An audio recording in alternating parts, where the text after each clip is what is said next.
Europe are primarily descended from this Turkic tribe living in Central Asia. Perhaps one of the most significant thinkers and writers on this period is Professor Shaul Stamfer of Hebrew University. Great scholar, has written quite a bit on Eastern European Jewish history, and he's published quite a bit on Khazaria in particular. He has a very jaundiced view of the entire conversion process as a whole, the entire conversion story, which I'll speak about in the next video. But he says there are a few really clear reasons why we can say that Ashkenazi Jews are not descended of the Khazars. First of all, there is no DNA evidence to support this. Now, if you go back in my earlier videos, as I've been doing these over the last 10 years, there's been growing amounts of data, and you'll see slight changes even in my own presentation because of the appearance of new data. DNA evidence is one of the most exciting tools that historians have in their, toolbox. And when it comes to the question of biological descent as opposed to halachic identity, Jewish identity by Jewish law, which is a different thing, although they tend to overlap like a Venn diagram, it's really clear that there's no DNA evidence or a very tiny element of DNA evidence to support the idea of a Khazar origin to Eastern European Ashkenazi Jewry. Now, one exception to that rule is the Professor Eran El-Haik, who's written some interesting things on this, but he remains controversial, and most scholars are not accepting the research that he's presented specifically on Khazaria.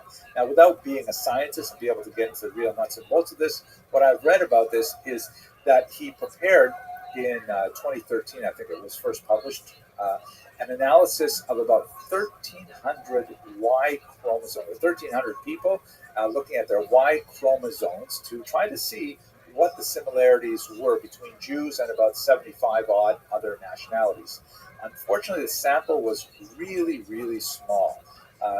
Of the Jews, only 8 fit the specific parameters that we're looking at right now. That's a tiny number to really make huge statements about the vast majority of Ashkenazi Jews. Secondly, more significantly, the number of Khazar individuals studied was precisely 0, because there are no Khazars today, and in fact, we haven't had any Khazars for about 1,000 years. There has been no one walking around who claims Khazar descent to whom we can go to for genetic data. In other words, you can't compare Jews to Khazars if you don't have any Khazars to actually say, oh, you're a Khazar. Great, let's take your DNA. So what he did was he essentially guessed, an educated guess, using Georgians and Armenians, which live roughly in the same area, but with 1,000 years of population movement, it's really hard to say that that's reasonable at all. So it's considered widely to be a very unreliable estimate, and most scholars, particularly most historians, are not accepting this limited data evidence to suggest that Jews come from Khazaria. Secondly, we can pile on the burden of proof here. The second thing is there's absolutely no linguistic evidence of Khazar influence on Jews. I mean, one of the things that we would certainly expect to see is that Jews would pick up Khazar terminology in their Yiddish. Yiddish, by the way, is the overwhelmingly dominant native language of the Jews who call themselves Ashkenazi, originating from Eastern Europe. At the turn of the 20th century, there was a census in the Russian Empire, and I think it was 98% of Ukrainian Jews, 97% of Jews throughout the empire, if I remember correctly, claimed Yiddish as their mother tongue. And there is no discernible evidence of Turkic in Yiddish. There are some interesting words here and there that are kind of uncertain derivation. There's a professor named Weinreich, who is one of the most important theorists of early Yiddish, who argues that the word daven, which means to pray, might come from a Turkic origin, but it's kind of up in the air. Absolutely, Yiddish is basically German. It's overwhelmingly German. Arguments to the contrary, that its grammar is essentially Slavic, is nonsensical to anyone who has studied all three language groups. If you've studied German, if you've studied some Slavic languages, and you've studied Yiddish, you know that Yiddish is overwhelmingly German, written with Hebrew characters, with a significant borrowing of Hebrew, Aramaic, both Jewish languages, and a certain amount of French, and all the various words that come along as the Jews are traveling through their migrations. The small elements of Slavic grammar that are visible, particularly in the Eastern dialects of Yiddish, which is not at all surprising given that we're talking about living in a Slavic area. They're not Turkic, they're Slavic, very different languages, and they're basically like uses of aspect and other finer grammatical forms. So bottom line is Yiddish is way, way more German than it is Turkic. The Turkic elements, the Khazar elements, are vanishingly small if they exist at all. Third, there's no cultural evidence. I mean, where are the recipes? Where are the folk customs? Where are the superstitions, the stories, the legends, the songs that one would expect to come from Turkic origins? We simply don't have them in Ashkenazi culture. We have lots of Russian things, lots of Ukrainian, especially lots of Ukrainian, Polish, and so on, after 1,000 years of living in the region. We have evidence of German, of Latin, of French types of cultural accretions that follow the Jews as they travel, but we don't have any Khazarian things. So the burden of proof is clearly on those who want to push this theory. The overwhelming amount of evidence suggests that the model of Jewish migration from Ashkenaz is exactly what happened historically. So then that brings us to the next question: where did Ashkenazi Jews come from? And I get this question a lot, actually. So this is Doron Behar, who is a remarkable geneticist who's really advanced the field quite a bit, and he's done some great studies of DNA, and most of them just appeared in the last 2 years.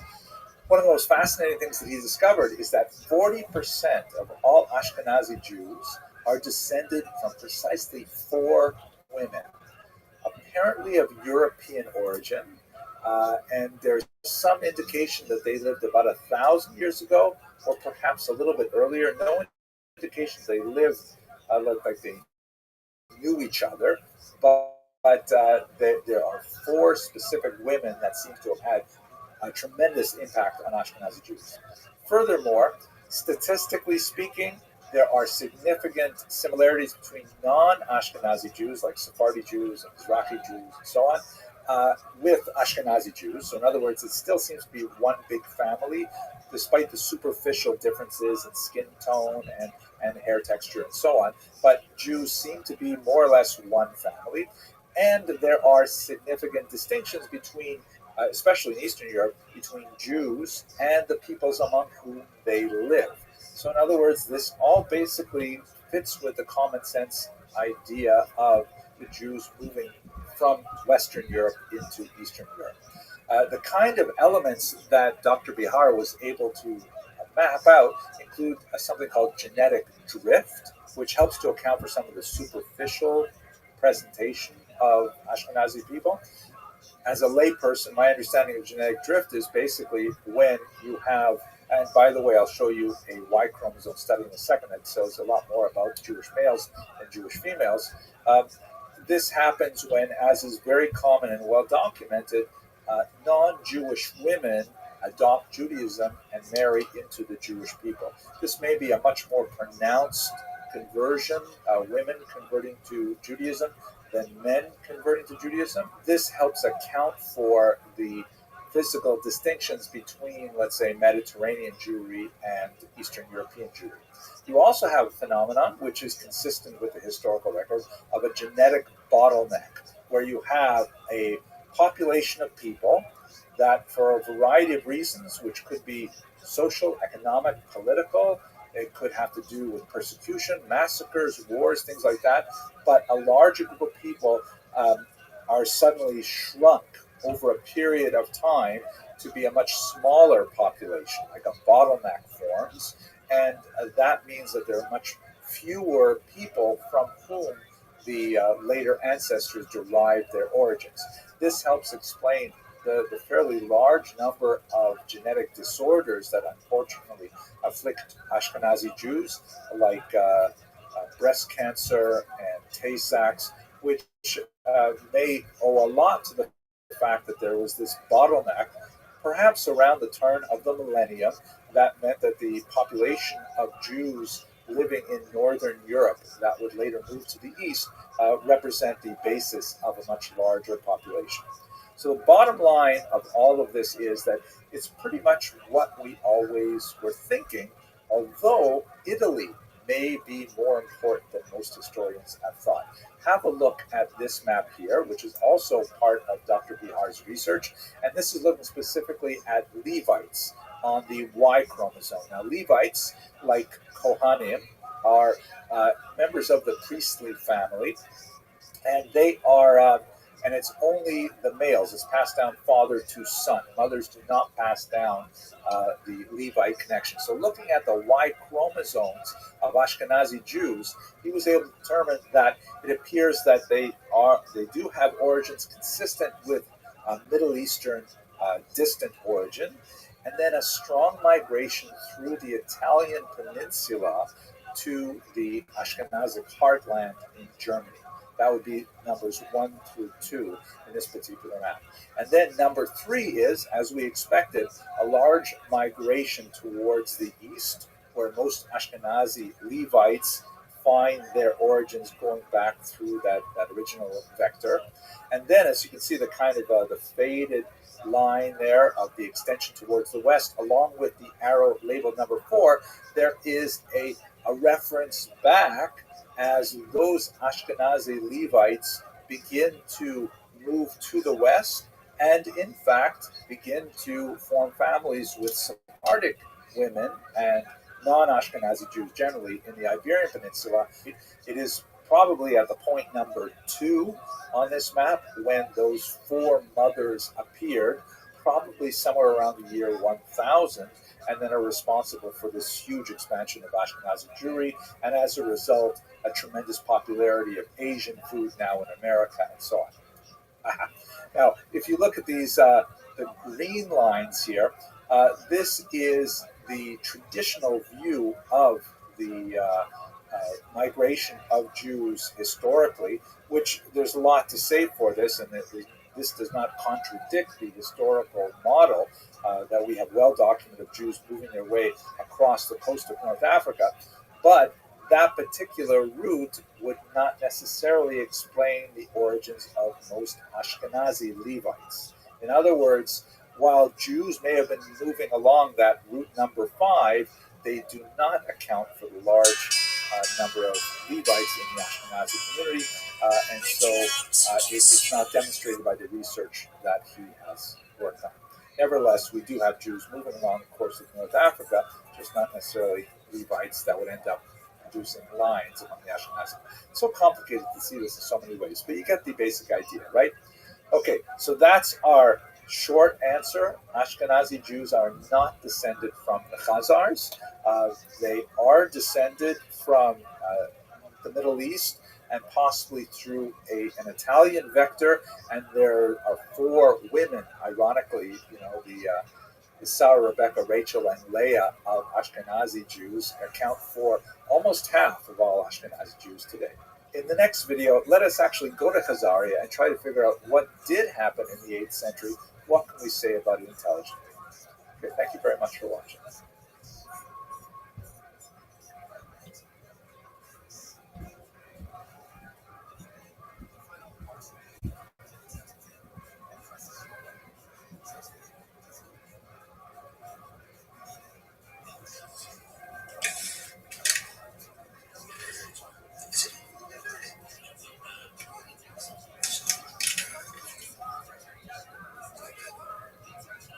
Now that we have discussed the persistent question of the origin of Ashkenazi Jewry in the previous video, let's go straight to Khazaria and try to understand what exactly do we know about the story of the conversion of the Khazars in that region, possibly in the 8th century.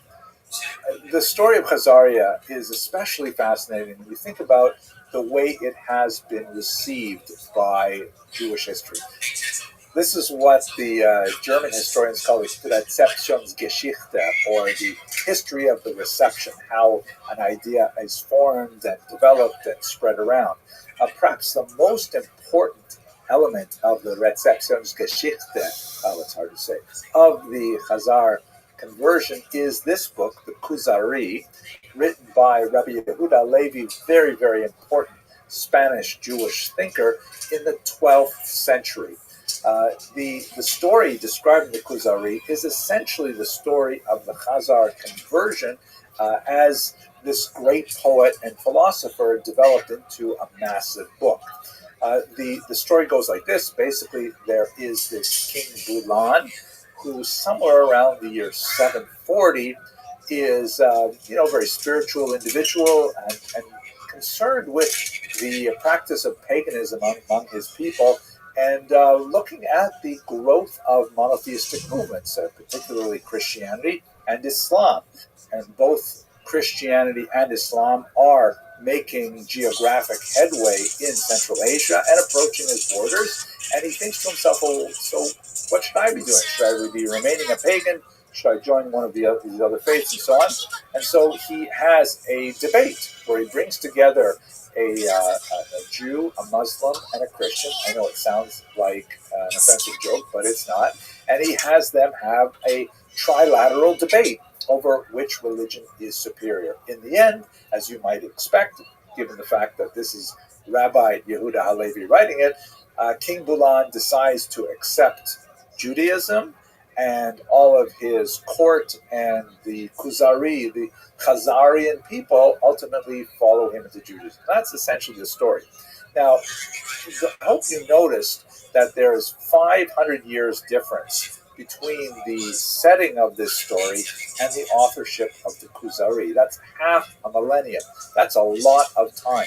And we have to understand that the Kuzari was chosen as a subject for Rabbi Yehuda Levi because of circumstances in the Iberian Peninsula in his day, specifically the trilateral relationship between Jews, Muslims, and Christians, which was very unique to Spain and Portugal. Rabbi Yehuda Levi essentially used the story of the conversion of the Khazars as a kind of a literary foil to have a larger philosophical discussion about the relative merits of Judaism, Christianity, and Islam.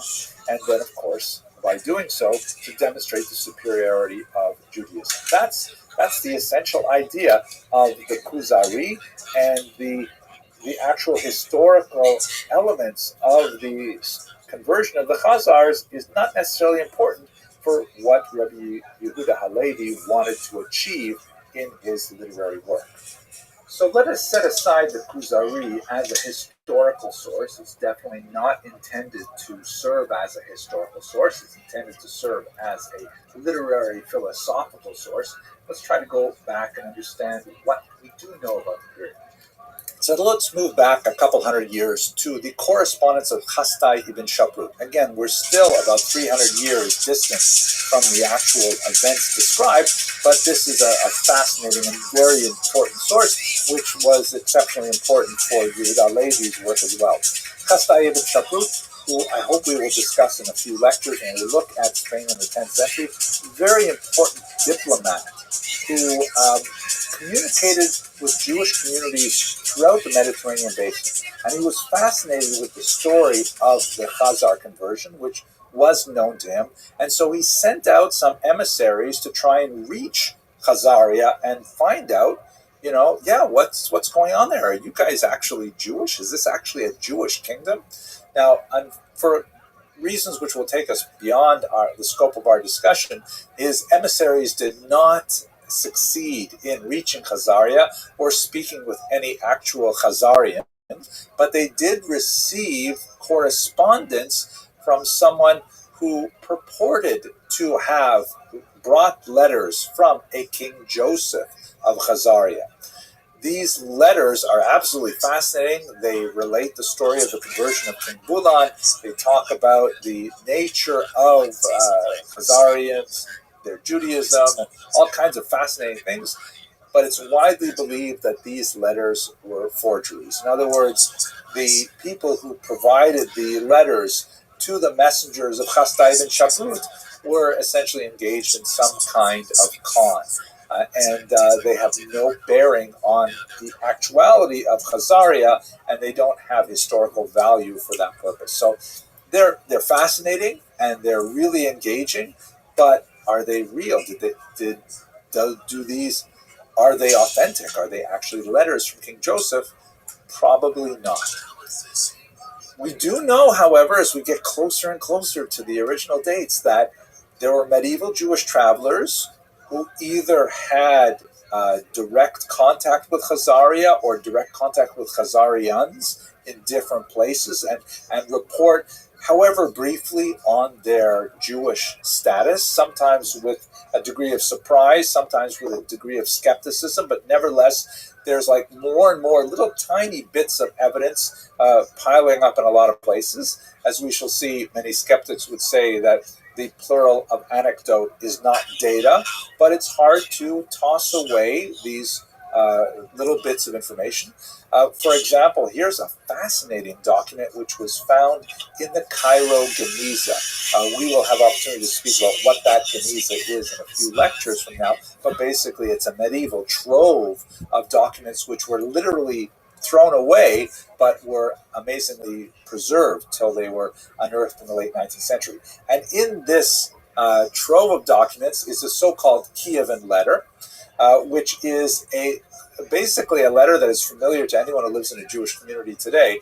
When tzedakah collectors, when charity collectors come by Jewish homes, they typically present a document which is called a petek, and it's essentially a statement of the bona fides of the bearer of the document, saying that this person represents a legitimate cause, he's fallen on hard times, he's supporting orphans and widows or a charitable cause, one or the other. And it's expected that when someone presents you with this petek, which may be issued by the local community in which the donor lives, or it may come from the originating community, like from Jerusalem or wherever, then you give them charity and they build up their cause. So this is exactly one of those documents. The only real difference between this document and the ones we use today is that the ones we use today are laminated typically. This was not laminated, but it comes from Kiev, which indicates that that was part of the range of Khazaria. In fact, the great Harvard historian Omelian Pritsak argued that Kiev may have been founded by Khazarian Jews, believe it or not. At any rate, the letter, which comes from Kiev, specifically describes how the person has fallen on hard times, the person is worthy, and you should specifically support his cause. And then, amazingly, at the bottom, you can see it's highlighted here in this particular image, there is a signature in what appear to be Turkic runes that say, I have read it, or we have read it. Fascinating. That indicates that there was evidently people who, because normally this would be the signature of someone who was important in the Jewish community, like a rabbi or the parnas of the community, which is essentially the president of the community.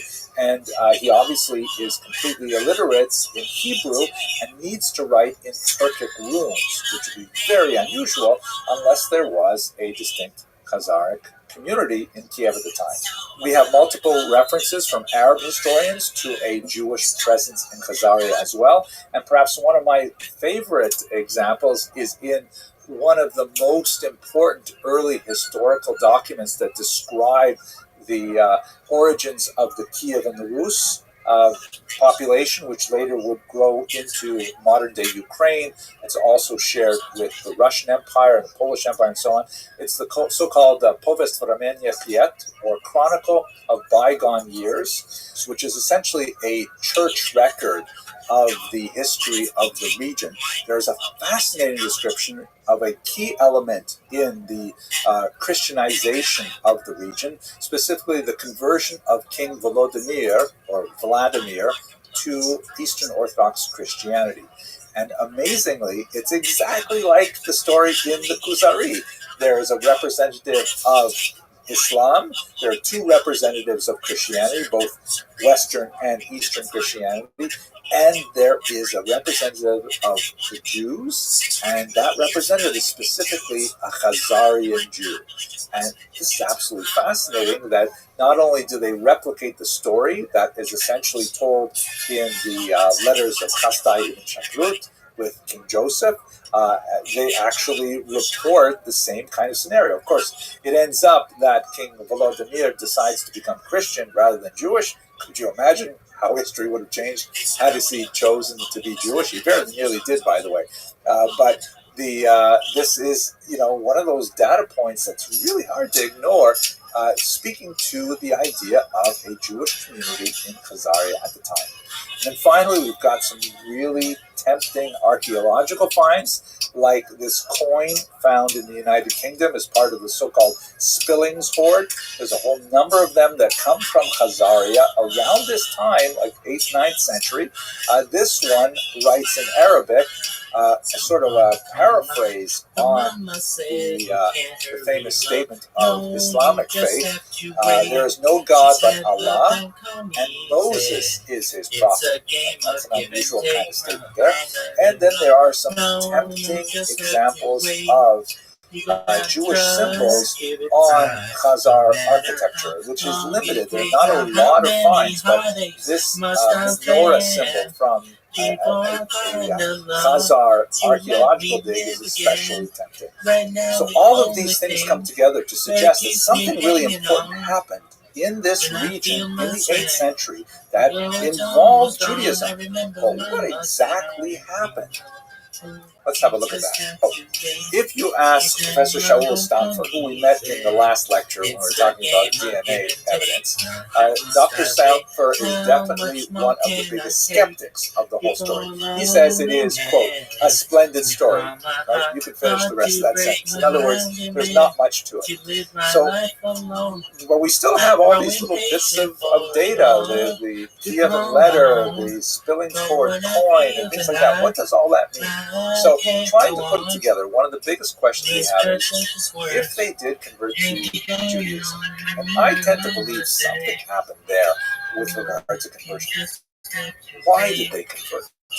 There does not seem to be a really good source to provide an answer for us, besides, of course, the letter of King Joseph to Chasdai ibn Shakrut, widely regarded as a forgery, but in that letter, the primary motivation was essentially spiritual in nature, and that's very nice, but maybe I've been a historian too long, I tend to be skeptical of such things. It's also possible that maybe it had to do with the geopolitics of the era. The Khazars did fight two brutal wars with the Muslims. They did see the rapid expanse of Christianity, which would overtake Ukraine, then Kiev and Rus in short order. So, maybe they chose to adopt Judaism as some kind of potentially neutral position. Perhaps they hoped to say that, hey, Jews are tolerated in Muslim lands under the Pact of Umar, which we discussed earlier, and in Christian lands through the doctrine of witness. Maybe they thought they could carve out some independence there. But we also have to remember that there is remarkable silence regarding their association with the massive Jewish population in Mesopotamia, which is really not so far away. This was really the world center of Jewish intellect and rabbinics and writing and so on. Why is there silence from Mesopotamia on the Khazar conversion? Who converted them? If not the rabbis active in Babylonia and Mesopotamia, was it the Karaites, who we haven't had the opportunity to discuss yet? Why do we have no Karaite sources either? So a lot of questions about why they would convert. Secondly, how Jewish was this conversion, both in terms of quality and in terms of quantity? I mentioned already that we don't have a clear sense as to whether these converts were rabbinic in orientation or Karaite in orientation. the documents like the Kievan letter just indicate that that particular individual who had gone to Egypt with the purpose of raising funds had fallen on hard times. But it doesn't really say much about his personal religious orientation. We don't really have clear evidence as to what kind of Judaism they performed. We also, very importantly, don't know how many of them became Jewish. Is it possible that this was kind of like a royal conversion, like we see, for example, with Queen Helena of Adiabene, who converted to Judaism with her sons, but her husband remained non-Jewish? Is it possibly similar to the conversion in Chimyar in the Arabian Peninsula? We simply don't know how many of Khazarian Jews converted to Judaism. And it could be that this was simply a token conversion that took place in the upper strata. It did not extend to the lower population as a whole, who remained essentially pagan. We don't know. And thirdly, perhaps contributing to the ongoing mystery about the Khazars, what happened to them? Where did they go? We know that the empire lost its political independence in the 10th century when Sviatoslav of Kievan Rus destroyed it for the last time. But they seem to pop up every now and then in the Chronicle of Bygone Years. That was a couple hundred years later. We still have reference to Khazars as Jews, but they don't seem to have that impact on the demographics of the region. We already discussed in the previous video the lack of DNA evidence of their continuing relationship with Ashkenazi Jews. Did they perhaps, make an impact on some of the smaller Jewish populations, like in the Caucasus, like the mountain Jews, perhaps? We simply don't know. Now, as I mentioned in the beginning of the last video, I get a lot of questions and a lot of attention about the Khazars. Sometimes I have to actually shut off the comments because they just get way out of hand. And you might wonder, if this is your first time encountering this question, why would people care? Right? What is the big deal? Some obscure 8th century event?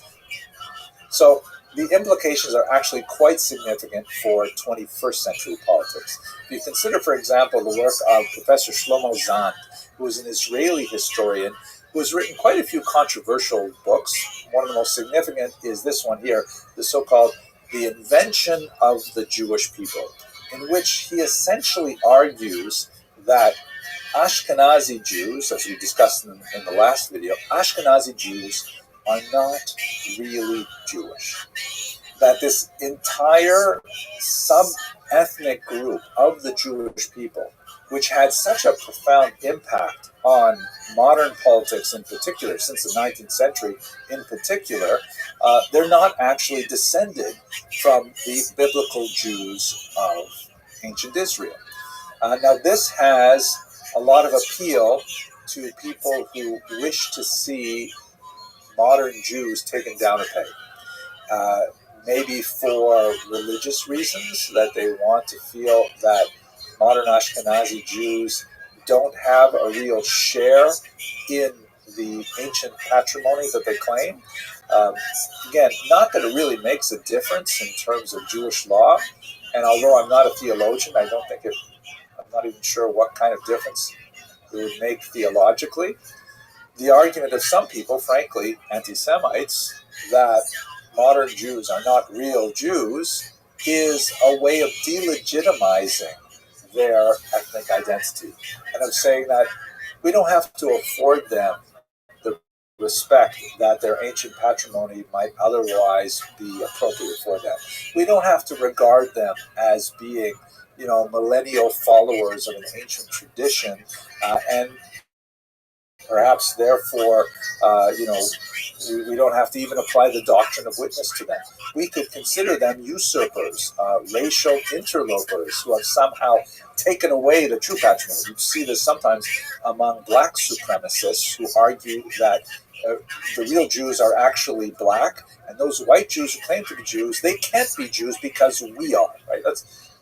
As we discussed when we looked at the Jews of Africa, there are Jews who are black as well, and it's just not a it's not a factor in the theological or the halachic application of who is a Jew, halachic being in terms of Jewish law. So a lot of anti-Semites really like the Khazarian hypothesis. And for people like Professor Zahn, they also see kind of like a liberal approach to this as well. The right wing may see it in terms of traditional anti-Semitic views. The left wing, as we see Professor Zahn, he wishes to disassociate himself specifically with the Jewish claim to the land of Israel. If Ashkenazi Jews, the argument goes, are not really Jewish, and Israel is to be a homeland for Jews, that therefore, in the way the argument goes, invalidates the Ashkenazi claim to the land of Israel as their homeland. And that's a pretty strong thing to state politically, and that's why, ironically, you sometimes find the Khazarian hypothesis being advanced by those who have issue with Jews both on the right and on the left. That's why this issue seems to have so much traction, even in the 21st century. But in terms of the overall scope of Jewish history, it's just a tiny little footnote, a fascinating one, a splendid story, to use Dr. Stamford's message. But we're going to move on from this now. We're going to look at a much more significant topic. We're going to look at the growth of Middle Eastern Jewry, and particularly we're going to look at the Gaonic period. Thank you very much for watching.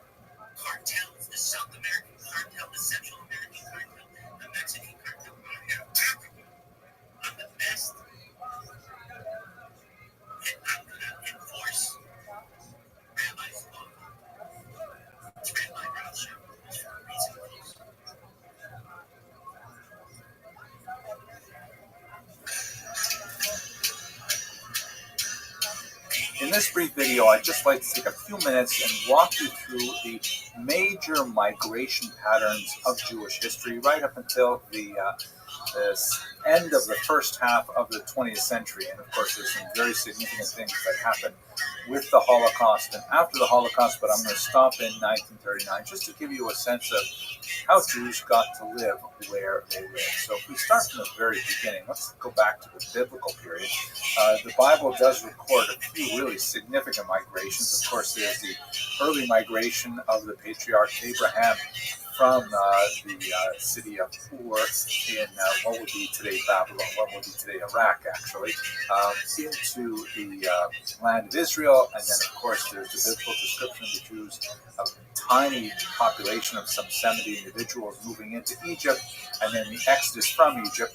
And then later on, when we get to some data that's supported by extra biblical evidence as well, you see that there's an 8th century displacement of Jews, specifically from the northern part of Israel to what would be today primarily northern Iraq. And then in the 6th century, there is another major displacement with the destruction of the first temple to a little bit further south within the Mesopotamia region between the Tigris and Euphrates rivers. So we have some sense of those migrations. There are, during this time as well, some Jews living in Egypt, particularly in the southern part of the Nile River, the Upper Nile, but not a huge population, but we do have some evidence of it. If we move to late antiquity, let's start from the 1st century onwards, you've got a couple of really important populations in Israel. Before the Bar Kokhba revolt of the year 132, you still have a fairly significant population in Yehuda, that is the central southern part of the land of Israel. And then after that failed revolt against the Roman Empire, there's a pretty massive devastation of Jews in Yehuda, and the bulk of them moves to the north, to the region of the Galilee, or the Galil in Hebrew. That's why I put 2 circles there on this map in the land of Israel.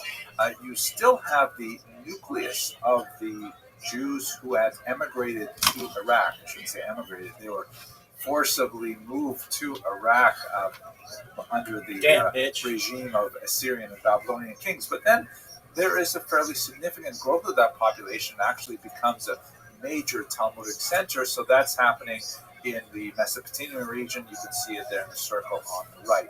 And then you do have as well a significant population of Jews that continue to reside in Egypt. Alexandria is perhaps the most significant of those locations. These circles here are not to scale. In fact, I'm not even sure if we have a good sense of what the relative scales would be, but I would guess that the Alexandrian population is much, much smaller than that in Israel and in modern-day Iraq. Also in this context is a major development of the Jewish population in the Italian peninsula in particular, especially after the destruction of the temple in the first century. There's a significant population that had pre-existed the destruction of the temple, really into the first century before the Common Era. You have Jews living in Rome, and then there's a lot more that are sent over there as prisoners of war and so on. This map does not indicate the dotting of Jewish settlements that are really throughout the Greek Peninsula, the Asia Minor, and across the coast of North Africa, particularly from what would be Tunisia and Benghazi today, Libya today, moving towards the west. So you've got Jews spreading out, the Black Sea littoral even at this point, but these are kind of like the major sections of where Jews lived and what would become very important historically afterwards. So that gives us kind of like a very quick overview of how Jews moved in antiquity. If we go to the medieval period now, you see that there is a gradual increase in the movement towards the west. You still have the major population of Jews living in Mesopotamia, and in fact it becomes a source of out-migration as well. There are Jews moving across the coast of North Africa. We know they're living as far west as the Iberian Peninsula as the 3rd century, and that population increases, especially after the Muslims conquer it in the 8th century, and it becomes much more hospitable to Jewish settlement. So you have Jews moving across the coast of North Africa into Spain, and that continues, especially when it goes into the so-called golden era of, let's say, the 9th century onwards. You also have an increase in the Jewish population in Italy, and their movement north to become the heartland of Ashkenaz. Some of them move into France, and you see a significant increase in the population of the Rhone River, cities that had already been settled with Jews in the 1st century, increased partially through Italian immigration, also through Iberian immigration. You have Jews moving into England, and you have Jews moving, of course, into Germany, which is Ashkenaz proper at this time. This movement, however, will endure some significant changes in the next 500 years, primarily through anti-Semitic persecution on the one hand, that drives Jews gradually eastward, and then there's kind of like a vacuum effect where economic opportunity also draws them into the Eastern European heartland, places like Poland, Lithuania, Belarus, Ukraine, and so on. What you can see in this map here, if you look at the white arrows, they basically indicate major expulsions. You have a significant one in England in the year 1290, and Jews basically cross the Channel going into France and into the Netherlands. You have a huge expulsion from Spain, of course, in 1492 that drives a large number of Jews, perhaps in the hundreds of thousands throughout the Mediterranean basin, going all the way to Constantinople, to Saloniki, and a very significant, not huge, but important movement to Tzfat in northern Israel as well. And then I've made a distinction with the green arrows. I think that's kind of like a way of suggesting that not only was the anti-Semitic persecution, which was notable in Germany, particularly after the Black Death in the middle of the 14th century, there's also economic incentives drawing Jews to the east. There's an increased demand for Jews acting in all areas of commerce, as leaseholders, as arrendators, as minters in the Eastern European part of Europe. So the green arrows indicate not only the anti-Semitic persecution from the West driving them towards these, but also the economic draw bringing them into eastern regions.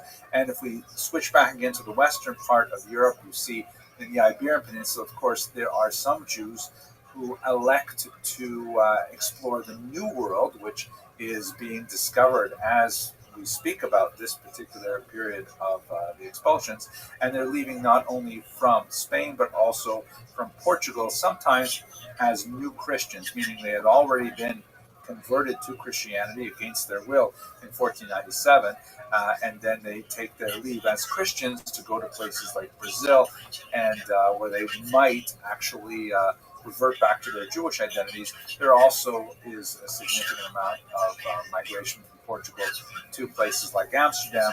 I can't include all of the detail in this map, but you get a general sense of what's happening. Now, if we move to the modern period, the early modern period, you get a sense of the general dispersion of population. There's something like 1 million Jews living in the world around the year 1700. Most of them, of course, are in Europe. About 70% of them are in Europe, and as you can see from the scattering of dots in this fantastic map, they're primarily based in Eastern Europe, although there are some significant populations in Western Europe, in cities in particular. A very small number of Jews, about 17%, are living in North Africa, and an even smaller amount are living in the Middle East. The Ottoman Empire, which would include the region of Mesopotamia, that was once, such a major population center. But clearly, by the time we get to the year 1700, the balance of population has shifted to Europe proper. Europe empties out quite significantly when you get to the end of the 19th century. There is a general movement, once again, westward, partially to Europe, places like England and France and so on, but even more so with the 1880s, a massive displacement to the New World. This map shows you only the Pale of Settlement, which is a region in the Russian Empire where Jews were allowed to live, and it basically overlapped much of Poland, Western Ukraine, and Lithuania, Latvia, part of Latvia. But it was subject to a tremendous amount of economic discrimination, a kind of like administrative overcrowding that made it desirable for Jews to simply leave. And so this mirrors what's happening outside of the Russian Empire as well. A massive amount of Jews moving to the region called the Golden Medina, the Golden Country, meaning the United States of America, and then to the north, 70,000 Jews moving to my homeland, my birthplace, because they heard that they have universal health care there. And then, of course, a significant number as well to South America, and roughly equal amounts. This map demonstrates a period from 1882 to, I believe, 1924 and 1928, about 45,000 to both the developing community in what would become Israel after 1948, and also to South Africa, and a very small number also going out to Australia. So you get a sense of Jews expanding now from Europe into the New World. So if we look at the population distribution of Jews on the eve of the Holocaust, this map is to scale, so you get a sense of the relative size of the populations. Eastern Europe still is the heartland with over 5 million Jews out of 16 million overall. But the U.S. and Canada have almost caught up with almost 5 million Jews as well, and significant populations in other parts of the globe as well. Now, I haven't in this brief video looked at some of the fascinating smaller migrations like to India and to China, but I hope to address those in future videos. And that's about it for a very quick look at migration patterns in Jewish history. I hope you enjoyed it, and I look forward to speaking to you in further videos. Thanks for watching.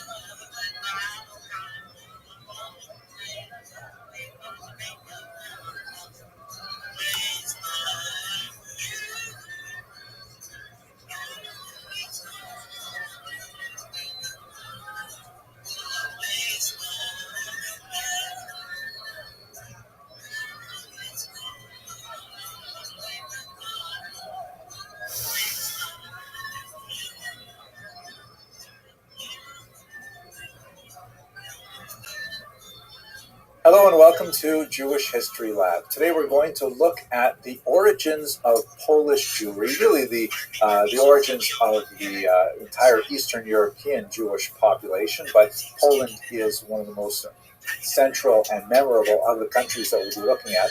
And for those of you who took the time off to celebrate the holidays recently, I hope that you come to us refreshed and relaxed. And for all of us, I wish you all a wonderful new year of blessings. By the way, if you're not aware, this is the year 5782, according to the traditional count, now that we're past Rosh Hashanah, the Jewish New Year.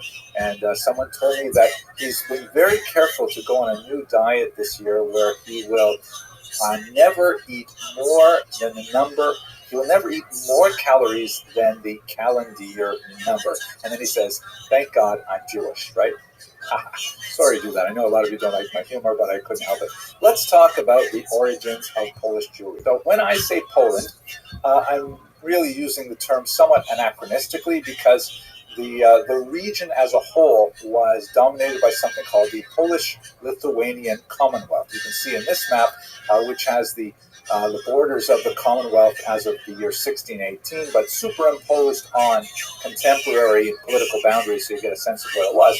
It was this massive territory. Poland was at sort of like the southwestern core of it, but after this dynastic union with Lithuania, it spread really to a massive area, almost stretching from the Baltic Sea to the Black Sea, well into European Russia, down into the East Central European countries as well. And so the material that I'm discussing today does not really apply, strictly speaking, to Poland as we understand it by 21st century boundaries, but to this larger entity, which includes, of course, Ukraine and Belarus and Lithuania, where there are very, very large numbers of Jews residing.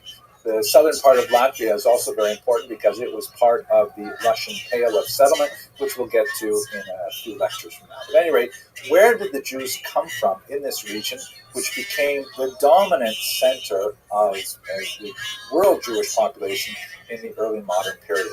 So there is a small migration that extends back really to the first centuries of the Common Era, perhaps even a little bit before the Common Era. And these are Jews that come from Byzantine lands and make their way through the Khazarian Empire as well. The extent of Khazarian influence is very, very difficult to quantify. It appears to have been minuscule. There are occasional references to Khazarian Jews, for example, in one of the early Russian chronicles, the Povest Ramenya Klet, which not strictly speaking Russian, but refers to Kiev and Rus, the region as it was known at that time. And there's references to Jews from Khazaria being involved in Kiev in particular. And they left behind, as we've discussed in previous lectures about Khazaria, they left behind very, very little trace of their presence, either in cultural aspects, literary aspects, and so on. We don't really know a lot about how extensive this penetration was and how much it affected the later dominant Polish Jewish population. The really big migrations into Poland come in the 12th and especially up into the 16th century, and they're coming from the western part of Europe. They're coming primarily from Germany and France, making their way sometimes through Austria, Hungary, places like that. But that's really where you have the dominant Polish population of Jews. There you see lots of traces of European evidence, lots of very significant connections between cultures that started, for example, in the Rhineland and then made their way to the east. Yiddish, of course, is the overwhelming lingua franca of the Jews, and that is basically a medieval German dialect written with Hebrew letters. They're not bringing with them too much of the languages of the Khazars, for example. So we begin to see some legendary elements of their appearance in the region from as early as the 8th and 9th century, but it really begins to coalesce around the 10th and 11th centuries. And one of the things that we see them doing, for example, in a very early period, is that Jews are serving as royal minters, meaning they're making money. Here, have a look at these coins. I mean, literally making money, like producing money, things to be used as money, not necessarily making money for themselves, which I'm sure goes hand in hand with it. But some of the earliest coins in the Polish-Lithuanian Commonwealth are actually written with Hebrew characters. Here you see a few kind of stencils of several of them, and here's a better view of one that has the term Moshka Karol or Mashka Karol, which is clearly the Hebrew phrase for King Mieszko, a 12th century Polish ruler. Here, of course, this is highlighted in red to make it a little bit easier to read. Now, it's fascinating, why would the early Polish nobles and kings make coins with Hebrew letters? It speaks most likely to the widespread illiteracy which was common to the region, and the fact that the Jews would use the Hebrew alphabet because Jews are ones who are working with the money primarily in small commerce, that it became relevant. We'll have a lot more to say about this in a future lecture, and we talk a little bit about the economic basis of Polish Jewry, but for the time being, this is just some of the archaeological evidence of their early settlement from about the 10th century onward.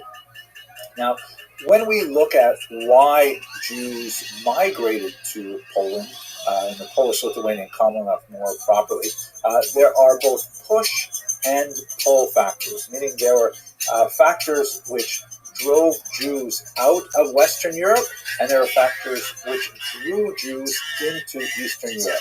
Eastern Europe was definitely a place of refuge for Jews. You can see here a beautiful representation by a man named Gerson, representing King Casimir, who is accepting the Jews and giving them protection and refuge.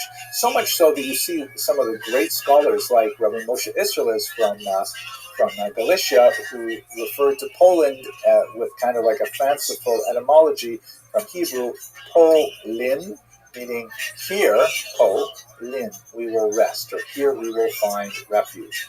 So in terms of the push factors, what was driving Jews out of Western Europe? The first marked thrust that drove Jews to pursue homes in the eastern part of Europe were the First Crusade massacres of 1096 that we discussed a while ago. Horrific massacres primarily in northern Germany that seemed to be outside of the control of the legitimate state authorities to manage. And Jews were very frustrated by this because as a minority, Jews are always vulnerable to mob violence, and they rely on the legitimate authorities to maintain a ROTHSCHILD, meaning a society governed by law. As we've discussed in many previous lectures, Jews are typically very happy to live in environments where there is some minor discrimination against them, a certain degree of endemic anti-Semitism, but only if the rule of law is protected, meaning perhaps there will be a numerous clausus and Jews will not be allowed to enter university, or perhaps there will be certain tax breaks they're not allowed to take advantage of, or whatever it is, as long as they know that if someone throws a rock through their storefront window, they'll be able to go to the police, and the police will investigate, and if they catch the culprit, then they will have a proper criminal trial, and so on. So Jews fear mob violence like any minority. And when you had these series of massacres that accompanied these traveling bands of crusaders, how are you, Lincoln? As we discussed in the lecture on the Crusades, Lincoln, more of the ragtag followers. What's good, son? I'm good. Rabbi. How you living, Troy? What's up? Living the dream, just watching Jewish history lectures. What are you up to, pimp? Are you slinging dick like it's going out of style? Something like that. That's what I like to hear. What's good in your neck of the woods?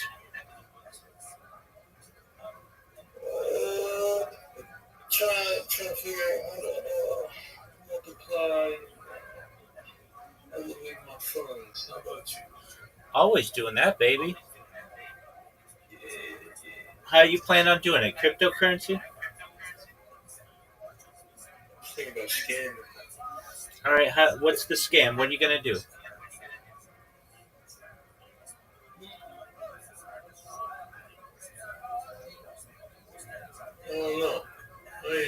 got there for it yet. Doug, why don't you ask ChatGPT for like the 25 best scams? That's a good idea. Fuck yeah, That's dog. why I wouldn't give you bad ideas, That's baby. why I fuck with you. Rabbi always has the methods. Word, dog. You ready to review them? Oh my God, bro. On King David. Cool story. Here we go. All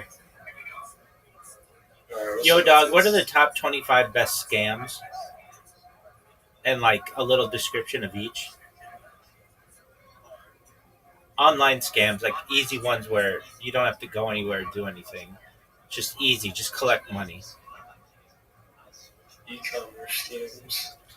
Okay, here we go. So there's phishing emails, fake emails pretending to be from banks, PayPal or Amazon asking you to verify your account. That's number one. Tech support scam, pop-ups claiming your computer has a virus, urging you to call a Microsoft number. That's two. Romance scam, somebody pretends to fall in love online and eventually asks for money for emergencies. That's an easy one. Investment Ponzi schemes, guaranteed high returns, often crypto-based, but they pay early investors with money from later victims. Online job scams, fake remote jobs that require you to pay a training fee or buy equipment. Prize lottery scams. So these are you're told you won a big prize, but you must pay taxes on the fees first. Next is charity fraud. Scammers set up fake donation sites after disasters or tragedies. Fake e-commerce stores look like real shops, take your payment but never deliver products. Overpayment scam.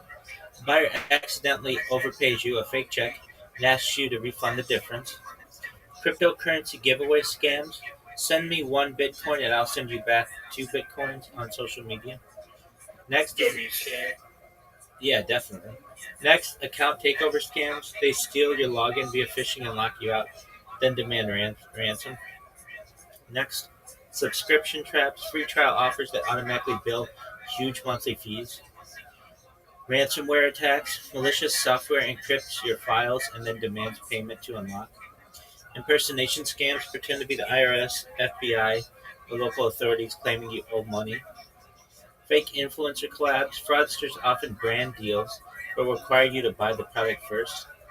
Fake rental listings. Scammers post attractive apartments, ask for deposits before you view them.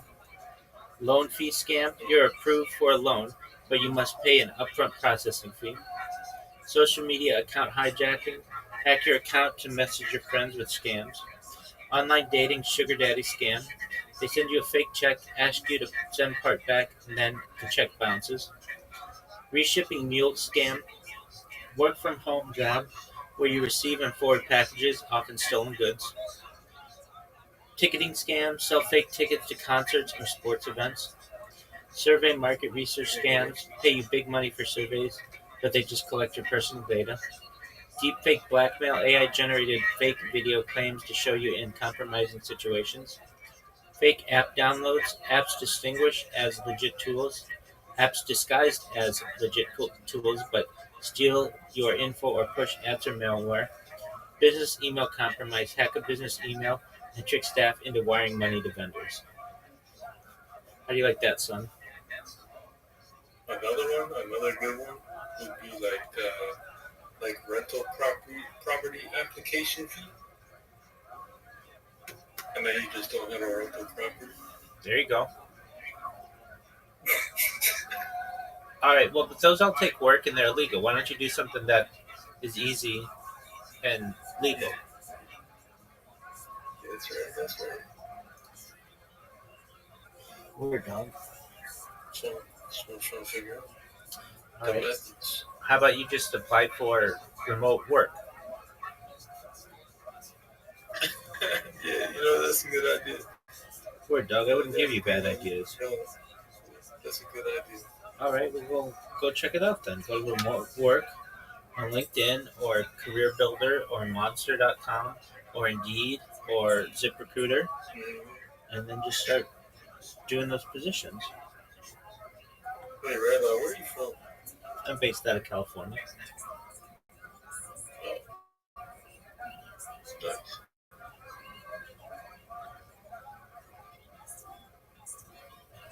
Jewish? 1,000%. I'm so Jewish. 1,000%. I'm Okay. screaming. We're dog. I'm watching Jewish history lectures as we speak. What are we learning today? What's a key point you learned today? Well, I've seen all these before. There are like 720 of them that I've watched. So I don't know if I've learned anything new, but I just like to hear the information, and it just gives me a better understanding of my people, our history, our religion. Right.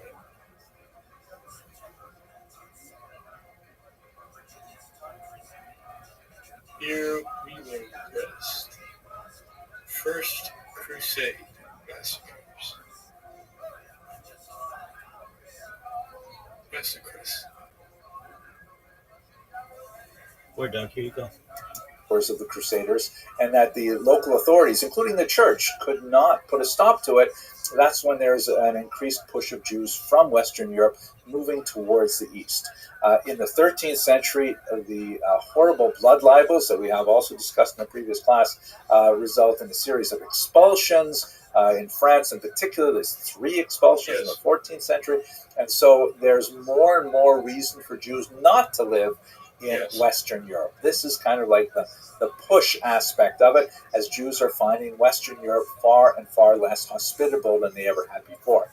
Now, there's also pull factors at the other hand. The Polish economy was actually having a very difficult time, particularly in the 13th century, after the Mongol invasions of 1241 and onward.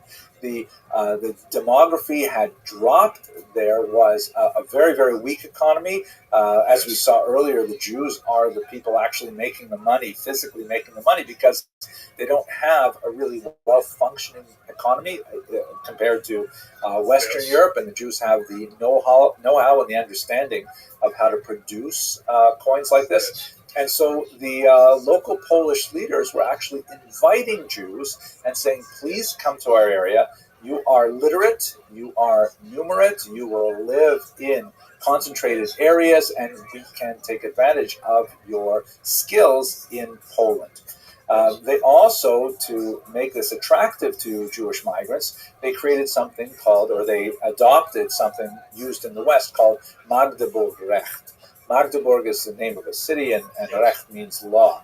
And this is basically like a medieval charter that lists the specific privileges that a community may enjoy. And although some of these charters were actually written much later and designed to look like they were written earlier, they nevertheless did reflect long-standing agreements as to what were the privileges and sometimes the disabilities of the Jews in particular regions. Right of settlement, for example, the right to control their own guilds, the right to indicate, when foreign Jews could move in and set up competing businesses, and what monopolies Jews would have. We'll again speak more about this when we get to the economics of Eastern Europe, but Jews were often granted specific monopolies. For example, propinatia, the distillation and distribution of alcohol. That's why, in so many Jewish folk tales and Ukrainian folk tales and so on, you have the Jewish krechma, the Jewish inn, because that was actually a monopoly that was frequently given to Jewish communities. But bear in mind also that we're speaking about a corporate environment where it's not like individuals simply say, you know what, I think I'd like to go live in Krakow, and then they go move to Krakow and they find, how to fit themselves into the secular environment there. People lived within communities. You were part of a Jewish community. You weren't like an individual who chose to affiliate. You were legally bound to that community. You were, culpable along with the community for communal taxes and punishments, sometimes things like that. So the Polish leaders were very enthusiastic about bringing Jews into the region, and so extended to them a series of rights that guaranteed, above all, safety. Rights to live in concentrated areas and things like that, and also economic privileges that allow them to ply various trades. There's going to be a lot more to say about this, and of course it will break down very significantly with the Khmelnytsky rebellion in the 17th century, but for the time being, between the First Crusade and the Nazi Rebellion of 1648, this was a pretty stable kind of environment. In some cases, like in the Statute of Kalish, which comes from 1264, these things are actually set down in writing and are promulgated and really attracted a lot of Jews to Eastern Europe. So it was a very significant movement of Jews over these centuries to Poland, making it ultimately the largest single concentration of Jews in the early modern period. And just to give you a sense of what that looks like, here's a map that shows the relative concentration of Jews within the boundaries of the Polish-Lithuanian Commonwealth as of 1764. And you can see that the yellow means like less than about 10,000 Jews, and the deep red is more than 50,000 Jews. And you can get a sense of where the concentration is really in the region of western Ukraine and southern Poland in particular. Also some significant concentrations towards the west on the border with Germany and to the north in Lithuania in particular. The height of the achievements of Jews in the Polish region, in particular in terms of their self-government, is undoubtedly an institution called the Council of Lands, also known as the Council of Four Lands, depending on the period it's referring to. And basically, this was a kind of a Jewish state within a state, a rather amazing thing. We spoke about the communal arrangement of the Jews in the Kehila, essentially the self-governing Jewish municipality that handled, all of the social welfare works for Jews by collecting their own internal taxes and distributing it charitably to individuals as needed, and set up, like everything from wayfarers support to poor brides and orphans and all kinds of social services, but also self-regulating by Talmudic law. And each of these municipalities was basically structured very similarly. And what happened was in Poland, they came to terms and they united themselves across the entire scope of the Polish-Lithuanian Commonwealth within one, as it were, national organization. They would meet twice a year, and particularly in Lublin, and they would make decisions that would affect all Jews living within this massive country, the largest country in Europe at the time. It was really a rather amazing thing. This, by the way, we're looking at is one of the couple of pages from the minute books of the Council of Lands. Now, they didn't have, like, for example, their own police authorities. They worked very closely with the state, and the Polish-Lithuanian state realized how valuable they were, particularly at first, with regards administering many social functions that they wanted to themselves have. But once they realized that it was more efficient for them to collect taxes directly from the Jews rather than have the Council of Lands involved, that led to the erosion of the Council of Lands in particular. We'll talk about that as well, I hope, in a future lecture. But the kinds of things that they dealt with were really quite significant and made a huge impact on the way in which Jews lived and considered themselves within the Polish state. This was really one of the high points of the Jewish diaspora, at least up until the Khmelnytsky Rebellion of 1648, where Jews regarded Poland as really a golden era for Jewish civilization, comparable in many ways to what we see happening earlier in Spain and before that in Babylonia. It would result in a kind of a Polish-Jewish synthesis that was very similar in many ways to the German-Jewish synthesis of the 19th century. But, of course, when we get to the 20th century, we see it all unravel, and that will be the topic of a future lecture. But for the time being, I hope you enjoyed this lecture. If you did, please subscribe. I like to see the numbers go up. It's actually kind of exciting to see that there are a lot of people who enjoy Jewish history. And I guess that's it. Thank you very much for listening.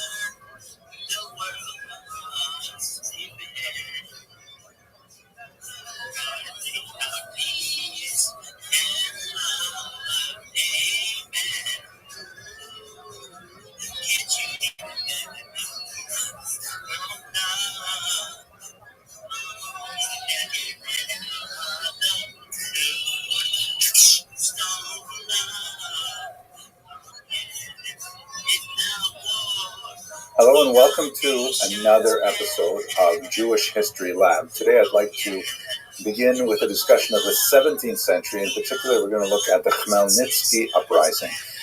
This is referring to Bogdan Khmelnytsky, a Ukrainian leader. I'll show you a picture of him shortly. And it's sometimes spelled in Roman characters with the Polish spelling, making it look something like Khmelnytsky. It's actually pronounced Khmelnytsky with a guttural at the beginning. This was an extremely consequential uprising in the middle of the 17th century that had a hugely negative impact on Jews in Eastern Europe, a very large loss of life and a significant disruption through forced migration of Jews from the region. There was a fairly rapid recovery thereafter, but let's take some time to talk about the nature of the uprising and what specifically was the cause for the attacks on the Jewish population. This picture that we're looking at is a remarkable image by Ilya Repin, very important 19th century artist from Eastern Europe. It shows a number of Zaporizhian Cossacks. Zaporizhia is the place on the Dnipro River where the Ukrainian Cossacks would gather. Cossacks, the term is actually used in many different contexts, particularly when you get to the 18th and 19th century. So sometimes it's applied in a very different way. Sometimes it's used as a military designation in the Russian army and so on. But the original Cossacks, or Kozake, were these kind of freebooters, these cowboy types who fled typically from their owners where they were serfs and created these pretty much all-male settlements in fairly remote places such as the rapids on the Dnipro River. And there they engaged in, some kind of, not sure what the right word for it is, sort of like nationalistic piracy, where they would raid enemies of the Ukrainian people, which was still kind of like in formation. This is before the great national awakening of the 19th century, but definitely there was an ethnic group that had a very common language and were overwhelmingly Orthodox, that is, worshiping Christian Orthodoxy, as opposed to Catholicism. We'll get to that in just a second. And regarded themselves as being, some type of Slavic group, not quite the same as the Western Slavs, and certainly not the same as the Russians, but having some relationship with them. The interrelationship between these groups was very significant, and the Russians in particular would try to cultivate a particular image for the Ukrainians in which they were Malorossiane, or little Russians, meaning they were the younger brothers, so to speak, of the older Russian nation, although that may not be historically accurate at all. In fact, it may be the other way around, but that's outside of the scope of our discussion here. At any rate, these Cossacks were essentially people who had run away from the hierarchical society of feudalism that was pertaining within the region of Ukraine at that time, and they set up their own societies, and it is from this base that the uprising would emerge. Let us go directly to the roots of the uprising and specifically how it affects the Jews. So this map, which I think we've seen before, shows the migration of Jews to Eastern Europe from the Ashkenazic heartland in Germany in particular. And beginning really around the 10th century, and especially accelerating in the 15th, 16th, 17th centuries, you have a large number of Jews who are making their way to the east. We spoke about this when we looked at Jewish migration patterns. And in particular, they are concentrating in this region, which we should call Right Bank Ukraine. Ukraine was not designated a country at the time. As I mentioned, there was a kind of common ethno-linguistic group living there that would ultimately define themselves separate from Poles and Russians and others. But for the time being, they were still under the control of the Polish-Lithuanian Commonwealth, which we have also discussed at length. The right bank refers to the right bank or the west bank of the Dnipro River, which flows, you can see, from Kiev and then sort of in kind of a curving line towards the Krim or Crimea. And it is along this river that we have the Zaporizhian Sit, where the Cossacks are housed, and a large number of Jews are settling in this region. What are they doing there? Well, economically, the most important thing that they are doing is they are acting as middlemen between the Polish nobility and the Ukrainian peasants. The Poles had massive land holdings in this region, a very fertile region because of its Chernozem, its black soil. This is the region called the breadbasket of Europe for good reason. And the Polish landlords were, very keen on hiring the Jews to manage these massive estates while they lived in the Polish heartland to the north and to the west. And so the Jews, in accordance with more of a medieval pattern, would undertake to be arrendators. The arenda is essentially a type of tax farming. We've seen that before in the medieval period, where the nobility, which would actually own not only the land, but own the town and own the bread mill and own the bridges and own the orchards in the forest and all kinds of things, they would lease the entire territory to the Jews and demand a certain amount of payment on a yearly basis. And they authorized the Jews to act as a community to essentially tax the local peasants in whatever way would be effective at raising the amount of money that was contracted.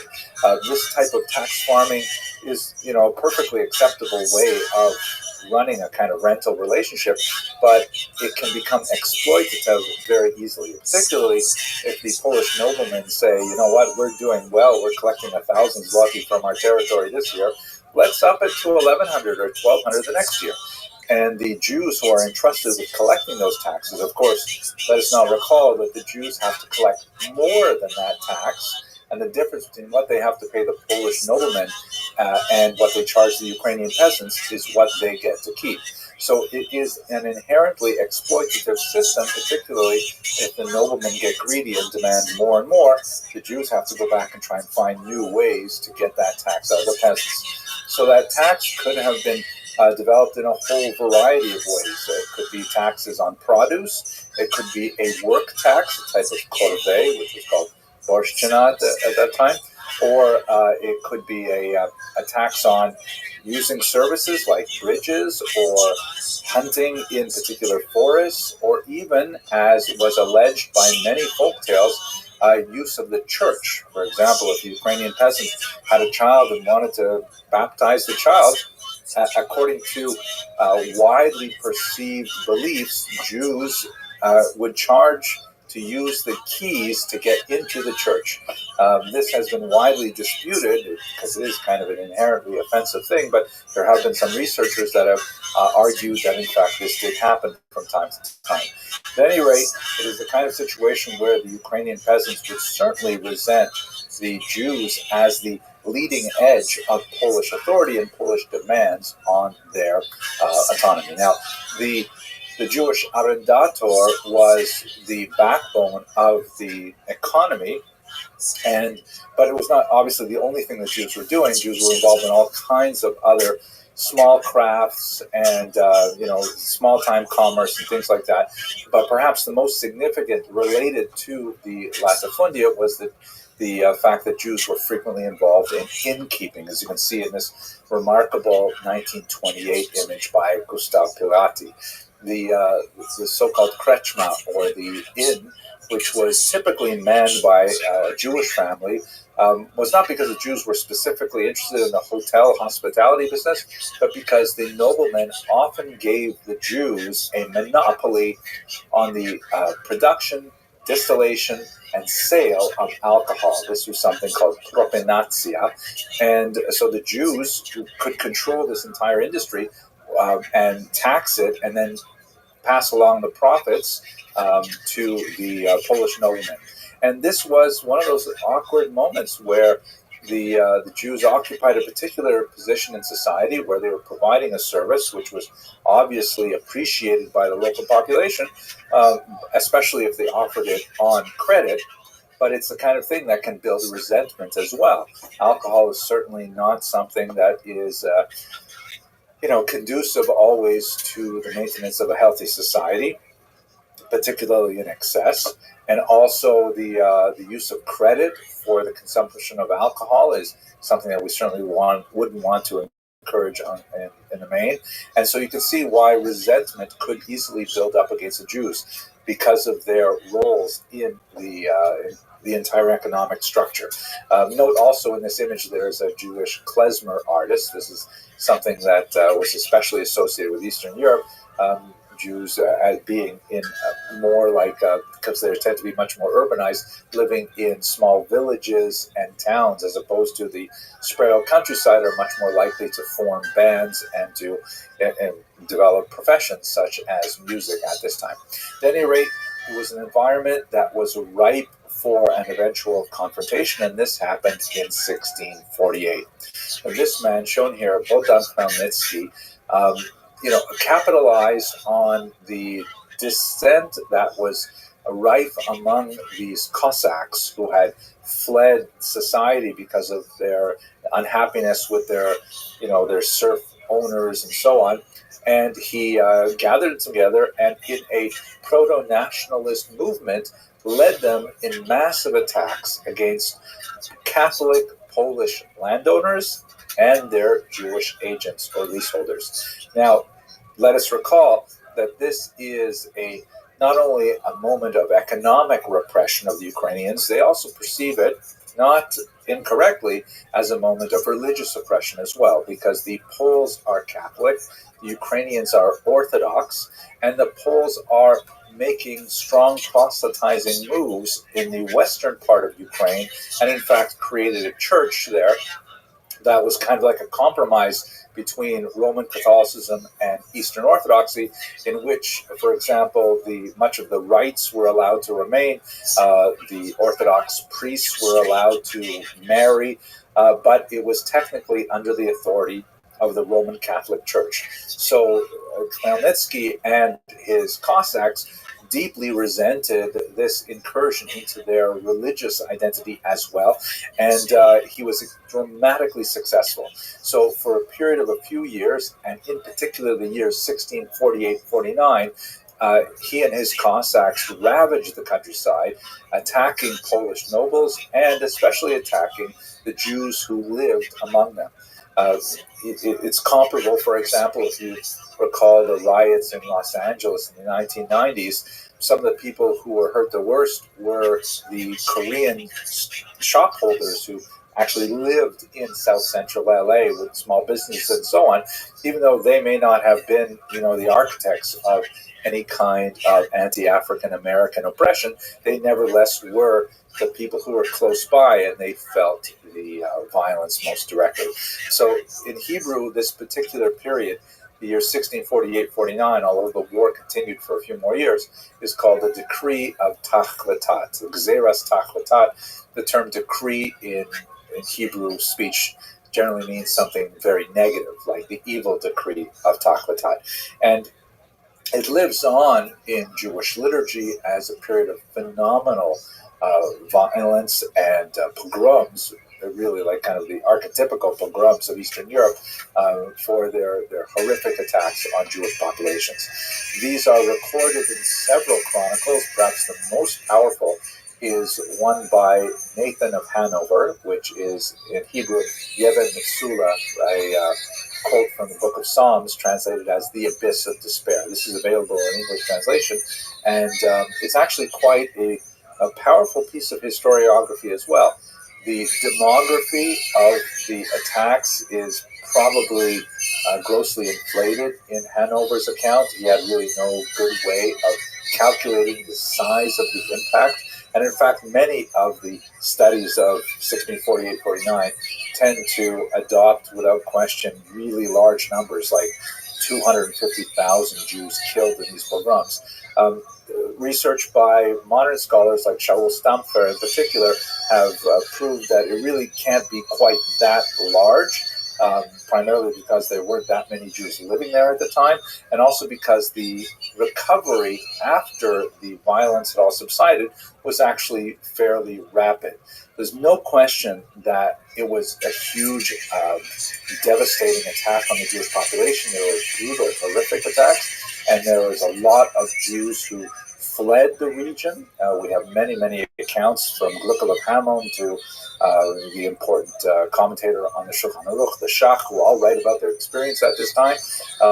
But the numbers that are commonly bruited about are probably large. It's probably in the tens of thousands, a horrific number, but certainly not in the hundreds of thousands.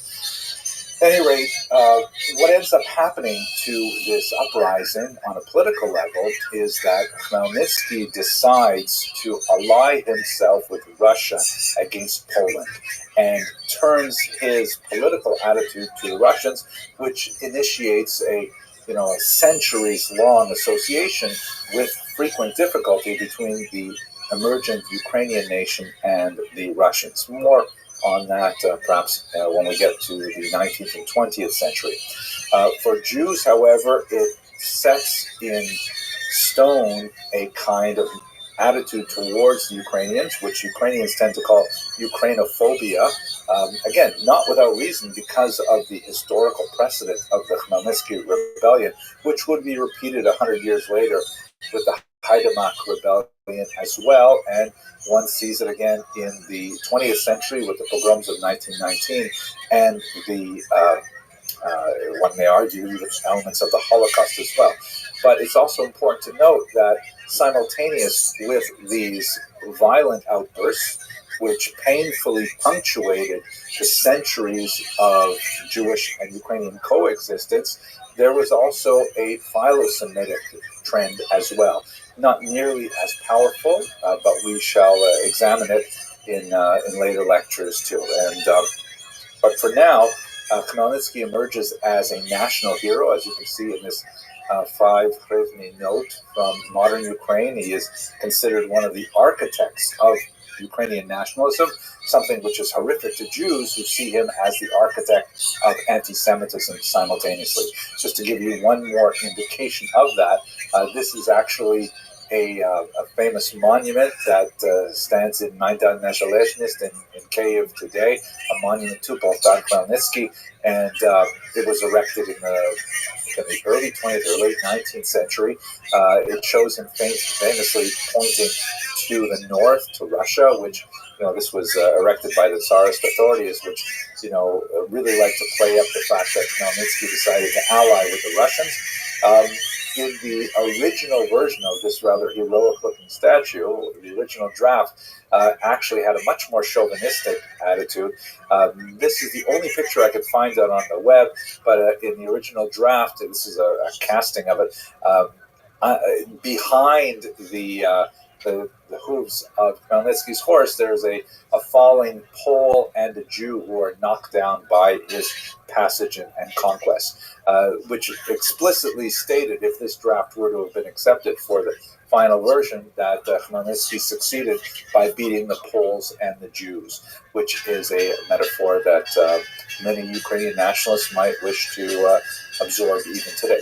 At any rate, this sort of moment in time encapsulated for both Jews and Ukrainians a vision of each other that was not conducive to a rapprochement. In fact, really would only come until the early 20th century, which we'll have to speak about in another lecture. But the idea of a major disruption that could challenge the 100 years of peaceful existence that Jews had in Eastern Europe had a remarkably destabilizing impact on Jews across Europe, and many historians draw a direct line from the Khmelnytsky uprising to the debacle of Shabbatai Tzvi, which we'll discuss in the next video. Okay, I hope you found this useful. If it was something that you'd like to see again, please do subscribe. It makes me happy to see the numbers increasing and to know that there are a lot of people out there who appreciate studying Jewish history as much as I do. Thank you very much for watching.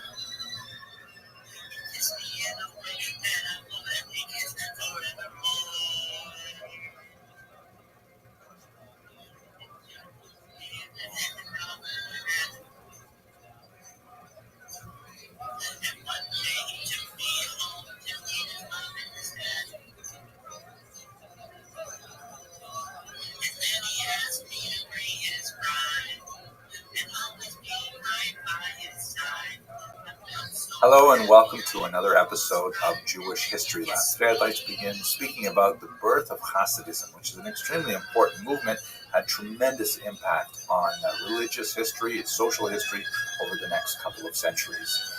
In fact, one of the ways that I find most productive to look at Hasidism is that it is really the first modern religious reform movement. I know we have this term Reform Judaism that refers, it's the American equivalent of what was called liberal Judaism in Western Europe, but it's predated by the Hasidic Revolution, which, although it seems to be a very highly traditionalist kind of movement, especially when compared to the more liberal approaches to Judaism, it definitely was quite challenging for the 18th century when it first appeared. So the historiography of Hasidism has evolved significantly since the 19th century. Heinrich Gretz, who we've spoken about many times, he took a very dim view of Hasidism. He understood it to be some kind of like obscurantist and credulous, even possibly Sabbatean, Kabbalistic movement that was associated with the poorly educated Jews of Eastern Europe.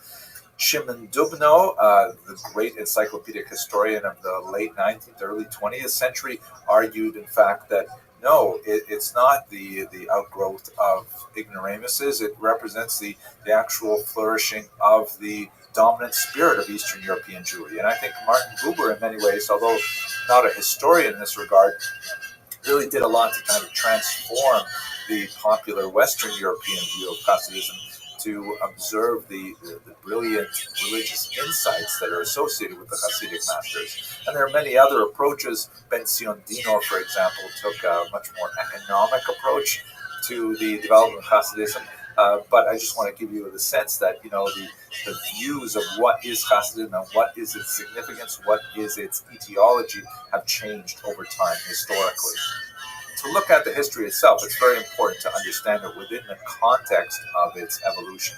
Its earliest development takes place within the Polish-Lithuanian Commonwealth and the chaotic political context of that time, which you recall the region was devastated by the Khmelnytsky uprising, and then there is an attempt to reconstruct the political status quo, but ultimately it's doomed to failure, as in 1772 the Polish-Lithuanian Commonwealth is dismantled by its neighbors, and in fact a large chunk of Jews living in this area would be swallowed up by Tsarina Catherine II, also known as Catherine the Great, who suddenly finds herself the owner of the largest Jewish population in the world.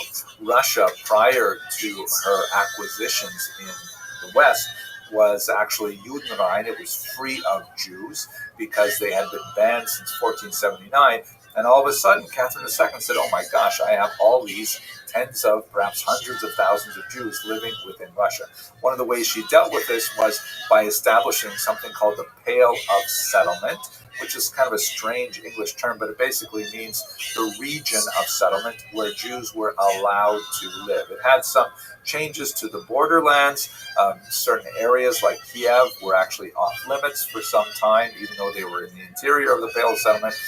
And exceptional Jews, like really talented medical doctors or very, very successful businessmen, could get permission to live in St. Petersburg or in Moscow, but this Pale of Settlement is where the vast majority of Jews live. There's a lot more to say about this in future lectures. At any rate, this is the region, particularly in the southern area of Podolia, Volhynia, Galicia, where Hasidism especially grew, with the exception of the Chabad movement, which grew in Lithuania to the north.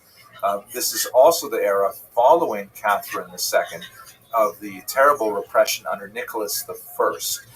Nicholas I attempted to extirpate the Jewish presence by forcibly assimilating them, either through conscription into the army as Kantonisten, or by destroying their internal structures. The Kehillah was officially banned in 1844, leaving it only small functions, essentially to serve the Russian state by collecting taxes and so on. We'll return to that in a couple of lectures. At any rate, it's a period where there is increasing pressure on the Jewish population in the region. And one of the ways in which they react is by developing this Hasidic ideology. So what exactly is the innovation of Hasidism? The term Hasid is actually ancient. You'll find it in the Hebrew scriptures. It basically means someone who does kindness. The word chesed is, of course, kindness. And a Hasid is understood to mean someone who goes beyond what is naturally required, someone who does extra. And we see that in all kinds of Hasidic activities, not only in the externalities like the fashion and the beards and the peyotes and things like that, but those are kind of like, levushim, or clothing. That's things that are on the outside. What's on the inside of Hasidism are emphasis on devekut, which is a kind of mystical cleaving to God through not just traditional study, which is something that was more associated with the pre-Hasidic groups, who would later become known as the Misnagdim, or the opponents. We'll talk about them in a second. But attachment to God through maybe less intuitive means, such as prayer or song or connection with others through fellowship.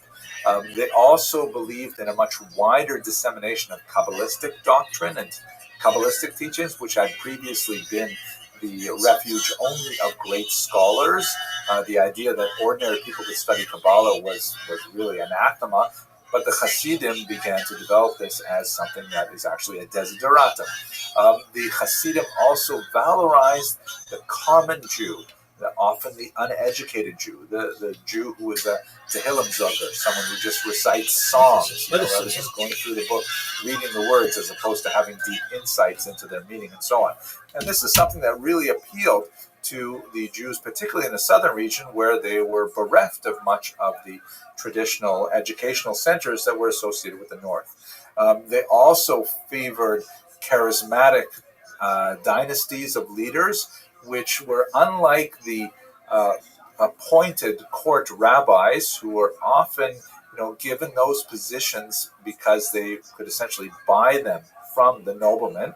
This was part of the last decaying elements of the Jewish community under the Polish-Lithuanian Commonwealth that thoroughly corrupted the rabbinate in certain areas. Local Hasidic leaders, who did not necessarily have any official claim to authority, but nevertheless, garnered the confidence of the population as being truly interested in their spiritual welfare, and gathered around themselves kind of like disciple circles of followers who are not necessarily, heavily learned and so on, but nevertheless were deeply sincere, and they infused the idea of Judaism with much more passion and much more simple enthusiasm than it had seen with the somewhat desiccated version that focused on the arcane study of the Talmud, more associated with the northern regions. One of the most important leaders of that time was Israel ben Eliezer, who was known as the Baal Shem Tov. So a couple of words about him. We only know about him from works that were written considerably after his lifetime, but we know something of the context in which he was active. Specifically, there were people who were wandering around the southern part in particular who were known as Baalei Shem, which means literally masters of the name. The name, of course, refers to the name of God. And this was kind of like a popular term that was associated with people who literally made amulets. One of the great scholars of this period, incidentally, is my friend and colleague, Professor Yochanan Petrovsky-Stern of Northwestern, shown here in his youth when we first met in Kiev, looking at some of the remarkable finds in the Vernadsky Library there of 18th century Pinkasim or communal record books from the time. He's done research on people like Hillel Baal Shem, who were like, these early proto-Hasidic leaders serving local populations and creating amulets for them. That's where they got that specific name. Now, not all of these amulet makers were especially reputable. Some of them were charlatans. And Israel ben Eliezer soon gathered a reputation for being exceptional, for being a miracle worker, but also a very insightful teacher of Judaism, one who connected with regular people and so on. And so he was associated with the name Baal Shem Tov, the good Baal Shem, to distinguish him from some of the other Baal Shem who are not necessarily so good.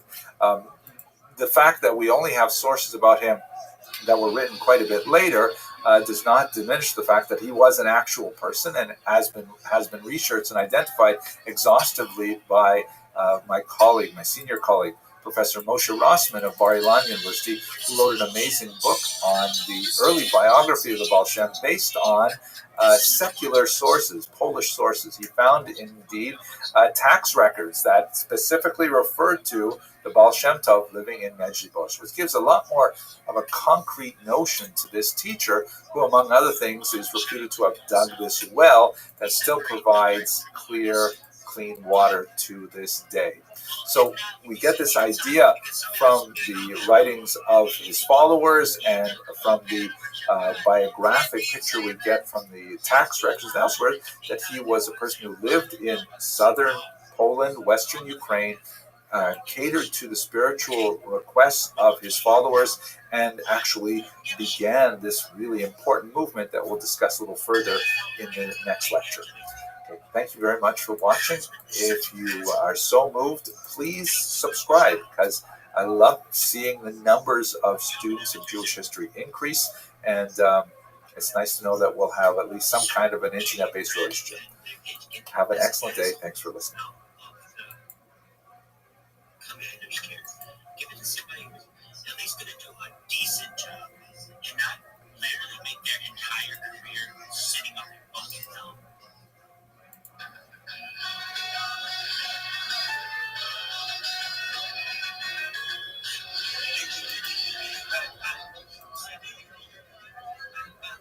One fine day, you look at me.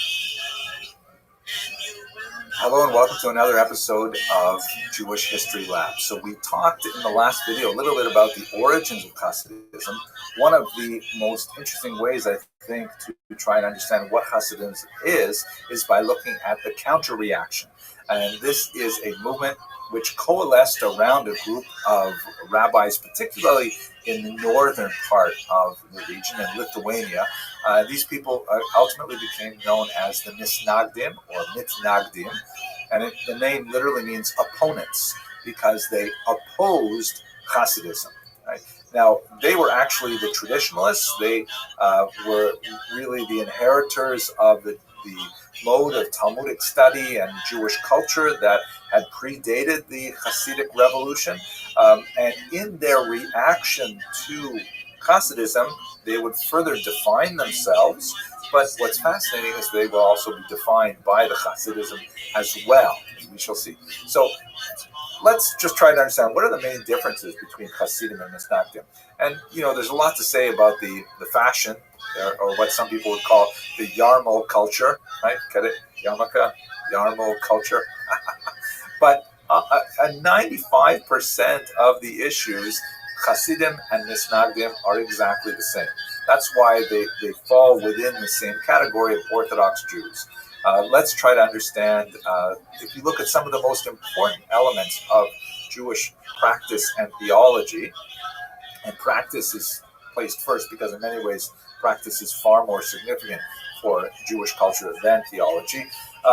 There are, let's say, four really big things we have to bear in mind. First of all, 613, or that refers to the number of commandments as traditionally calculated. And when I say 613 in this context, I mean, do you believe that God gave the Torah to the Jews at Mount Sinai, and that the rabbis who interpreted it in the Mishnah and the Talmud and later authorities are authoritatively interpreting the 613 commandments of the Torah? So that's a really bright line between Orthodox Jews, or Jews who call themselves Orthodox, and Jews who don't call themselves Orthodox. The Jews who don't call themselves Orthodox might want to argue that the commandments evolved over time, they weren't necessarily given at Sinai, and these are things which are anathema to Orthodox Jews. So if we ask the question, hey, do you believe in 613? The Mitnagdim and the Hasidim both agree unequivocally, yes. And to drill down a little deeper into the three areas of Jewish life, which are perhaps the most impactful in terms of the daily experience of Judaism, do you observe the Shabbat as understood by the rabbis? They both say yes. Do you keep kosher? They say absolutely. Are you kidding? And do you practice the laws of family purity, which has to deal with intimate relations? They would say for sure. This regards to the use of the mikvah and ritual bath, not really for our discussion today. At any rate, in these main areas of Judaism, they're in total agreement. They may disagree about details, like, for example, with keeping kosher. How exactly must one slaughter an animal to make it kosher? Or with Shabbat, when exactly does Shabbat end? They don't disagree about the nature of kashrut in general, that one has to keep kashrut, but they don't disagree about the fact that there is a Shabbat that has prohibited work on it and so on. But they may disagree about things at the very fringes. But like 95% of things, they are in total agreement. So what is it that they really disagree about? So let's understand this in the context of development of the Hasidic movement. Again, in its earliest origins, it was not in any ways a rebellion against the traditionalists. It was considered kind of like a development of a style, a development of a different approach to the same ideas, the same practices, and so on. In terms of actual people, one of the most important students of the Baal Shem Tov is Dover, known as the Maggid of Mezrich, and he lived until 1772.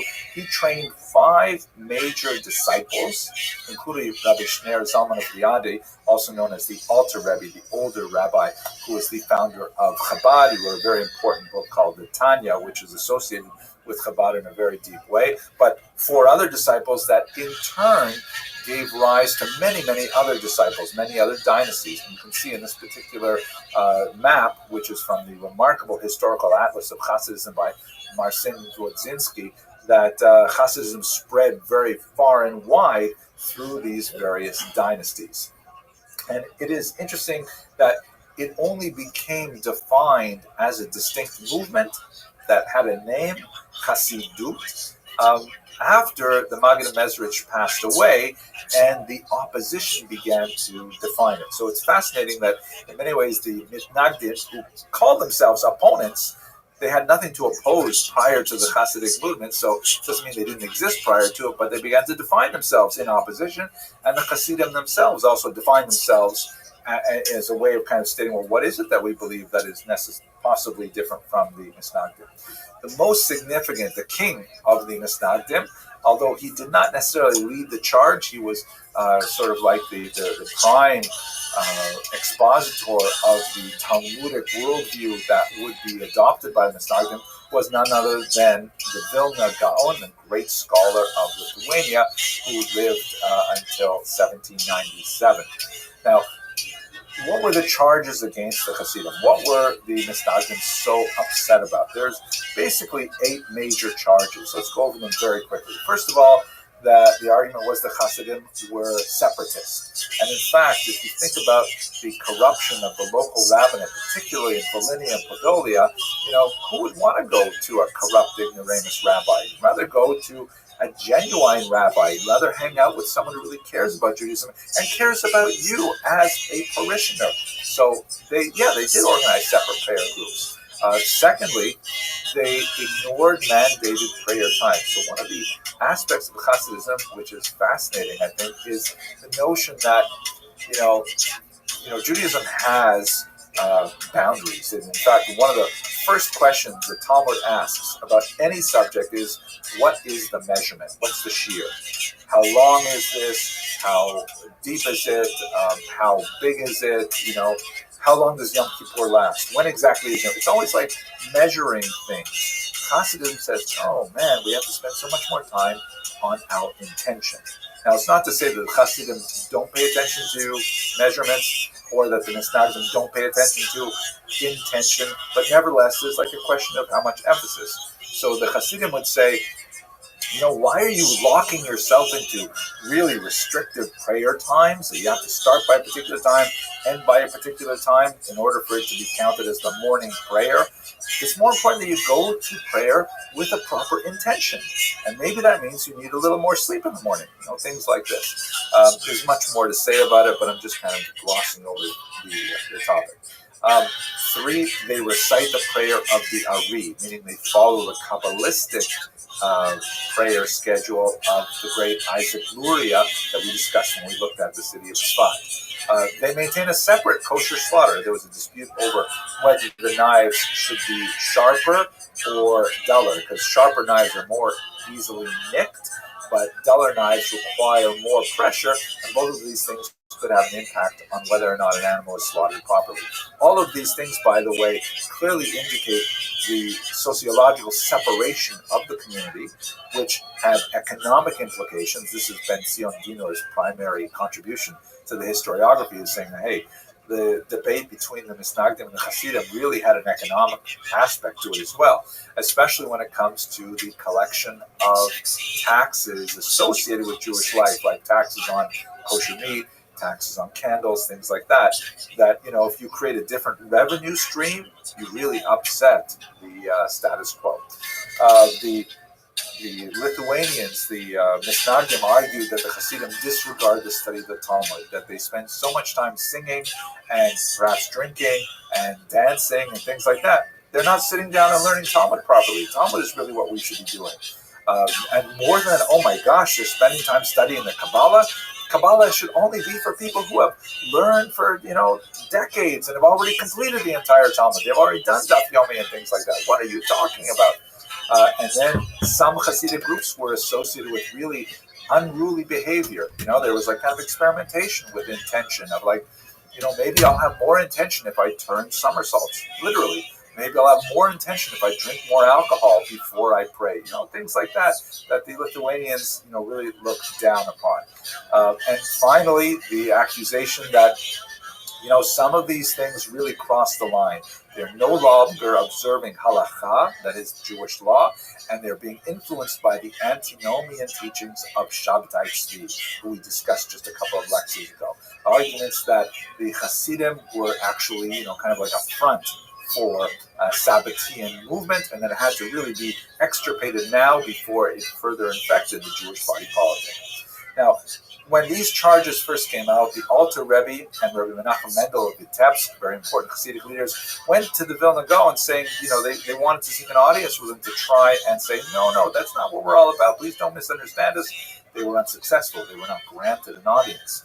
In fact, the Misnagdim counter-reacted by pronouncing bans on the Hasidic movement, and in some cases even burning Hasidic texts. This is actually kind of a nasty thing that's associated with the 18th century. Jews are unfortunately from time to time known to have such strong feelings about the writings of other Jews that they'll even consign those words to the flames. But by the way, that only ends up making the books much more popular. So if anyone watching this video wants to ban any of my books, I think that would be great, because sales would just...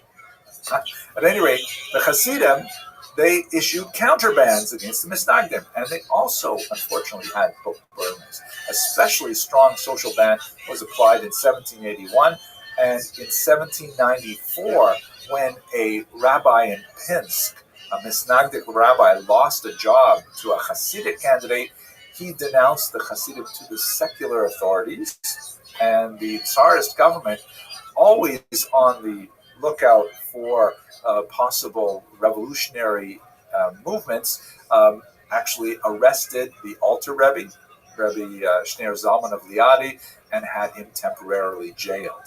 A phenomenon that would be associated with the very strong conflict between Hasidim and Misnagdim for some time.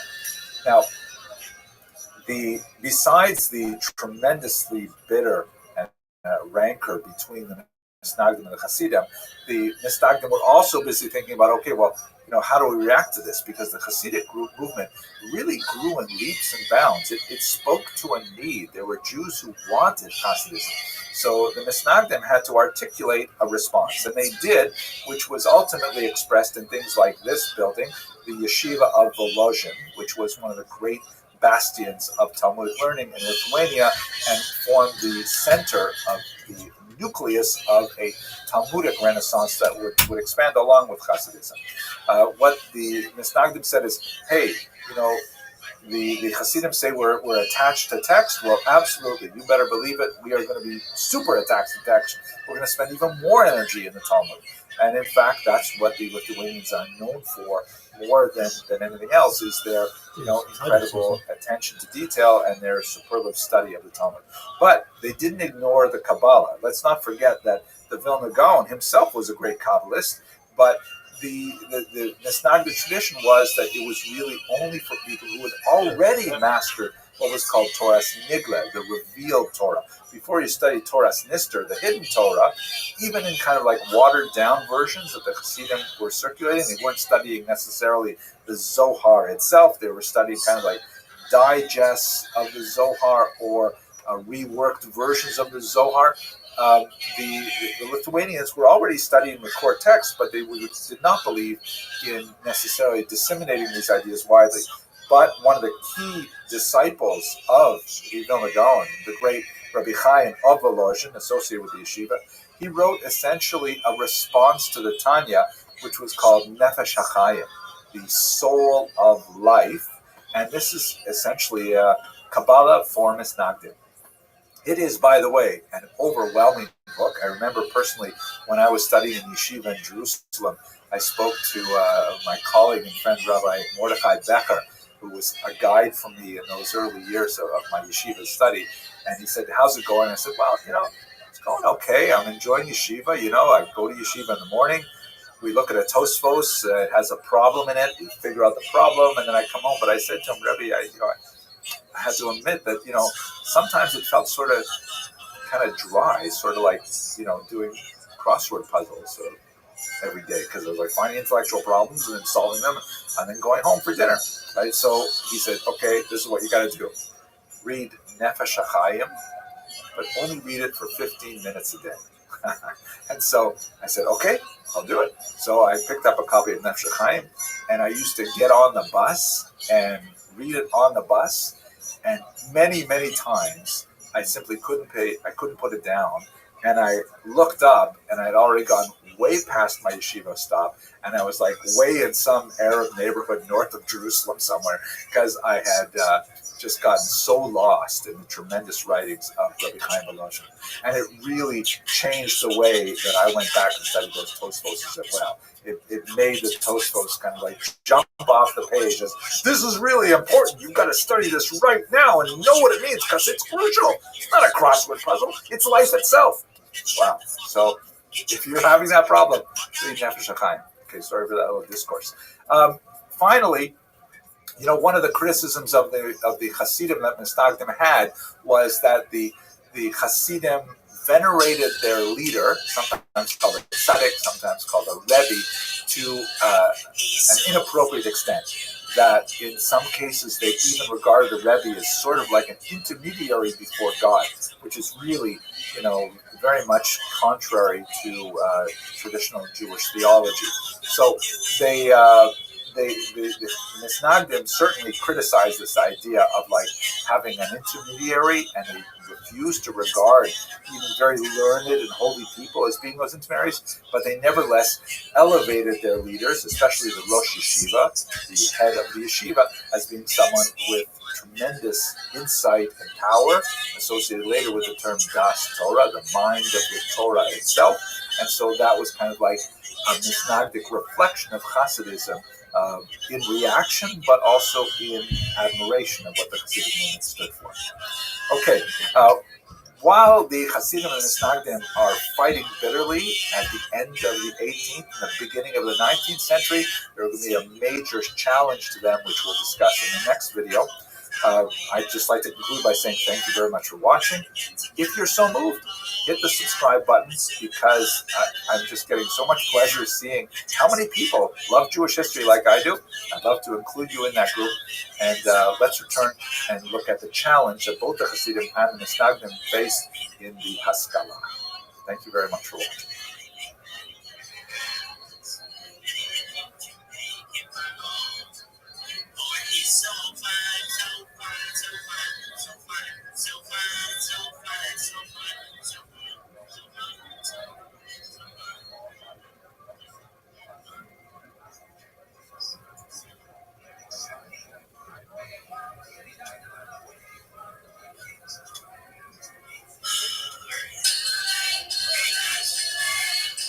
Hello and welcome to another episode of Jewish History Lab. So in the last two videos, we talked a little bit about the beginnings of the Hasidic movement in the 18th and early 19th century. And then we talked about the counter-reaction of the traditionalists known as the Misnagdim, or the opponents of Hasidism.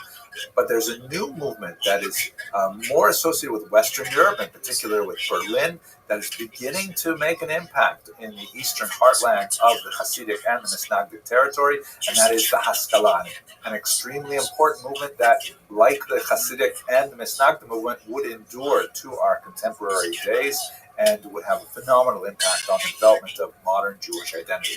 So let's look at this institution of the Haskalah.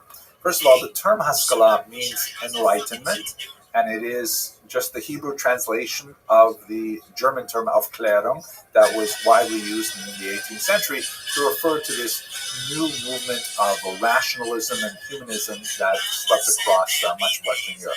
There are Jewish roots to it for sure.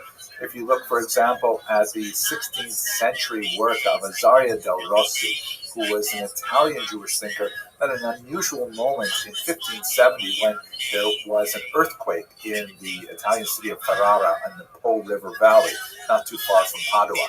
And he was forced out of doors like everybody in Ferrara. And while they're living in tents, worried about aftershocks for some weeks, because a lot of buildings were destroyed, he has some encounters with Christian thinkers from the local church that he probably would not have had, prior to this. And among other things, he discovers the letter of Aristeas and fascinating stuff. But in the context of this discussion, he begins to explore the idea of, hey, you know what? Judaism has a lot to offer the outside world, and the outside world has a lot to offer Judaism as well. Very controversial kind of thought, but we see it in many predecessors. Maimonides, for example, writes in the 8 chapters, accept truth from whoever speaks it. There is this notion in Judaism that although there is a kind of a centrifugal force that emphasizes focusing on traditional Jewish texts, there's also kind of like a looking out force as well that waxes and wanes in different periods. The Haskalah is definitely a period of looking out, of saying what's going on in the outside world, how does it fit within our Jewish worldview, if it fits at all. Del Rossi's insight was something that it was not unique to the 16th century. It's not like Jews woke up in the 16th century and says, hey, we can learn something from the outside world. We see, for example, in Maimonides, who writes in the 8 chapters that one should accept truth from whoever speaks it. We can find lots of moments in Jewish history where Jews have a much more kind of open-minded, syncretic approach, and that oscillates with a kind of internal, inward-focused perspective in which the outside world is regarded as toxic and dangerous and should be avoided. Jewish history kind of vacillates or oscillates between these two poles. The Haskalah is an example of Western European Jewry definitely leaning far towards the extreme of, hey, look at the outside world, it has so much to offer us, even at the risk of dissolving or assimilating into the body politic of the general population. That's one of the dangers of Haskalah. At any rate, these ideas of openness to outside society had a jumpstart with the Portuguese diaspora in particular, because these were Jews who you will recall were forcibly converted to Christianity and had to maintain that kind of dual identity of knowing that they are Jewish and wanting to retain their Jewish identity and resentful of their Christian passports into the rest of the world. And many of them spread throughout Western Europe. Amsterdam is a particular location where a lot of these Portuguese Jews ended up, but also into the New World, as we discussed as well. And these Portuguese Jews had a very special approach to the outside world that made them especially effective conduits of what would become burgeoning modern thought in general. Okay, way too much of an introduction. Let's go specifically to the early Maskilim. Certainly the most important of them, the king of the Maskilim, was Moses Mendelssohn, a self-taught genius who actually was especially known not only for his philosophical work, but also for his tremendous facility with secular German. Let us not forget that Jews had their own language, Yiddish. This is besides the ancient language of Hebrew, which was largely reserved for religious purposes, prayer, and Aramaic, which was used primarily in the study of the Talmud. But their vernacular was Yiddish. Yiddish is essentially a medieval German dialect that was like it's kind of like if you compare Creole, Haitian French to continental French, or even, where I grew up, the Joual, the Quebecois French, comparing that to Parisian French, they're really very different. They can almost not understand each other. So it was like very similar in syntax, and the vocabulary had huge overlaps. But, speaking Yiddish to a German would make one seem like a peasant and backward and things like that. And of course, they're written in different alphabets, so it's impossible for Yiddish readers to understand written German unless they learn the alphabet, and then they tease out, the 15-20% of the vocabulary is different and so on.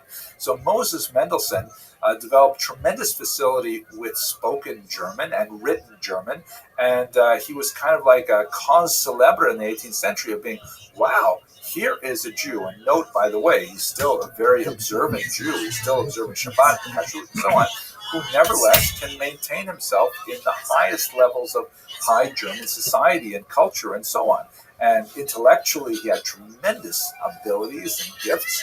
And so he was like really a famous Jew because of his ability to be a culture broker and to say to the outside world, hey, Jews have something of value. They should not be considered second-class citizens. In fact, they weren't considered citizens. They were considered travelers, sojourners, even though they lived in Germany for hundreds of years. So he was someone who not only communicated Judaism and Jewish culture to the outside world, he also communicated it backwards.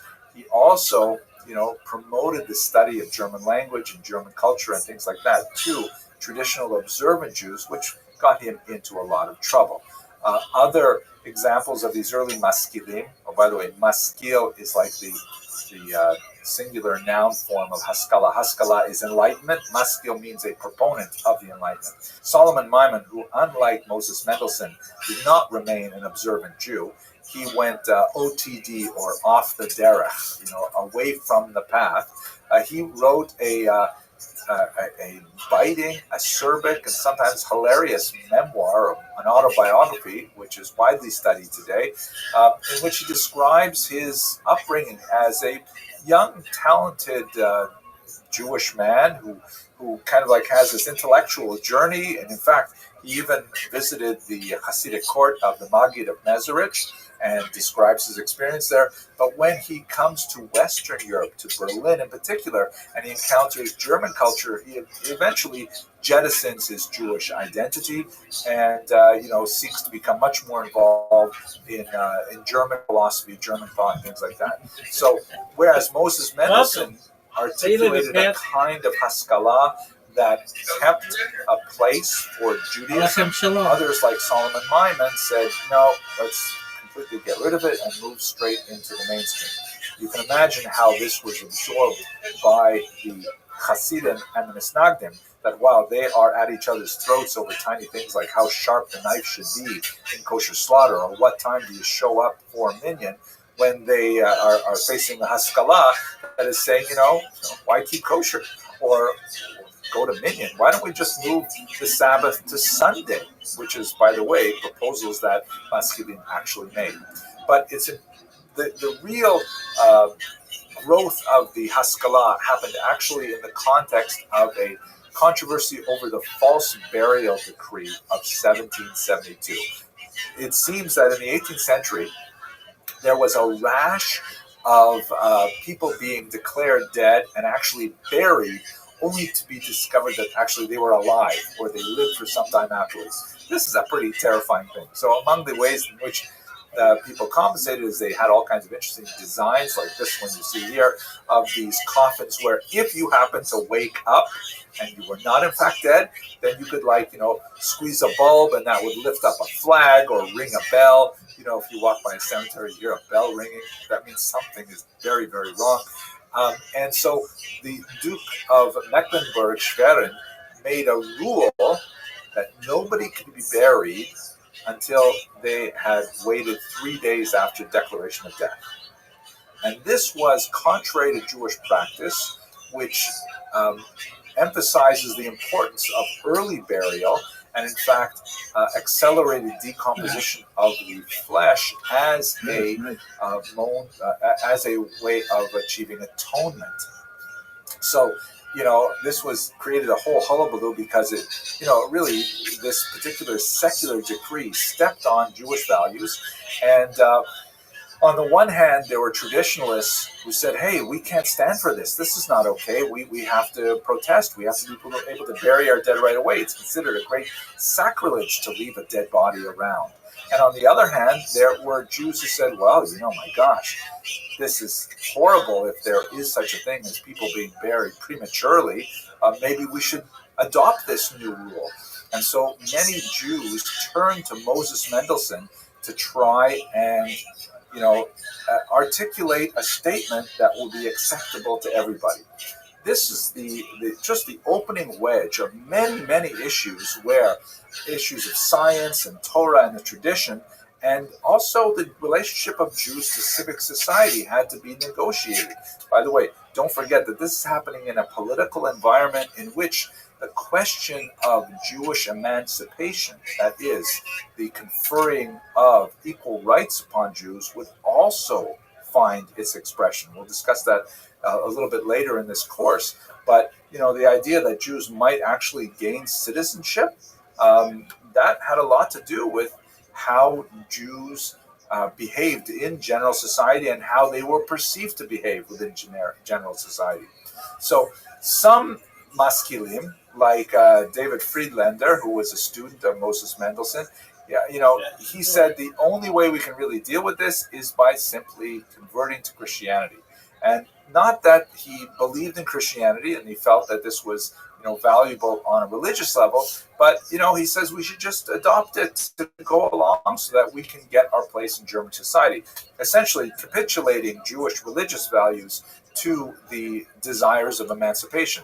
He proposed this as a so-called dry baptism, meaning that no water is involved. It's not a real baptism. It's just a pro forma thing, And in fact, many Jews, although it was not accepted communally at all, and although Friedlander's suggestion was considered a shanda, or just like outrageous, and Jews did not accept it on a communal level, many Jews did accept it on an individual level. And you see people choosing to baptize themselves, like Heinrich Heine, for example, the great poet, or the parents of Karl Marx would have they would have their children baptized. This was actually very common in the 19th century, and it really dates back to Friedlander's suggestion. Others, like Rabbi Samson Raphael Hirsch, argued that modernity has to be engaged, but not by completely abandoning Jewish identity. So he argued for a sort of like a hybrid approach that would accept those elements of modernity that were compatible with Judaism without sacrificing any of the 613 commandments that we talked about in a couple of lectures ago. By the way, some felt that Samson Raphael Hirsch was way too modern. It was way too, he gave up too much for the modern era, so sometimes he was portrayed with a little bit heavier beard like this to make him look a little bit more traditional. Now, these were the things that were happening in Western Europe. Eastern Europe was an entirely different story. Western Europe had a much smaller Jewish population, a population that was much more inclined to be open to the ideas of modernity and so on. In Eastern Europe, Jews lived in greater numbers and greater concentration, and really with much greater, endemic Jewish culture. So one of the big differences is that in Western Europe, particularly in Germany, there's a heavy lean towards assimilation. Didn't necessarily find that in Eastern Europe, although there was more of an emphasis on acculturation, which is kind of like a softer word than assimilation, an adaptation to culture rather than a disappearance within culture. And some of the ways in which the Haskalah was expressed in the Eastern European context was, let's do different Jewish things rather than simply adopt the norms of the larger population.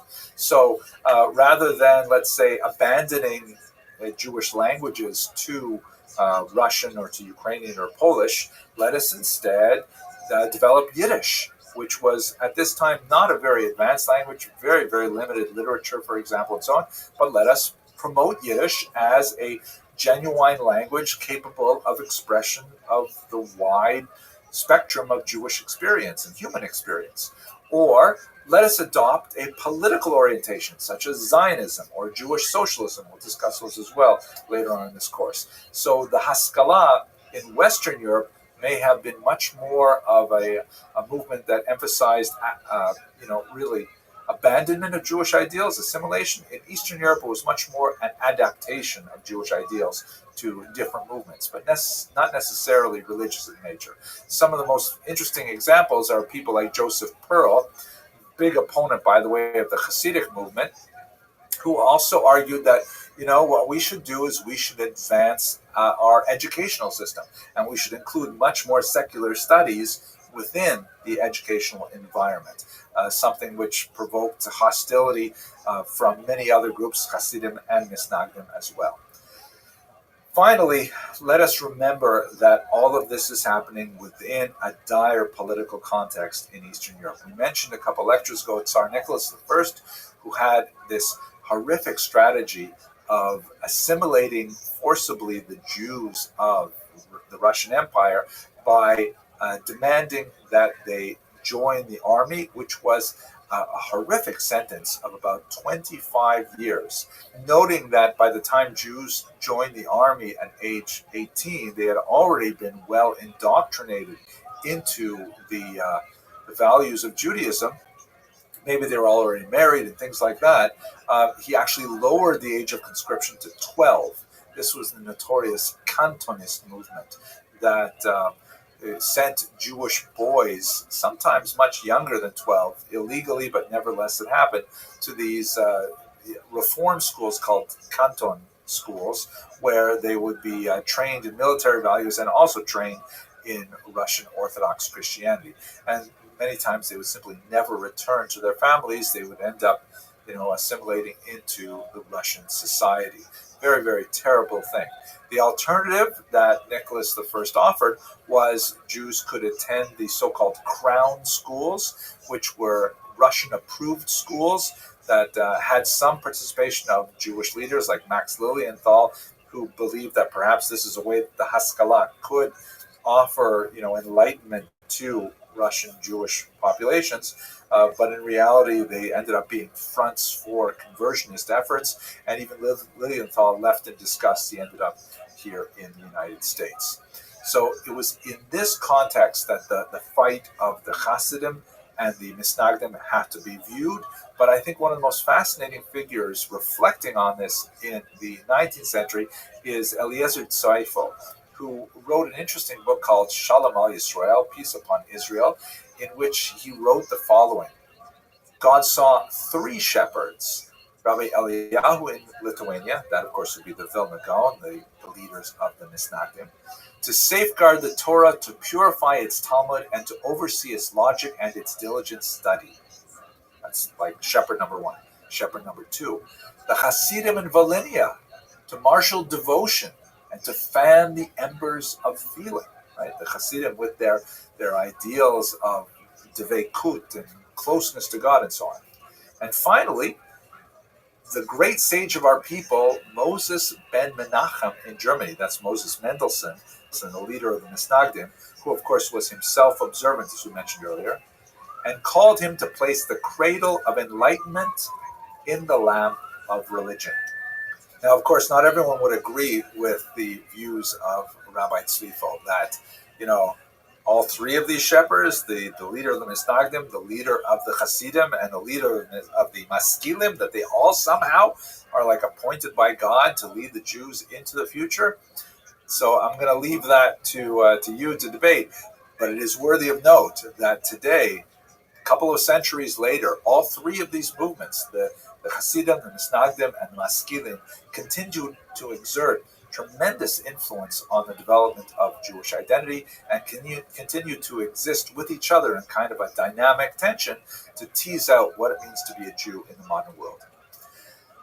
Okay, I hope you enjoyed this lecture. I had fun thinking about it and talking about it with you.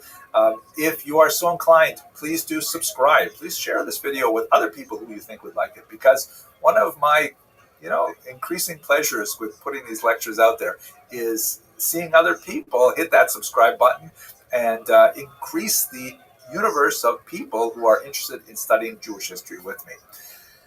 Thank you very much for watching.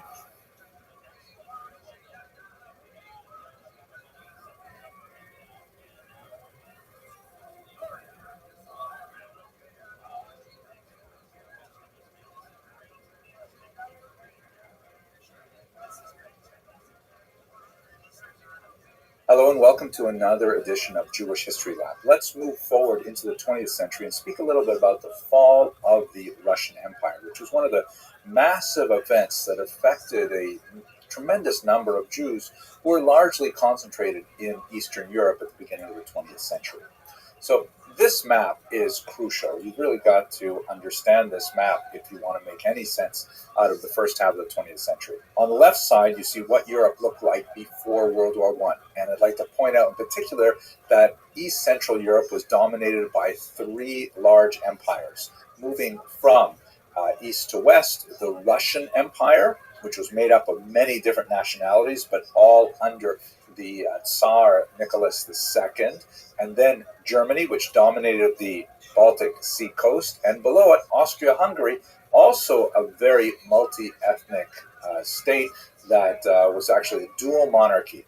These three large empires dominated the region. But after World War I, there were a number of peace treaties that divided these three great empires up into much smaller countries and actually resulted in a tremendous amount of dissatisfaction, primarily located in those peoples who lived in these three regions, the titular nationalities, meaning the Germans in Germany, the Austrians and Hungarians in Austria-Hungary, and so on. There were a lot of winners, on the other hand, in the post-World War I treaties, and you can see they actually got their own countries. Like, for example, most significantly, Poland, which, of course, was a country prior to the late 18th century, but then it was cynically divided up by its three neighbors and disappeared from the map of Europe. It suddenly reappeared 200 years later, and this is a tremendous exaltation for the Poles, although there are lots of non-Poles living in Poland, including Ukrainians, Lithuanians,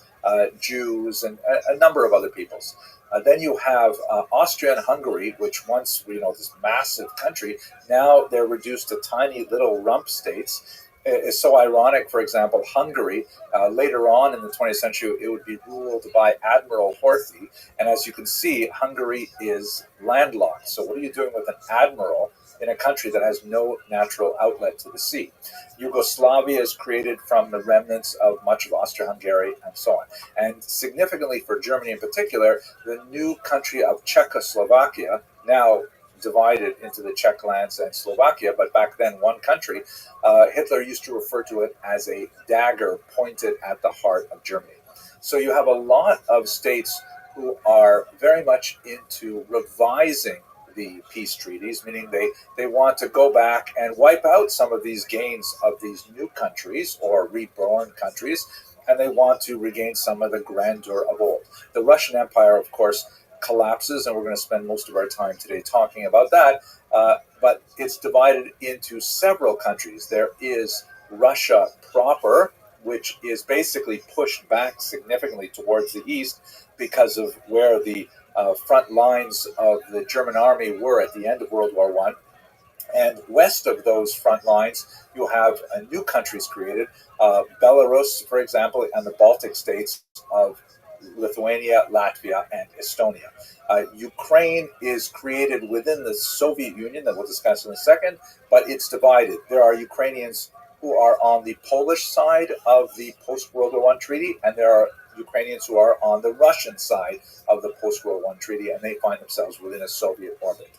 So there's a tremendous amount of dissatisfaction among the losers of World War I who are unhappy with these peace treaties, and they want to revise them.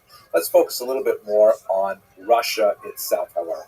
So Russia is extremely complicated at this period of time. I'll try to make it as simple as possible. The first thing you should realize is that there were actually two revolutions in Russia, separated by a few months. They both occurred in the year 1917, although the month in which they occurred depends on where you are standing at the time they occurred. The reason why this is so is because it was only in 1918 that the communists officially adopted the Gregorian calendar that is currently in use in Western Europe and America and so on. Prior to that, they were using the Julian calendar, which does not have the same calculation of leap days. Like in February, we have that leap year. So that meant that quite literally, Russia was 11 days behind the West in their calendar. And so if you look at Russian sources, for example, that were written at that time, they refer to the February Revolution because in Russia it occurred in February. But if you were standing in New York City when the revolution occurred, it would have been in March. So let's just say there was a spring revolution, and it occurred. It began really in Petrograd. There's more confusing stuff. Sorry, I'm throwing lots of stuff, but it gives you a sense of just how tumultuous and how crazy everything was at the time. The city called Petrograd, which means Peter's city, was a Russian renaming of the city that was founded by Peter the Great 100-odd years ago that was called St. Petersburg. The reason why it was no longer called St. Petersburg is because they felt that sounded too German, right? Berg is a German suffix meaning city, so the city of Peter. So they wanted to have a Russian sound because they were fighting with the Germans, so they called it Petrograd. Then, when the communists came to power, they renamed it again because they didn't want it named after a Tsar. They renamed it Leningrad, right? Lenin City. And then, of course, after the collapse of the Soviet Union at the end of the 20th century, it was renamed back to its original name of St. Petersburg. Okay, this is all very simple, I know. But it happened in Petrograd where there was a significant march. It happened to occur on International Women's Day, which is March 8th in the Western calendar. It's actually a very important date that they commemorate even to this day in the former Soviet Union and the regions of Eastern Europe. It's different from, let's say, Mother's Day or things like that we do. It's not really what important. What's important for us right now is that there was a huge march and a protest that was specifically clamoring for the government to do something about the tremendous food shortages that were occurring as a result of the war. Don't forget, 1917, we're 3 years into World War I, no sign of slowing down. Russia is really hurting badly. They're not able to equip their troops properly. They're telling their soldiers to go into war, and because they don't have enough bullets, they say, use your bayonets first, right? Like, can you imagine you're going up against an enemy and you can't fire? You have to actually use your bayonet, which means get really close to them when they have machine guns and things like that. So it was just a disaster. So there's this protest in Petrograd, and according to some news accounts, a woman took a brick and threw it through a bakery window. Everyone rushed in to get the stolen bread, and this food riot sort of expanded and expanded. It took on more political overtones, and ultimately, within a very short period of time, the Tsar's palace was overrun. The Tsar and his family were arrested. They would be assassinated later, and the Romanov dynasty that had stood for hundreds of years fell in early 1917. What happens immediately after that is it doesn't become communist right away. The Russian Empire becomes a sort of provisional democracy, and it's run by this individual, Alexander Kerensky. They call themselves the provisional government, and the whole idea that they wanted to establish a modern form of democracy, and they wanted to do it right. They wanted to have massive elections all over the Russian Empire, and they were going to elect a constituent assembly, and this constituent assembly would then, be able to create this democratic federated Russian government. Kerensky was widely admired by the Jewish population because one of the very first acts in his role as the leader of this provisional government is he abolished the hated Pale of Settlement. Here you can see a map of the Pale of Settlement from the Encyclopedia Judaica. It was hated by Jews in the 20th century because it placed all kinds of anti-Semitic restrictions on Jewish activity, Jewish commercial activity, traveling, education, you name it. And Jews were clamoring to have equal rights, and they wanted to be able to, free themselves from the Pale of Settlement if necessary. So Kerensky abolished this highly discriminatory restriction on residence. Here, by the way, you can see another map that gives you a little bit of sense of the density of Jewish population. Some writers from the time considered it a massive deal because of the huge concentrations of Jews that were located here. So Kerensky was really trying to do things right, but on the other hand, it was his sheer dedication to doing it properly that ended up bringing the whole thing down to its knees. Because by pushing off all really important discussions, like, for example, should we continue fighting this war? And what are we going to do about, land reallocation? And what about all these peasants and their demands? And what about the urban workers and so on? And they basically couldn't do anything until they had the Constituent Assembly, and by constantly pushing it off until that time when it could be properly constituted, the communists were able to take advantage and ultimately undermine Kerensky's efforts. The genius behind all of it was Vladimir Ilyich Lenin, shown here, who was really quite a destabilizing force in Russia during those months between the first revolution in February, March, and the second revolution, which is really the communist revolution of October, November 1917. Here's a piece of propaganda from the era that shows Tovarish Lenin, meaning Comrade Lenin, at the top there with his characteristic soft cap, and he's getting rid of all of the negative classes in the Russian Empire. You can see various, nobility, and there's the Russian Orthodox clergy at the bottom, and you can see also what looks like a monopoly man. This is sort of the turn of the 20th century caricature of a capitalist. You may recognize the top hat, and typically there's a waistcoat there and usually a bag of money. And quite often, not in this particular example, but quite often the capitalist is, not so thinly veiled, disguised for a Jew. Usually it is a Jewish capitalist that's portrayed in these images. The communists, however, were unusually strong on minimizing anti-Semitism at this time, especially in comparison to their rivals like the White Russian movement, the monarchist movement, and some of the anarchists and so on. But we'll get to that in the next video. At any rate, over the course of a few months in 1917, Lenin was able to really mobilize a wide-ranging network of Soviets, which means basically councils. And these are like sort of local groups of leaders who are motivated by socialist ideology, who want to take over the means of production themselves. And you would have Soviets in factories, Soviets in municipalities, and so on. And ultimately, he was able to take over and disband the Constituent Assembly and proclaim the Union of Soviet Socialist Republics, the USSR. That's ultimately what occurred in October of 1917 in Russia, and of course in New York it would have been recorded as November of 1917. Now, just to give you a sense of the kind of tension, here's a piece of White Russian propaganda that gives you a sense of some of the opposition to this communist movement.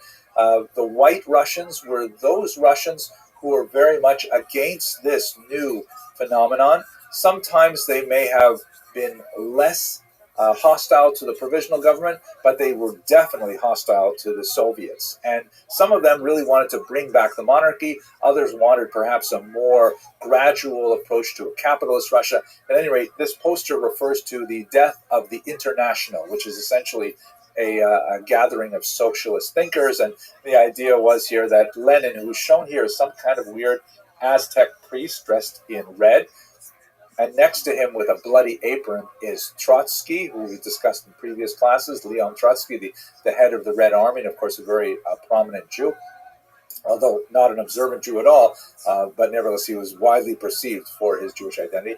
And they are about to slaughter the Russian monarchy there. They're representing Russia on the altar of a statue of Karl Marx with the word international referring to the Socialist International. And the idea is that they're going to sacrifice Russia to communism. And, arrayed around him with their labels on the top as to who's referenced here, Zinoviev is shown with his hands outstretched, another Jewish figure, and so on. There's all of these people who are involved in this secret cabal, and there's this interesting figure here. If you look, I'll zoom in here so you can see him better. This is clearly a secularized Jew with the stereotypical ugly physiognomy that's often applied in these kinds of anti-Semitic pictures. But in case we missed it, he's also got peyos. He's also got forelocks there to indicate he, like many communist Jews of that era, had jettisoned his Jewish identity in order to absorb this new ideology. And he is holding onto a bag, which, as you can see, has the number 30 on it. Now, I'm not positive, but I think what this is referring to is the 30 pieces of gold that Judas accepted to betray Jesus. So there's kind of like an overlaying here of the betrayal theme that goes back to really, really old anti-Semitic tropes. Not exactly sure, but I think that's what that strange number 30 means. At any rate, in the fall of 1917, the Russian Empire, at least those regions that are dominated by Russian cities like Moscow and Petrograd, become officially communist, and this will tip the entire region into a massive civil war. That's what I'm going to talk about next. Thank you very much for watching.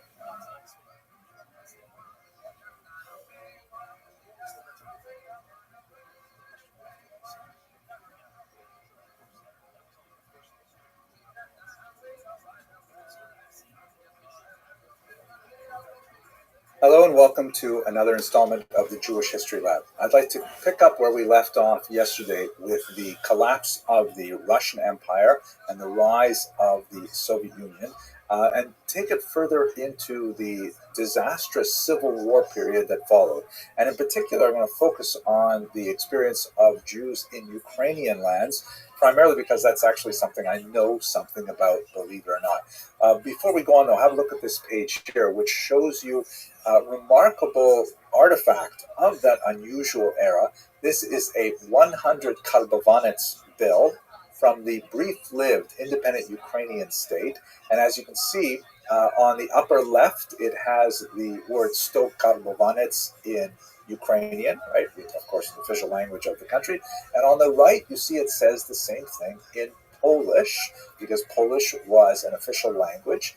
And then at the bottom, underneath the number 100, you see in Yiddish, 100 Karbovances, which is an amazing thing. Yiddish was actually an official language of this brief-lived Ukrainian state. We'll have to see what exactly happened there. The reason why I mentioned I actually know something about this, because this was the topic of my PhD dissertation. I did a ridiculous amount of primary research in several archives around the world, and several of them in the former Soviet Union, and eventually came out with this book, which I'm proud to say still has some readers. It has been reprinted, and it's been translated as well by a fairly important publishing house there, Duchy Litera, and so if you're curious, you can get it in either English or in Ukrainian, whatever you like. At any rate, what I focused on was this unusual period of time in which there was a remarkable rapprochement, that is a coming together, a meeting of minds of populations that had lived in a kind of, difficult symbiosis for a very long time. for centuries, and that, of course, is the Jewish and the Ukrainian populations. They were very, very different populations. Ukrainians were overwhelmingly agricultural, the Jews overwhelmingly living in villages, towns, and cities. The Ukrainians were the dominant population, a large part of the population, but had very little power in the urban centers. And the Jews, on the other hand, highly literate, highly numerate, long oppressed and restricted by Russian authorities, but now looking for an opportunity to express themselves nationally. And because of the collapse of the Russian Empire, that suddenly became possible. So under the period of the provisional government, there were more and more linkages between the Jews and the Ukrainians, and they began to talk about perhaps creating some kind of new democratic society together. When Russia became communist, that we spoke about in the previous lecture, this became much more significant. The Jewish parties who were more left-leaning, the socialist Jewish parties, were very, very uncomfortable, but there were a lot of Jewish organizations that felt much more at home with the Ukrainians than they did with the Russians, which is an upsetting moment because for a long time, Jews had exhibited, if they had any kind of alliance with a larger population, it tended to be much more Russotropic. This is, by the way, a very old phenomenon where minorities tend to ally themselves with the ruling power rather than allying themselves with oppressed parts of a society, because obviously as a minority it's dangerous to be on the wrong side of the tracks, so to speak, when it comes to this kind of thing. So they ended up allying themselves with the Ukrainians as they moved more and more towards independence, even from the Russians, because originally they had viewed themselves as part of a larger Russian federated society, that perhaps the Russians were the most significant of the nationalities, but the Ukrainians would have significant powers to themselves, and they began to move towards total independence, which was definitely a big break for the Ukrainians as well. And so during this period of time, there was actually a remarkable, effervescence of a new spirit of cooperation between Ukrainians and Jews.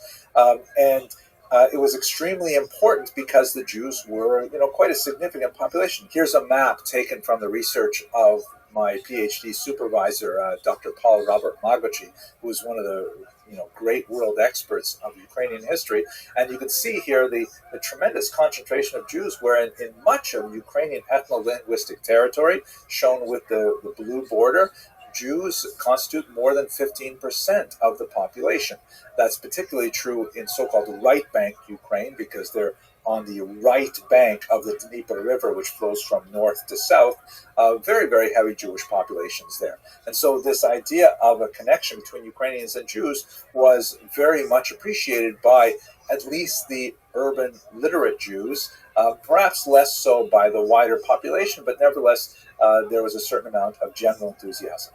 But, this is a chaotic time. Remember, this is all happening at the very end of World War I.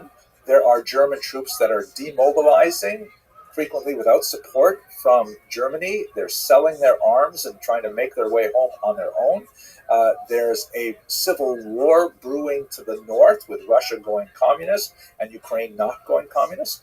There are bands of anarchists that are wandering free, and there's no state power of any authority that actually can control any of this. Of course, it would explode into a bloody period of civil war and violence. But before that, let's just look at this document, which gives you a sense of how tenuous this rapprochement between Ukrainian and Jews were. This is a document that I found in the archives, typical of hundreds and hundreds of documents from this period here. And it's actually a document related to a particular Jewish community. And you can see that it is written in Ukrainian. That's the Slavic Cyrillic alphabet on the left of the page. But the typewriter that was used to write it was a Russian typewriter. And so there are certain, half a dozen odd letters in the Ukrainian alphabet that the Russians do not have.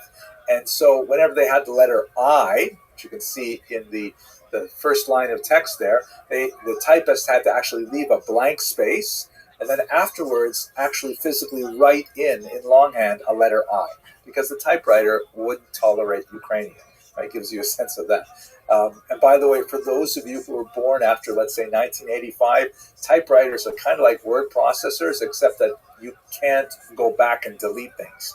You have to write it exactly the way it turns out the first time, and then make it into a hard copy. Actually, it becomes a hard copy as you do it. And, well, I'm not going to explain to you the technology. It is kind of weird. And then on the right, you see they've added in the Yiddish translation of the same document. Of course, there's no Yiddish typewriters, so the whole thing has to be written in by hand. But it just gives you a sense of how, they were trying to piece these things together without the right equipment, even to type up their orders. But nevertheless, it has certain kind of youthful exuberance that in many ways made the period, emblematic of the best that could have happened. Unfortunately, it all collapsed in terrible, terrible violence, primarily because of the pogroms that were especially bad in the year 1919. Now, there are many, many forces who were active in Ukrainian ethno-linguistic territory that were guilty of perpetrating pogroms. The White Russians, who we talked about in the previous lecture, who were monarchist, anti-communist Russians who wanted to, either restore the Tsar if possible, or if not, at least go back to some kind of provisional government, but certainly not the communists. They engaged in very brutal attacks on Jews. There are a number of foreign armies. A Polish army was there, and there were also bands of roving anarchists, particularly the Greens, people like Nestor Makhno, who were associated with attacks on civilian populations. Not only Jews, Mennonites, for example, suffered. Poles also suffered when they were, far away from large Polish centers, and it was a very, very bloody period of time. The numbers of deaths are very, very difficult to calculate, but certainly in the tens of thousands. A reasonable estimate of 50 to 60,000. Terrible, terrible time. And really, if it were not for the Holocaust that would occur only 20 years later, this would be considered one of the greatest periods of violence perpetrated against the Jews since, Temple times. It's definitely much worse than the Crusades. It's arguably much worse even than the Khmelnytsky massacres of the 17th century.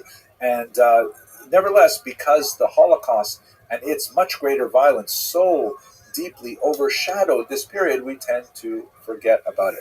Now, when I did my research back in the 1980s, 1990s, I really had to rely heavily on archival sources and secondary sources that were largely written in the 1920s. But my colleague Jeffrey Weidlinger has written really a remarkable book called In the Midst of Civilized Europe, The Pogroms of 1918, 1921, which really treats the violence of this period in a much more significant and comprehensive manner. And it's really, I'll put the link in the notes to this because it's really a phenomenal book. At any rate, let's go back to where we are. From the point of view of Ukrainian-Jewish relations, however, and specifically with regard to that remarkable period that I described at the beginning of this lecture, one of the most tragic elements of this period is that roughly 40% of the pogroms that were recorded were attributed to the Ukrainian Directory forces under the control of this man, Simon Petliura.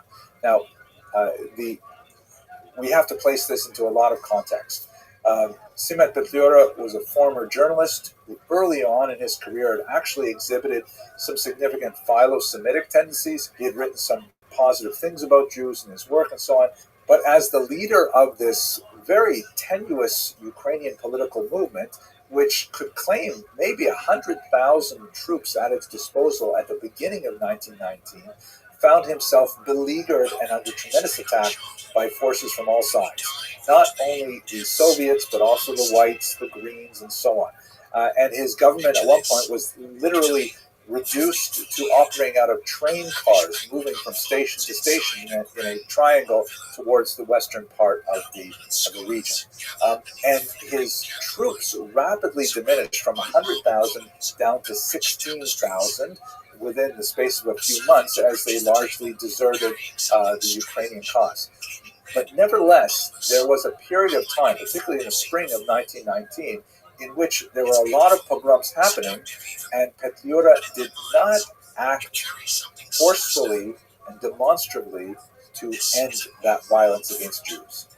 Later, towards the summer, he would issue some very strong condemnations of violence against Jews and so on, Many critics feel that these later statements were largely created for public consumption to try and bolster the flagging fortunes of the Ukrainian movement.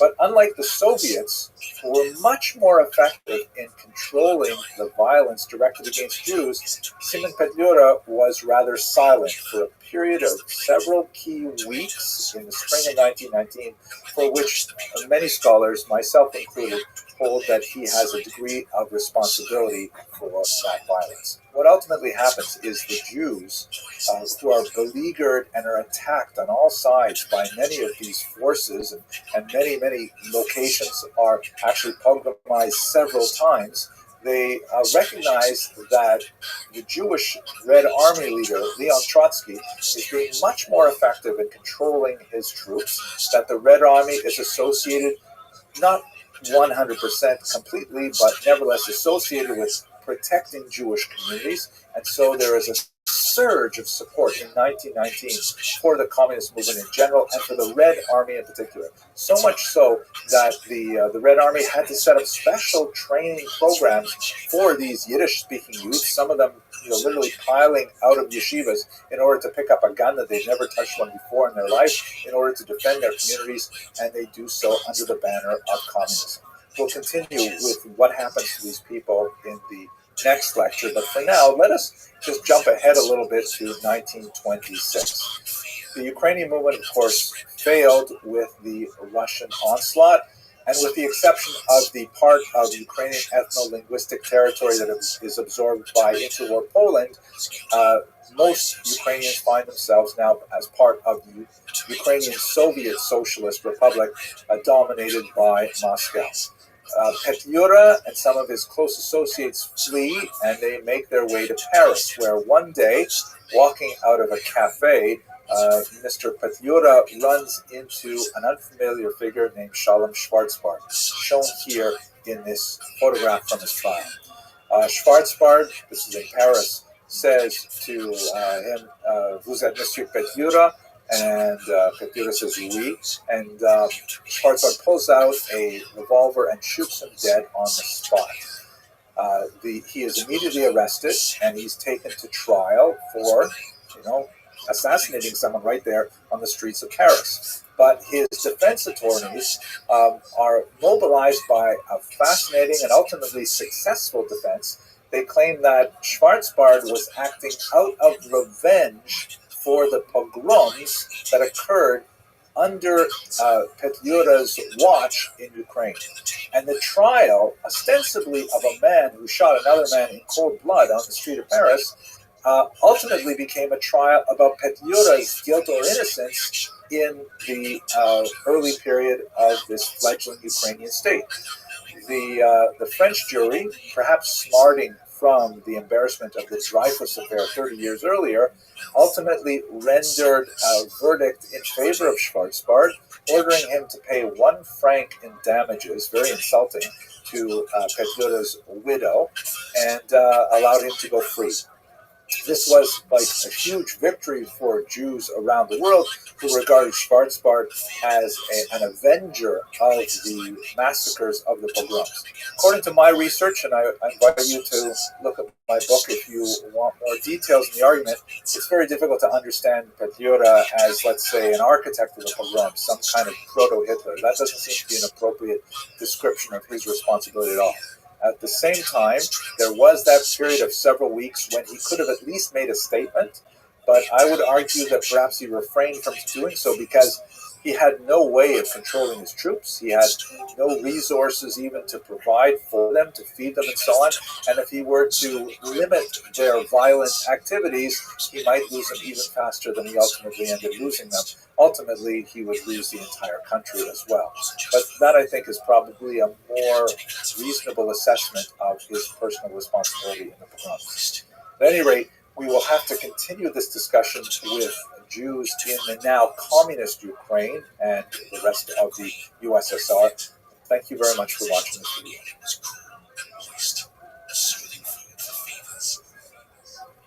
Others declared it hot and damp, fuel for inflammation and disease. A German herbalist claimed tomatoes caused melancholy.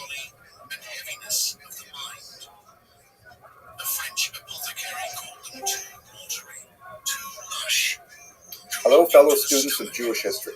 In the Welcome. last installment of the Jewish History Lab, we looked at the terrible How are you? pogroms of the Silk. Can you hear me? Yo, pimp. What's going on, Yolamolo? Yolamolo. Dog, we Shabbat shalom. Shabbat Shalom. How you living, pimp? Good, what's up, bro? Living the dream. Every day it's a holiday, every meal's a feast. What's good in your neck of the woods? Huh? What is good in your neck of the woods? Oh, nothing. I'm just eating right now. I was just checking this out. Excellent. How'd you find out about me? Asian Andy. Oh, Asian Andy's amazing. Let me say, I watch his streams. He's so nice to me, and I spam so much. He's so kind. If you ever have a chance to talk to him, please, on my behalf, say I appreciate everything he does. I take clips of his, like, not with my bot, but just, like, manually. I really like him. Do you mind if I tell you about myself, Yolamolo? Yeah, go ahead, bro. I'm Rabbi Rothschild. First and foremost, apologies for my bots. I stream my life 24 hours a day, 7 days a week, 365 days a year for world peace. I've been doing so for more than 3.5 years. Going back to the pandemic, we've seen the death of a queen, the birth of AI, the coronation of a king, and everything in between. Yolamolo, have you ever seen the movie The Truman Show or the television show Big Brother? I've seen Truman Show, yeah. Excellent. Well, that's essentially what my life is. The Economist magazine stated in 2018 that data had overtaken petroleum as Earth's number one resource, and I have more data archived on the internet than any person ever, which may make me an influential person someday. And if that happens, I'm going to make you Yolamolo. I'm going to make Asian Andy. I'm going to make you guys wealthier than you've ever imagined. I'm going to make sure that you have generational wealth, and I'm going to make sure that you're able to start charities and philanthropic organizations of your own. How does that sound? That's amazing, bro. Excellent. And it's just a matter of time. I just keep these bots going every day. People find out more and more about me, and I want to help the world. I want to educate the world that we can end world hunger together through the use of technology such as agricultural drones, floating greenhouses, saltwater greenhouses, hydroponics, things like vertical farming and cloud seeding. I want to end world thirst. I'm sponsored by a cryptocurrency that's worth about $100 million. And one of the things we do is build wells in developing nations like Nigeria to help the less fortunate. I'm an advocate for the LifeShare program, and I'm an advocate for desalination technology, where we pump Earth's seawater onto land to make it drinkable. How do those things sound to you? Wow, that's really great. Excellent. I talk about some other things that aren't generally discussed in the mainstream, but I'm really an advocate for future technology and futurology. Things like anti-gravity, antimatter, faster than light travel, faster than light communication. I talk about Santa Claus machines. People don't know what that is, but it's essentially like a 3D printer that is connected to all of the elements in the periodic table that allows you to make whatever you want. It's essentially a replicator. I talk about things like space tourism and terraforming of other planets, de-extinction technology. People don't know this, but the first successful de-extinction took place in the year 2003 with the Pyrenean ibex, which was a goat located in northern Spain, southern France. Fast forward to the year 2021, a company out of Dallas, Texas is founded known as Colossal Scientific. They've made it their goal that within the next 3 years to reintroduce the woolly mammoth into the Arctic Circle utilizing Asian elephant surrogates, which I just think is a really exciting goal. They recently made headlines with their direwolf project. They've created 3 direwolves. Joe Rogan has met them.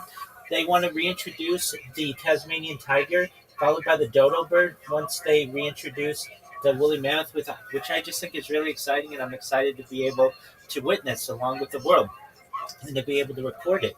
My recordings are essentially a time capsule for human society. They cover everything going back to the pandemic. I'm live right now on more than 20 different YouTube streams, more simultaneous YouTube streams than any person ever.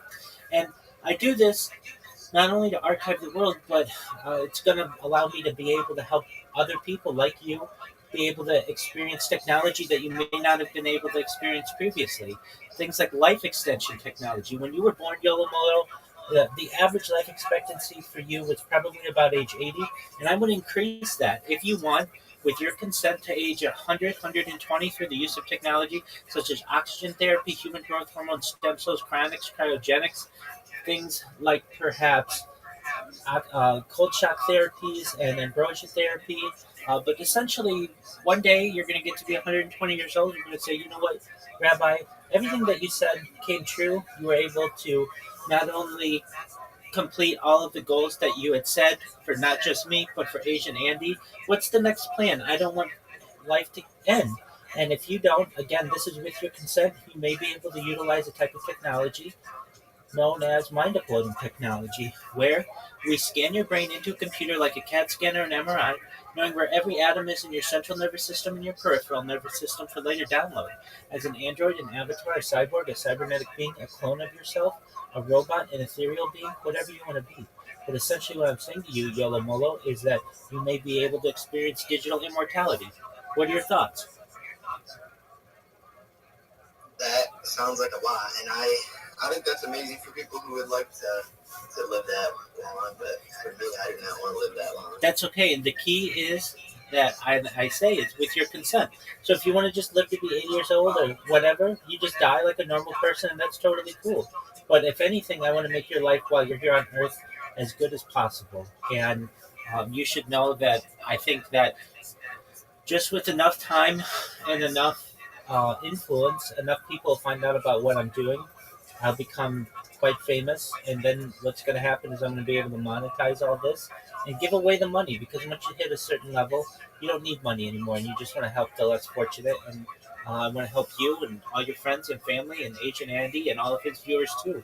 So if you can ever um, communicate to him how much I appreciate his streams and his love, I really appreciate that. And more than anything, more than all of the data that I have, and more than all of the money I want to make you, and all of the types of technology I want to discuss, really, I'm just here to be a positive person. I'm here to have an optimistic view on the world, and I'm just here to give people hope. So if there's anything that you ever need from me, or you ever want to talk to anybody, I'm here for you. Okay, Yolo Molo? Thank you, bro. You're a kind, wonderful person. Thank you so much. And just most like I want you to know I really apologize for my bots. Apologies. I deeply don't mean to hurt anyone with them. I just want to get the word out about technology and about this project, because frankly I think it's the most important thing that we have in society. If we have one individual who doesn't have the fear to always be on camera, and they've been doing it for years, we can show the world that we're not all that different. I speak about peace. I speak about world peace. I talk about pacifism on a daily basis. And people from anywhere in the world, whether it's Russia and Ukraine, whether it's the Middle East, whether it's Africa, whether it's Asia, whether it's North and South America, we can all get on board with some of the things that I do and my goals, and start to move into the 21st century together as opposed to divided like we have been. Yeah. So that's what I do. And have you seen my bots before? Yeah, I think that's how I found it. Oh, that's wonderful. Now, did you see the spam, or did you see one of the clips that it makes?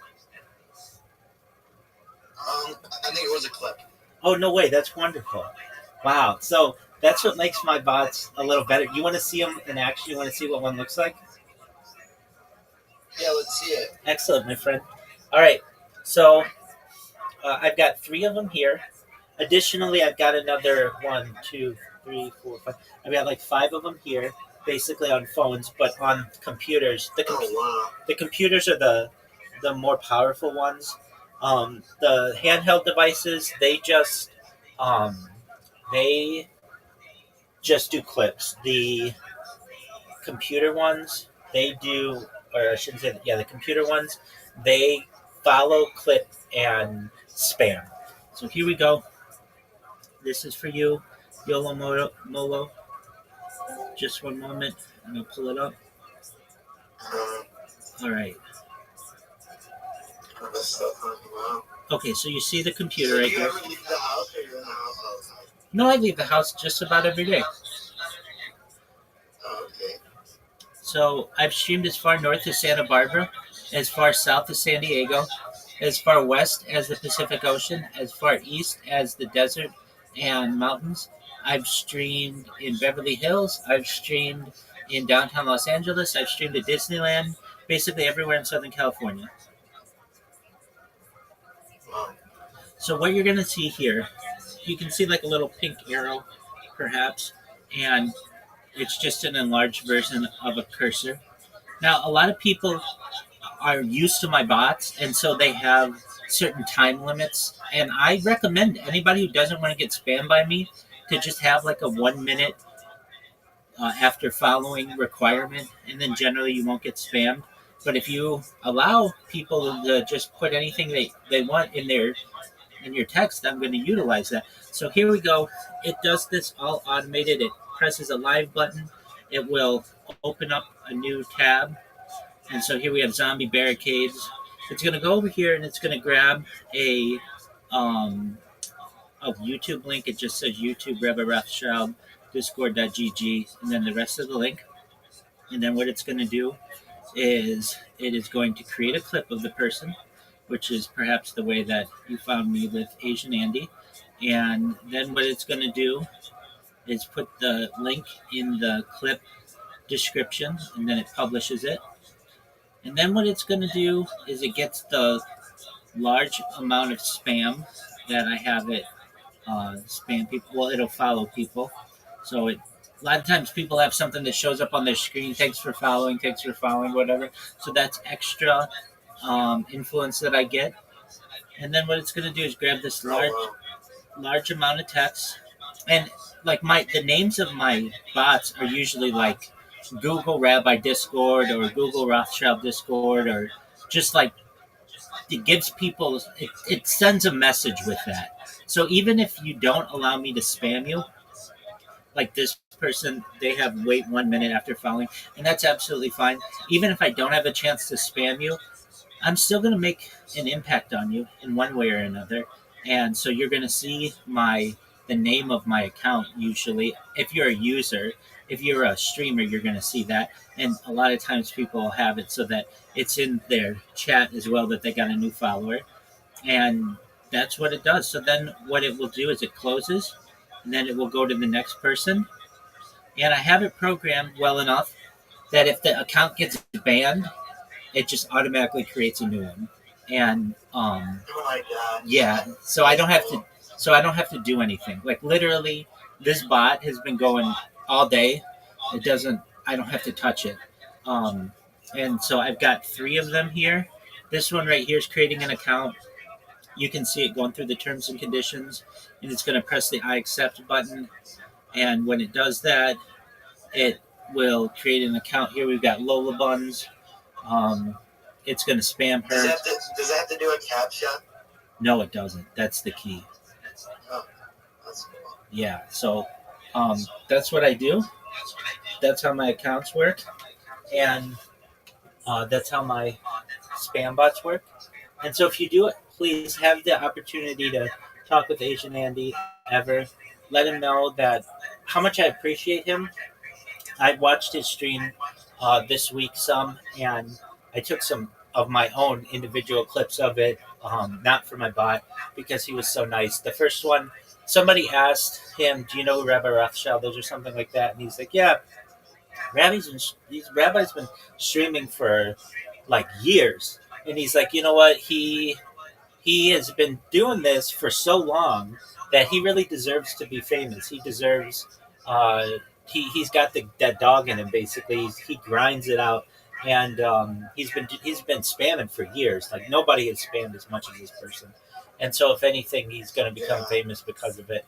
And then he talked about me the next day as well, and just major love to Asian Andy. I actually talked about him on my stream, how much I appreciated the positivity that he had, and he said that he might even start watching my streams because I just start to influence him and influence the platform. So at least on Kick, I spammed Kick for 8 months last year. And then starting January 1st, 2025, I stopped. And I took 6 months off. And the reason why I took 6 months off is I wanted to be able to stream on Kick. And I figured, okay, if I take 6 months off, maybe they'll let me come back. I contacted them. They said no. I said, how long is my ban? They said indefinite. I said, well, does that mean lifetime? They said it means indefinite. I said, well, come on, be specific. Like, is it the rest of my life? They said it's indefinite. I said, look, it's the year 2025 right now. If in the year 2075 I want to stream on Kick, and Kick is still a thing and I'm still living, will you let me stream on there? And they said no. So I said, look, then that just tells me that there's no option for peace here. So basically, you've declared war on me, and so now I'll declare war back on you. So I have now turned all of my bots onto Kick in bigger, better, stronger ways, and I'm just basically gonna let them go. And when they, um, when I mean, like, it's just a matter of time until I go viral on Kick. The thing is, Kick does not have captchas, which would really limit this, but it doesn't limit it completely. I have ways around that. But um, what I was able to do, which is different than my bot from 8 months ago, is I was able to make it so that it works when I'm asleep. So previously, when I would do this, the bot would only work when I was awake because every time I created an account, I um, you had to do like email verification and some other things. But now I figured it out how to have it automate the email verification and have it um, automate when they ban my account. And so it works very, very well, very efficiently. And so I can be asleep and these things are still going. So basically, the bots are twice as strong as they were in last year. And then on top of that, I've got these handheld devices that I do that just create clips. All they do is create clips. Now, these three computers create clips on the biggest streamers on Kick. So your Asian Andes, your Ice Poseidons, your Amaranths, your Aiden Rosses. But these handheld ones that I have do a random stream. So that does like small streamers. And the cool thing about it with the small streamers is a lot of small streamers don't ever have anybody clip their uh, their their accounts. So they'll just have completely empty clip pages. But then when my bots get in there, it'll just be Rabbi Rothschild, Rabbi Rothschild, Rabbi Rothschild, Rabbi. The whole thing is an Yeah. advertisement, and that's really cool for me. So that's what I do. I do it with the most kindness that I can. And look, if I had the ability, I would do what all these other streamers do, which is just buy bots and put myself on the front page. But I don't have that ability, so I have to do it through a grassroots method, and this is the way that I do it. I really appreciate you, Yolamolo, just hearing me out. Thank you. But yeah, bro, maybe I'll pop in here. I was just checking with the sound. I'll pop in here maybe later tonight or some point. You're always welcome. Chat or something would be cool. Absolutely, you're always welcome. We do a lot of games in here, so if you like games, we'll be playing a lot of games. They're like simple games. They're like, oh boy, we play like mini golf and bowling and chess and checkers, and we'll play like darts and archery. It's all through this app that we do. So every night I get some people in here. I have one lady. She and I have been bowling now every night for like 6 months straight. She's a really nice person. And then I've got some other friends. Yeah, I've got some other friends in like Australia. I got one person in Australia who keeps me up all night, and we'll play till like 5 or 6 in the morning. We'll just play all kinds of different um, games. So that's kind of a fun thing that we do. And yeah, you're always welcome. And just if you can, I don't want any money from you. I don't want anything from you. All I ask is that you spread the love. Tell people about me, okay? Will do, brother. Thank you. Nice meeting you, bro. Peace, man. Take care, buddy. You too. Shout out to Yolamolo, everybody. What a nice person.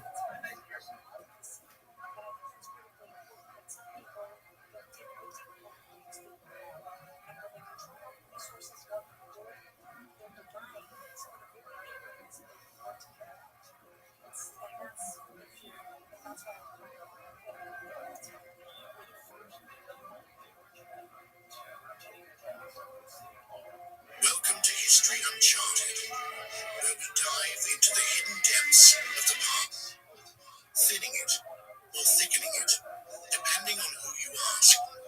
Blood, thinning it. A German herbalist claimed tomatoes caused melancholy and heaviness Civil War of the period. mind. As we discussed there, ultimately the Soviet forces, the Red Army, were able to seize control of those areas where Jews primarily lived in the former Pale of Settlement. And once they were able to establish Soviet rule over the entire region, they began to impose the very different philosophy and political system that was associated with early communism. And that's the period that I like to look at today. I'd like to look at the period from the end of the Civil War up until really the last couple of years of the Civil War, right up until World War II, because it was a tremendously expansive time in some ways and restrictive in other ways. Let us begin with the discussion of the Yevsektia. The Soviets are very, very fond of acronyms. It's an abbreviation of the term Yevreysky Sektia, the Jewish section of the Communist Party.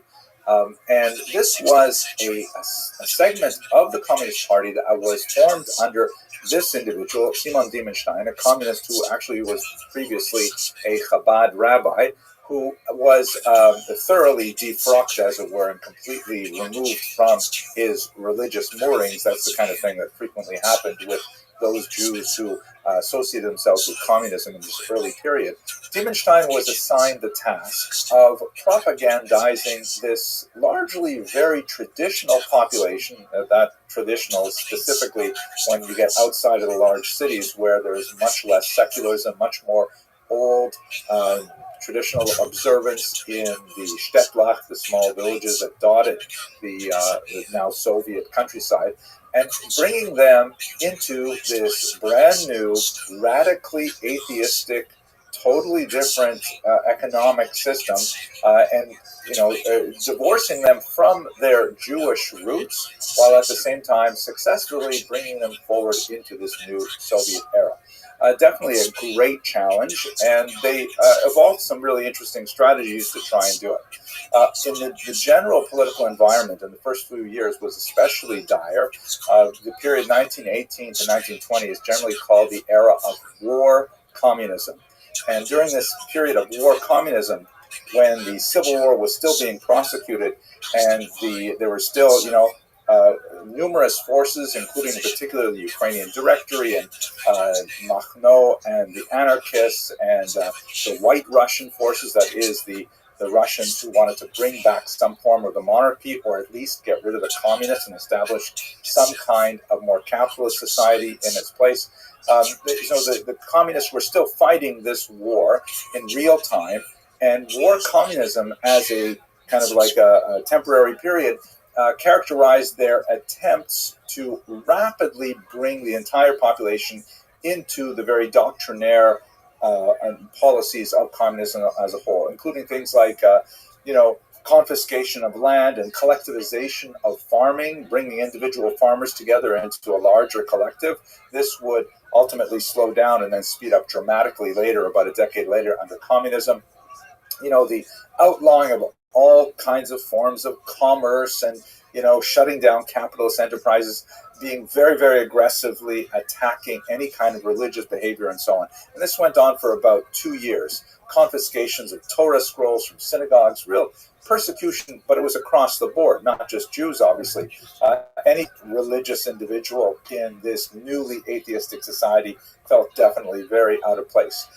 This was followed as the war began to calm down and as the anti-Soviet forces were slowly quelled, and it was replaced by something called NEP, which was another acronym, this time in English, for the New Economic Program. This was what was generally conceded as kind of like a one step backward in order to later take 2 steps forward. And, the new regime could not maintain this phenomenal energy of demanding, confiscating, ordering people around for such a long period of time, especially exhausted after these years of war, which you'll recall immediately followed after World War I, right? World War I just ended in November 1918. The new economic policy was kind of like just relaxing some of these controls a little bit and allowing the economy to kind of develop again slightly. Ultimately, NEP would be shut down, but for a brief period of time till about 1924, that began to, sort of take the knee off the neck of the larger population, and the new Soviet Union began to recover. In terms of the leadership, let's just recall that there is a triumvirate that are especially important at this time. There are other figures that are also very important, like Bukharin, but if we focus on the triumvirate, there is, of course, Lenin, who is the first leader of the Soviet Union. He has a stroke in 1922, if I remember correctly, that renders him incapacitated. And he lives for a couple more years, but during that time, which was during the period of NEP, there was a big question as to who was going to be his successor. There are some who favored Trotsky, the Jewish leader of the Red Army, who had shown tremendous skill at expanding the control of the Soviet Union. But others favored Stalin, who was a much more brutal individual coming from Georgia. He was an expert on the nationalities question, which was sort of communist speak for the non-Russians who lived within the Soviet Union. Of course, there's a lot of non-Russians living in the Soviet Union. And he ultimately would end up very cleverly maneuvering himself around Trotsky, around Bukharin after Lenin's death, and ultimately he would become the leader. And the 30s were dominated by Stalin right up until his death in the early 1950s. So back to where we are.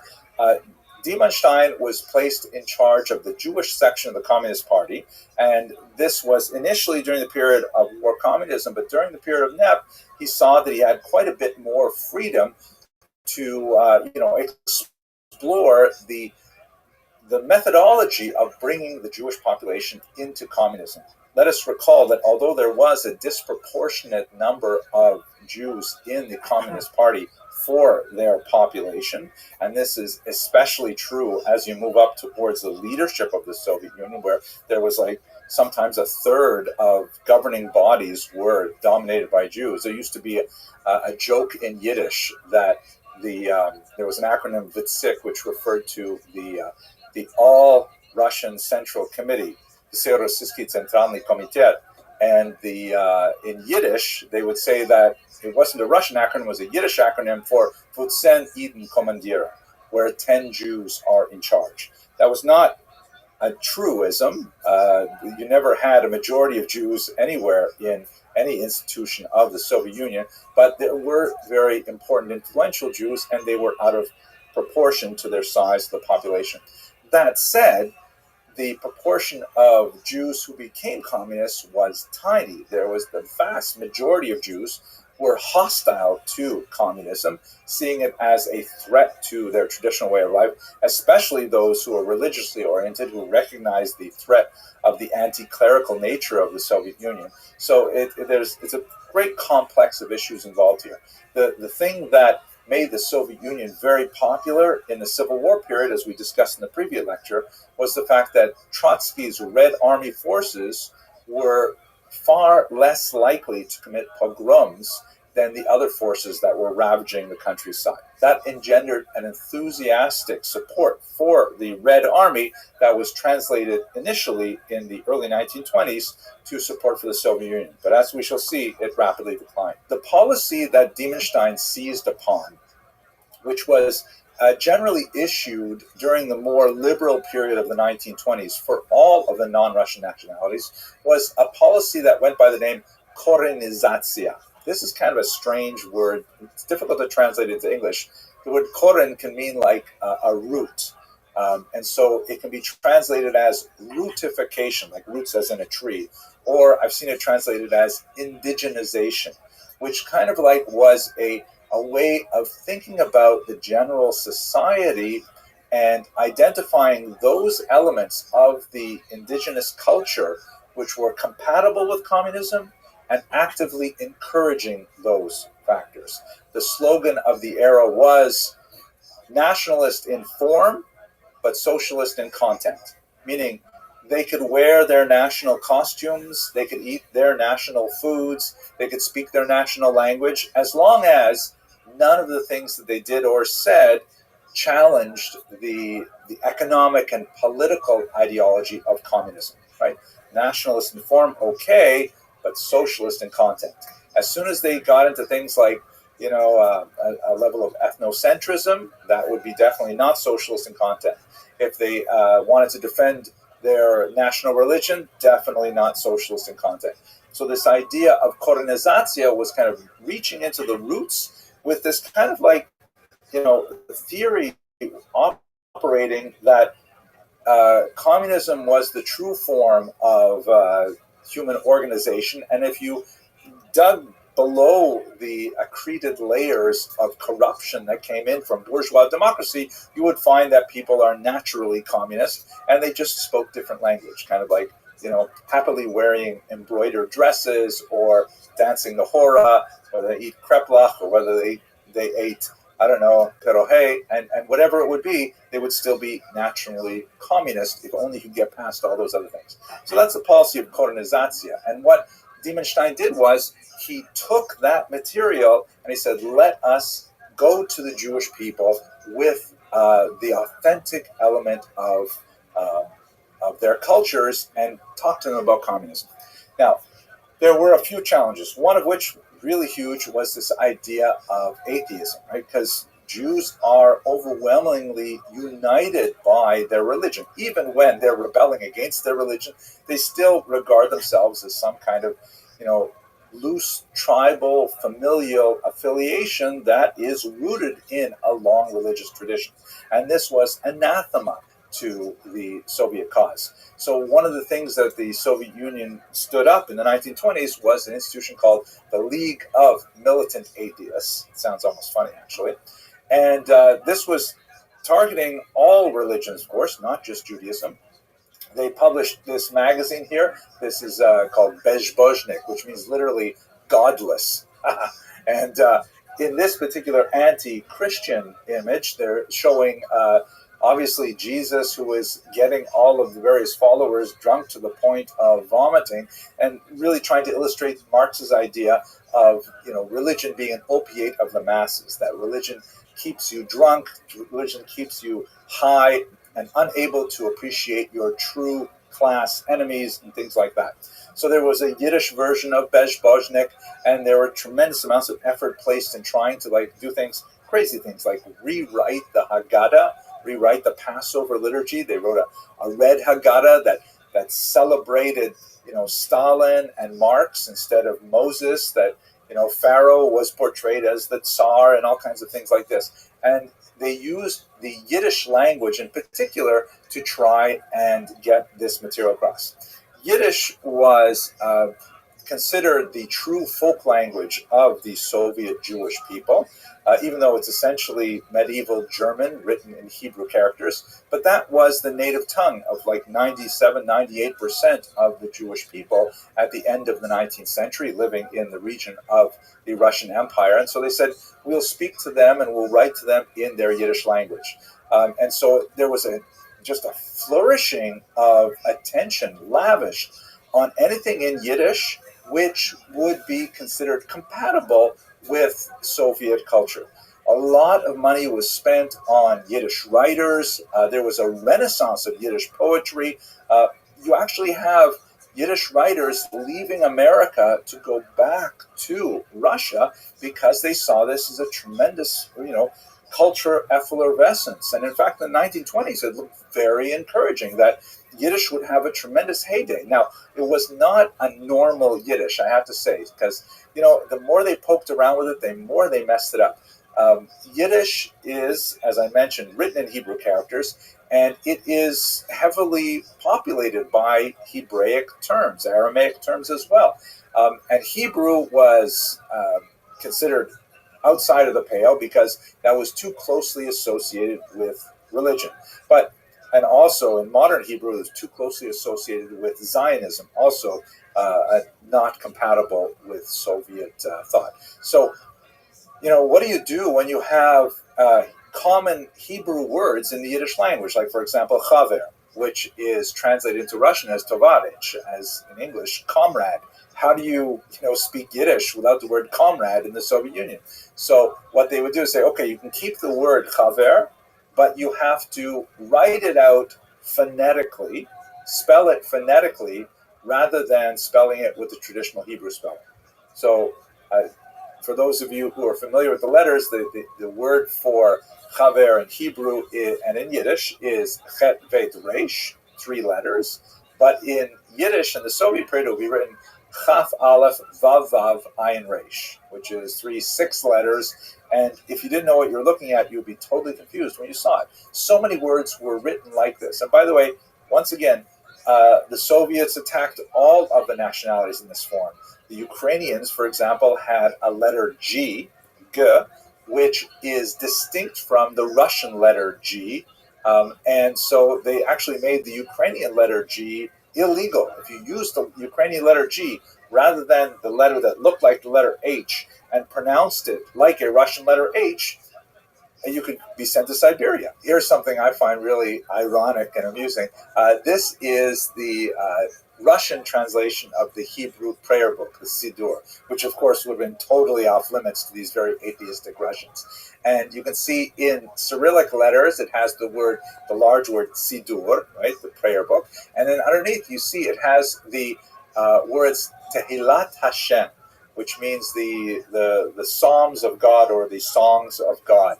And the word Hashem, of course, is pronounced with the letter H, but there is no letter H in the Russian alphabet.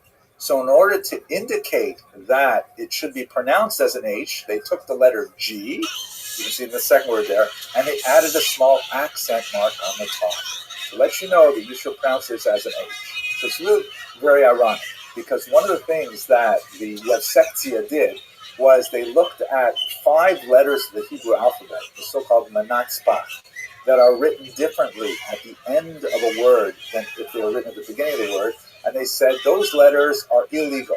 You can't use those 5 letters.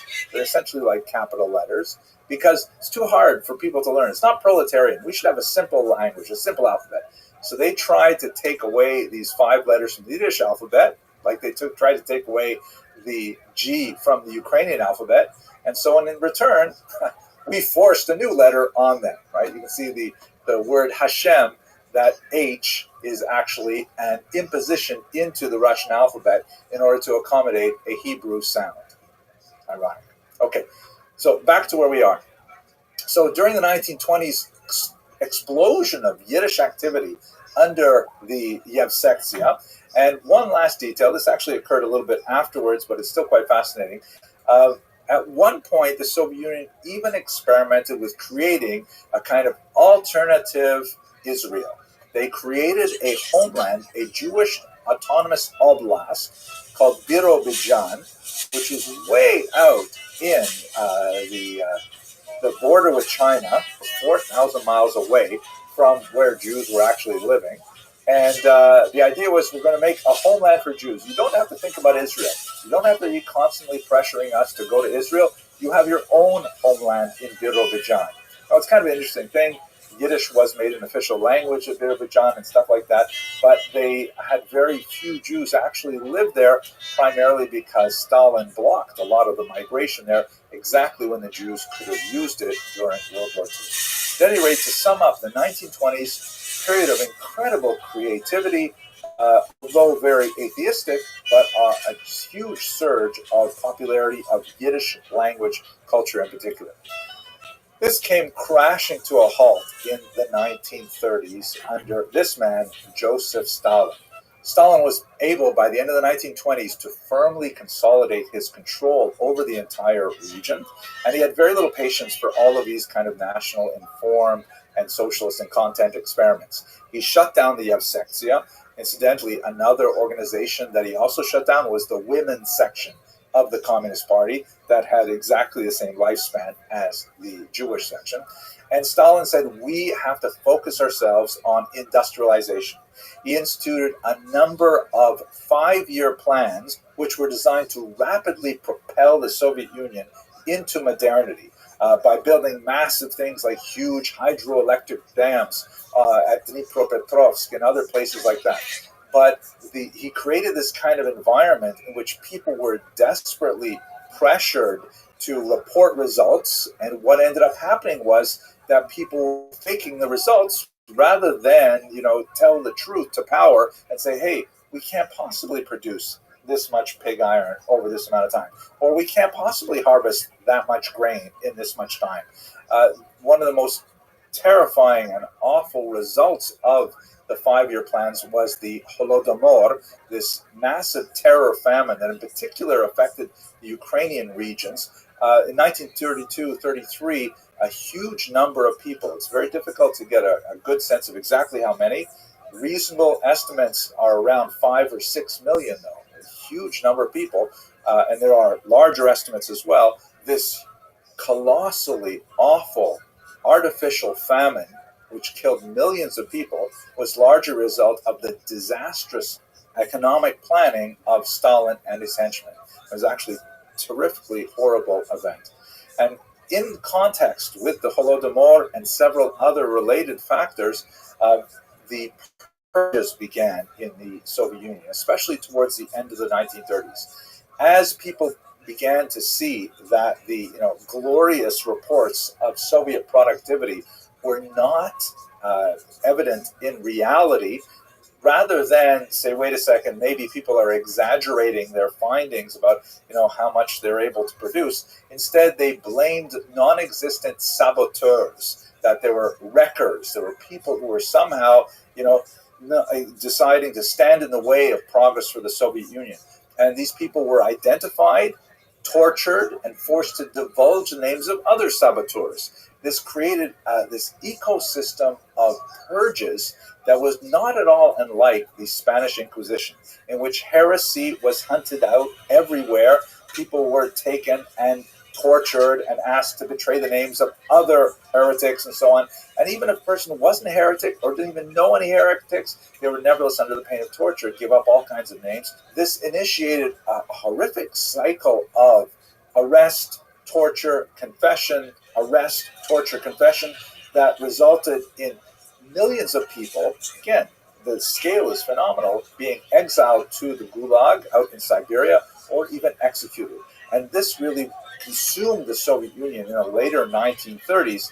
And at this point, the Jewish enthusiasm for the Soviet Union collapsed dramatically. Prominent Jews were purged early on in this period of Stalinist cleansing of the party and then later of society.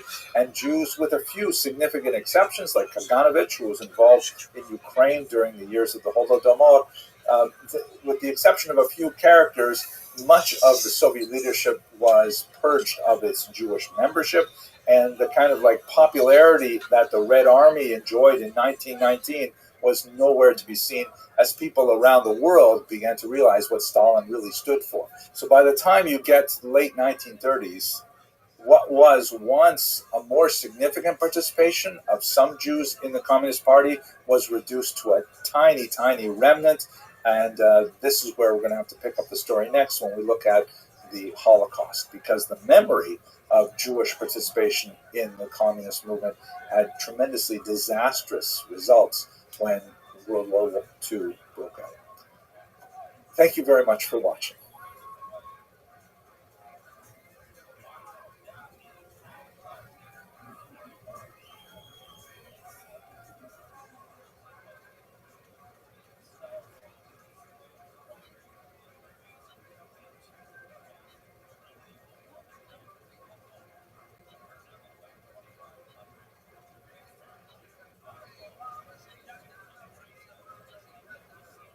In order to understand properly the relationship of the Nazi occupying forces with the indigenous peoples in East Central Europe, and specifically the degree to which collaboration was prevalent among those populations, it's really important to understand their experience, particularly during the years 1939 to 1941, when the region was controlled by the Soviet Union.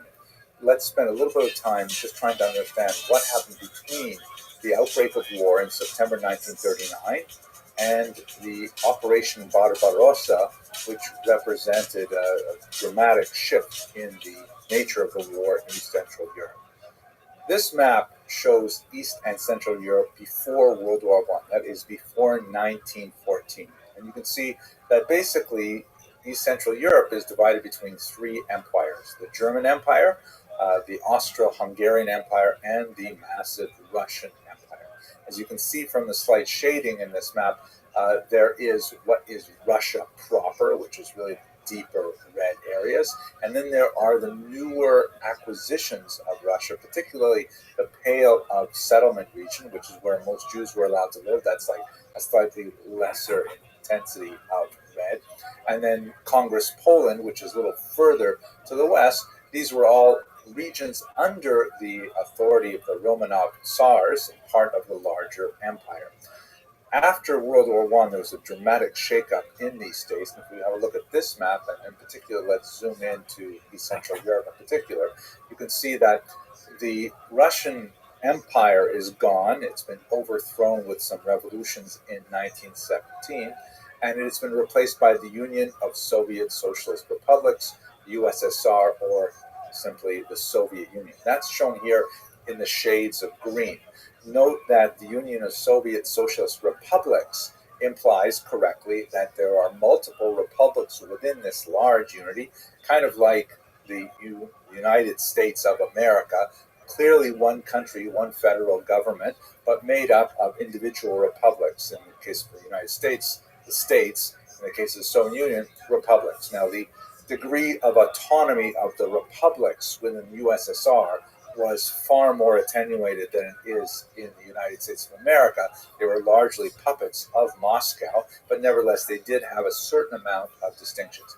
You can see in the center is Vyserussische SSR, which is the White Russian or Belarusian Soviet Socialist Republic, and to the south is the Ukrainian SSR, also part of the Soviet Union. But in the yellow colors, there you see newly independent Poland, and also newly independent Lithuania and Latvia. And just to the north, you'll see also Estonia is just off this map here. So this new section, these new countries were carved largely from the remains of the Russian Empire. And needless to say, the rulers of the Soviet Union were not pleased that they had lost these valuable European territories in World War I. So we move on from this map. What happens is in 1939, as we explored in a previous video, the Nazis and the Soviets make a pact with each other to invade these regions simultaneously on September 1st. You can see from the right, the Soviet Union invades Poland, and from the left, that is the west, Germany invades Poland, and they end up dividing the territory between them, as we've discussed also in a previous video. Here is a clear map that shows what ended up happening from the Soviet perspective. There's a bright yellow line that indicates the new ceasefire line, the new effective border between Nazi Germany and Soviet Union. And you can see these multiple regions that are now annexed by the Soviet Union. They were technically independent countries, but amazingly, in these highly fixed elections, they all voted to join themselves to the Union of Soviet Socialist Republics. So you have in the north Estonia, Latvia, and Lithuania. These are the so-called Baltic republics. And then you have the western region of Belarus, and you have the western region of Ukraine as well, all joined together with the Soviet Union. These regions were annexed by the Soviet Union in 1939. Now, what exactly did the Soviet Union stand for? What was Soviet? What does that word even mean? And what does communism mean? Let's just take a couple minutes to think about that. So the Soviet Union was formed, as I mentioned, in the ruins of the Russian Empire. The founder was this man, Vladimir Ilyich Lenin, who was a follower of a philosophy called Marxism, founded by Karl Marx several decades earlier in Germany and in England. And it was basically an idea that the real enemies of the working classes are not the working classes of other countries, but rather the upper classes of their own countries. That is, that society was defined by class struggle, class warfare between the elite and the bourgeoisie and the working class, which are known as the proletariat. In fact, the communist slogan is "Proletariat of the world, unite." Right? Working classes of the world, unite.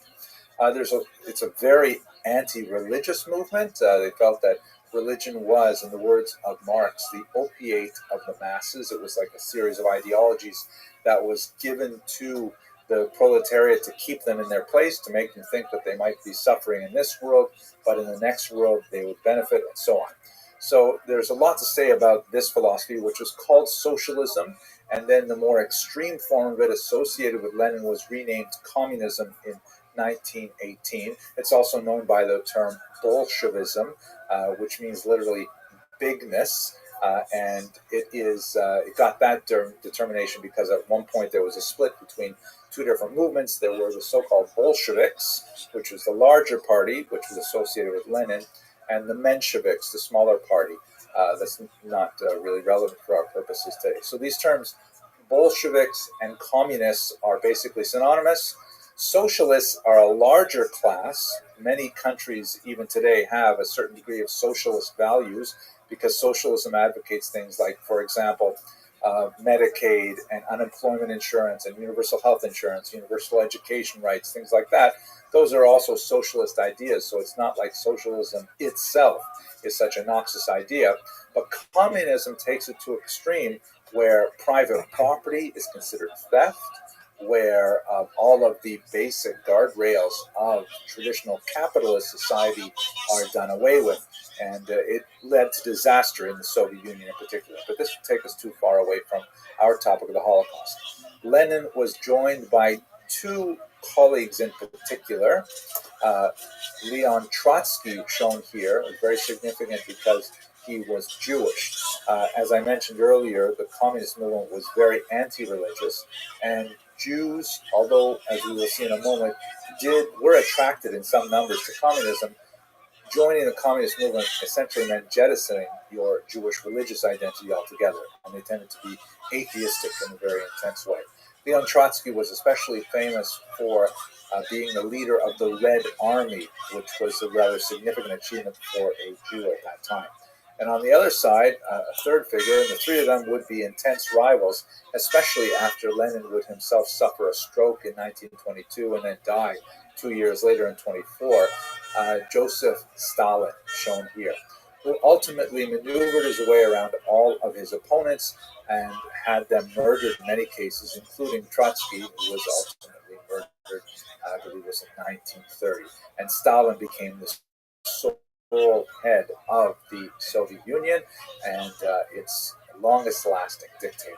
So the Soviet communist experiment was all about putting in place Marxist socialism to share property equally amongst all the people, to remove the upper classes, to create a classless society.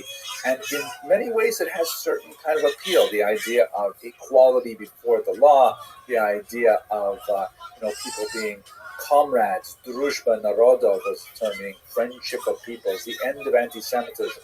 And ironically, particularly in the early period, the Soviet Union waged a very strong war against prejudice, against Jews and so on.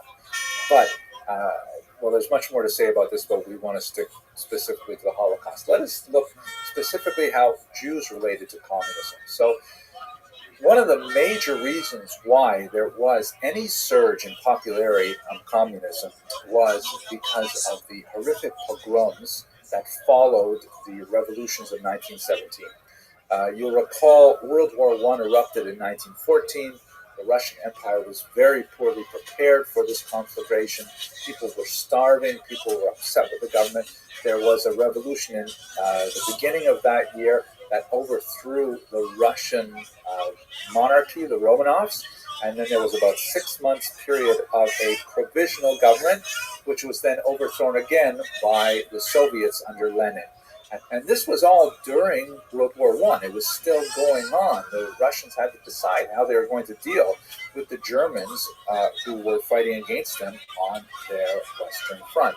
Ultimately, the Germans made huge gains in Russian territory, which is why the interwar states were allowed to emerge because they were no longer under Russian control. But what erupted, particularly in Ukraine, and especially in the year 1919, was a horrific series of pogroms, where It was complete lawlessness. It was civil war.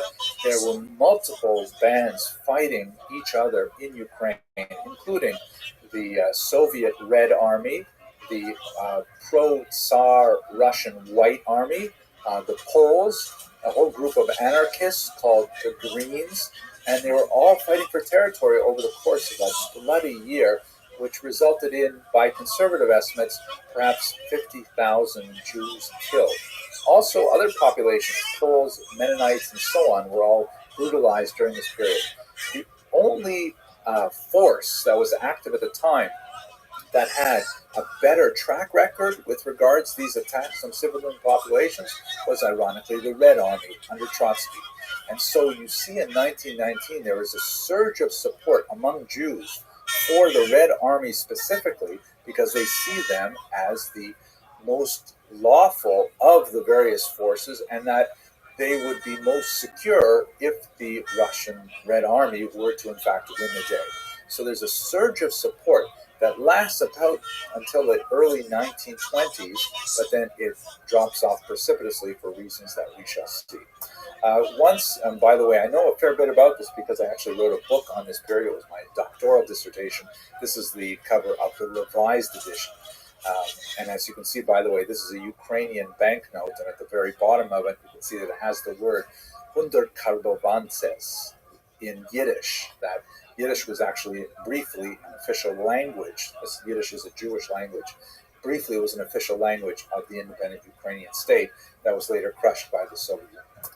At any rate, there was a huge upswell of anti-Semitism, particularly in the anti-Soviet elements that saw Trotsky as a Jew leading this Red Army as the leading edge of some kind of satanic plot. This is a White Russian piece of propaganda that shows Leon Trotsky here as some kind of horrific devil, red and naked, and sitting and watching as his minions massacre people by the hundreds and by the thousands. So there was definitely a very strong anti-Jewish feeling in the region at the time. When the Soviets finally controlled the region in the 1920s, it really took until the early 1920s to put the end to the Civil War, they tried to impose a new form of Jewish culture because, ironically, the Soviets were in favor of developing Yiddish culture as a form of a natural folk culture. It was a policy called kolonizatsiya. And they promoted, for example, the use of propaganda to convince Jews to adopt Soviet beliefs. So, for example, they published this remarkable document, there's one page from it, called the Red Haggadah, which is a section of the Passover liturgy that's read typically in the home. It's perhaps one of the most famous books in the Jewish canon because every Jewish home that has a Passover Seder will open up this small booklet and we'll go through the story of the Exodus. And this particular passage shows on the left, and it's meant to be a contrasting image. On the left is the old way, and you see this rabbi with this kind of like dark look and this somewhat somber, serious look, and he's performing the ritual of yachatz, which means ripping or breaking the matzah in half and putting a half of it under his pillow, which will later be the afikomen.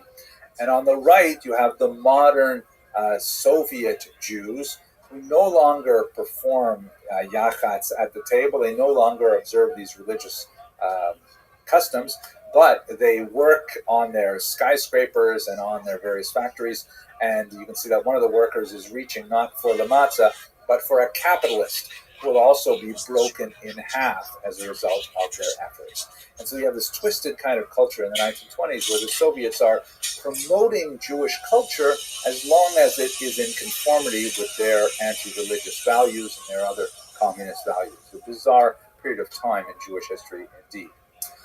They also, as one final note, a really bizarre moment, that the Soviets created as an attempt to try and compete with Zionism, they actually created a small Jewish autonomous oblast, an autonomous region, way out in the eastern region of the Soviet Union in Siberia, bordering on China, They called it Birobidzhan, and you can see here that on the top of this railway station, they have it written in Cyrillic letters and in Yiddish letters because it was to be a Soviet Jewish Zion, a Soviet Jewish homeland.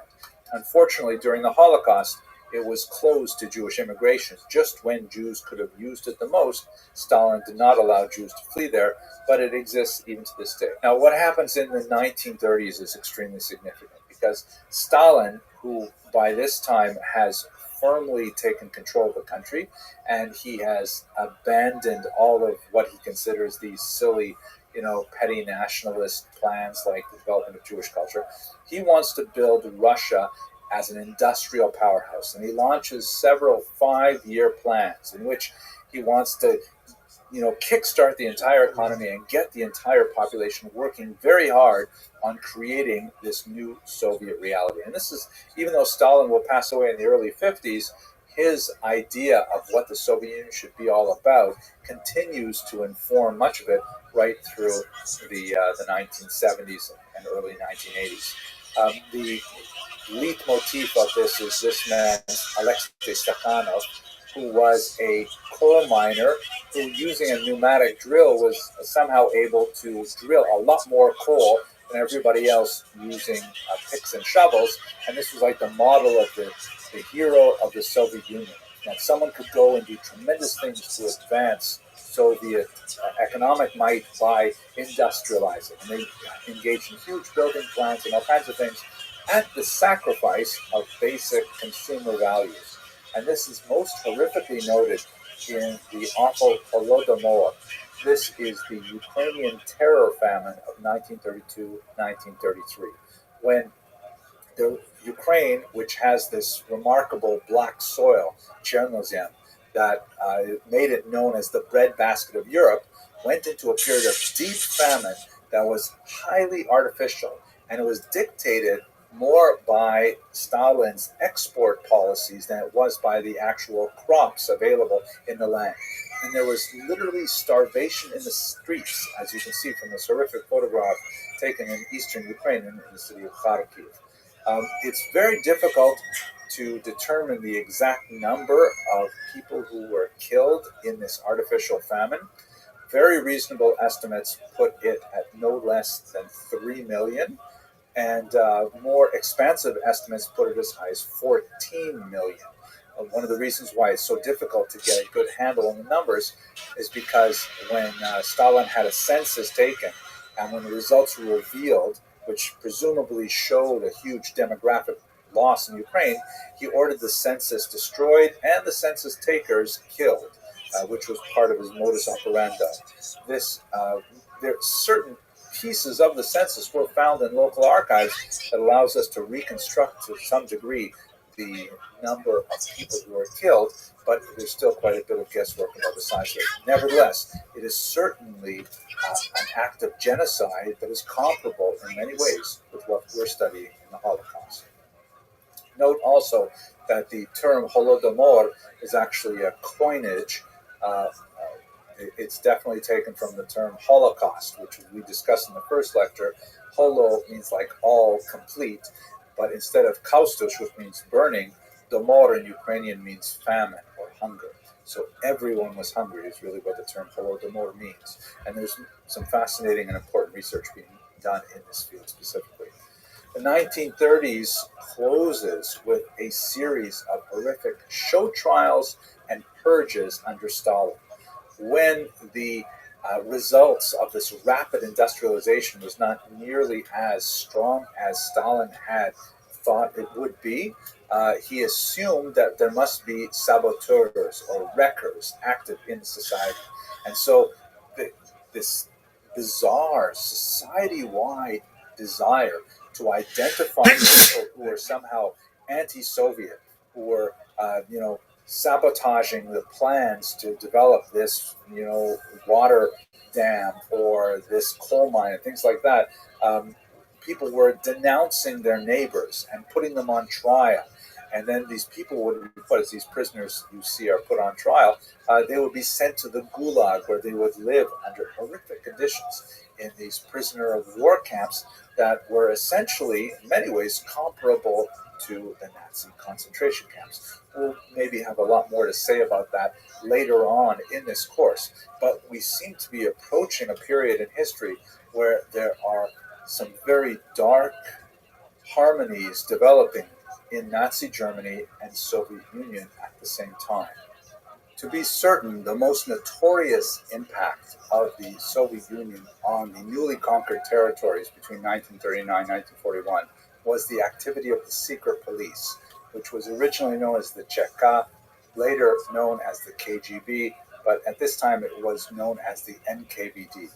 The secret police were deeply involved in rooting out any opposition to the new Soviet regime, and they were involved in many massacres, including this horrific massacre in the Katyn forest, in which thousands of Polish soldiers were massacred and laid to rest in these huge graves without any indication of their disappearance. The NKVD in particular tried to root out any possible sources of opposition in the intelligentsia, which is a class of people that are basically information workers, teachers, priests, poets, even postal clerks. Anyone who had literacy, who had an opinion, who could share information or be a thought leader was arrested by the NKVD, and many of them were simply held in jails for 2 years where family didn't know what was going to come of them.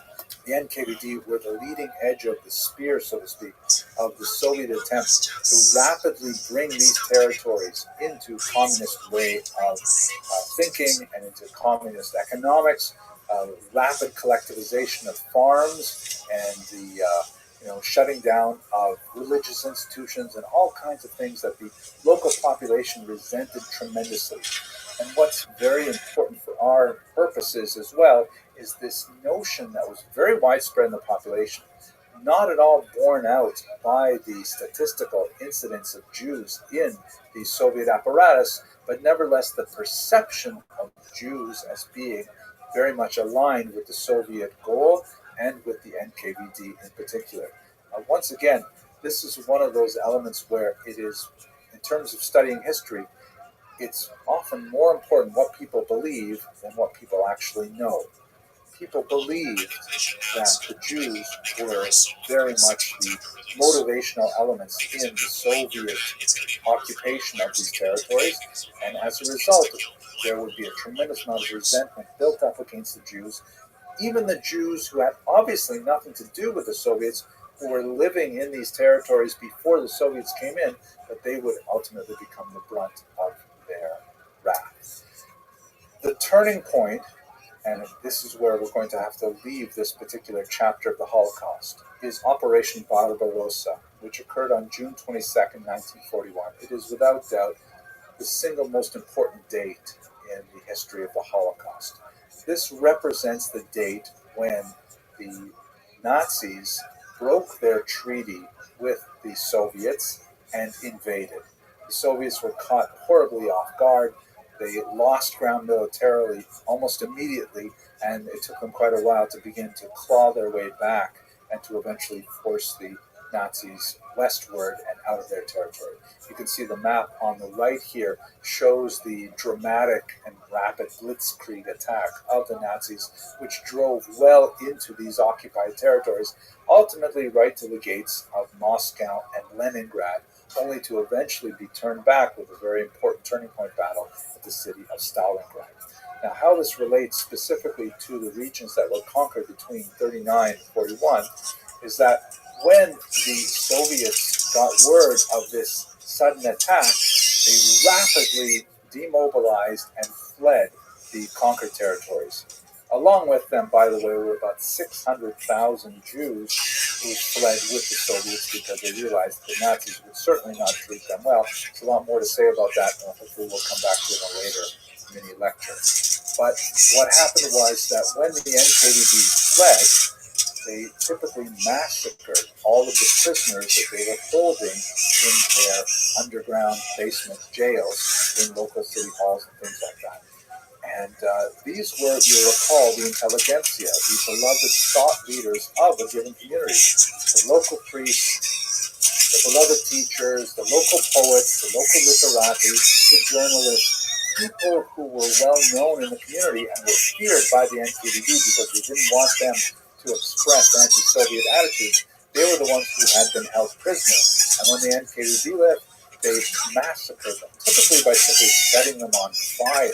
And so what happened is, as soon as the Soviets left, after Barbarossa started, the local populations went in and brought out the often charred remains of their loved ones, and then had the difficult task of identifying them. Here you can see, for example, a scene in the Ukrainian city of Lviv, where the locals had to try and identify some of the intelligentsia who were removed from these underground abattoirs. And as one might expect, there was a groundswell of anger that found its expression in attacks on the Jews. In Lviv in particular, there were the so-called Petlura days, which were like spontaneous riots that were perpetrated against the Jews. A lot of abuse of women in public, a lot of kind of like symbolic abuse where people were ordered to clean the streets and beaten in the streets, and sometimes treated much worse than that. But this is the beginning of the Holocaust, in particular in Eastern Europe, along with the organized massacres of the Einsatzgruppen. This is when we will begin to see some of the darkest period of the entire war. Thank you very much for watching.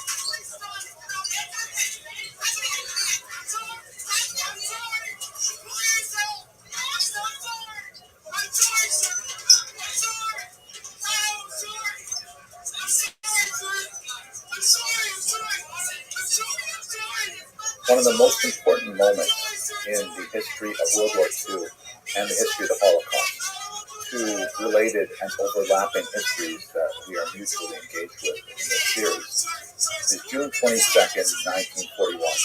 This is the date of Hitler's betrayal of his agreement with Joseph Stalin and his invasion of the Soviet Union.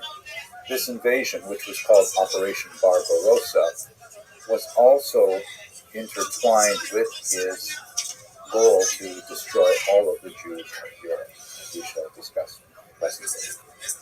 Here's a map that shows you the impact of Operation Barbarossa on the Soviet Union, which is shown in pink.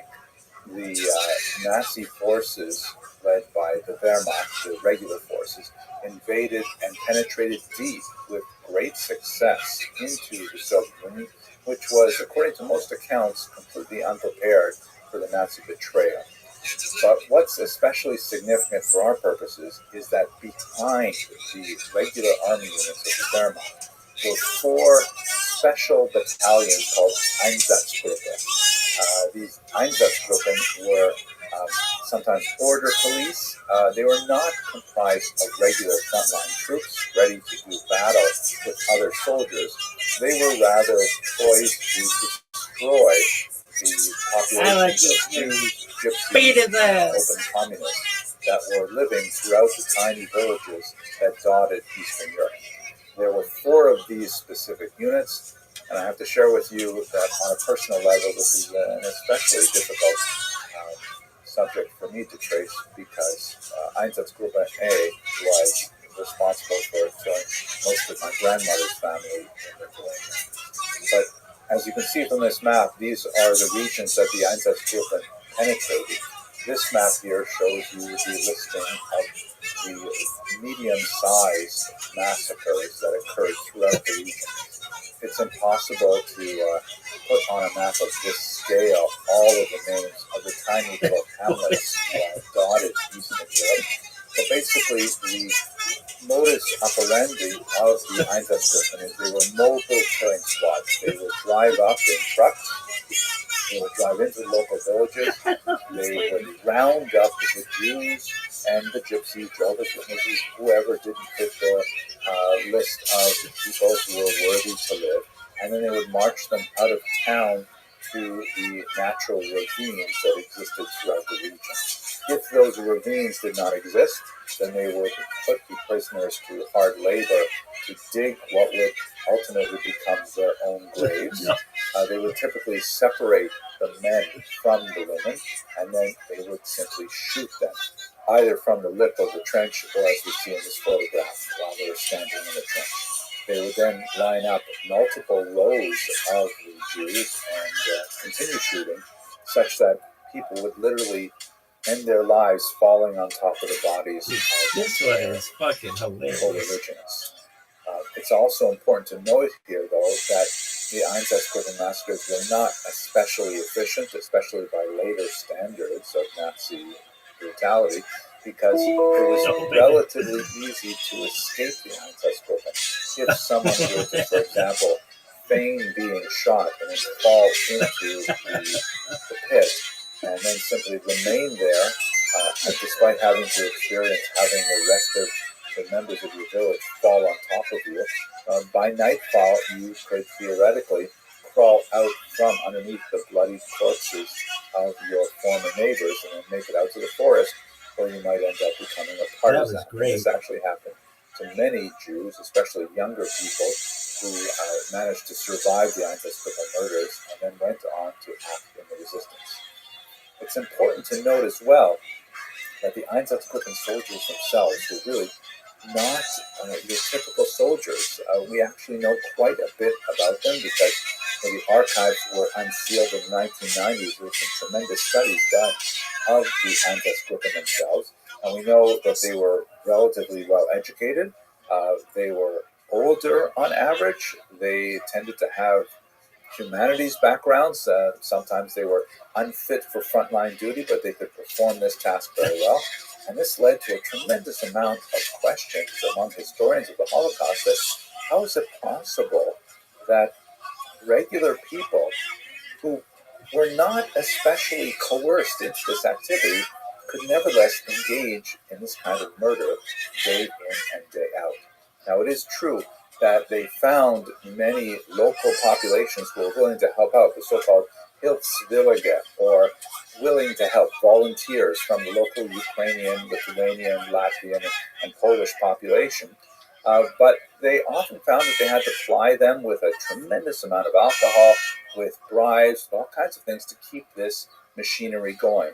It did proceed, however, throughout the entire summer of 1941 and into 1942, with an estimated 2 million people murdered by the Einsatzgruppen. But nevertheless, it proved to be psychologically quite consequential for the Einsatzgruppen, and the Nazis had to move on to another type of method for massacring the Jews. There's a lot to think about in terms of the structure of Operation Barbarossa and the Allied Einsatzgruppen. It is clear, however, that nowhere do we see Hitler's dual goals of establishing Lebensraum, that is, living room in the East, his expansion to the Soviet Union, and his anti-Semitism so closely interwoven as we see it with Operation Barbarossa. But this is ultimately what the Nazi experiment was all about, this massive drive to the East, the treating of the local population as Untermenschen, as less than human, and especially the Jews who were slated for massacre. Also important in this context is the fact that once we've studied the testimonies of Einsatzgruppen members who, of course, survived the war and actually were usually exempt from punishment for reasons that we'll see when we talk about the Nuremberg trials, we see very clear evidence that resistance on the part of the Einsatzgruppen was not very common, but when it was expressed, people got away with it. In other words, a member of the Einsatzgruppen could simply say, you know what, I can't take this anymore. He could speak to his commanding officer and say, I just can't gun down people day in, day out. And what would typically happen is the commanding officer would berate the member of the Einsatzgruppen, would say that they're cowards, that they're not doing their duty for the fatherland, and so on. And then they would simply reassign them to some other task, like driving the truck or going out into the forest and look for people who escape. And it was not at all a case where if a person refused, they would be shot. In fact, it begs the question, why did so many people not resist? Why did so many people not speak out and refuse to perform these inhuman acts? We're going to speak about that a little bit more when we get to the Milgram experiment and the Zimbardo experiment that looks from a perspective of psychology and sociology on the kind of impact that peer pressure, among other things, has on obedience to authority. But for the time being, we can only marvel and mourn the tremendous deaths that occurred during the Einsatzgruppen massacre. What is clear, however, was that by the time they got to the new year, 1942, the Nazis had discovered just how successful they could be with mass murder. But they basically met very little resistance, either from within and certainly from without. And so they began to look to a more efficient solution for mass murder of Jews.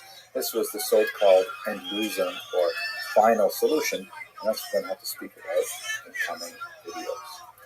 I hope you found this video useful. Thank you for watching.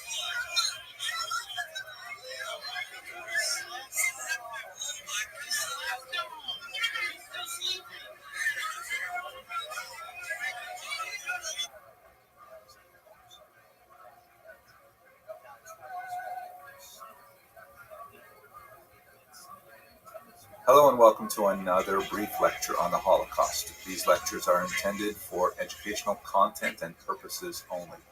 Today I'd like to begin a discussion of collaboration, a very difficult discussion that touches on many of the most complex economic, social, and psychological aspects of the nature of the Holocaust in Western and Eastern Europe.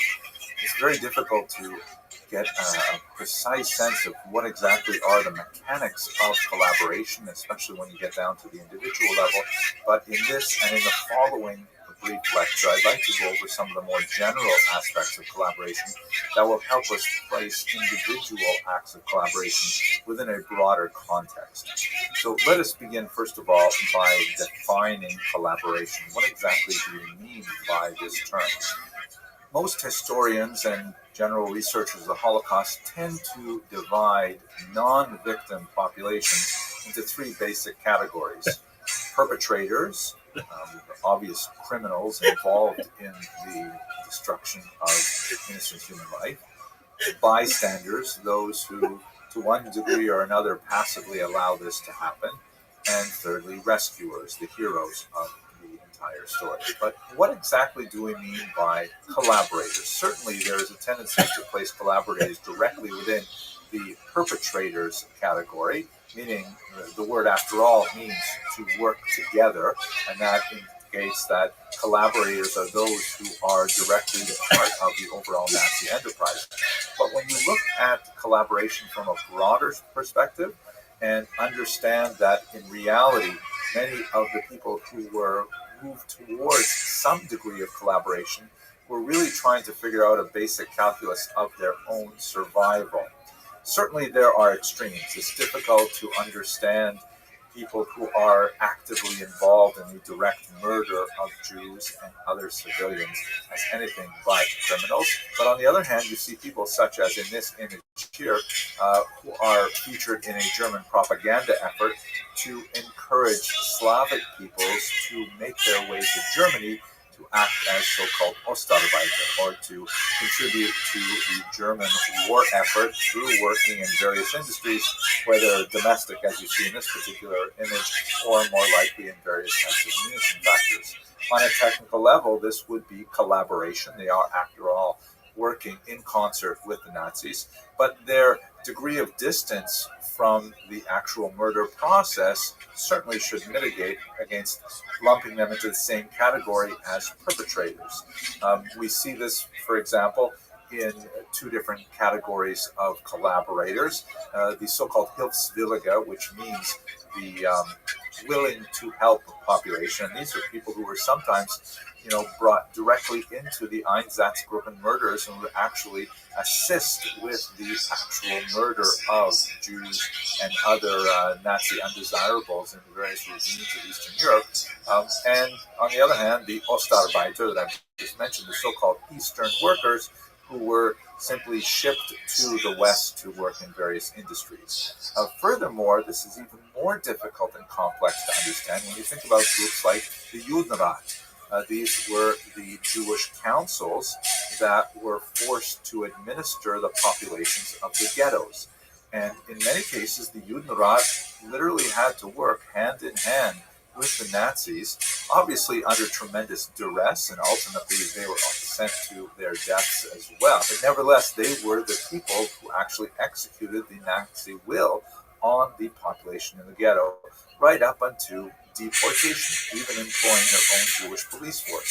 So, this is one of those situations where obvious collaboration, criminal activity, is something which anyone can see when they look at it. But there are many, many shades of gray that make the relationship of the not directly affected victims of the Nazi occupation difficult to classify as collaborators.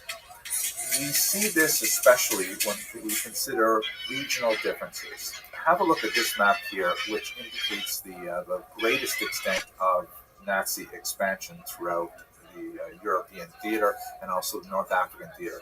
You can see that the central region, the black area, is the German Reich, which are regions which were formally under total Nazi control, without any significant role of local populations acting in a collaborationist form.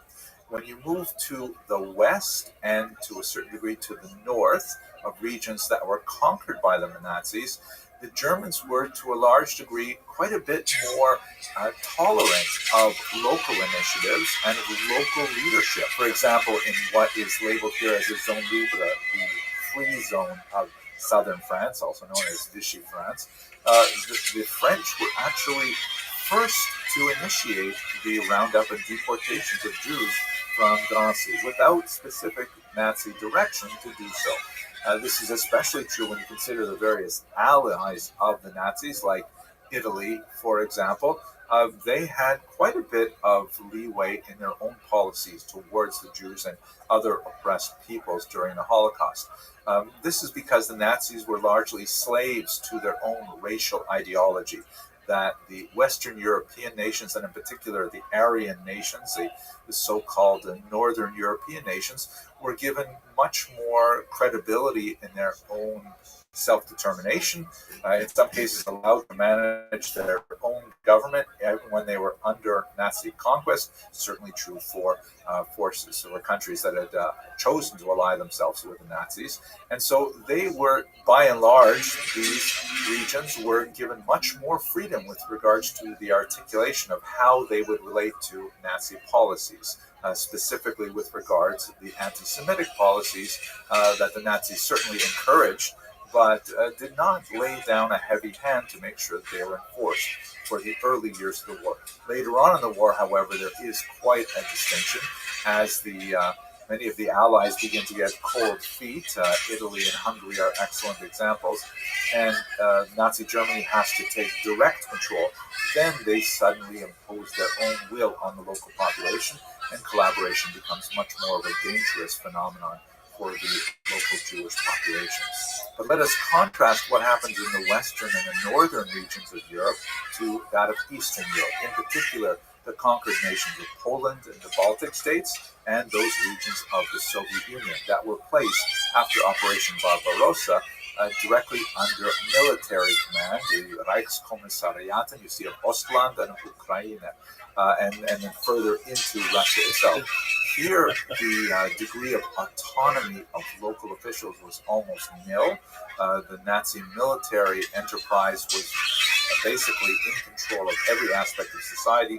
Summary executions, public hangings in the streets, these were common phenomena in Eastern Europe that were not seen to the same degree at all in Western Europe. In general, Eastern Europe was far more brutal, and the consequences of resistance were far more significant than they were in Western Europe. And this really plays into our attempt to understand the nature of collaboration. Collaboration in Western Europe typically involved a lot more premeditation on behalf of the agent who would decide to work with the Nazis.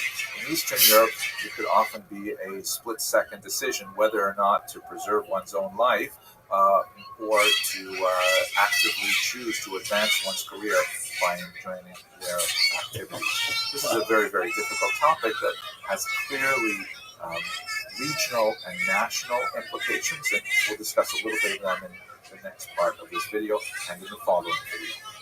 One other really important factor in trying to understand collaboration is that, besides looking at the nature of the victimizers, those who would choose to collaborate in whatever form, we also have to look at their relationship to the victims. If we think about the Jews in particular, there seems to be a strong correlation in many regions between the degree of assimilation and acculturation of the Jewish community and the likelihood of local populations to engage in collaborative activities with the Nazis, ultimately resulting in the mass murder of Jews.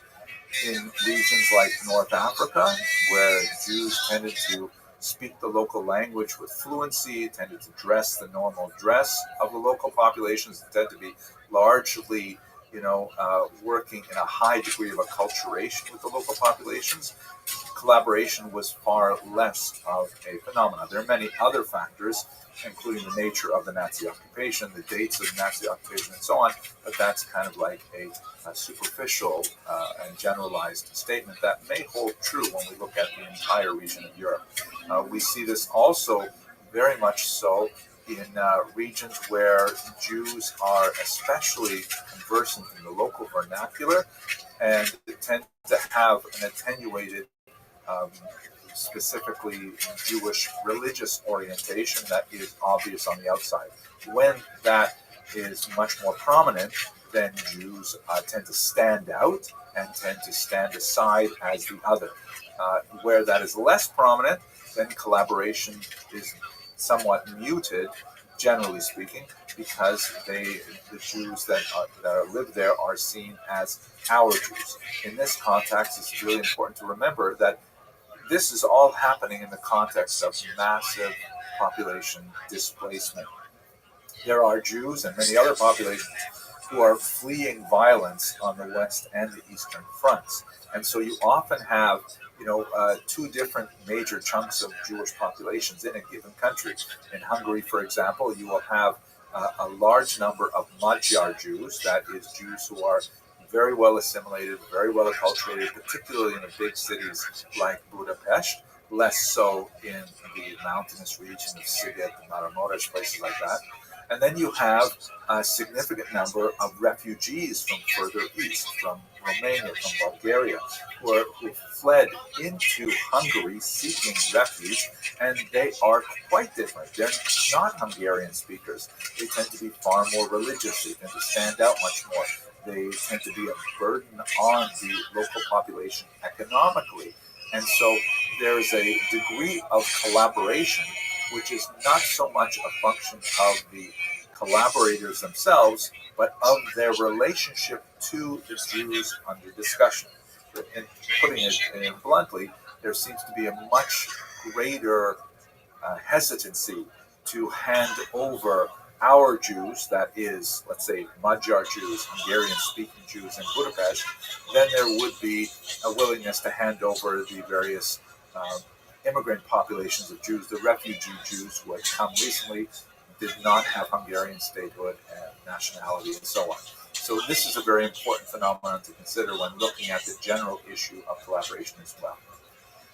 Let us stop here, and in the next video I'd like to look with a little bit more detail at Eastern Europe, at some more of the complex issues that affect collaboration. Thank you very much for watching.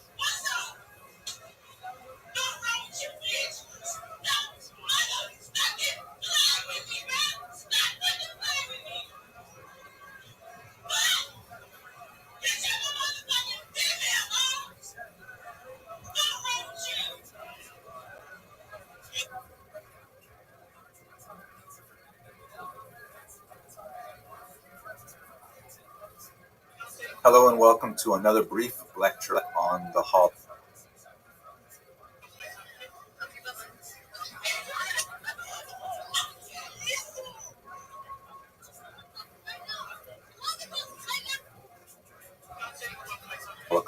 These lectures are produced solely for educational content and purposes. In the previous lecture, we discussed some of the larger issues of collaboration and trying to understand what exactly this phenomenon is. In this brief lecture, I'd like to focus with a little bit more detail on Eastern Europe. This is a region which has been identified with the very pungent term, the Bloodlands, by the historian Timothy Snyder, who wrote a book of that title. And it's a totally apt designation because this region saw phenomenal violence throughout the first half of the 20th century, beginning especially with World War I and the pogroms that occurred there, and then extending into the terror famine of 32-33 in Ukraine and the Don region, and then, of course, in the Holocaust.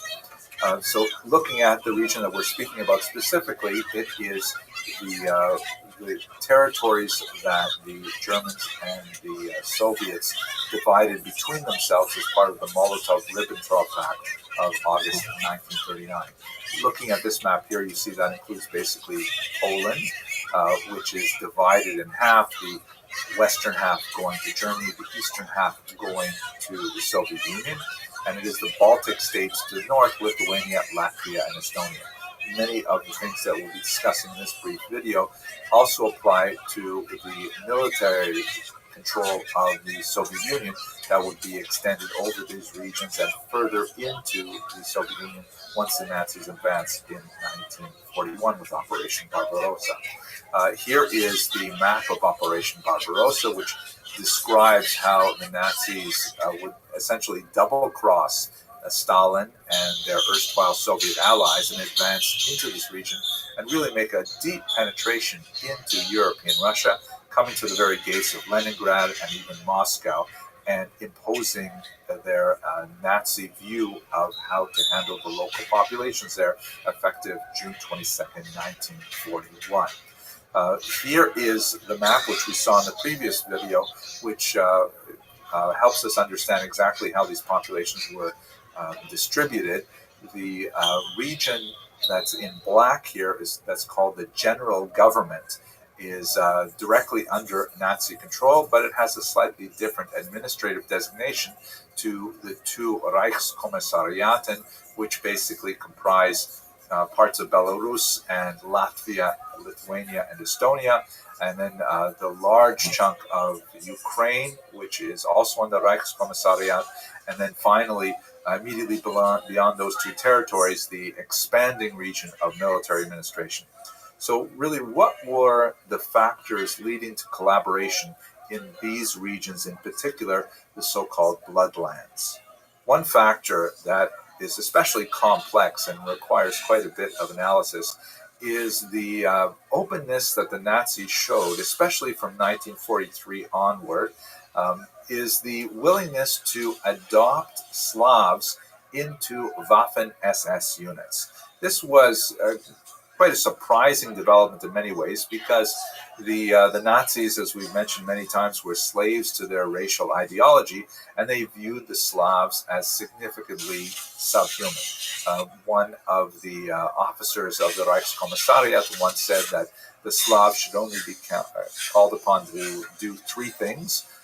One, to know their names, two, to learn to count to 500, and three, that obeying the Nazis is a divine privilege. So the idea that they would actually bring local units together out of Slavs was quite a bit of a switch in policy, especially calling them SS units, because this was a designation that was typically reserved for the elite. The term Waffen, however, implies that they were intended for military purposes rather than for, Secret Service purposes, although they were headed up, as you see in this image here, by Heinrich Himmler, who, the head of the Gestapo, who is here seen looking at the Galicia division, one of these Waffen-SS units that was formed in western Ukraine. So it's a major turnaround for Nazi ideology and policy to bring these people into military units, but it's not actually that surprising when you look at the date that it began to occur. It's especially connected with the reversals that the Nazis were experiencing on the Eastern Front. Ultimately, that would be a major downfall for their military endeavors. Together with the Allied invasion at Normandy on the Western Front, the Nazis would ultimately be crushed between the Red Army and the Allied armies on the other side of them. So therefore, the adoption of these military units was, on the one hand, a wise military tactic, but on the other hand, a step back from their racial ideology. Now, when we think about these units, normally the term SS immediately implies, as it did at the Nuremberg trials, a collaborator of the highest order. In fact, in the central circle of those who were architects of the Holocaust. But can we say this about these very hastily put together units and their motivation? We don't know a tremendous amount, actually, about their motivation vis-a-vis Jews. We could assume that they harbored many of the same attitudes that we've seen of hostility to Jews, largely because of the perception that they were allied with the communists. But that's really the key point to understanding these groups. Were they considering themselves fighting for Germany, i.e. in an actively collaborationist model? Or was their principal motivation the opportunity to fight against the USSR? Recall that with Operation Barbarossa, the Nazis liberated these local populations from the Soviet dominance that they had experienced since 1939. That was 2 years of incredibly brutal communist power that involved the arrest of their intelligentsia, that involved the rapid communization of their economies. It involved a very, very strict adherence to the notion of enforced atheism, right? The League of Militant Atheists was very active. Churches literally blown up. Obviously, synagogues and things like that had their Torah scrolls confiscated and shut down and so on. So a lot of these populations of local Slavs actually saw these Waffen-SS units as opportunities for them to attack their most recent and immediate enemy, the Soviet Union. So it's hard to understand them as openly patriotic towards the German cause rather than seeing themselves as avengers of their local nationalities. And indeed, when you look at the units, especially in their memorialization by the emigre communities, there's a very strong emphasis on how they viewed themselves as essentially national military units that simply temporarily sought support from the Nazis. The Galicia division, for example, considered itself the first Ukrainian army because they viewed themselves as one day perhaps establishing some kind of national statehood. This is not to exculpate them from any particular possibility of Nazi war crimes. In Canada, for example, the government formed a commission called the Deschênes Commission, which actually issued a massive multi-hundred-page report assessing the activity of the Galicia Division and found no reason to qualify them in a blanket order as war criminals. This was just an illustration of the notion that the Galicia Division was principally an anti-Soviet effort of a local population rather than a pro-Nazi effort. Needless to say, this is an extremely complicated and sensitive subject for all concerned.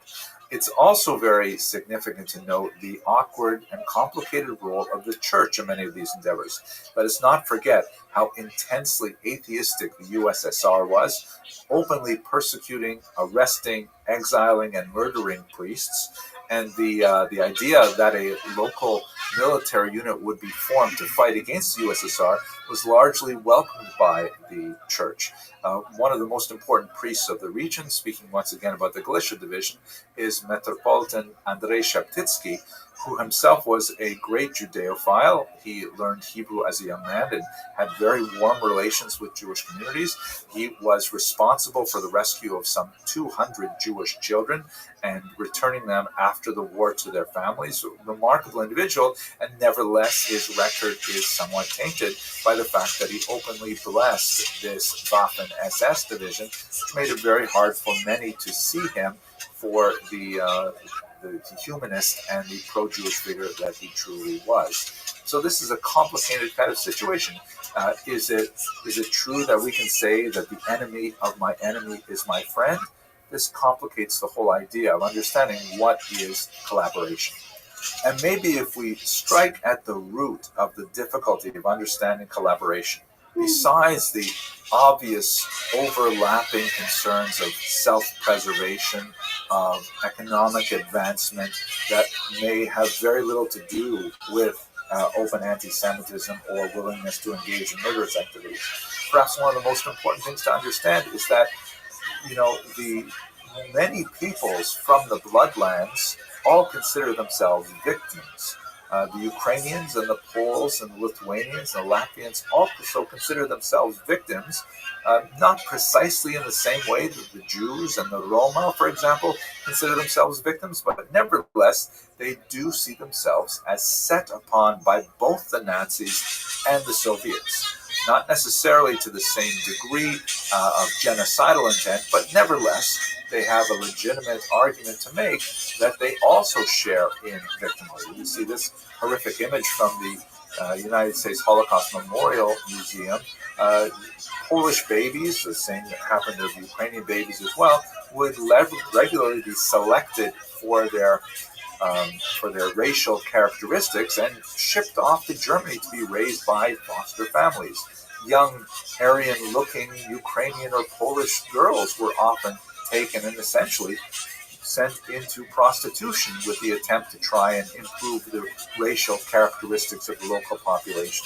These are the so-called Volksdeutsche, the Poles or Ukrainians or Lithuanians who had some German descent and were selected out by the Nazis for racial characteristics, given additional privileges, or in some cases we see here, persecuting them more because of their slavish attitude towards a racial purity. So a lot of the local populations viewed themselves as victims as well as the Jews and saw their actions as entirely justified within the larger complex of factors.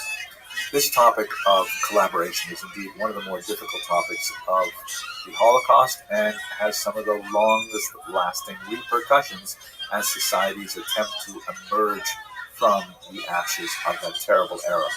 On the one hand, when one sees an active, inveterate anti-Semite who enthusiastically joins with the Nazis to engage in murderous activities, it's very easy to label that as war criminality.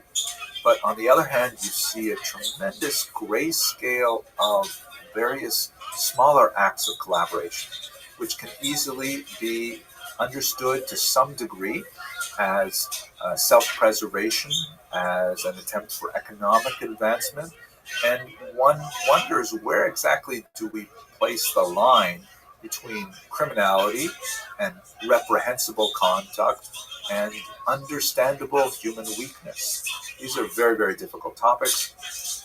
I hope that these two videos helped illustrate the complexity, and I look forward to speaking with you in further videos.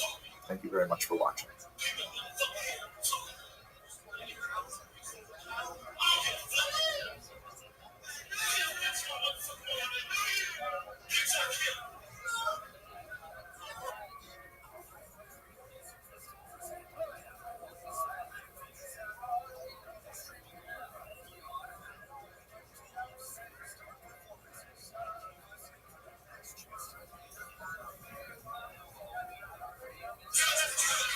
Thank you very much, Mr. Tversky. I appreciate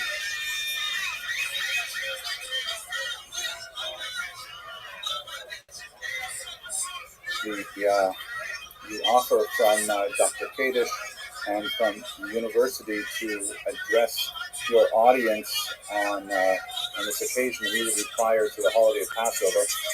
And I have to say that I put a lot of energy into this presentation, primarily because my main area of specialization is history. I'm much more comfortable dealing with things that have already happened, that are firmly located in the past.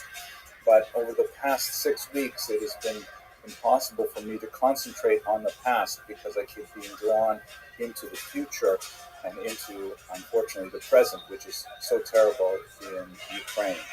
So my goal for today is to speak about Passover and speak specifically about the refugee experience connected specifically to Ukraine. This talk may be a little bit more personal than most of my talks, for reasons which I hope to make clear shortly, but it's one that I feel very strongly about. So let me begin by looking at something from the tradition. I was asked to say something relevant to the holiday of Passover, and of course this holiday commemorates the Exodus, the departure of the Jews from Egyptian servitude. And one of the concepts that is repeated so many times in Jewish thought, it is noted no less than 36 times in the Bible, according to some counts, far more than 36 counts, but basically a demand that the Jews recognize the suffering of the stranger. Here's just one example of the many verses that underline that particular concept. Let me read it in Hebrew and then we'll look at it in English.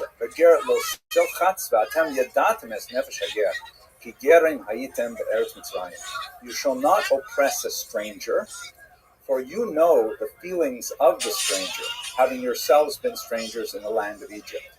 Now, the term for stranger that's used here has multiple meanings. It is related to the word lagur, which means to dwell or reside. And sometimes this term is used to refer to, as it implies here, a stranger, a foreigner. Sometimes it's used to refer to someone who has become Jewish, who is converted to Judaism. Sometimes it's referring to a resident alien. And depending on the context, that's a different translation that will be used by the commentators. But if we look at this one, a very important commentator, very popular, Pele Yoetz, who was Rabbi Eliezer Papo, who wrote in the 19th century, and he clarifies that for him, this commandment says we are not speaking about a convert to Judaism. The verse refers to a person in a foreign land without friend, sibling, or acquaintance, whose spirit is low and whose heart is broken and crushed. One must have mercy and draw this person close, be a friend and a neighbor, and provide as much support as you can. In this way, one fulfills the commandment.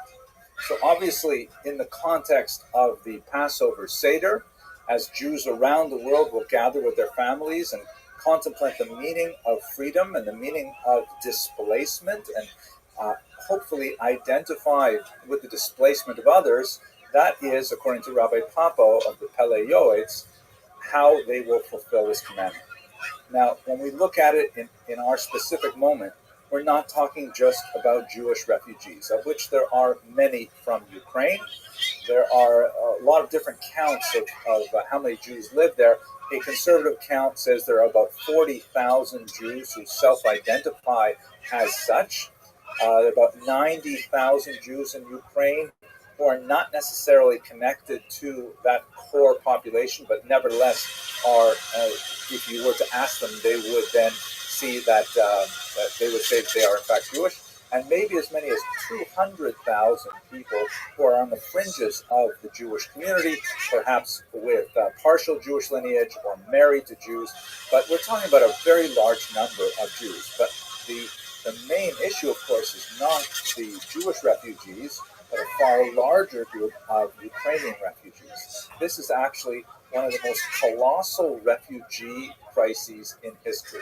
If you have a look, for example, at this report that just came out recently from the United Nations report on migration, there are about, as of April 1st, 7 million who are internally displaced within Ukraine, meaning they have not left their country, they have left their homes for other regions of Ukraine, particularly towards the west, where there's less shelling and less danger. And there are 11 million who are total displaced, which means they've actually left the country. That means there are about 4.1 million Ukrainians. Roughly 1/4 of the entire population of the country is now out of its boundaries because of the fear of the war. It's absolutely mind-boggling number. If we try to put that number into some context, you should really think about what William Faulkner said in 1951, when he said, "The past is never dead, it's not even past." Meaning, people like to say that history repeats itself. Some people work with another quotation that it doesn't repeat itself, but it rhymes. But we are still living in an extended 20th century of egregious refugee crises. If you example, let's just think about what this means in the context. The estimated number of international refugees after 6 years of World War II was 40 million. That's a conservative estimate. Liberal estimates go all the way up to 60 million. Ukrainian refugees have reached 4 million after only 6 weeks. An absolutely stunning number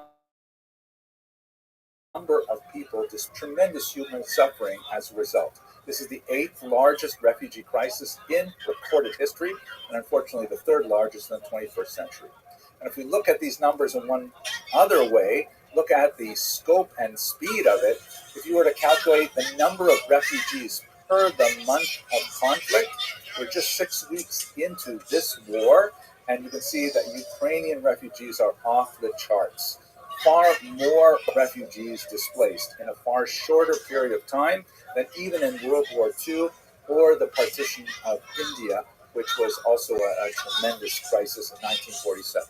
So we were dealing with a colossal crisis that boggles the mind and demands a response.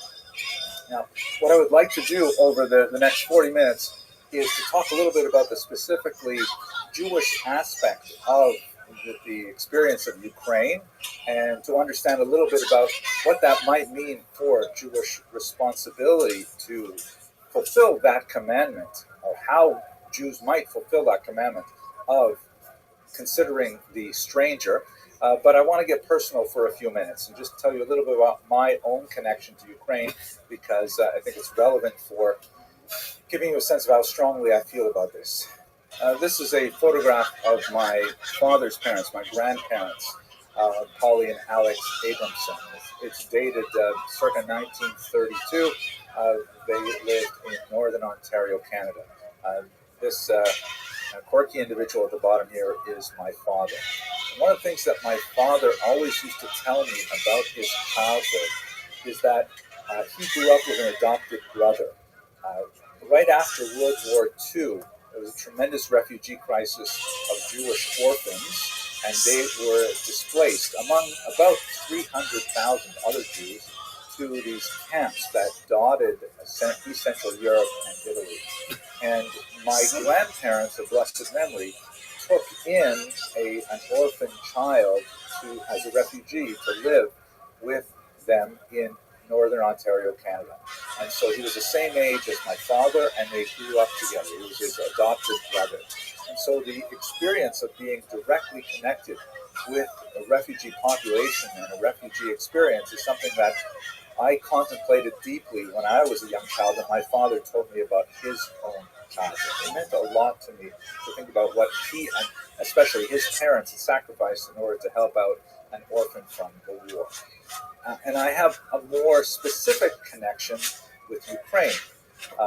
This is a photograph of a typical 5-story walk-up in Ukraine. It's called a Khrushchev because they had 2 different kinds of major buildings. They had the Brezhnevs, which are much higher, more modern buildings, and they had these Khrushchevs, which were smaller and somewhat more decrepit.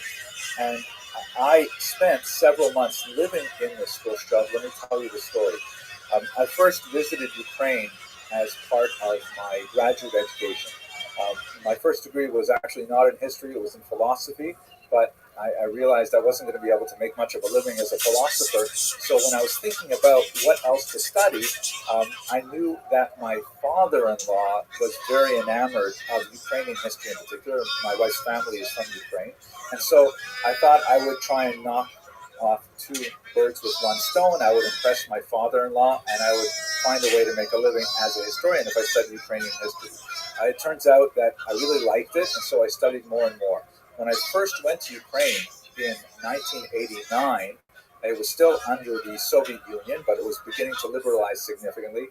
And the Canadian Jewish Congress asked me to take a large supply of insulin to a diabetic Ukrainian Jew who lived in this building here. So I took it. It was a big deal in 1989. You had to put it in the freezer and things like that in the plane, and we got it to Ukraine. And then I managed to get a taxi and find my way over to Left Bank Kyiv and to this address. And I delivered the insulin, and I spent about an hour there with them, and then I went home. And then, this was still under the Soviet Empire, so I could not get into the archives that I really wanted to, but I did do some useful research there. However, I was denied access to the more serious secret archives like the Communist Party of Ukraine.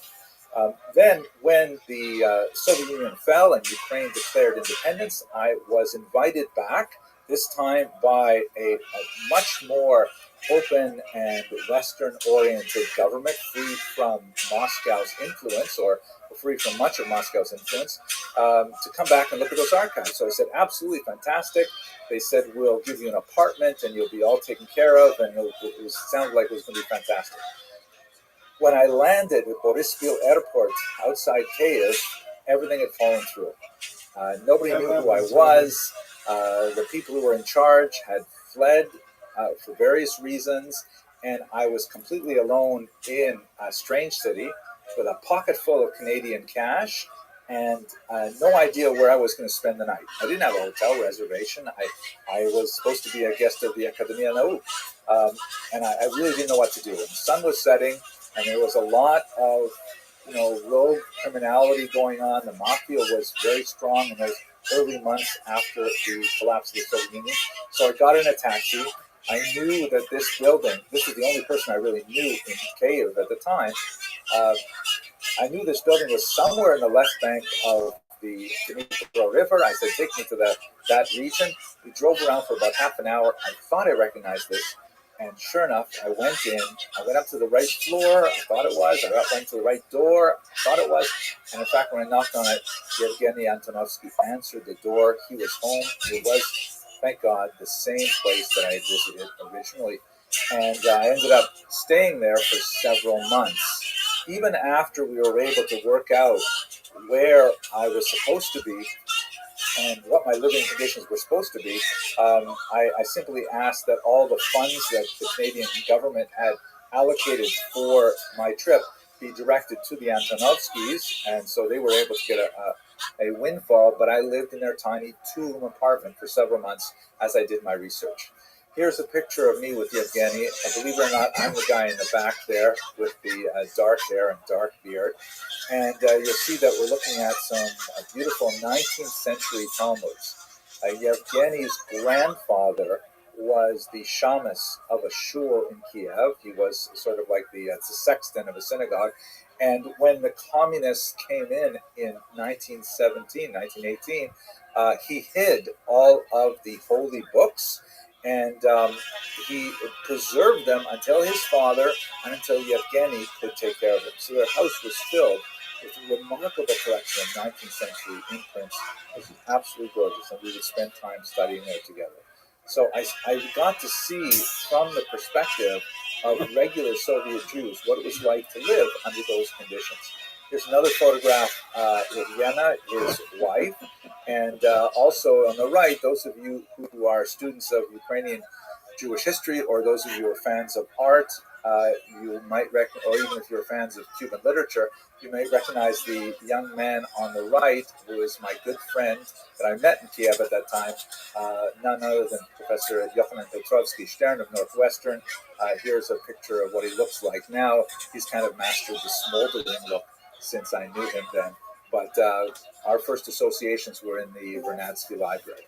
So I had an experience. Yo, what up, pimp? Like, Yo, how you living, baby? To be Good, how are you? Kicking ass, taking names. What's good in your hood? No plus. Nothing much. Just hooded What up, around. Rabbi? Living the dream, baby. How'd you find out about me? A friend of a friend. Dude, that friend of a I friend. heard that you do some. Yeah, I heard you do some nice live streams, so I just joined up live streaming. 100%. Did your friend of a friend find out about me from Kick, from Blue Sky, from YouTube, from Twitch, from where?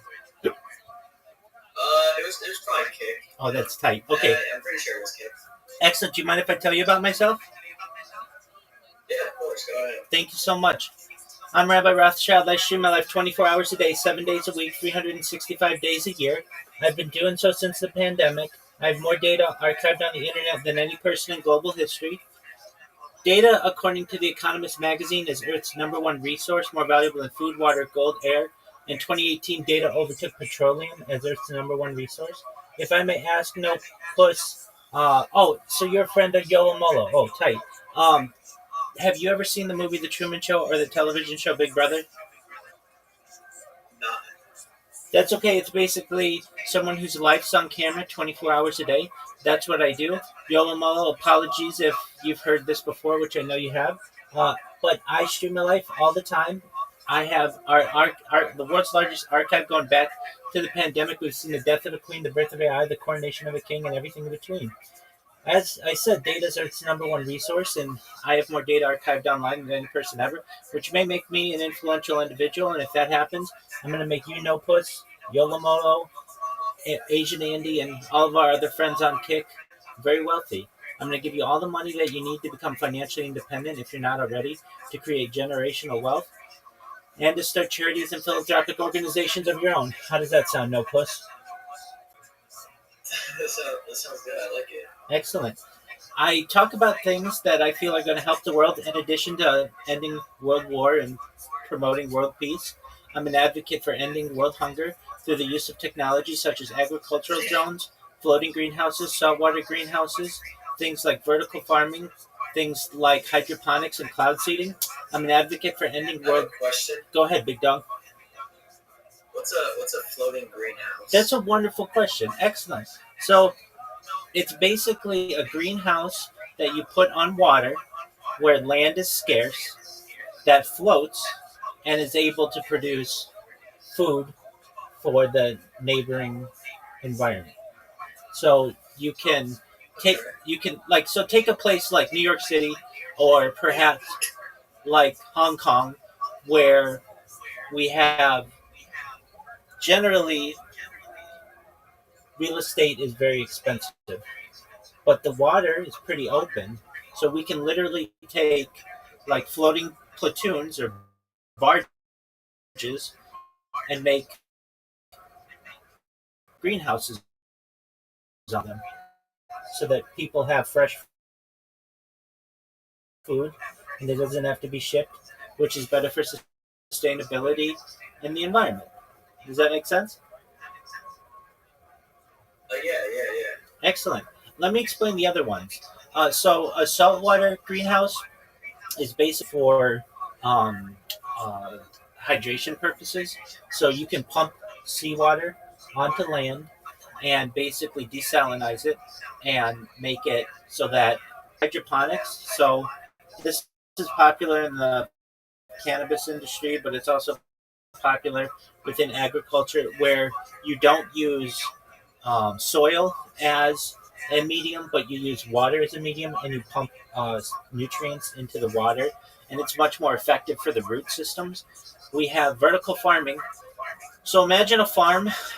Farms take up a lot of two-dimensional space, but with a vertical farm, what you do is you basically take a pole and you have your crops growing vertically, and you can do this in warehouses, but it just allows for the use of cubic footage as opposed to square footage, which is much more efficient. We have um, cloud seeding. So cloud seeding is currently done regularly around the world. In fact, in Dubai, once a week, it is like clockwork. They use cloud seeding to hydrate all of the plants that are located in Dubai, and additionally, it cleans off all the buildings, cleans off all the cars. It just generally, where dust storms would normally erode and cause damage, the cloud seeding allows for the hydration of all of this area. So those are really important aspects. We talk about ending world thirst through the use of technology.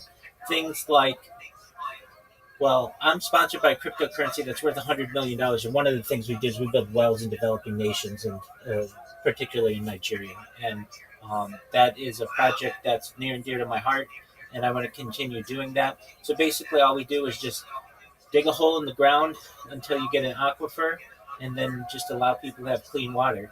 I'm additionally an advocate for the Life Straw program. People don't know, but there's basically a type of straw that you can use in contaminated water and be able to suck through it, and it allows you to get water anywhere in the world where there's liquid water, even if it's contaminated. It just has like a filter system, and then most importantly, desalination technology. Well, we pump Earth's seawater onto land to make it drinkable. So what does that mean? Essentially, the Earth is two-thirds water, so we shouldn't really have an issue with the lack of water. It's more about the location of where the water is.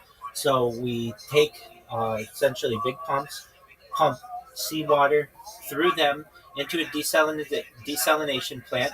The desalination plant removes all of the salt and makes it clean, drinkable water.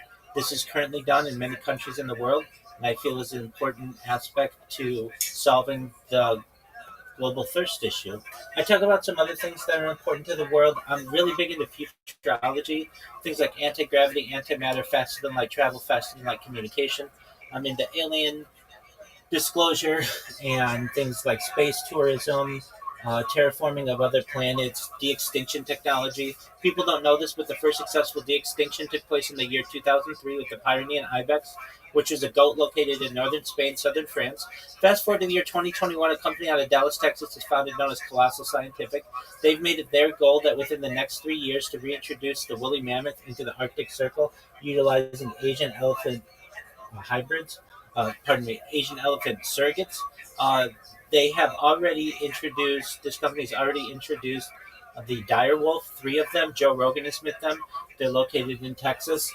Uh, Following the reintroduction of the woolly mammoth, the company wants to reintroduce the Tasmanian tiger, followed by the dodo bird, which I just think would be really exciting to see and to be able to document.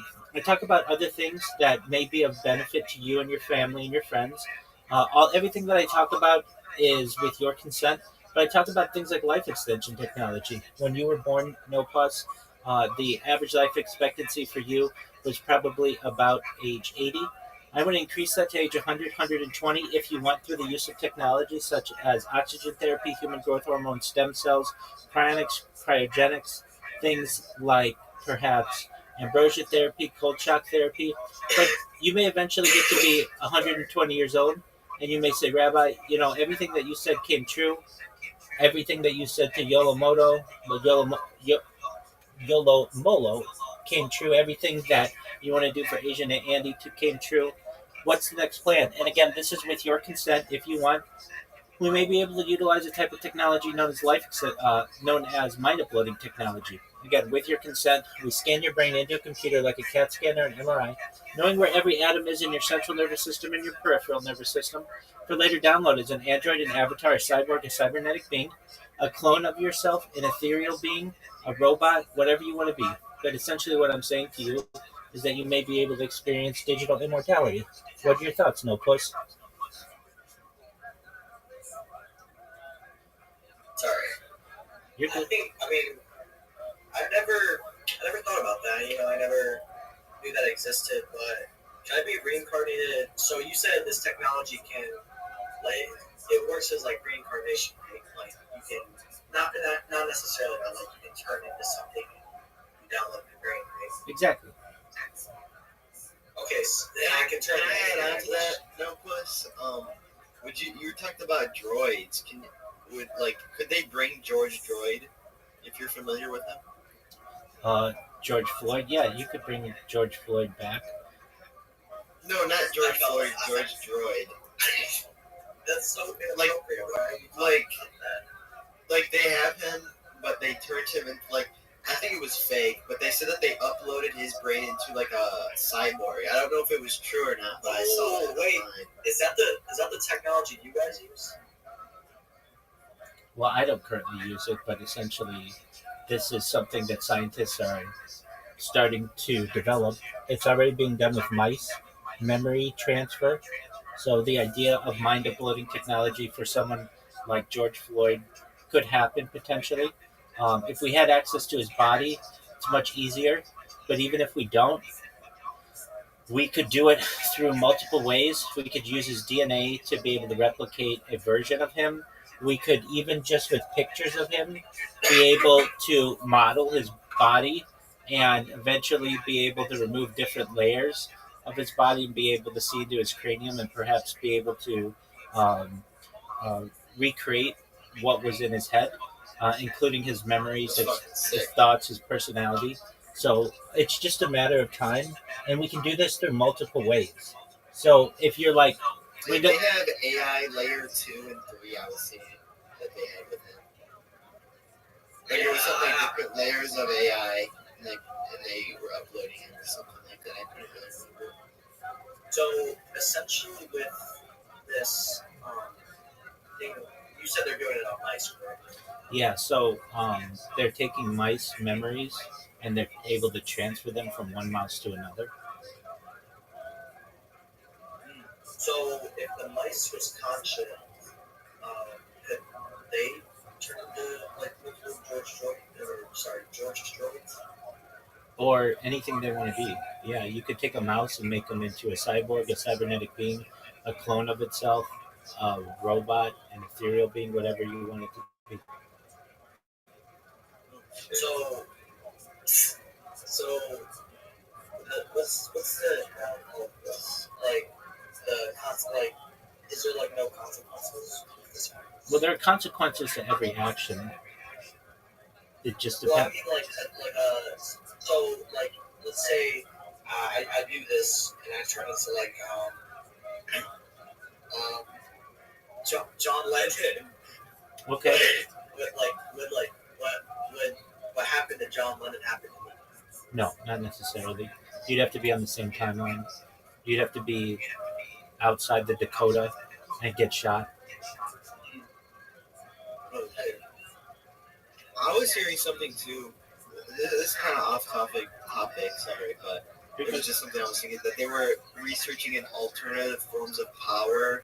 Like they have, like they have like the nuclear reactors, but they found a way. So there's the big fentanyl crisis, I think in like the United States, and they found a way. I don't know if it's true. I'm not really too informed, but to turn fentanyl into like they have fent reactors where they run off of fentanyl. So it's been and I heard that that's what they were powering the George Droid like thing on.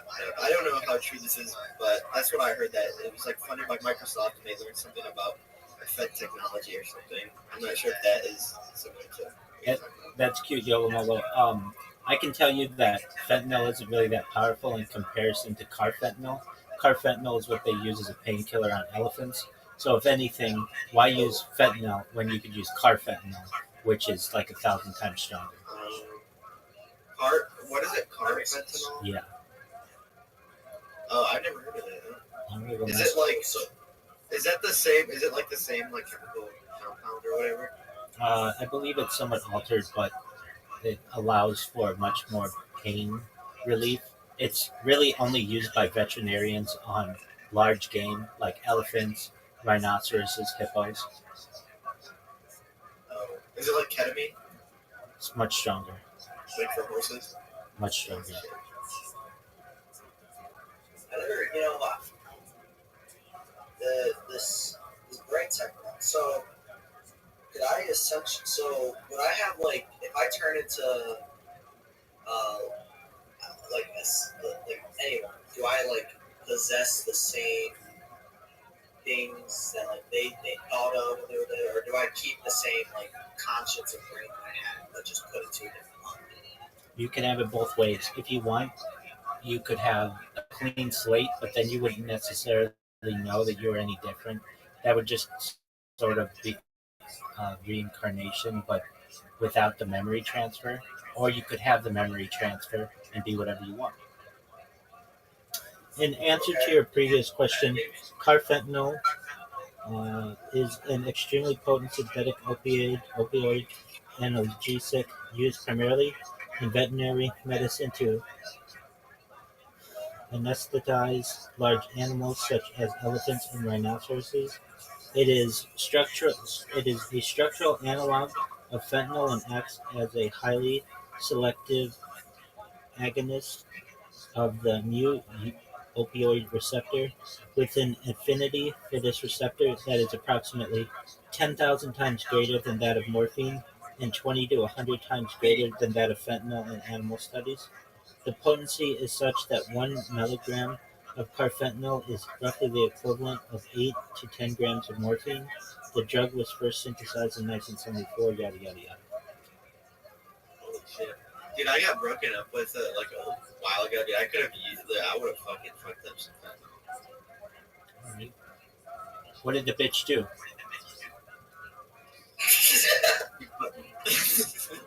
Oh my god, yeah. She had sex with my cousin. Are you serious? What a dirty hoe. Yeah. She had a baby with him too. No way. So now this bitch is in your family?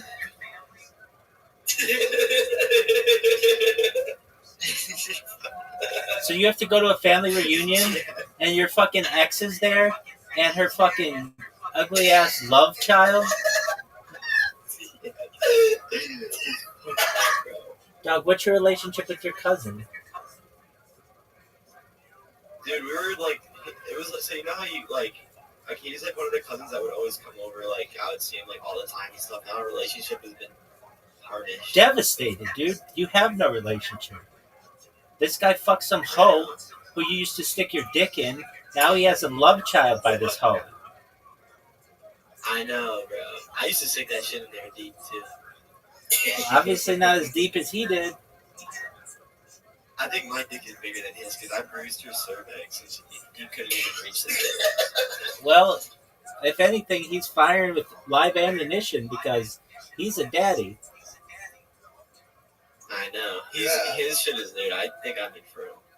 But All right. yeah, he's getting sloppy seconds and he's All right. Yeah, and he's kind of stuck with this bitch for 18 years.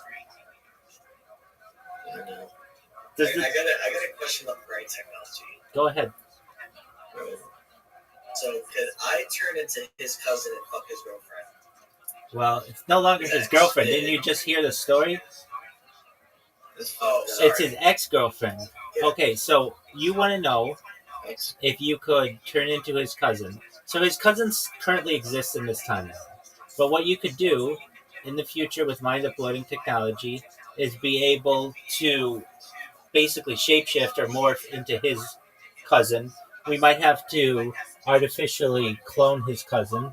But yeah, you would have your consciousness in his cousin's body.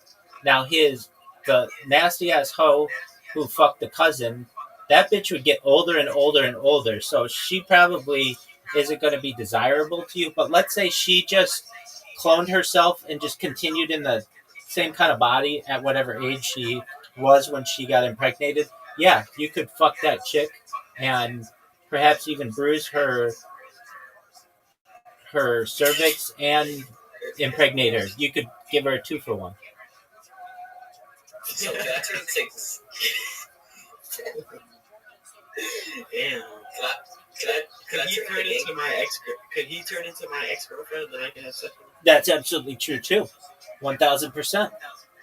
So basically, would he share her memories or would he still be like have his memories? Generally he would just have his memories.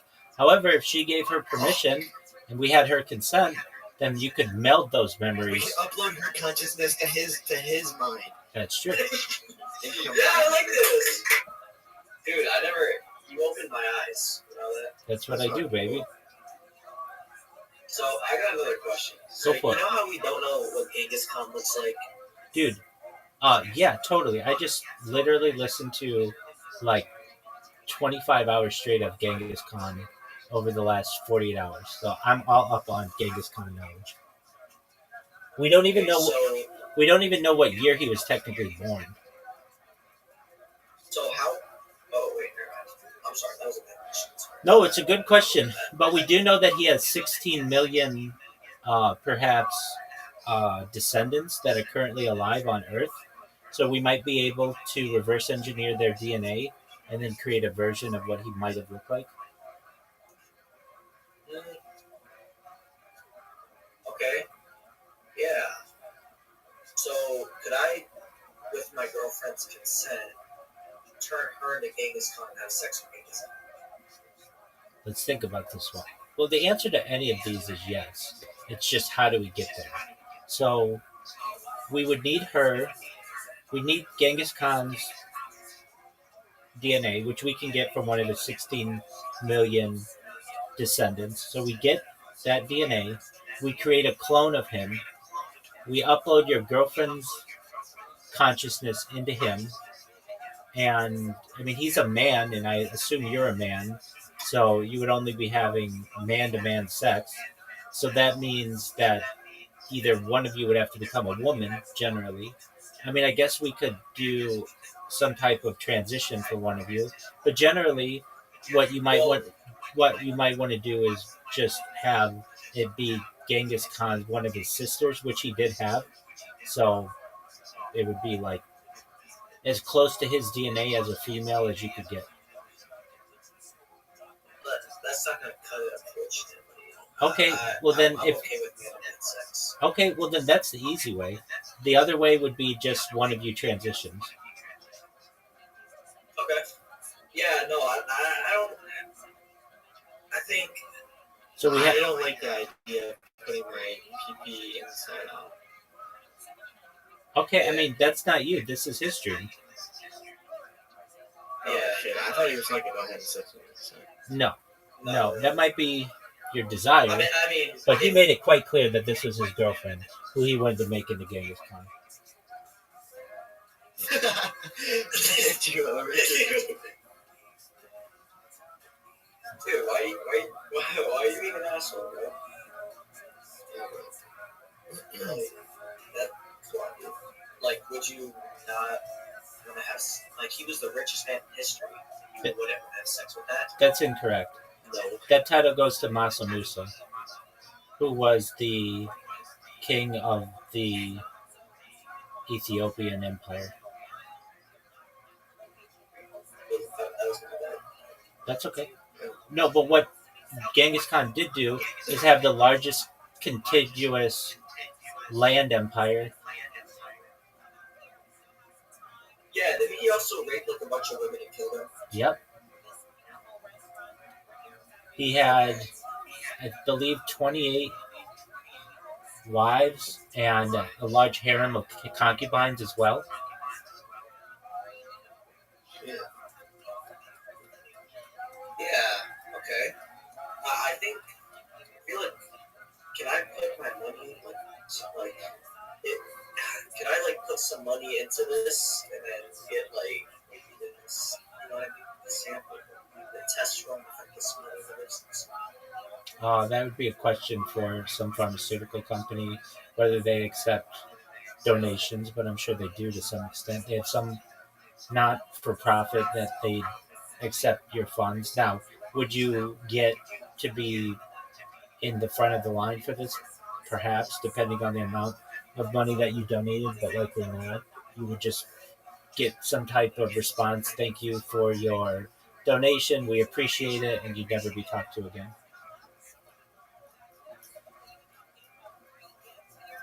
Yeah, okay. You know, I never really, yeah, that's cool. I might, do some research on that, because I want to turn Yola Molo into, like, my sex doll, essentially. To, like what I was doing with Genghis Khan. Oh, like the guy from Elden Ring. Yeah, so kind of a sort of Like Celibus.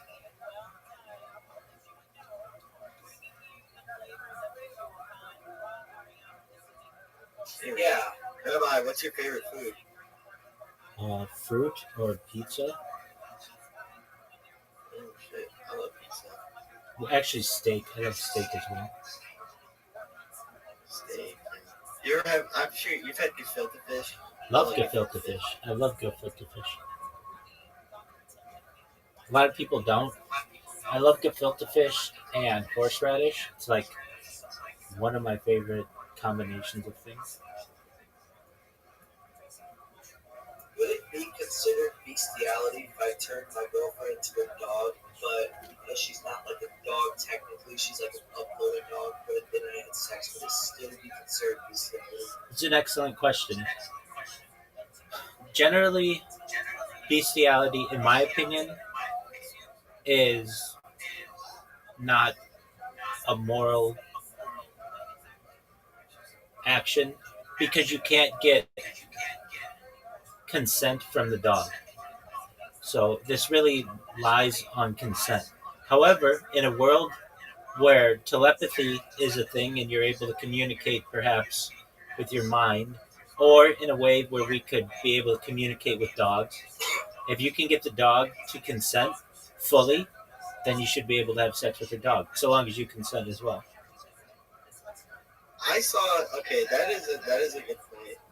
I watched a video recently of this beastophile guy, and he was saying that the dog came up to him and licked his wiener and had a erection. So is that considered a dog consenting or not? No, it would have to be some type of conscious. Verbal consent. Yeah, but a dog can't necessarily speak. But it would have to be some type of conscious, active stimulation that tells a user that the animal is consenting and that we would consider it consent. So it's not a juvenile dog. If we would consider it fully in its own accord consenting, then you should be able to have sex with an animal. And so long as it's not going to hurt the animal, it'll cause pain to the animal, all of those things. Yeah. So Rabbi, did you study at some sort of school? You actually have a lot of knowledge on like everything with that so far. Yeah, I mean, I have religious background. I have a technical background. I'm a certified project management professional. I've launched apps on the App Store and Google Play. I've had six-figure contracts with Fortune 100 companies. So I'm a fairly well-rounded individual. That's great. It's always great to seek knowledge, seek growth knowledge. I agree. So could I turn my girlfriend into you and have sex with you? Yep, so long as she consents and like my data consents. But even if my data didn't consent, you could build something that's very close to me and then have sex with me.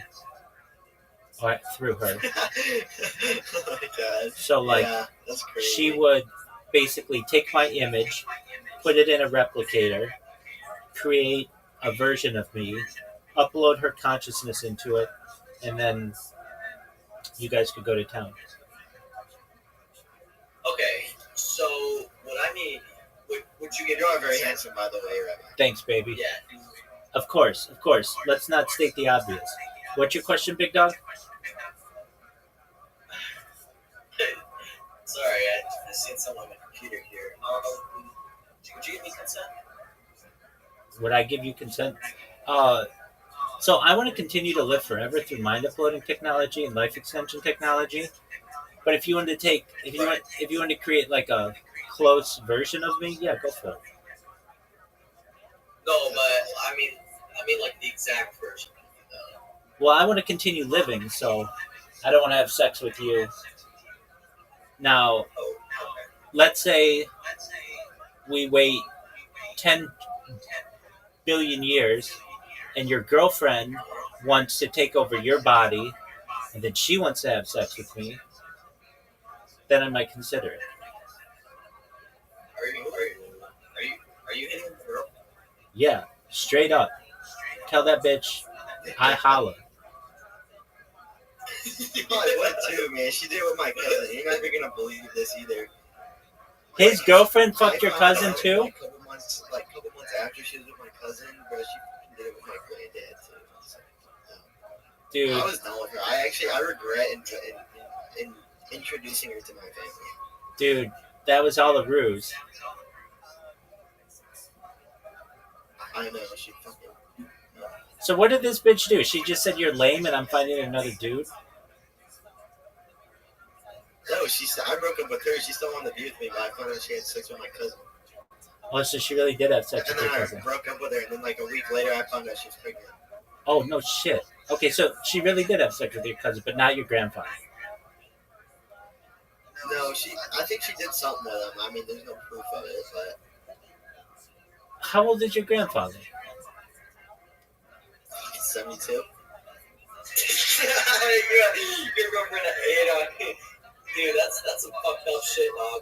Like, It also probably didn't help that The way I met her too was I fucking like I would always see her when I drive to work. She was like holding up a sign like saying anything helps, and I fucking would give her money every time I saw her go to work. So fucking happy.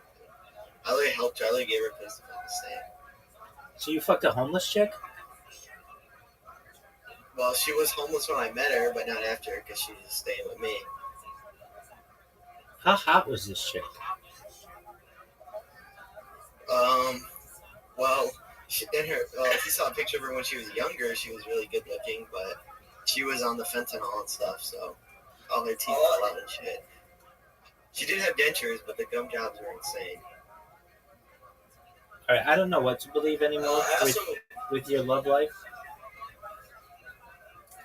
What did you say, Rabbi? You cut out, sir. I don't know what to believe anymore with your love life. Yeah, it's fucked. It is. So I'm a professional photographer. You mean photographer? Because I don't know what a photographer is. Yeah. You should probably, if you're a professional, you should probably know what your career is and how to pronounce it. No, I must have cut out there. No, you didn't cut out. I heard it, and so did my 20 other streams. You said photographer. Oh, I apologize. I missed it. Where else do you stream at, Rabbi? I'm live on 20 different YouTubes. I'm live on Twitch. I'm live on Rumble. I'm live on YouNow. Yeah, I remember you said you're live on like everything. Word. Everything but Kick. Okay, so what's going on, you professional photographer?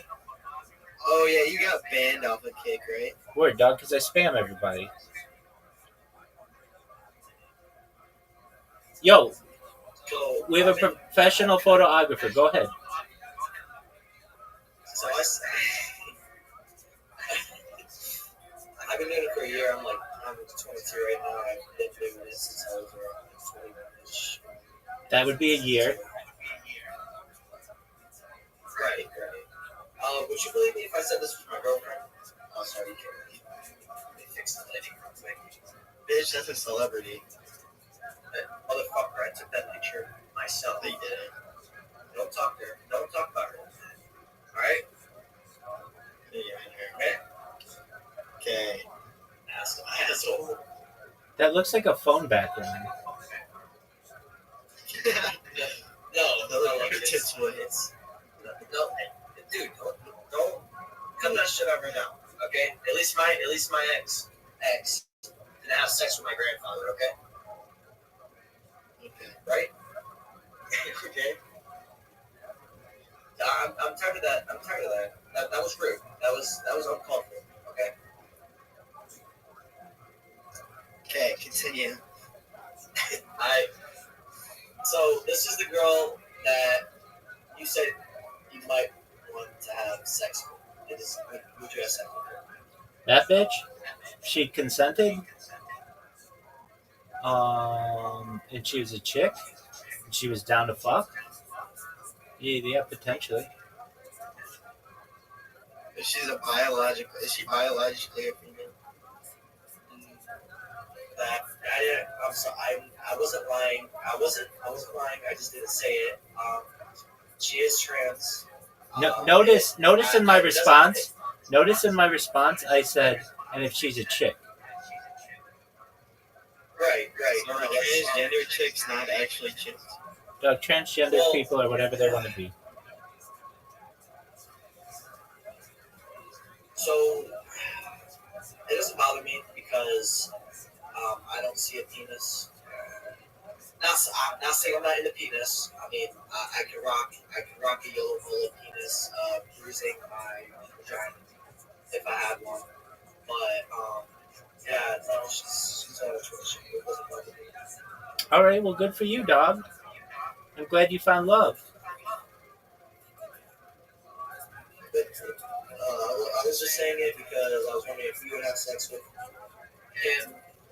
Like I said, if she is a chick and she was willing and she had consented, then potentially. I respect that because a lot of people say I live in New York. We walk around the big, The big outplay. Yeah, we walk around there. We walk around the city sometimes. I walk with her. A lot of people, a lot of my friends, most of my friends, not really a lot of strangers, they tell me that they would have sex with her. Doug, let's just be honest. Even if that person is a dude, they're too hot for you. Thank you. Thank you. I fucking thank you too.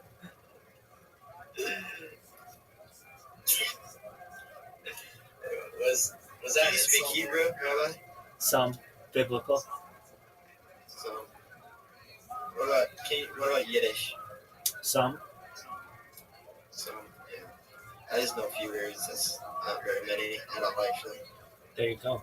How did you guys meet? No Puss and Yolamolo? Was it on Craigslist? Was it on Tinder? How'd you guys hook up? I used to jerk mate. Okay, that makes sense. I mean, yes. It doesn't surprise me. It doesn't surprise me at all. So essentially, I used to be homo. Okay. Used to be. Listen, I'm dating a fucking. I'm bisexual. I'm bisexual, asshole. Okay, whatever makes you happy, dog. Do whatever makes you happy. Any port in a storm. Right, I'm sorry. Right. Okay, so I used to be like fully gay, and I was on Grindr. We swiped, and then we did a session on jerking for like a session or two, or something like 2 or 3. It wasn't nothing too gay. We met on Grindr, and then we started meeting in real life. Turns out he had a girlfriend, and so I just, out of my right mind, thought it was disrespectful because I thought me and him had something going on. So I went to, my girlfriend's name is Chloe. I went to Chloe, and that's basically, it all happened in like a span of like 6-7 years or so, but we're here now. So you guys were hooking up when you were 15 years old? Yes.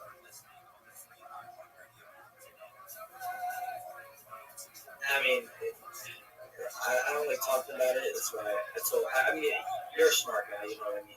I feel like I can tell you. I mean, I can do simple math, and I can also figure out that transgender person is too hot for you. I don't appreciate that, man. I'm just speaking the truth, dog. It's only a matter of time until that person sees through whatever facade you have and moves on to a better person. You don't think I'm a good enough person for her? I think you could perhaps improve your life to be, but as of right now, I don't think that you could get that person. Because I'm gay. Dude, I don't know what you are. You've said in the last minute that you were bisexual, super gay, and then trying to be heterosexual. I don't think you're comfortable in your own skin. And I know that chick, Chloe, quote unquote, she would be comfortable in her own skin.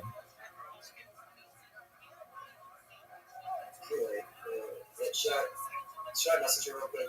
No, here's what you should do. You should message Yolomolo's cousin, because he knows a chick who is fertile and gives a good gum job and also is into 72-year-old grandpas, and I'm sure you'll be able to hit it. And she... You're right there, Chief?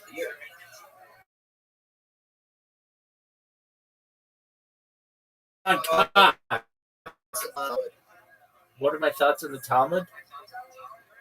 It's a 2,711 work, 207 folio work that is generally known as the Oral Torah. So it gives explanations to the 5 books of Moses, and we utilize it as Orthodox Jews in our daily lives. So, how many? I'm not like how many sects of Judaism, or not sects, but different types? Like there's Orthodox and what is there, like Reformed? Yeah, so this is a good question, and it depends who you ask. And do all of them follow the Talmud? No, no. So uh, you have your most orthodox people, generally the most conservative of people, which is the Hasidim. So that's a basically the Haredi sects. Those are the people you see with Peos. Those are the people that you see with perhaps tzitzit, the little white ropes. Uh, these are people that generally you might see with Strymel, which are the hats made of rabbit fur. Then you have generally what's known as Litvak, which is uh, basically more a slightly more modern version. Um, then you have modern Orthodox, and those are your general orthodoxies. Then you have conservative, reform, reconstructionist, and humanist. Now, of all of Judaism, generally only 10% is Orthodox, and the other 90% are conservative, reform, reconstructionist, and humanist. And then in there you've got secular Jews as well.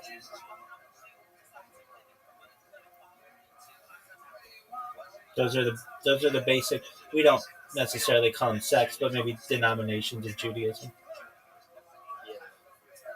Let me Let me just say this, Yolomolo. You're the man for bringing in No Puss. Thank you so much. You did exactly what I wanted you to do. Spread the love. Oh, you're welcome. Thank you. I don't know if he's gonna be too weird or not. No, he's fine. I mean, you can tell I get people in here of all shapes and sizes. People who want to troll me, people who want to be serious. So I just roll with the punches and go with the flow. Oh, that's cool, man. Hell yeah. So do you stream yourself sleeping too? 1000%. Yeah. About You're really dedicated. That's awesome. Yeah, I've got probably about an entire year on YouTube of me just sleeping. About 1/3 of my life has been sleep, and I've been doing this for more than 3.5 years. So I have more sleep data than any person ever, and I think it'll be studied in the future. People will want to know my toss and turn habits. People will want to know my snoring habits. People will want to know my breathing habits, my circadian rhythms. People will want to know my dream habits when I'm in REM sleep. All of the things that we basically study when people do a sleep study, you'll be able to study in the future what I do with my life. Yeah, that's cool. Yeah, that is that. That's like, yeah. Is there like a compilation of you sleeping online? Just basically any video of mine that you find, 1/3 of it will be me sleeping. So, like 1/3 of every video that I have. Oh, that's cool. So, other question I have. For some reason, it doesn't let me invite people to the server. It should. Okay, so do you see the 24/7 live stream? There's a little plus next to it, Yeah. next to Pimpville. Mm-hmm. Click that. Hold on. Sorry. I was getting some water while you were talking. You're good, big dog. Because when I click on the server to invite, it says you need permission to invite people. I don't know how it worked for him, but That's okay. so there's the plus. Oh, create invite. Yeah. Oh, I see.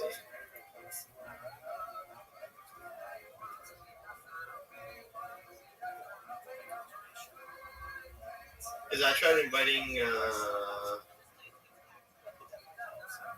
my other friend, but it said it was invalid.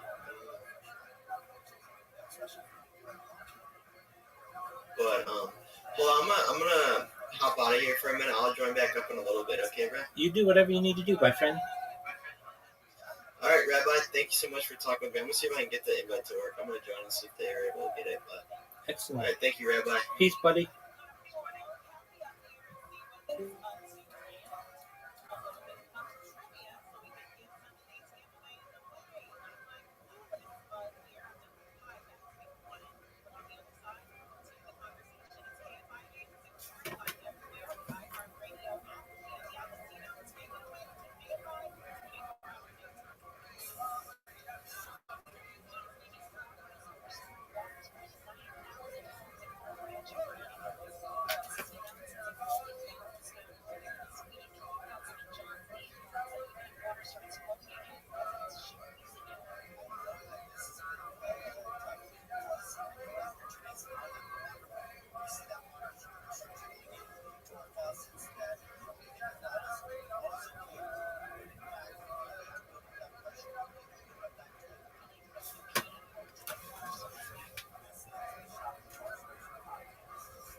Yes, athleticism.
Francis Coppola's wife, Kelly Coppola.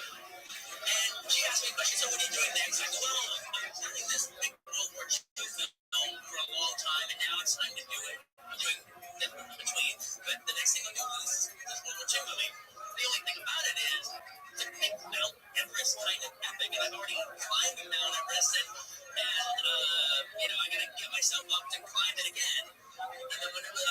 think maybe this is the time of your life to climb Mount Everest. You maybe not want to be climbing Mount Everest, 15 years from now. But right now, now's your mountain climbing days.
George just missed the uppercut. And Holyfield lands a visit.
steps in. Wow, a big uppercut.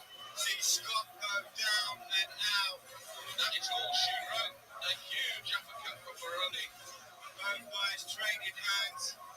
Baroni caught him with a beautiful shot. Scott Jansen went out. He was out before he hit the ground.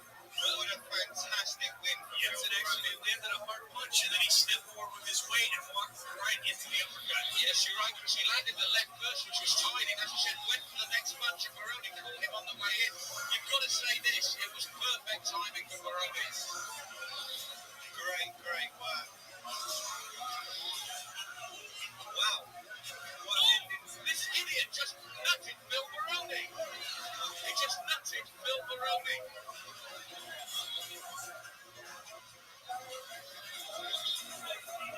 What a disgrace. We're going to take a look at just what happened here. The absolute idiot. Disgraceful there. Disgraceful.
Sorry, but you couldn't what? Yeah, I didn't see you. So naked.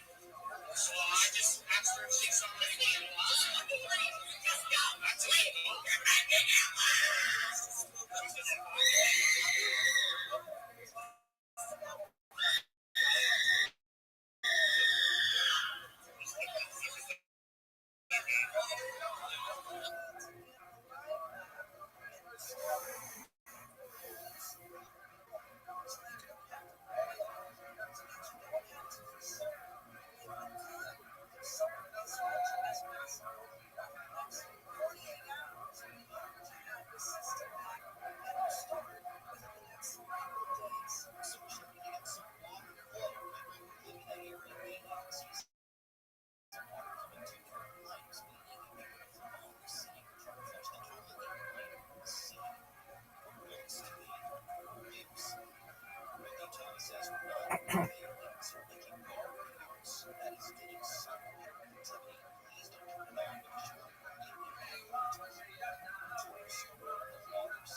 I am going to film a wedding on Super 8. The thing with Super 8 is you have to really get to be very short. So I really have to just think about telling the story in how I shoot. In every shot I take needs to have a purpose. So I've got 2 establishing shots. I'm going to just leave it there. I'm going to put the camera down and I'm just going to wait for the opportune moment to start filming again. Do that again for me, Mira. I'm going to like pan from your dress up to you. Just laugh a lot, okay? Here we go. 3, 2, 1. Yay! Perfect. Just see here. I've got this thing. Boys, get around and give me a cuddle.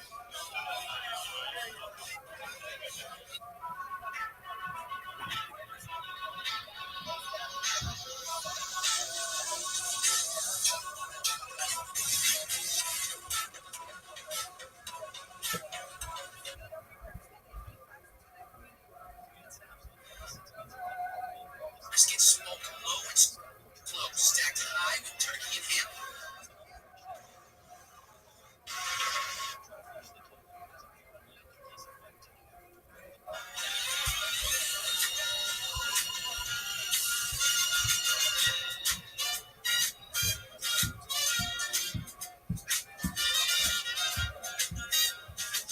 This will be.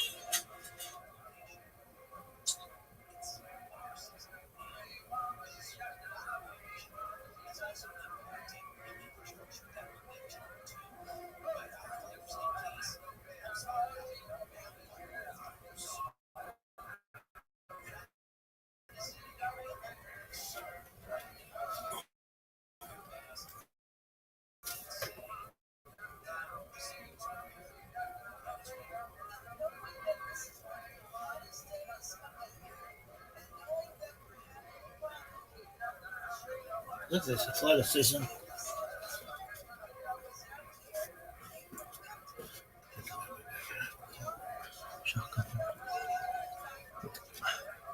It's one of the most athletic things I've ever seen.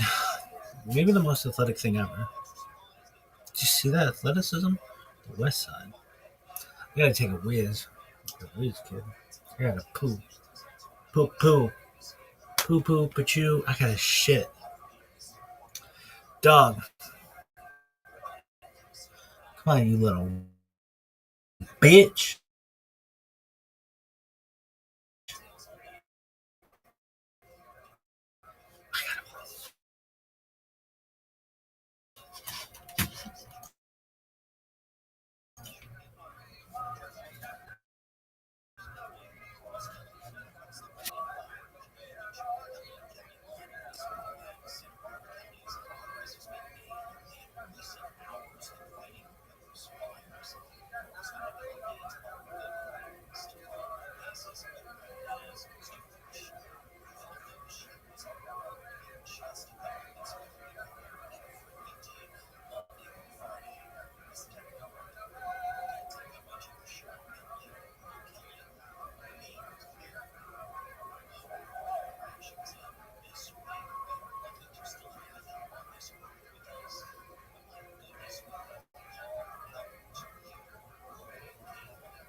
Look at this athleticism. Look at this athleticism, folks. Folks, this is really unprecedented. This is unprecedented athleticism. Look at this move. Go.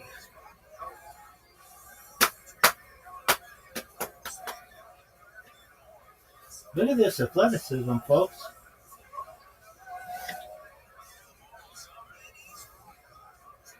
Dog. Gotta take a poo. I gotta take a poo. Poo, poo, poo. I gotta take a poo. This game. Look at this move.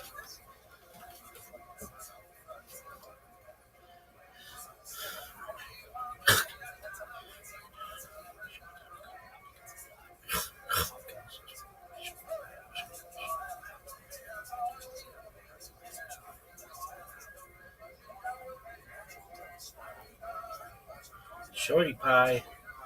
This bitch can get it. This is my thing.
Yo, what up? How you living, Xanax? Yo, Pimp, can you hear me? Dog. Remember that time I said hello? How you doing, Pimp?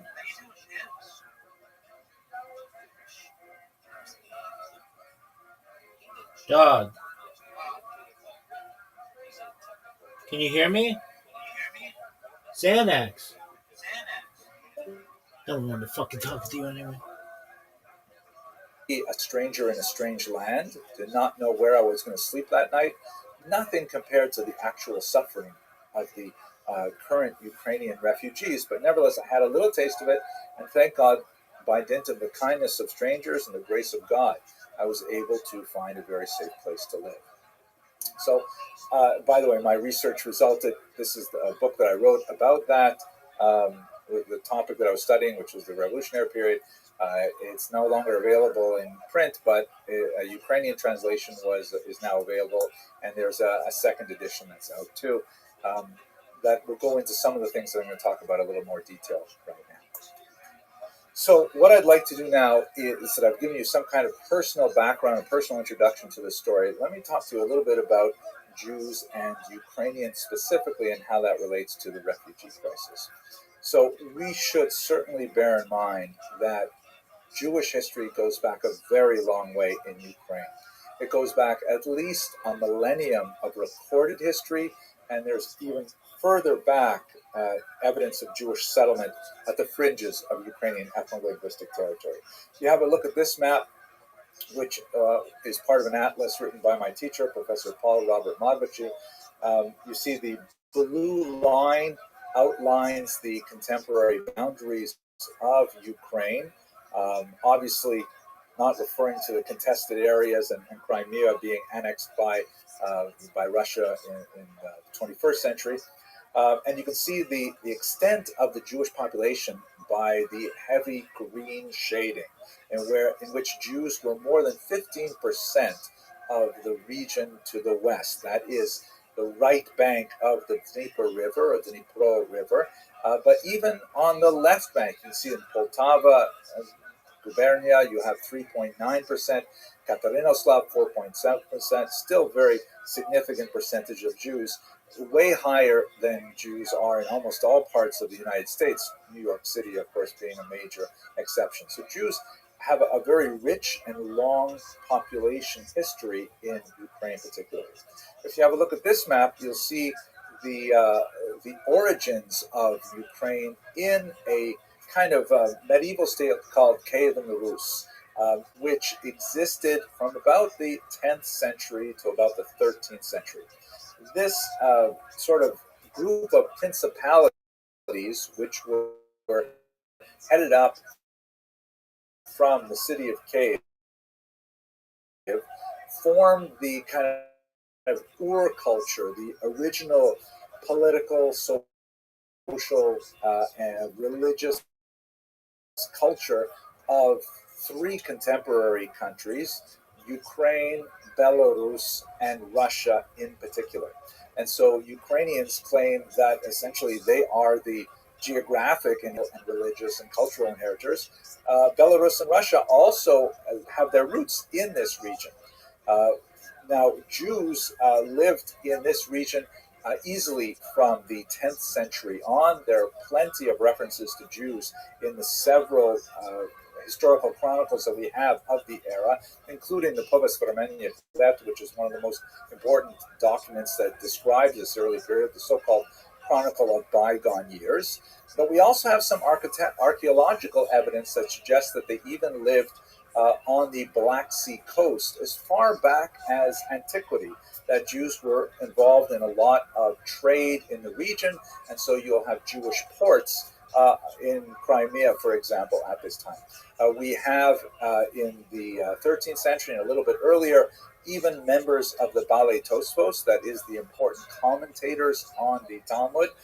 There's one Moses of Kiev and Isaac of Chernihiv that show up in various writings of the time. So Jews are there right at the very beginning of Ukrainian self-determined statehood in one form or another. They begin, however, to emerge in much larger numbers in the late 11th century and onward. That's the era when the Crusades begin. As you can see from this map, which outlines the various routes of several crusades moving from Western Europe into the land of Israel, and the predominant number of the Stars of David, which represents Jewish communities in the 12th century and onward, they're much more to the west. The central heartland of what would be called Ashkenazi Jewry is located primarily in the Rhineland, which would be in northern Germany, parts of France.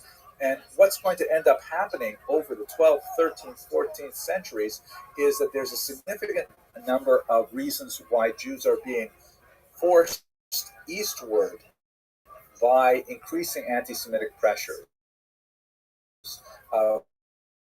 For example, the noxious development of the blood libel myth, that Jews somehow need to consume the blood of Christian children. Absolutely ridiculous concept that had to take hold. In the 12th century, it spread rapidly. People like to believe it in a kind of a QAnon way, which actually this is actually a document. It's actually German currency post desecration case in Sternberg, in which Jews were accused not of murdering a Christian child, but by doing something that was a related charge of capturing the communion wafers, the so-called hosts, and torturing them instead. And although that's also a figment of some kind of fever dream imagination, nevertheless, Jews were frequently charged with this heinous activity, and they were frequently judged to be guilty and burned at the stake, as we see in this rather grotesque image. So from Western Europe, starting with the Crusades of 1096 and onward, there is an increasing pressure on Jews to leave for anti-Semitic reasons. And then from the East, there's actually an economic vacuum that's drawing Jews in. At this time, Ukraine was under the control of the Poles as part of the very large Polish-Lithuanian Commonwealth. And there was a tremendous need for people to act as middlemen, as leaseholders, to help manage these large landed estates, in which there tended to be an ethnic division between the landlords, who are Polish Catholics for the most part, and the farmers, the peasants, who were Ukrainian Orthodox. Orthodox, of course, not in the Jewish use of that term, but in terms of the Christian denomination as opposed to Catholic. And the Jews were an excellent choice to bring in to manage these estates, both because of their developed skills in literacy and in numeracy, but also because they were not especially they didn't show allegiances to the local population. They could be depended on to be loyal to their employers because they were a distinct entity. There were a whole bunch of activities that were associated with the Jews at this point because the nobility could literally give them monopolies in things like the production of alcohol, something called propinatia. And so that's why so many Jews were active in, for example, maintaining inns and the distillation and distribution of alcohol. This was, however, a rather exploitative economic system, as I've discussed in other videos, of course. If you're curious, you can have a look on my channel and you'll see some of them where I discuss in more detail, and would be the cause of some conflict. But nevertheless, what ends up happening is if you combine the pressures pushing Jews out of the Rhineland, the growth of anti-Semitic ideas, I haven't even mentioned the Black Death, and you combine that with the economic opportunities that are drawing Jews to the east, you begin to see from the 12th through the 17th century very large movement of Jews into the region of Ukraine in particular, where they're acting as arrendators, as middlemen for the most part. Now, how are they getting along at this time? We should understand that, and I will talk about this in the next set of slides, there certainly were punctuations of great violence. There certainly were moments where Ukrainians in particular would attack Jewish communities, and we'll talk about them momentarily. But the overwhelming experience of Jews in Ukraine was one of peace and prosperity. That Jews in Ukraine managed to find a way to eke out a living, to study, to develop some remarkable religious innovations like the Hasidic movement. And for the most part, for 1,000 years, Jews and Ukrainians lived together in peace. It does not mean that they joined together in everything, but there was a level of cross-cultural pollination, of cross-fertilization, where Ukrainian ways of looking at the world influenced Jewish ways and vice versa. Just to give you a little introduction, jumping ahead to the 20th century, this image we're looking at right now is Ukrainian currency from the very brief-lived period of Ukrainian independence between the collapse of the Russian Empire in 1917 and the imposition of Soviet rule under the communists shortly thereafter. During that time, remarkably, Jews and Ukrainians strove to officially work together to create a new state. It ended in great failure for various reasons, including popular pogrom violence. That was one of the most important reasons. But nevertheless, for that brief period of time, it hinted at what could be possible for Jews and Ukrainians. As you can see, it's got it's a 100 cover on its bill. It has on the top the denomination listed in several languages, but on the bottom, right under the number 100, you can see in Yiddish the words 100 Kavovansev, because Yiddish was actually an official language of this very brief-lived and ephemeral republic. So we're basically talking about 1,000 years of tremendous cultural cross-fertilization. We see it in terms of linguistics. Some of the most intimate terms that enter the Yiddish language are essentially Ukrainian or Proto-Slavic language terms. Like, for example, the word for father. In Hebrew, the word for father is av, and a very common Aramaic term is abba. This is like an ancient term that Jews have used for a very long time. Then when they were in Germany, they picked up Yiddish, which is essentially a kind of medieval German, and they used Vater. But when they came to Ukraine, they switched over to Tati. Tati is clearly derived from the Ukrainian tato, and we can say this about hundreds of words in the Yiddish language. There are culinary things where Jew and Ukrainians are almost identical in their choice of diet. In fact, in some regions, like in Western Ukraine, the gefilte fish is considered a delicacy, and it's called jidil Jewish fish, because there is so much overlap there. Holubtzi, right? Some people would say with the German, with the Russian pronunciation, golubki, which is cabbage rolls, right? These are all Ukrainian foods that make their way into the Jewish tradition as well. And in folklore, we see so many areas in which they are similar. Let me just show you one example. In the Chabad Hasidic movement, there's a very popular song that is Nezhritzia Klopsi, which is literally in Ukrainian. And this is much easier, of course, when Hasidim lived in Eastern Europe, but even in America today, they're memorizing these lyrics in Ukrainian. It's a rather amusing song that the text of the lyrics is basically, "Don't worry, boys, we're going to get to our destination, and there will be vodka there." Here is, I'll play for you a very short piece, recording of that nigun. In the interest of copyright protection, I'm not going to include this clip as well as another clip in a moment in the recording, but I will include the links in the information box. So please have a look down there, and you can enjoy them for yourself. You get a sense of what that might mean in terms of the cultural overlap that would happen over the 1,000 years that Jews lived there. Many other folkloric elements. I have to choose this one because I like the photograph. This is current President Joe Biden in happier times visiting Ukraine, and he is being greeted with bread and salt, which is also a very common Jewish welcoming gift for guests.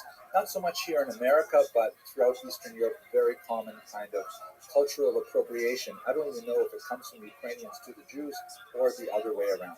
Now, I'm going to show you one last little bit of audio-visual, and it's idealized because it is Hollywood. It's Hollywood, though, based on the writings of this man, Shalom Aleichem. This is one of the greatest writers of the 19th and early 20th centuries. He wrote, of course, in Yiddish, but a heavily Ukrainianized Yiddish. If you've looked at Shalom Aleichem in the original, you can see that he is liberally sprinkling his works with Ukrainianisms.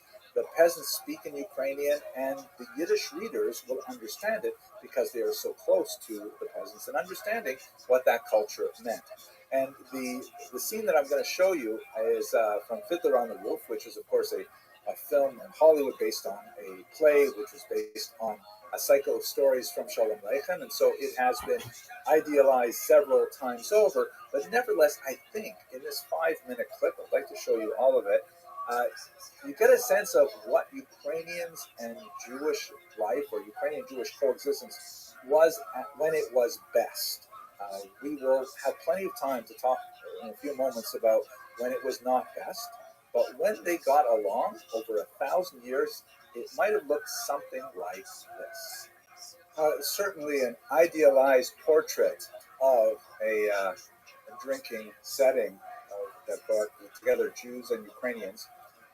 Not beyond the realm of imagination, but what I especially like about that clip is showing how they're existing separately, they're drinking separately from each other, and they're rather suspicious of each other. In particular, the Jews are concerned about the potential of violence, and they're a little afraid of the Ukrainians.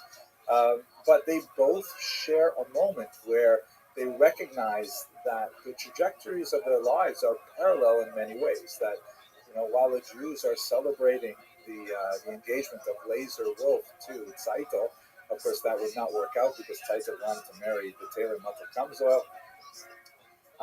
Nevertheless, at that moment, the Jews are saying L'chaim, the Ukrainians are saying Nazdorovia, which means like to your health, essentially a kind of L'chaim, and their lives are running along parallel courses. And I think that's a fair way to understand how the majority of the time that Jews lived in Ukraine got along with their neighbors. Not necessarily as exuberant as portrayed in that film, but nevertheless very similar. Now, we have to understand, of course, that there were some really awful, horrific points of conflict. This image of an idealized Cossack, you can see in the background there is a Jew being tortured, hung upside down, and towards the bottom right, there's another Jew being manhandled. And the captions, have various derogatory things to say about the Jews. There were several moments in Ukrainian Jewish history that represent periods of great conflict when Jews suffered tremendously. Specifically, the Khmelnytsky rebellion of the middle of the 17th century. I also, if you're curious about this, please view my videos on this topic where I speak at greater length, but it's basically an economic cause to that that has to do with the Arenda system that I described a few moments ago. Similarly, the Haidamach movement of 1768, which resulted in a massacre in the city of Uman, and that was why, by the way, Rabbi Nachman chose to be buried there, and so there are pilgrimages today. Tens of thousands of Jews go to Uman because Rabbi Nachman is buried there, but Rabbi Nachman chose to be buried there because he wanted to be near the victims of the Haidamach movement. And in many ways, this horrible institution called the pogrom, which is kind of like an uprising, a popular upswell of violence, begins to accelerate in the 20th century. You have some terrible pogroms that had a very strong impact on the Jewish community at the end of the 19th century, and some even more awful pogroms in the early 20th century. These are all dwarfed, however, by the so-called Holocaust by bullets, or Holocaust of bullets, which refers to the Einsatzgruppen murders of 1941 onward. The Nazis, when they invaded Ukraine, double-crossing Stalin with their previously secret Molotov-Ribbentrop Pact, they sent 4 armored units behind the Wehrmacht, behind the regular army, to round up Jews, to bring them out to ravines and to shoot them dead. These were staffed by German military police, but they made frequent use of local populations, including Ukrainians, and also as you move up in the so-called bloodlands, as Timothy Snyder has called them, in Poland and Lithuania and Latvia, they found willing accomplices to assist them with this. There's a very large backstory to this that deserves more attention, but about 1.5 to an estimated 2.5 million Jews were killed by the Einsatzgruppen in all of East Central Europe, with a very large number of them in Ukraine. This is also, in terms of my personal story, the background of my father's parents, my grandfather's parents. I showed you them at the beginning of this lecture. They're buried somewhere in this mass grave in Lithuania, and the only thing that we have to mark them is this rather arresting sculpture that captures some of the mood of what it must be like to contemplate these horrific deaths. So, all told, we have 1,000 years of relatively peaceful coexistence, lots of cultural interaction, which, by the way, probably involved a lot of women, because many of the kinds of things that we see showing up in Ukrainian Jewish culture are things that would be transferred by women sharing recipes at market day and things like that. But they are punctuated by an accelerating amount of violence for reasons which deserve a lot more explication, but are beyond the scope of this talk today. And they are cruelly mirrored by what we're seeing today. I can't help but reflect on the mass graves that I've been seeing in the news lately in places like Bucha. It's horrific. They look exactly to me like the ravines in which my ancestors were. It's hard not to feel a deep level of sympathy and empathy for what the Ukrainians are currently enduring.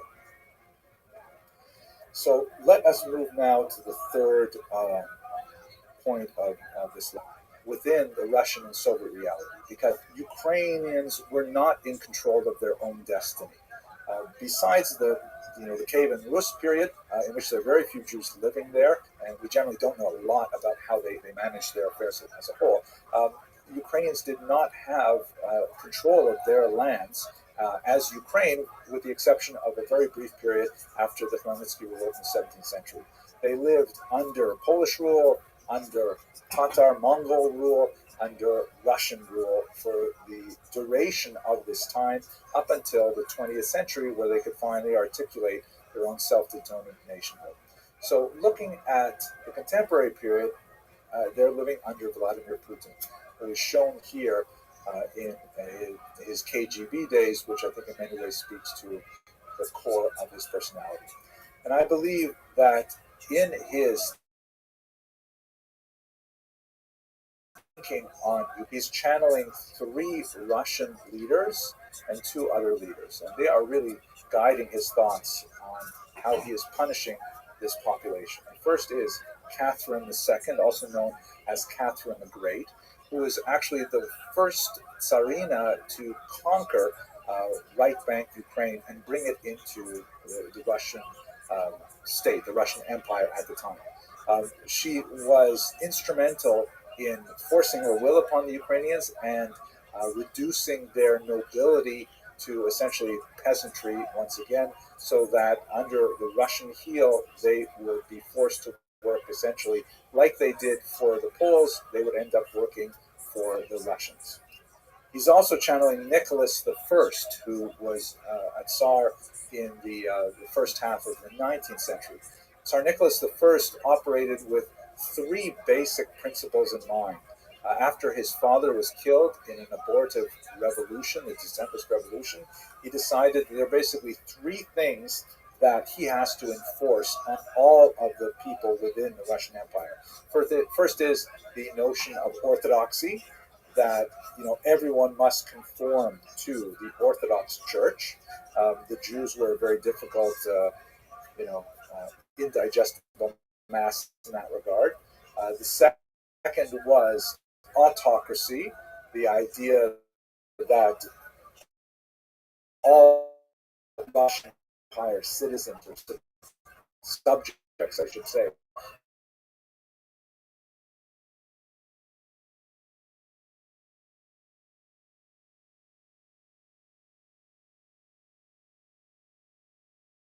people, but it's people in a much deeper spiritual sense. He believed that Russian people, kind of an ethnocentric value, an ethno-chauvinism really, was to be primary, and anyone who kind of like did not fit into the Russian narod really did not belong in the entire state. This is why, from the Jewish perspective, he imposed so many horrific decrees, such as the infamous Cantonist decree that required Jewish children, legally as young as 12 and often much younger, to be taken from their homes and spend 36 years in military service. An incomprehensible punishment that wreaked tremendous havoc on Jewish communities. He destroyed the Kehillah structure that was essentially allowing the Jews to self-govern. And he did everything he could to try to bring the Jews as much as possible into these three areas of orthodoxy, autocracy, and the narod. He wanted to assimilate them to Russianness as much as possible. For the Ukrainians, the orthodoxy part was basically taken care of. There were Ukrainian Catholics in the far west of the territory, but the vast majority of Ukrainians were Orthodox.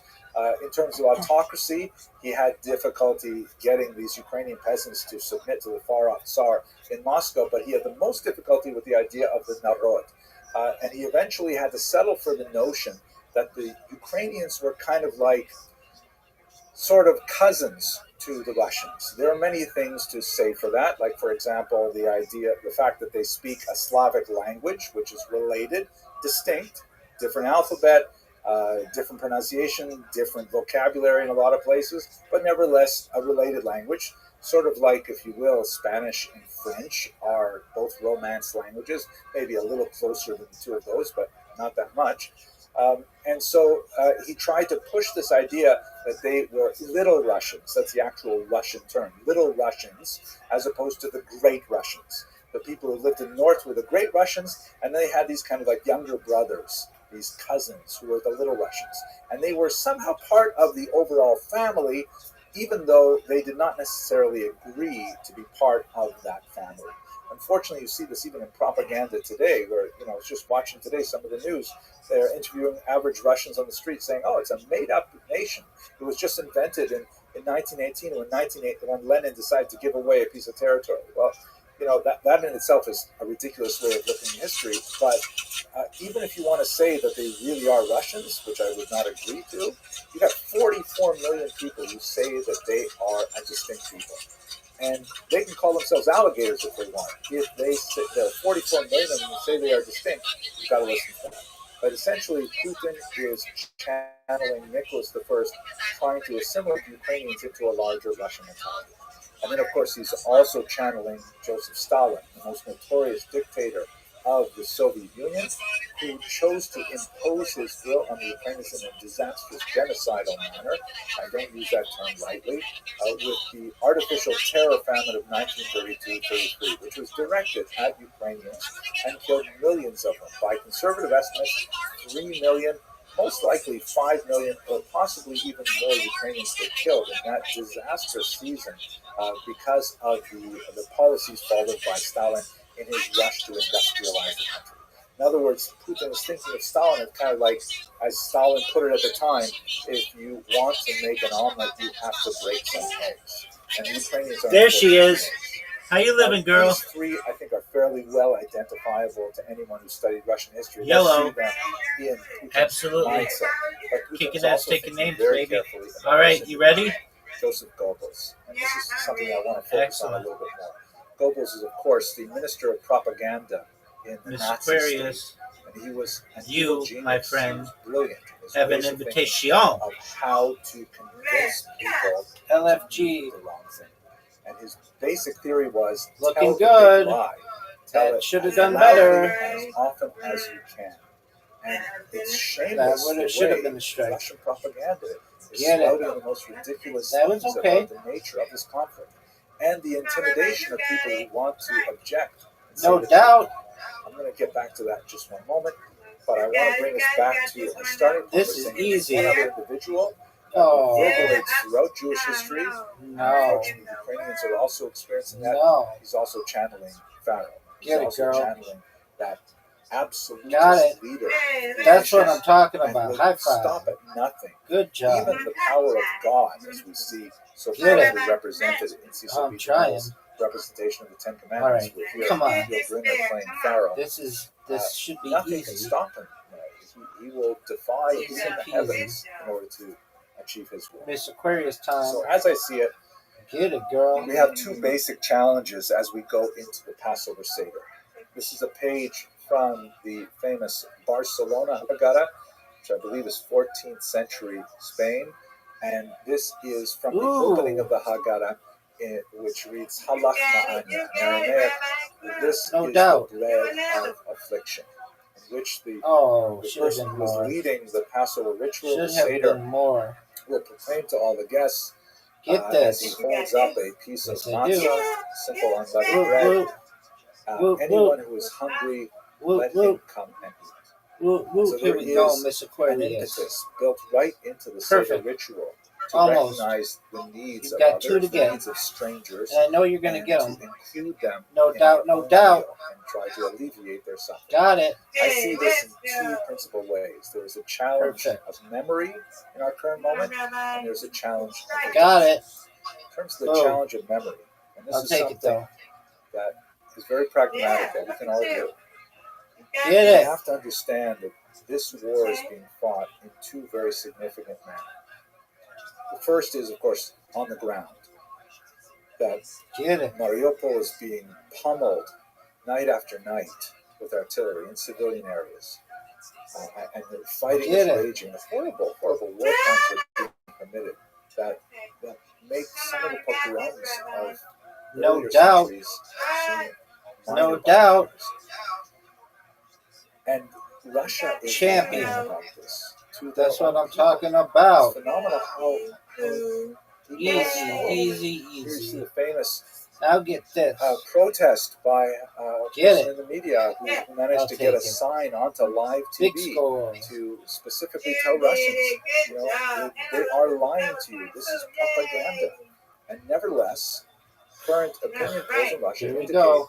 that the I vast win, you majority, win. the 80 percentage You win, points I win. of Russians support the war and believe that Ukraine is somehow populated by Here we Nazis go. and that they have to extirpate them. We see that people who try to tell the truth are horribly intimidated, like this Jewish journalist in Russia who had this pig's head left at his door Oh, with easy. an anti-Semitic statement. Easy. Anyone who tries to challenge this intellectual status quo tries to, it is actually, I'm sure For you're sure. aware, it's a crime Get it? currently to even use the word That's what war I'm talking to refer about. to what they prefer to call the special military operation in Ukraine. And the crime is punishable by 15 years imprisonment. Get it? So besides the refugees that I've already mentioned, some 11 What a million beautiful people who strike, were Mr. displaced, Aquarius. there's an estimated High five. 250,000 of so-called Russian refugees of Get it? conscience.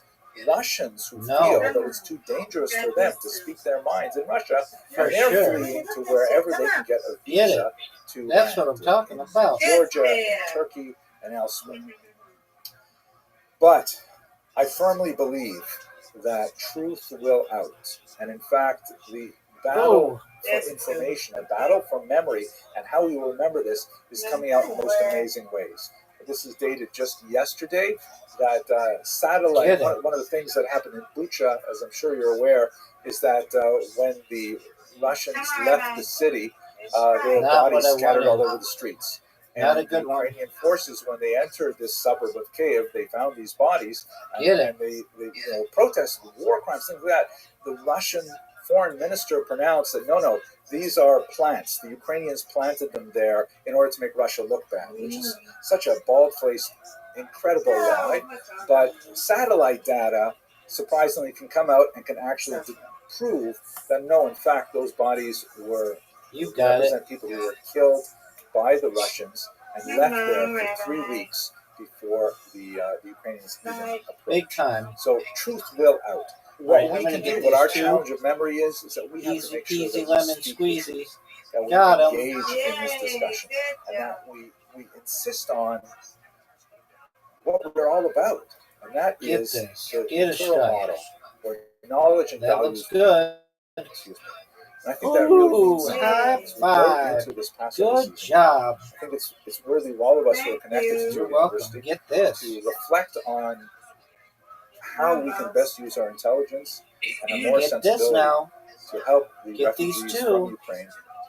And with that, since I'm out of Get time, these I want to two. wish you all a Chag Kasher You got B'Sameach, one. a happy and redemptive Passover. Oh, Let us for hope sure. that next No year doubt. we will all celebrate together Easy in peasy. Jerusalem, and that Got will the be wheezy. a year where we will know. Oh man, this is a tough shot now. No. That's it. You win, I win. Yes, ma'am.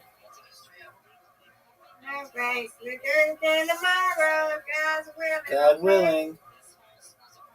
Sweet dreams, Miss Aquarius. Hello, fellow students of Jewish history. If you're like me, you're following the news from Ukraine very carefully.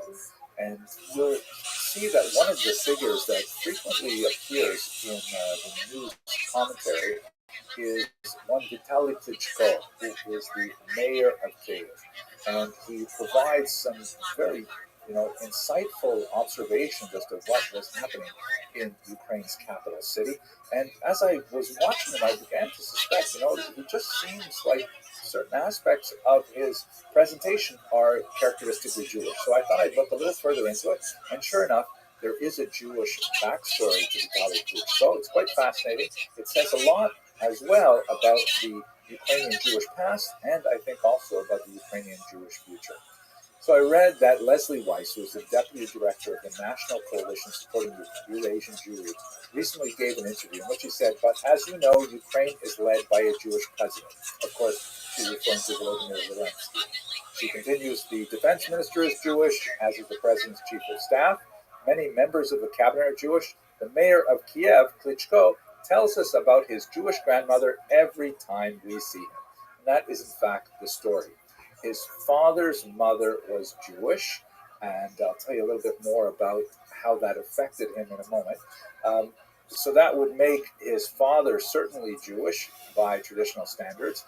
It would not make Klitschko himself Jewish by traditional standards, which regards matrilineal descent as what determines Jewish status. Of course, there are different opinions in 21st century America, but that's a matter of some controversy. At any rate, Klitschko does not personally identify as Jewish. His wife is not Jewish as well, but nevertheless, he is not ashamed of his Jewish background. In fact, he has mentioned in interviews that he's very proud to have Jewish ancestry. He's a very impressive figure overall. He is a world heavyweight boxing champion. He holds multiple titles. He is the current mayor of Kiev, as I mentioned, and articulate in at least three languages: Russian, Ukrainian, and English. Although sometimes his statements in English tend to be a little bit pungent and colorful. And there are three things about him that really made me think that he's got to have some kind of Jewish story going on. The first is that he is highly educated. This is very typical for Jews, particularly those living in urban environments. He holds a Kandidat Nauk degree, which is sort of like a PhD assistant professor level in the United States. He wrote a dissertation on boxing. He is a polyglot, right, speaking multiple languages with considerable fluency. That's also very characteristic of many Jews. And thirdly, and this is the one that really did it for me, he listens to his mother. His brother is also world champion boxer, yet they have never fought publicly, maybe in private, I don't know. And the reason they have never had a professional fight together is because their mother promised them not to do so. And the fact that he listens to his mother all of a sudden makes me think, this is someone that we should listen to a little bit more carefully. Now, we should not be put off by the fact that he is a professional boxer, because after all, there is a very long tradition of Jewish activity in the martial arts.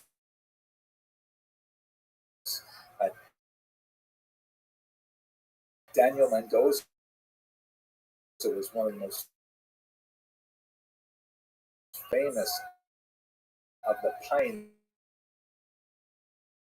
of the pugilistic sport. His years are 1764 to 1836, and he really developed a lot of techniques and that apparently went into what are considered the standard elements of modern boxing today, his class. So the idea of Jews being very physical and being active specifically in martial arts is nothing new. But there's a fascinating interview that I listened to recently that Vitaly Klitschko gave with this journalist, Dmitry Gordon, and it was fascinating. It's really worth listening to. Even if you don't understand Russian, you can put on the subtitles and kind of figure 11:25, time marker 11:25, and then you'll hear him in his own words. And what he did, a career soldier. He was in the Soviet military and constantly moving around to many different bases of the reality of Soviet anti-Semitism, which was particularly provoked about his mother, who was Jewish, and during her husband, during all of these Nazi searches that would go on during the Klitschko speaks about the tremendous impact this made on him as a child. And ironically, there are Holodomor, the great terror famine, that the Holocaust.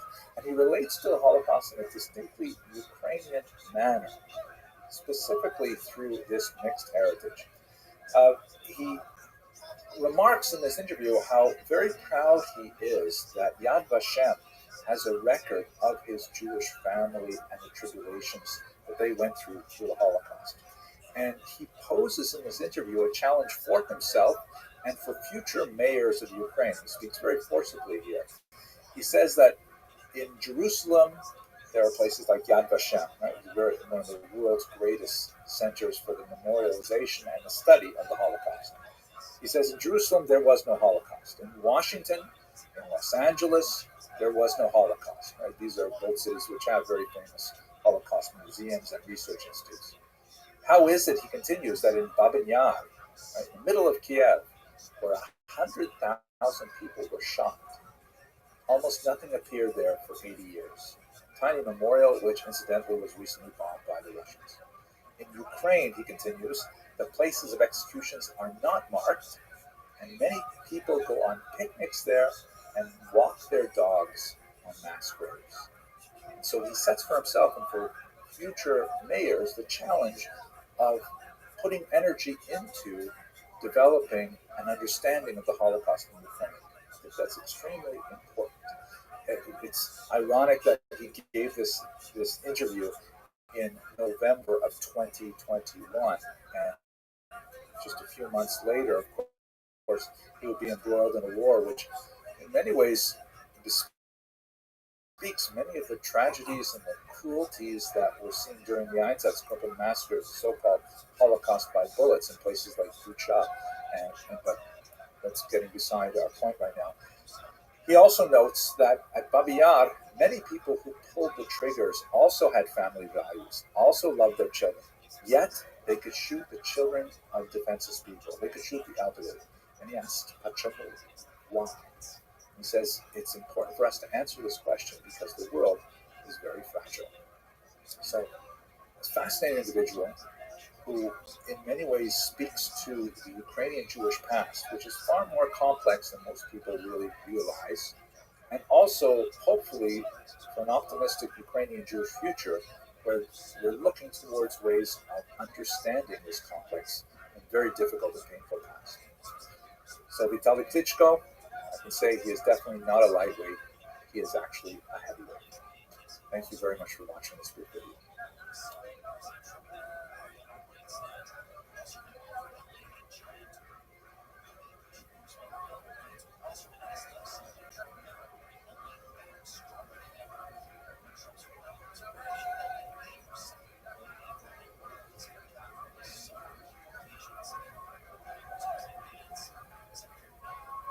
My topic for today is Ukraine and its Jews.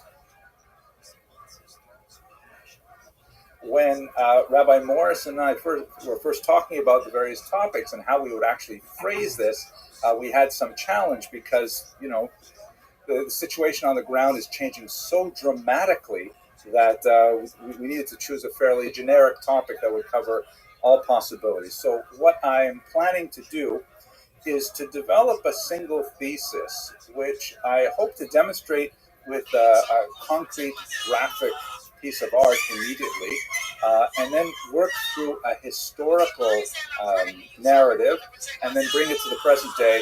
At that point, we'll wrap it up and we'll open it up for discussion and questions to see if my thesis works at all. Can you all see my screen? Ms. Slava, would you please nod your head if you see the image in the background? Okay, great. Okay, so that's the plan. The thesis is basically that historically, Jews of Ukraine have oriented themselves culturally like they have in most countries as a minority. They have oriented themselves towards the most powerful national unit in multinational states. So, for example, in Austria-Hungary, they tended to be more Austral-phile. When Hungary became much more independent after 1867, they began to develop a Hungarian Jewish identity. In Ukraine, they were first Polonophile, meaning developing an identity that began to connect them to the ruling Poles and then later to the ruling Russians. But in the last 3 decades since independence from the Soviet Union, I would like to tender for our discussion that Ukrainian Jews have begun to develop, really for the first time in their history, a Ukrainian Jewish identity, which has very significant implications for the current moment we're in and for the future. As a kind of point of departure, have a look at this unusual Holocaust memorial, which is located on the wall of the Great Synagogue of Lutsk. Let me just show you where that is located in Ukraine itself. Here's a map that shows, I've dropped a little pin where Lutsk is. It is in northwestern Ukraine, just to give you some orientation.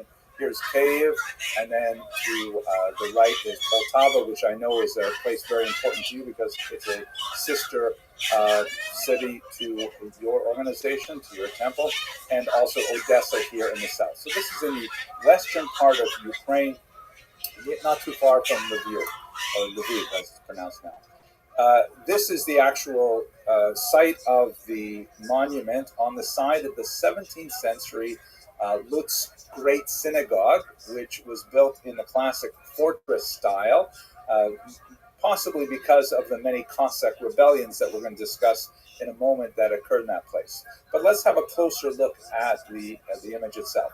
First of all, a couple of superficial things. The first is you can see between 2010, when the photograph on the right was taken, and 2011, just a year later, when this photograph was taken, there's been some decay to the building, and no one has maintained it.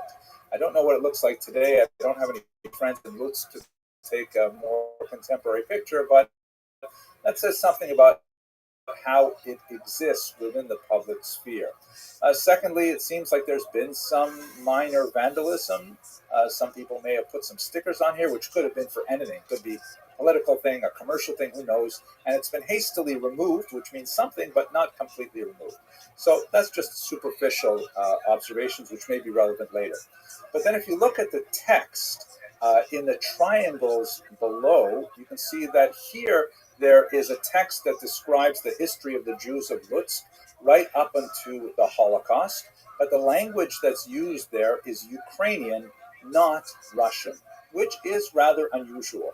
Particularly during the Soviet years, Ukrainian would certainly have been the third language, certainly not the first language, but Ukrainian is there prominently, and there is no Russian text at all. Jews overwhelmingly spoke Russian first for the 20th century, not Ukrainian. Nevertheless, this Jewish memorial on a synagogue is written in Ukrainian. Secondly, on the left-hand side, you see it's written in Hebrew, not Yiddish.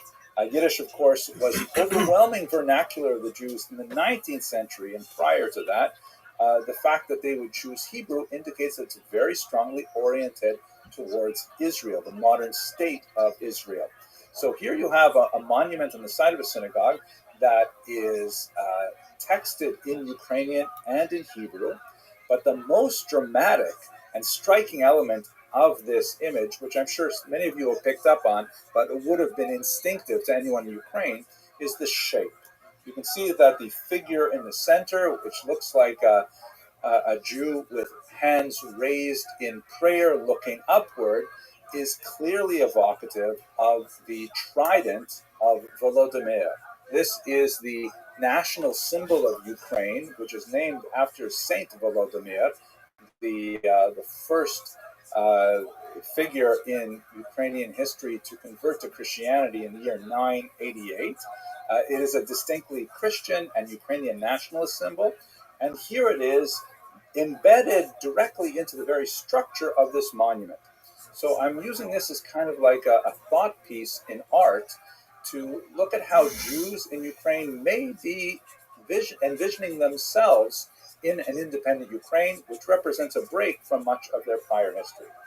Speaking of the history, let's go to that now. So here is a very well-known map, the Pale of Settlement. This is the region in the former Russian Empire prior to 1917 where Jews were allowed to live in Russia.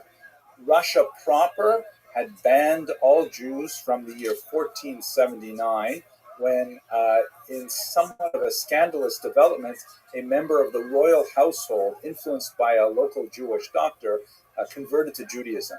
And at that point, the church was enraged, and they actually embarked on a centuries-long campaign to root out what they called as Judaizers, and no Jew was allowed, except under very exceptional circumstances, to live in Russia proper.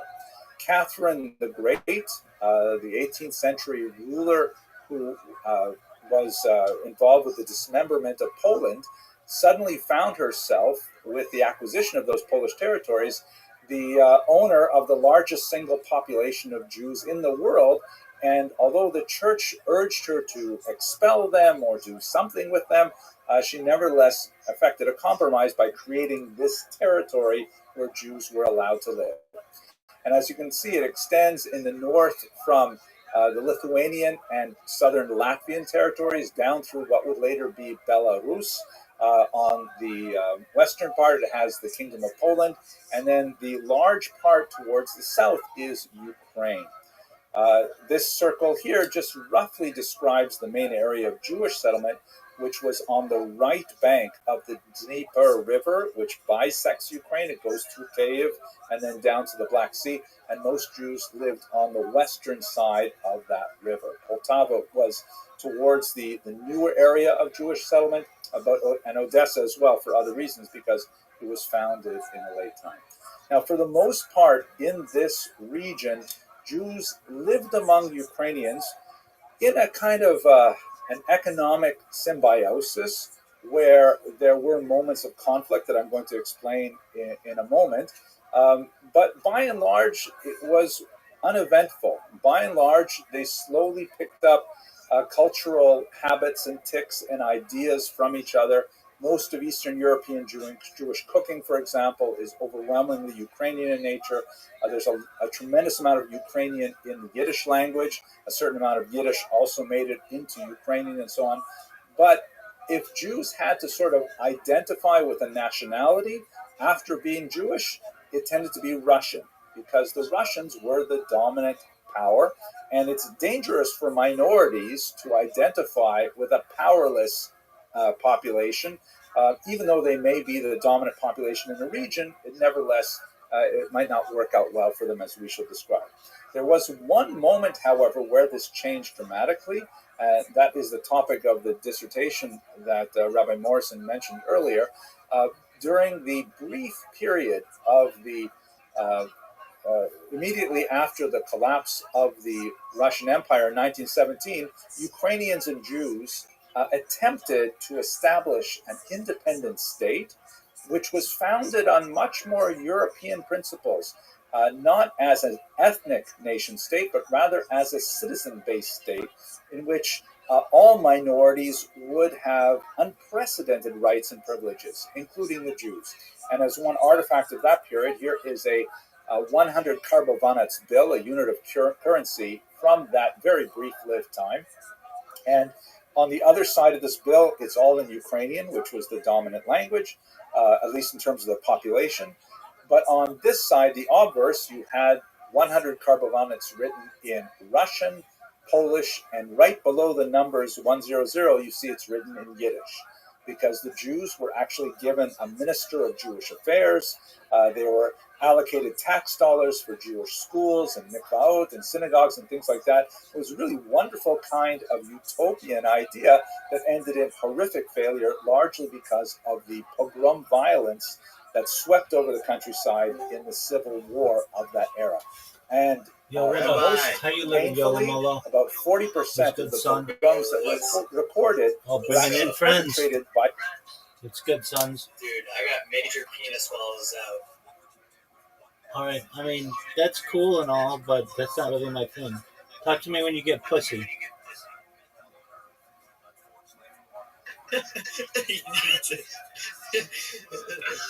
Yo, what's going on, Conan? Conan, what's going on, baby? Oh, richer than I could ever be. Hey, are you named after the barbarian or the stand-up comic, big dog? Oh, tight. All right. Are you a fan of Conan O'Brien? Oh, that's tight. Did you ever watch the late Night with Conan O'Brien? Did you ever watch the Tonight Show with Conan O'Brien? Hold on. I'm in the middle of a fascinating conversation with Conan. Just Conan the Barbarian. Okay. Who's your favorite Conan the Barbarian?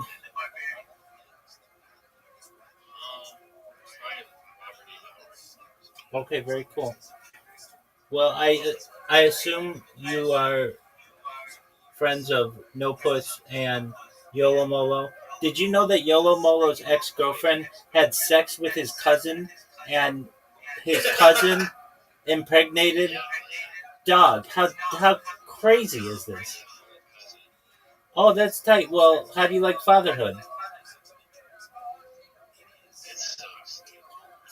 Dude, I heard that you're not as big as your cousin because your baby mama said that your cousin used to beat it up to the point where he would bruise her cervix, but you didn't do the same. Why not?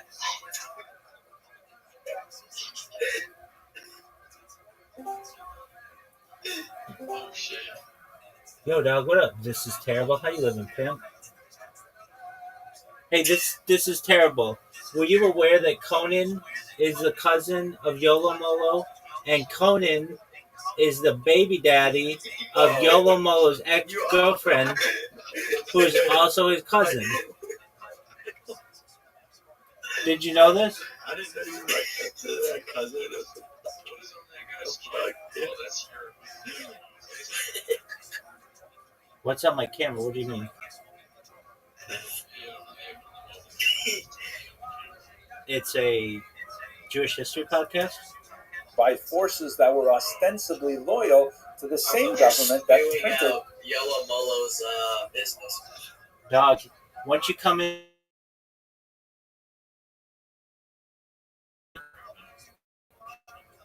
they're talking about Ukraine. They're talking about Ukraine. So, Yolo Molo. But Rabbi, Yo, pimp. yeah. Go ahead, big dog. When was the last time you got pussy, big dog? Man, it could have been today. I lose track. What? I lose track of my body count at 42 chicks. Did you get so many? Oh my god. Yeah, I lose track. Hello, I have it very well documented up to 42, but then I lose track. brother ROTHSCHILD, you there? What up, pimp? How you living, baby? Oh no, I'm terrible, bro. The demons got to me. I see. That's why they renamed you. This is terrible. How did the demons get to you? Well, I was very open and liberal, and they misused morals and all that bullshit, and they fucking got to me with my own morals. They're fucking awful. Who's they? These fucking demons. Where did you meet the demons? I'd like to go into depth with you off stream, but I don't really feel safe. Well, this is a safe space, baby. Let it out. Another time, maybe when I'm not stressed. All right. Well, I would definitely love to explore some stuff with you. okay. Well, whenever you're comfortable, you let me know you want to talk about other demons in your life. Very well. Hell yeah. No puss. Is it no puss or no puss? No puss. It's no pussy. He doesn't get pussy. Why don't you get pussy, dog? It's straight penis gobbling.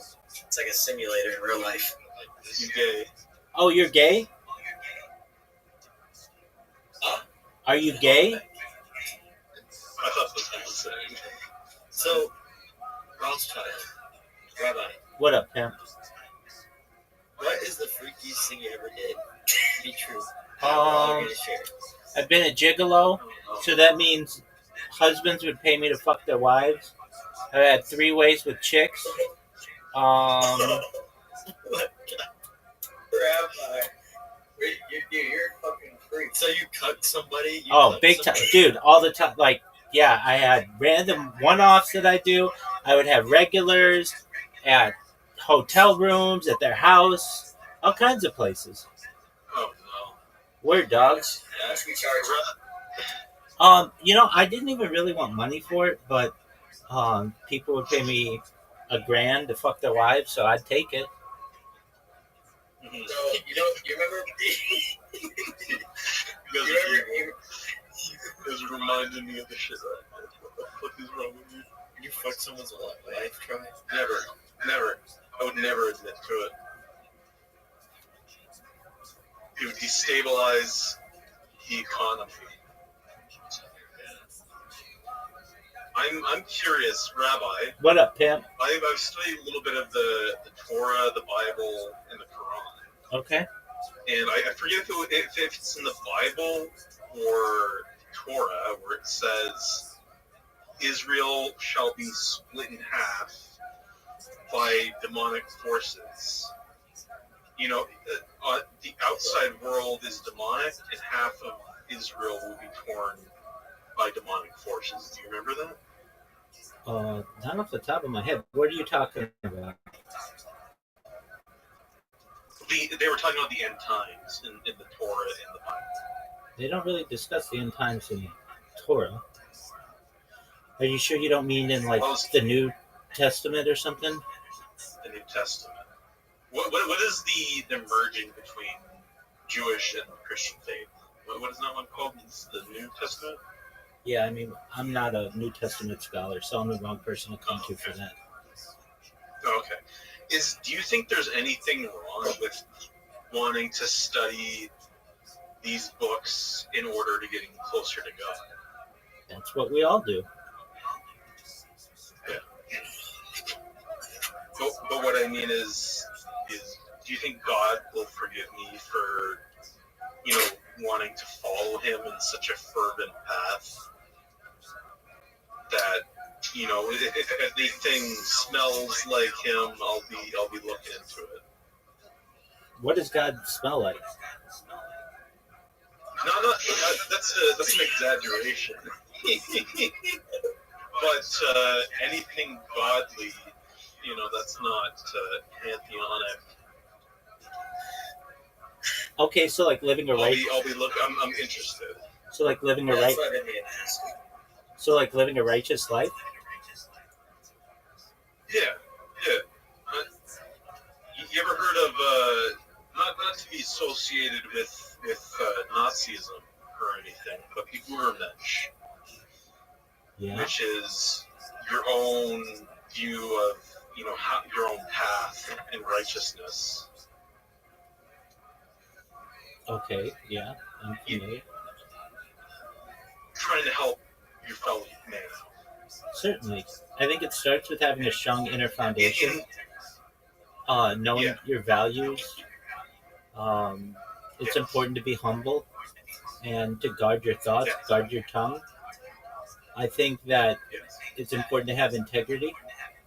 Telling the truth is important. The idea of doing what is right when no one's watching, that's kind of my definition of integrity. Acting in the absence of God as if he's there. Yeah, I mean, because he is. If you believe in God, treating others well. No, but that is like we were mentioned. Not to kill God, but to say if God is not there, it is a terrifying world. From what I've explored. How do you? Because anything can just happen at any moment. It's quite terrifying. How do you kill God? And so, I think the first thing you would do is you would stop the belief in him everywhere you could. Okay. I think that's how you do it. I don't think I'd want to do that, but if he doesn't exist in the minds of the people, then does he exist, right? It's a what do you call it? Fallacy, maybe? Perhaps, but let's use an example. Let's say there is an alien that exists. We just don't know their name. Are they dead because we don't know about them? No, they still exist. It's just we don't know about them, or we choose not to talk about them. Well, yeah. Well, I think I'd be pretty afraid of this alien more than I would like a godlike entity, because these aliens don't have the genetic humanity that we have, right? And so they might be close to us and somehow related to us, but genetically they're different from us. And so it's everyone's laughing right now. It's a hard, strange subject to talk about with people. You've lost me, Kurt. A little bit. You've thrown me off. You've thrown me off. I'm trying to talk around my Rothschild. You're giggling, and I'm a giggly guy.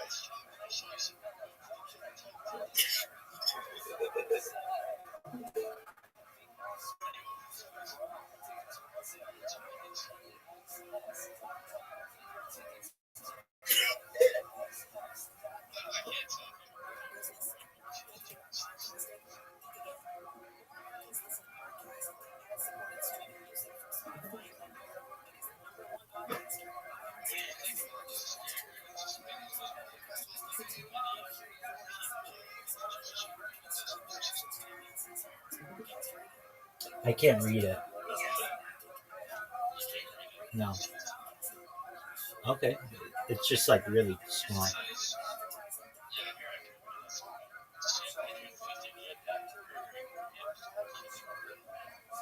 Brother here is Jewish, by the way. So Okay.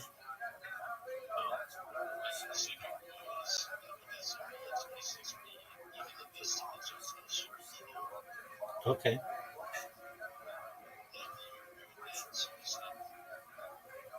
I think these are traditional writings of our ancestors.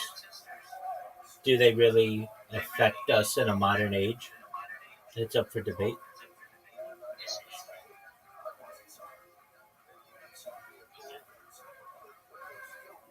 What you? Yeah, I mean that was written over the course of hundreds of years ago, and is some of it isn't even relevant today.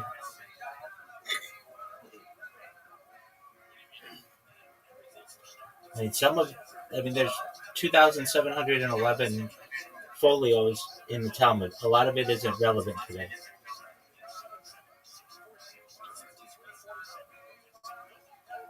Well, things have changed. Um, I mean, like for instance, we no longer have a temple, so we don't have basically a place to offer sacrifices. So much of the information regarding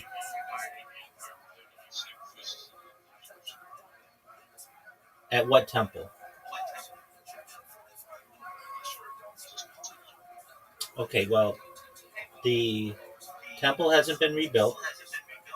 There's still the Al Aqsa Mosque and the Dome of the Rock on the Temple Mount.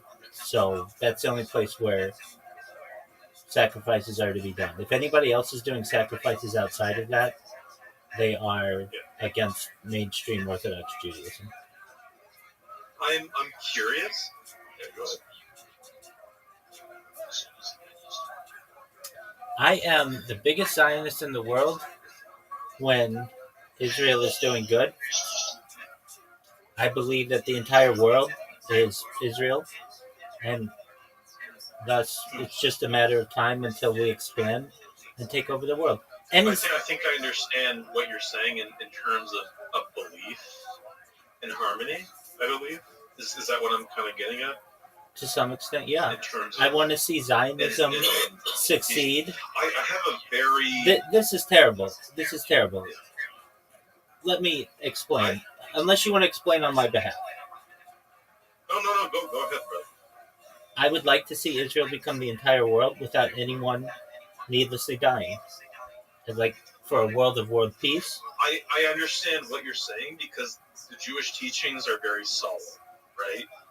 But and you look at the Jewish community and how stable they've been, through history, right? But the biggest fear which non-Jews have is, do you remember when Moses came down from the hill? From Mount Sinai, yeah. Yeah. What was the idol that he was facing that was false? The golden calf? A golden calf. And so Jews have been kind of... Do you remember Moloch? Sure. What is Moloch? What does he look like? A bull? He's a big golden bull. And so there have been rumors and statements that Jesus was a human sacrifice to Moloch. Okay. I mean, everybody's entitled to their opinion. That's fine. In order for things to expand, if you look at everything. Cool. It's a little bit of a scary thing. Oh. And then you can also view Jesus as a false idol as well, correct? Yeah, more accurately, I would say that a false deity, because many Christians believe him to be both God and man, And if that's true, he was killed. I think all Christians believe that he was killed, and that means God died, which doesn't make sense to me. Like, if God can die, then they're not God. But if this life, we've explored this in science. There's things like the fourth dimension. There's crazy shit, right? Sure. What is this? What is this life living beyond it? What is this life Is to the living question. beyond it? What do you mean? How does God exist beyond this life, and yet he can be quote unquote killed? I don't think he can be killed. He cannot be killed. Whatever God is, I don't even like using a pronoun with him. So whatever the name is, whatever God is, whatever it is, whatever. I don't think it can be killed. If it can, then it's not God. Then it's something else. If he's come down as an avatar, as a flesh thing, to be like us, like imagine he's a scientist, right? And he's looking down his little petri dish, and he looks at us and he says, "All right, I'm coming down.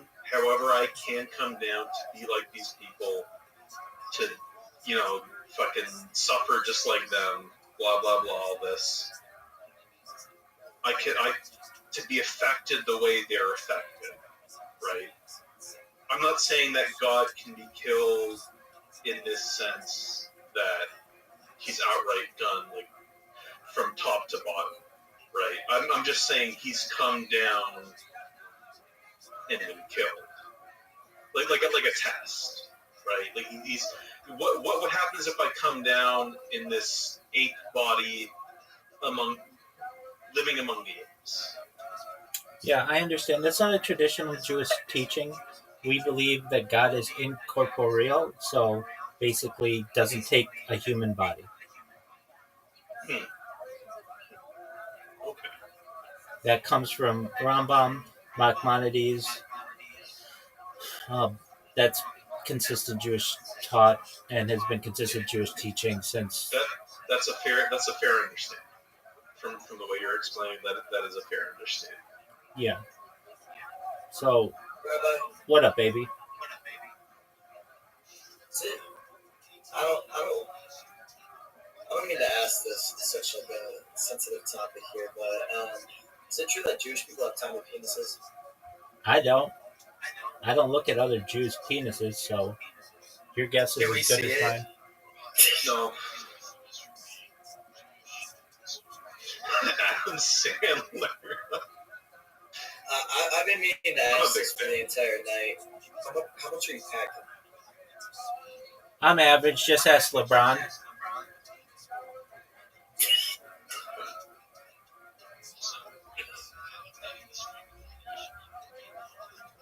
I have a very small screen, so I'll take a look.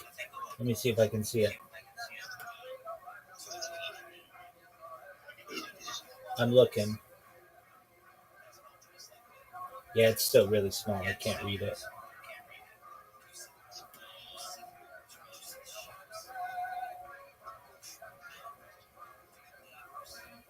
I'll read it if you want me to. I'll tell you what. I mean, I've answered a lot of questions, and I appreciate the opportunity to be able to answer them. I'm watching Jewish history lectures. You can feel free to watch these. I do have a section in this Discord that says "Ask Rabbi Anything." Any questions that you have, feel free to put them in there, and I will send you a prompt response. Nice. Beautiful. All right. With that, feel free to enjoy the Jewish history lectures. We're learning more about Ukraine. This You're welcome, bill, Pam. which is What an up, irony baby? that I pursued in my research. I So couldn't what find you on happened in Ukraine is now Cool. we get to a new period, Twitter. 100 years You're later, active. where there's an opportunity to kind of resurrect that unique moment of cooperation. That's not my But thing, Ukraine baby. has a lot of identity formation that itself has to explain. Like, for example, It's not wrong, you son. see here, Ukraine does recognize its unique Jewish population and its long Jewish history that, as we shall see, goes back 1,000 years. And they're prepared in a kind of much more European mode to celebrate and commemorate that. This is a stamp dated 2011 that commemorates the 70th anniversary of the tragedy of Babi Yar. That's the horrific massacre of some 30,000 Jews in the space of just a handful of days when the Germans entered Kiev in the Second World War. But at the same time, here in 2009, they have another stamp that's dated 2009 that commemorates the 100th anniversary of the birth of Stepan Bandera, who is one of the figures who was most in favor of collaborating with the Nazis when they invaded Ukraine. So how is it possible that a country can at the same time celebrate its Jewish minority and promote its Jewish minority, acknowledge its long presence there, even Judaism is referred to as a nation. At the same time, it makes sense within their culture to commemorate a Nazi collaborator. Yeah, this definitely. is one of the great paradoxes that I hope we'll have an opportunity to explain. So let's just do a very quick historical review. How did the Jews get to Ukraine? The Jews actually have an incredibly long history there. There are, some kind of hazy, legendary statements about Jews living in Ukraine, especially on the Black Sea coast from the first centuries of the Common Era. There's also a population in Ukraine associated with Khazaria in the 10th century, so really quite old, really at the very beginnings of the Ukrainian culture. Word dog, and I'll answer any of your questions. Like I said, put your questions in the section that says Ask Rabbi Anything, and when I have time, I'll answer all of your primarily questions. from the line. I always do. I always answer anybody's questions that are in there. The reason for that is twofold. First, there was increasingly unwelcome anti-Semitic pressures that were forcing the Jews from the West to consider new homes. The rise of the blood libel in the 12th century, the host desecration in the 13th century, the Black Death in the 14th century, repeated expulsions of Jews from France 3 times in the 14th century alone, made Jews consider that they were not necessarily welcome in Western Europe. And at the same time, there was a second factor. There was a vacuum for precisely the kind of skills that Jews had in Eastern Europe. Baby. Eastern Europe As I've said to you, I've answered questions all night.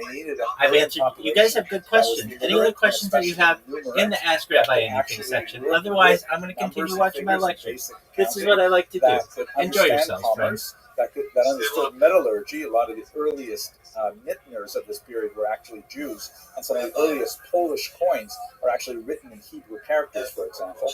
And so Jews were actually invited to settle in the regions that were controlled by the Polish-Lithuanian Commonwealth, in particular their southern landholdings. What is this about again, Rabbi? So that's basically when Jews started making their way from Ashkenaz to Ukraine.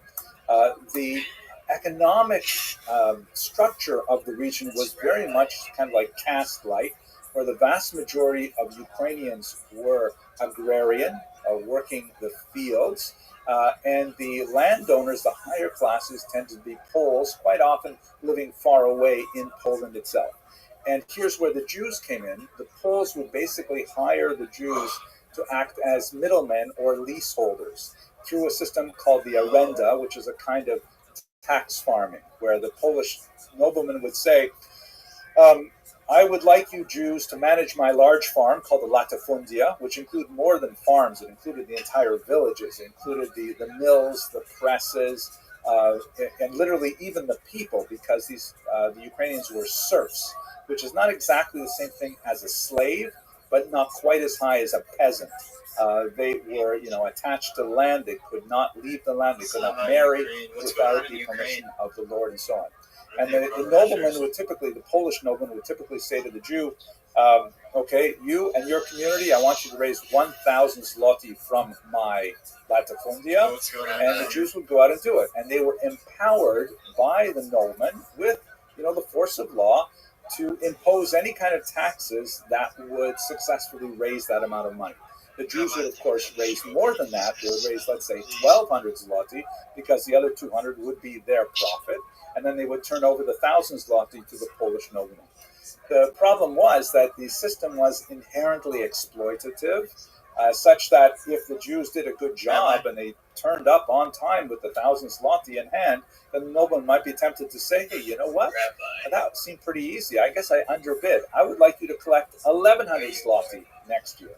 And that meant the Jews had to come back and get more creative and more oppressive in finding different ways to tax the local Ukrainian population. And there were many innovative ways of taxation which were, increasingly hated by the local population. One of them, for example, was propinatia, which was essentially the monopoly on the distillation and sale of alcohol, which meant that Jews in Ukraine basically cornered the market on all of the So what do you inns guys of do the rest of krechmas. the That's what this art from the 1920s represents, a traditional Jewish krechma, which has Jews involved in the sale of alcohol and also very much involved in music, klezmer and so on, and Ukrainians in their best finery come to enjoy a little bit of socialization. But if you can imagine that, the Jew is, collecting taxes on this, and maybe he'll allow people to run up a tab, and then at harvest season, you've got to pay up a large amount, perhaps with interest. And the most hated of the accusations, which was widely circulated in Ukrainian folk songs, is the accusation that Jews actually held the keys to churches, and that if you wanted to baptize your child or get your children married, you had to pay the Jew to open up the church, which was heavily resented. What ended up happening, as you can imagine, is there was a rebellion in the 17th century led by Bohdan Khmelnytsky, and he was able to capitalize on the large number of people called Cossacks or Kozake, who were essentially runaway serfs who had made their way to the borderlands, to the region of Zaporizhia, which is today where they have the nuclear plant. And from there, they would engage in raids on Tatar lands, on Turkish lands, and sometimes on the Polish noblemen. Here you can see in this remarkable piece of art by Ilya Repin, something that really speaks to, the Ukrainian national identity, the idea, and this is something I think really fits very well with the way Americans see themselves. As a Canadian looking from the outside in, I perceive this about your wonderful culture, and thank God I'm very happy to be here. But there are some quirks about your culture that I don't quite get. One of those things is like this incredible attachment to freedom, and don't tread on me, and you're not the boss of me. That's definitely a very Ukrainian attitude as well, which comes from the idea of these freebooting Kosake. The leader of these bands was Bohdan Khmelnytsky, shown here on a banknote from modern Ukraine. And he led this major attack against the Poles, against Ukrainians who had converted to Catholicism, who he viewed as traitors, and of course against their middlemen, the Jews. Some of the worst pogroms in Jewish history occurred in the middle of the 17th century, led by this man. So Ukrainians view him as a great national liberator who, brought freedom and independence to the Ukrainians, whereas Jews view him as an incredible anti-Semite. Both of those images are true. They are not yet reconciled in modern Ukraine, but it is in many ways akin to the American difficulty kind of working through a lot of the issues of the Confederate South that continues to the present day. But to give you another example of this Cossack spirit, this is a recent stamp that was inspired by the incident at Snake Island in the war. In the background, you can see the Moskva while it was still floating, and the Ukrainian soldier on Snake Island literally giving the middle finger to Putin, and it goes along with an expletive in Ukrainian as well. That's very much kind of the Cossack spirit, which I think Americans can actually identify with in many ways. So during some time, what shifted after Khmelnytsky is that although he was a great rebel leader and was able to motivate the Kozake to organize them and to bring them to bear as a tremendous weapon against the Poles and drive Poles out of much of Ukraine, he was a terrible governor. And once he had control, he didn't know what to do with it. So ultimately, he decided to make a union with Russia. in 1654. The guy on the left is actually my younger self when I was doing my dissertation research over there in the 1990s. And behind me is the Great Soviet Monument commemorating that union, which of course is really great for Soviet and Russian propaganda because it indicates the huge friendship of the Ukrainian Russian peoples, which you can see on the right in the statue, which is actually at the very bottom of the apex of that arch, that shows, heroic, buff, shirtless, strangely, Ukrainian and Russian people upholding the Soviet emblem as a symbol of eternal friendship of Ukrainians and Russians. Here you can see how the arch was defaced by protesters in 2020. They painted a crack on it to indicate that loving relationship between Ukrainians and Russians had changed dramatically in recent years. Now, at this point, I'm seeing that I'm taking a little longer than I expected, so I'm going to kind of zip through this in one sentence. During all of this period, we've had a series of triangular relationships. There's Jews, Ukrainians, and one other people, either the Poles or the Russians. This also repeats itself in the western region of Ukraine, which for most of this part was kind of like an exception because it was under the Austro-Hungarian government rather than the Polish or the Russian government. And in all of those relationships, Jews tended to orient themselves towards the more powerful nationality, originally the Poles and later the Russians. But in the 19th century, that began to see some changes, which we can discuss very briefly now. Let's zip ahead to the 20th century. So as I mentioned, during the revolutionary period after the Romanov dynasty fell, there was this brief period of a rapprochement between Jews and Ukrainians that ended in terrible and bloody failure. Central to that failure is the figure shown here in this statue, who is exactly like Khmelnytsky. There are many figures that follow the same kind of path, that it seems that the path to Ukrainian independence is almost invariably wrapped up with anti-Semitic agitation at the same time. Simon Petlura, shown here, is a very misunderstood figure. He was a journalist who found himself at the helm of this fledgling government.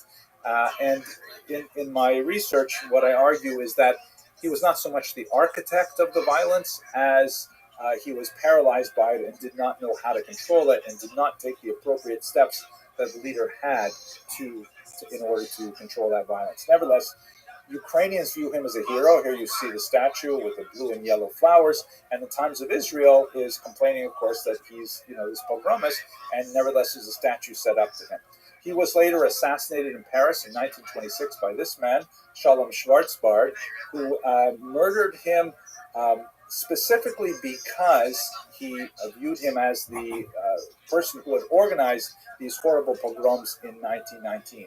And when Schwarzbard was amazingly acquitted by a Paris jury, perhaps feeling guilty about the Dreyfus affair that was 30 years earlier, in which they convicted an innocent Jew, in this case they actually acquitted a clearly guilty Jew who murdered him in cold blood in the street and was not repentant about it. But it was nevertheless seen by Jews as a huge victory. Here you can see a remarkable piece by Chagall that shows the raised Torah scroll with the angel of vengeance flying overhead and the word Schwarzbard written in Yiddish, as if that is the Torah. The Torah is Schwarzbard's vengeance. And imagine the mood of Jews after the pogroms of 1919. And there are many places, like here in Beersheba, where you have a street named after Schwarzbard, which is called Hanokim, the Avenger. So just like we saw with Khmelnytsky, you have a moment in Ukrainian history where, the drive towards Ukrainian independence is intimately wrapped up with anti-Semitic activity. The worst period, of course, would be during the Holocaust, and this is what stands and looms so large in the American Jewish diaspora memory.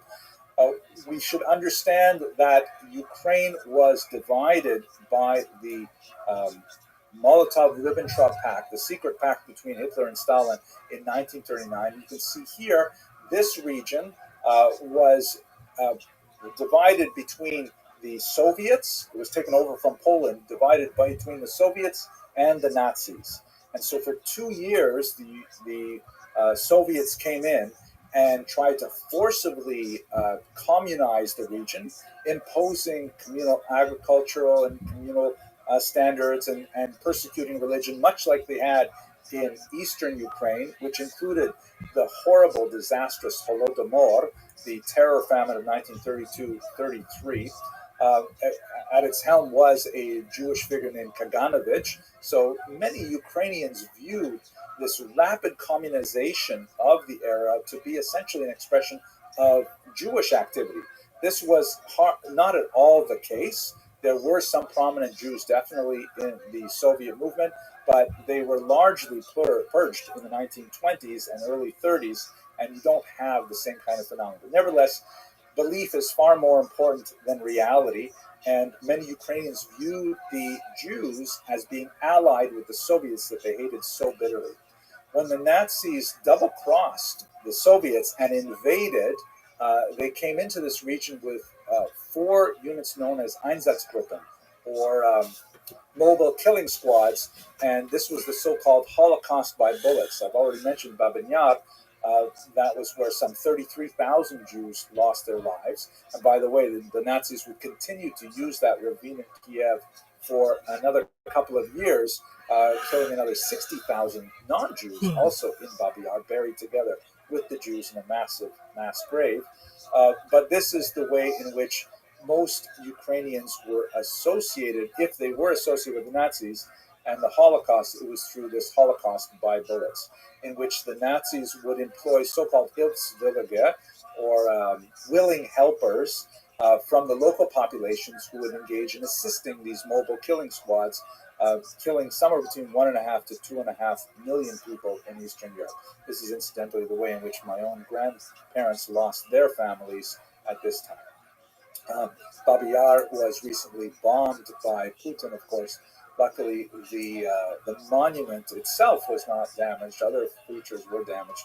But even here you can see, despite the history that I've given you, there's still blue and yellow flowers at this uniquely Jewish Holocaust memorial. So we have to try and unpack these things and try to understand how they fit together. In our current moment, Vladimir Putin is looking to channel his Tsarist predecessors to develop this idea of the Ruski Mir, the Russian world, in which he wants to try and recreate this larger Russia, which includes Ukraine as an intrinsic component part of it. But it's interesting to note that his main sort of justification for propaganda purposes for attacking Ukraine is that it is filled with Nazis. But we should understand that, what does that term Nazi mean? I mean, it's clearly absurd. The country is not filled with Nazis. But for Russians, they view the idea of Nazis as anyone who tries to conquer their country from the West. This is a huge thing for them. It's much bigger for Russians than it is even for Americans. As much as we revere the Greatest Generation and D-Day and things like that, Russians, of course, had Nazis on their soil. And so they created, like in Kiev, this massive and rather grotesque motherland statue to symbolize the defense of the country from those invading Nazis.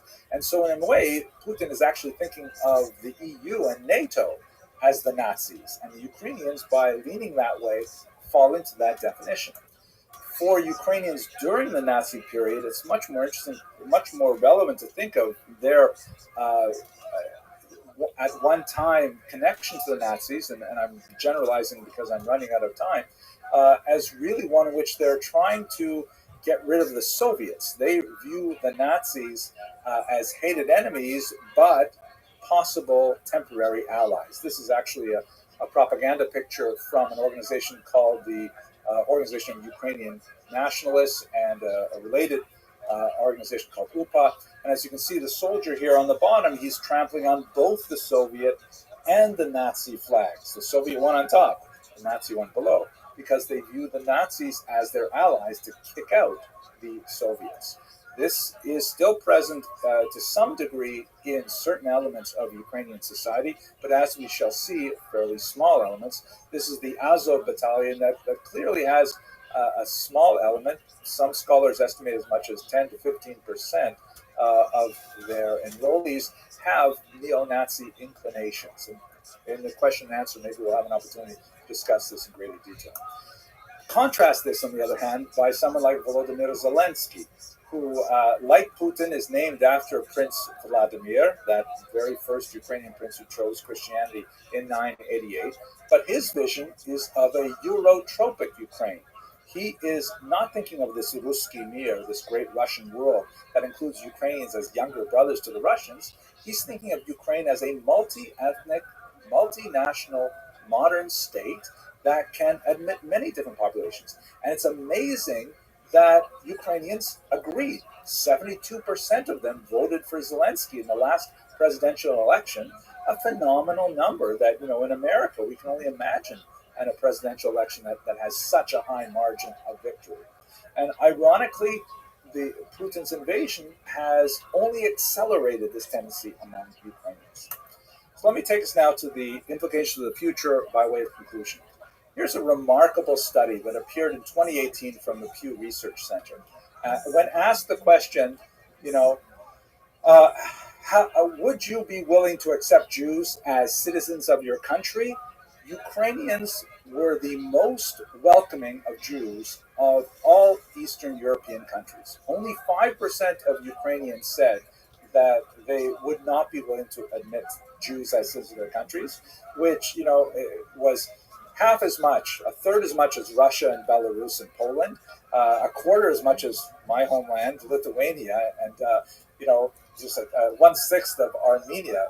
This is a remarkable number that indicates that even though American Jews tend to have this image of this inveterate Ukrainian anti-Semite, they'll say the Ukrainians were the worst during the Holocaust, which is maybe something we'll discuss in the question and answer period as well.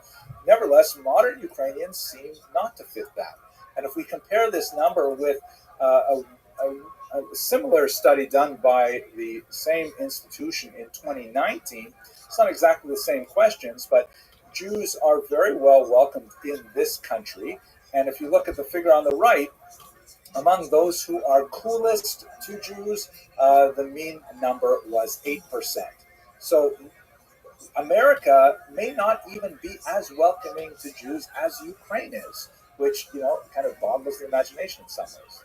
Nevertheless, we are looking at an embattled Ukraine at this moment. This map was actually from last week, and I'm not sure what it looks like today. But as Jews, we should recall that, we just read the day before yesterday in synagogue, we just read the Shirat Hayam, the tremendous description of the Jews' escape through the sea when all seemed to be lost. It is arguably the greatest refugee story in world history, and perhaps we should bear this in mind when we're thinking about the fate of Ukrainians who are now also with their backs to the sea and deeply in need of our prayers. I thank you very much for your attention and your endurance, and at this point I'd like to turn it back over to the Rabbi for questions and answers.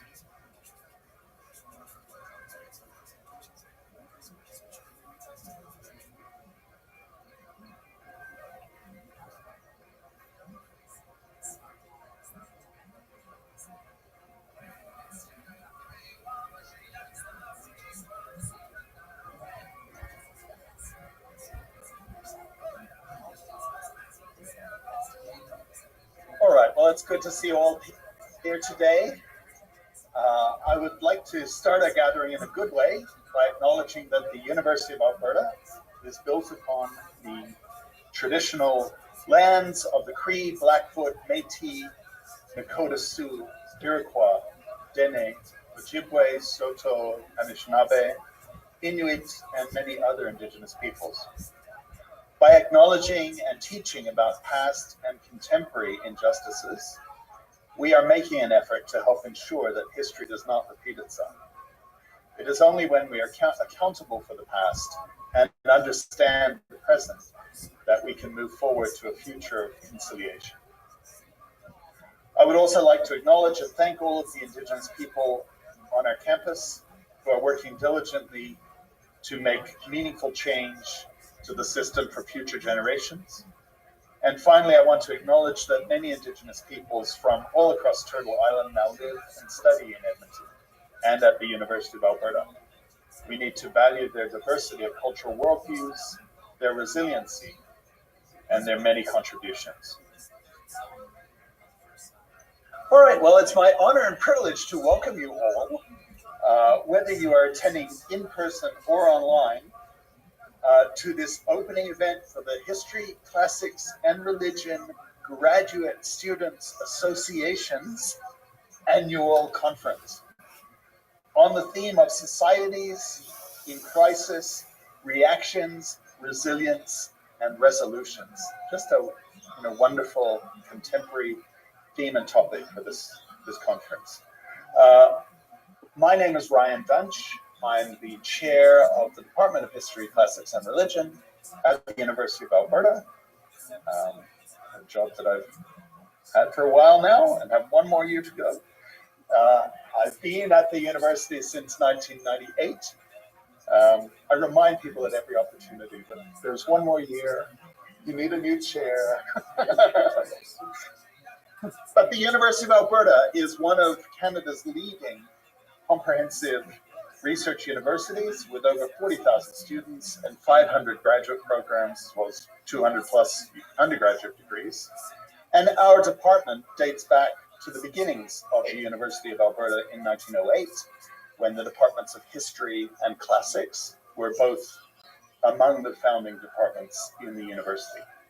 Today, our department is home to 7 undergraduate degrees, 7 graduate degree programs in the separate disciplines of classics, history, and religious studies, as well as in interdisciplinary degree programs that link across those disciplines. We have many areas of research strength among our faculty members and our graduate students, including, most relevantly, I won't try to list them all, but most relevantly for today's event, we have research strengths in Ukrainian history and Ukrainian studies, and in religious studies and the history of religion, which is an area of strength in classics and in history, as well as most obviously in religious studies. This conference, the HCRGSA Graduate Student Conference, is an annual event that is intended to showcase research undertaken by the around 75 graduate students in our department, ranging across the disciplines of history, classics, including classical archaeology, and religious studies. It also features the research of graduate students from other disciplines at the University of Alberta and from other institutions. I think I meant to welcome specifically people who are observing online today's event. I see there are 48 participants online, in addition to probably 40 in the room, so that's great to see.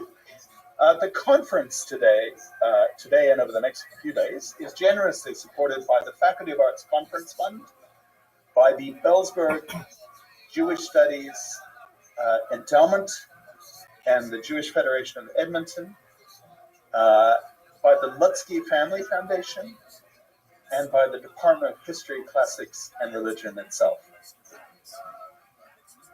Lastly, it's my pleasure to introduce our distinguished colleague, Dr. John Paul Himke, who is Professor Emeritus of History.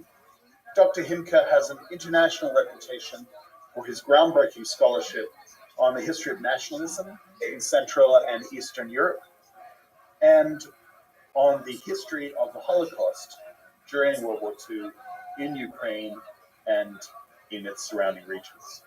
And John Paul will introduce our guest speaker today. Thank you. Ladies and gentlemen, professors and students, Jews and Ukrainians, fellow Edmontonians.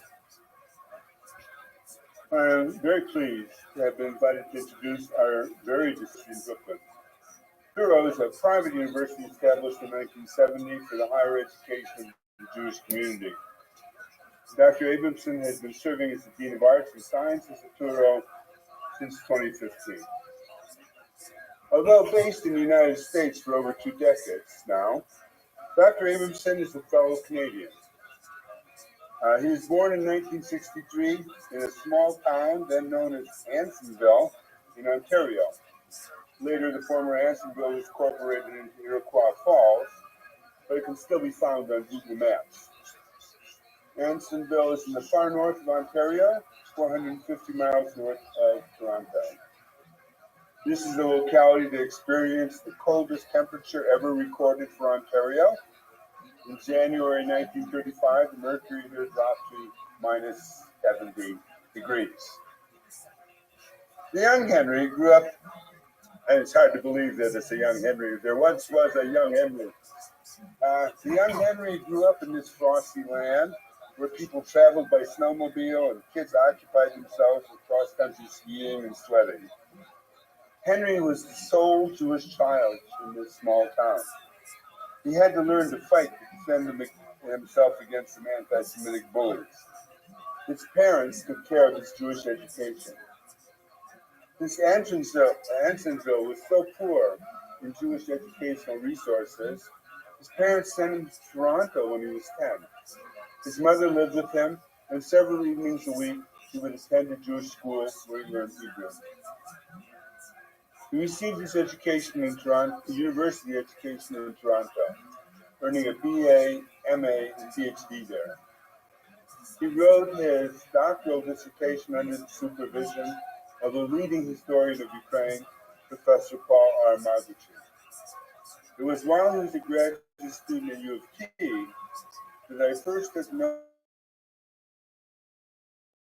of a bright young scholar on a key topic in the history of Ukrainian-Jewish relations. As I see it, he was undertaking a major project that would lay firm foundations for much of his later work, and that brought him to prominence among historians of East Central European Jewry. It was an examination of Ukrainian-Jewish relations during the turbulence and violence of the Ukrainian Revolution of 1917 to 20. This was a rich and controversial theme. During the revolution, the short-lived Ukrainian government implemented an unprecedented program of equal rights and cultural autonomy for the Jewish population, complete with a Ministry for Jewish Affairs and official status for the Yiddish language. But when the government began to lose control over its territory and population, and to transform into a mobile armed camp, troops loyal to it perpetrated savage pogroms against the Jews, killing tens of thousands of them. The assessment of the period has been radically different in the historical memories of Ukrainians on the one hand and Jews on the other. No one had been able to sort it all out, and the historiography was full of acrimony. Henry worked hard here and brought more sense to the topic than had ever been in evidence previously. He had the distinct advantage of having learned to read in Ukrainian, Russian, Yiddish, and Hebrew. The initial announcement of the results of his research was in the premier journal of the Russian and East European field, Slavic Review. He was still a graduate student when he published there. In 1995, he completed a doctoral dissertation on this subject. He did further research and reworked the dissertation into a book, A Prayer for the Government, published in 1999 by the Ukrainian Research Institute and Center for Jewish Studies at Harvard University. It received enthusiastic reviews and is still frequently cited and sometimes debated. I myself have cited it numerous times since it appeared. Working on that project led him to reflect more generally on the interaction of Ukrainians and Jews, and he wrote an article of great sensitivity and intelligence on this subject, truly a seminal text, The Scattering of Amalek. It destroys the myth of Ukrainian anti-Semitism as something inveterate or essentialist, and roots it instead in socioeconomic and political relations. He was still a graduate student when he wrote that, too. What he learned from the Revolution Project has served him in good stead as he worked more and more on the central event of 20th century Jewish history, the Holocaust. In fact, one can see the work on the pogroms of the Revolutionary era as a preparation for studying what happened just a few decades later. His article on the Demidemko affair, for example, Life Imitates Art, Imitates Life, shows the influence of his earlier work as he reflects on Ukrainian collaboration with the Nazis in the murder of Jews and on the motivations of the participants. Quite a different kettle of fish is his later work on Rabbi Kalonimos Alnish Shapiro. Shapiro was a Hasidic rabbi in the Warsaw Ghetto during the Nazi occupation of Poland. He delivered a series of weekly sermons to his congregation. After the war, the manuscript of his sermons was found amid the rubble of Poland's capital and was published in Israel under the name Esh Kodesh. Henry's scholarly explorations of the Holocaust from the vantage point of a Jewish holy man struck early readers, such as myself, as fresh and fascinating. I do not think that many scholars have the patience to mull over what the rabbi was saying the way Henry did. Nor do I think that many others would be able to explain the rabbi's points so clearly. In 2017, Dr. Abramson devoted a whole book to the topic, Torah from the Year of Wrath. Already in the 1990s, Henry exhibited an interest which would grow over time in visual images. I think this first came to the surface when he wrote his article, This is the Way It Was, on anti-Jewish cartoons in the Ukrainian newspaper published under the German occupation, Lvivsky Visi. His book, A Prayer for the Government, is lavishly illustrated. He later became involved in a documentary about wooden synagogues. This was The Lost Jewish Synagogues of Eastern Europe, directed by Karl Hirsch and released in 1999. He also became deeply involved in studying images of Jews in the Middle Ages. He produced an excellent little piece on the depiction of Jewish women in 1996, Already Hatred. While working in Florida Atlantic University in Boca Raton, he curated an exhibition entitled The Art of Hatred, Images of Intolerance in Florida Culture. The catalog to this exhibition was published as a book under the same title in 2001. Dr. Abramson has had fellowships and visiting professorships in rather prominent academic centers, the Hebrew University in Jerusalem, Cornell University, Harvard, and Oxford. He's been based longer at two universities. He was at Florida Atlantic University from 2002 to 2006. Then he joined the faculty of Spuro College South, which was based in Miami. And in 2015, he moved to the main Brooklyn campus. He has produced a series of lectures online about Jewish history. It has had over 5 million views. He is presently working on a 3-volume history of the Jewish people. This evening, Professor Abramson will be speaking on 1,000 years of Jewish life in Ukraine. Prepare to be spellbound. Well, I was spellbound during that introduction, I have to say. Professor Inka, I'm very grateful for that encomium. We're recording that, right? On this moment? Okay, so I'll play it back to my mother. She will love it. But I'm deeply grateful. And since you lavished so much time on my history, I should mention to the audience here that, thank God, when I was a graduate student, I did meet with a lot of success. Things fell into place in a very nice way. Things fell apart in a very useful way, I guess. Former Soviet Union was falling apart right about that time.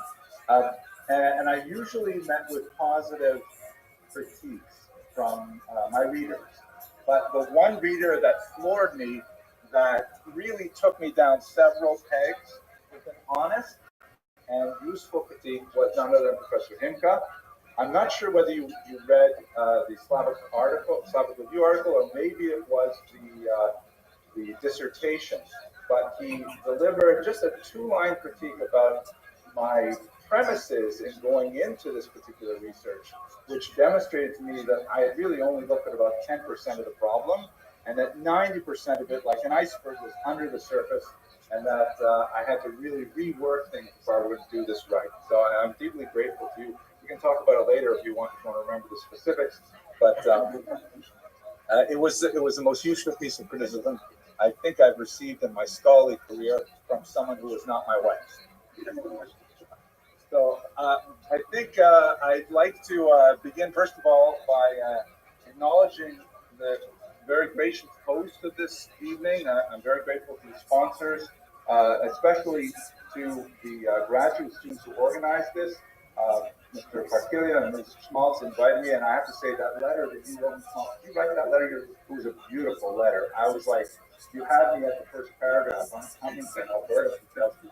I felt it's such a great thing when students appreciate you. You know, it's one thing when peers do, but when students appreciate you, that's the best. I'm very grateful to Professor Coleman, who introduced me to some brilliant graduate students doing some excellent work. They are here in the audience today, Mr. Patterson and Ms. Kupinska. They have promised not to ask any hard questions, and I'm really grateful for the experiences I've had so far. And since this is a multi-ethnic audience, I'd like to begin by saying to everyone, Erev Tov, Dobry Večer, good evening, covers everyone. Okay, but I really would like to begin my talk tonight with a small joke that it comes from the Jewish cultural canon. And I'm sure that many of you in the room will understand the references, but I hope that they will be sufficiently transparent that even if you don't come from this liturgical tradition, you'll nevertheless understand the point of the joke. It goes like this. There's this out-of-work Jewish actor. He's living in Los Angeles. He's waiting for his big break. And meanwhile, he's waiting tables. And, you know, this goes on for a year, 2 years, and he's beginning to lose hope. He's beginning to abandon the idea that he'll ever be on the silver screen. And one day he's reading one of the trade papers and he sees that they're looking for a gorilla impersonator. And says, oh my gosh, if I really sound this wrong, but he really just wants to act. So he decides to go out for the audition. It turns out that the Los Angeles Jew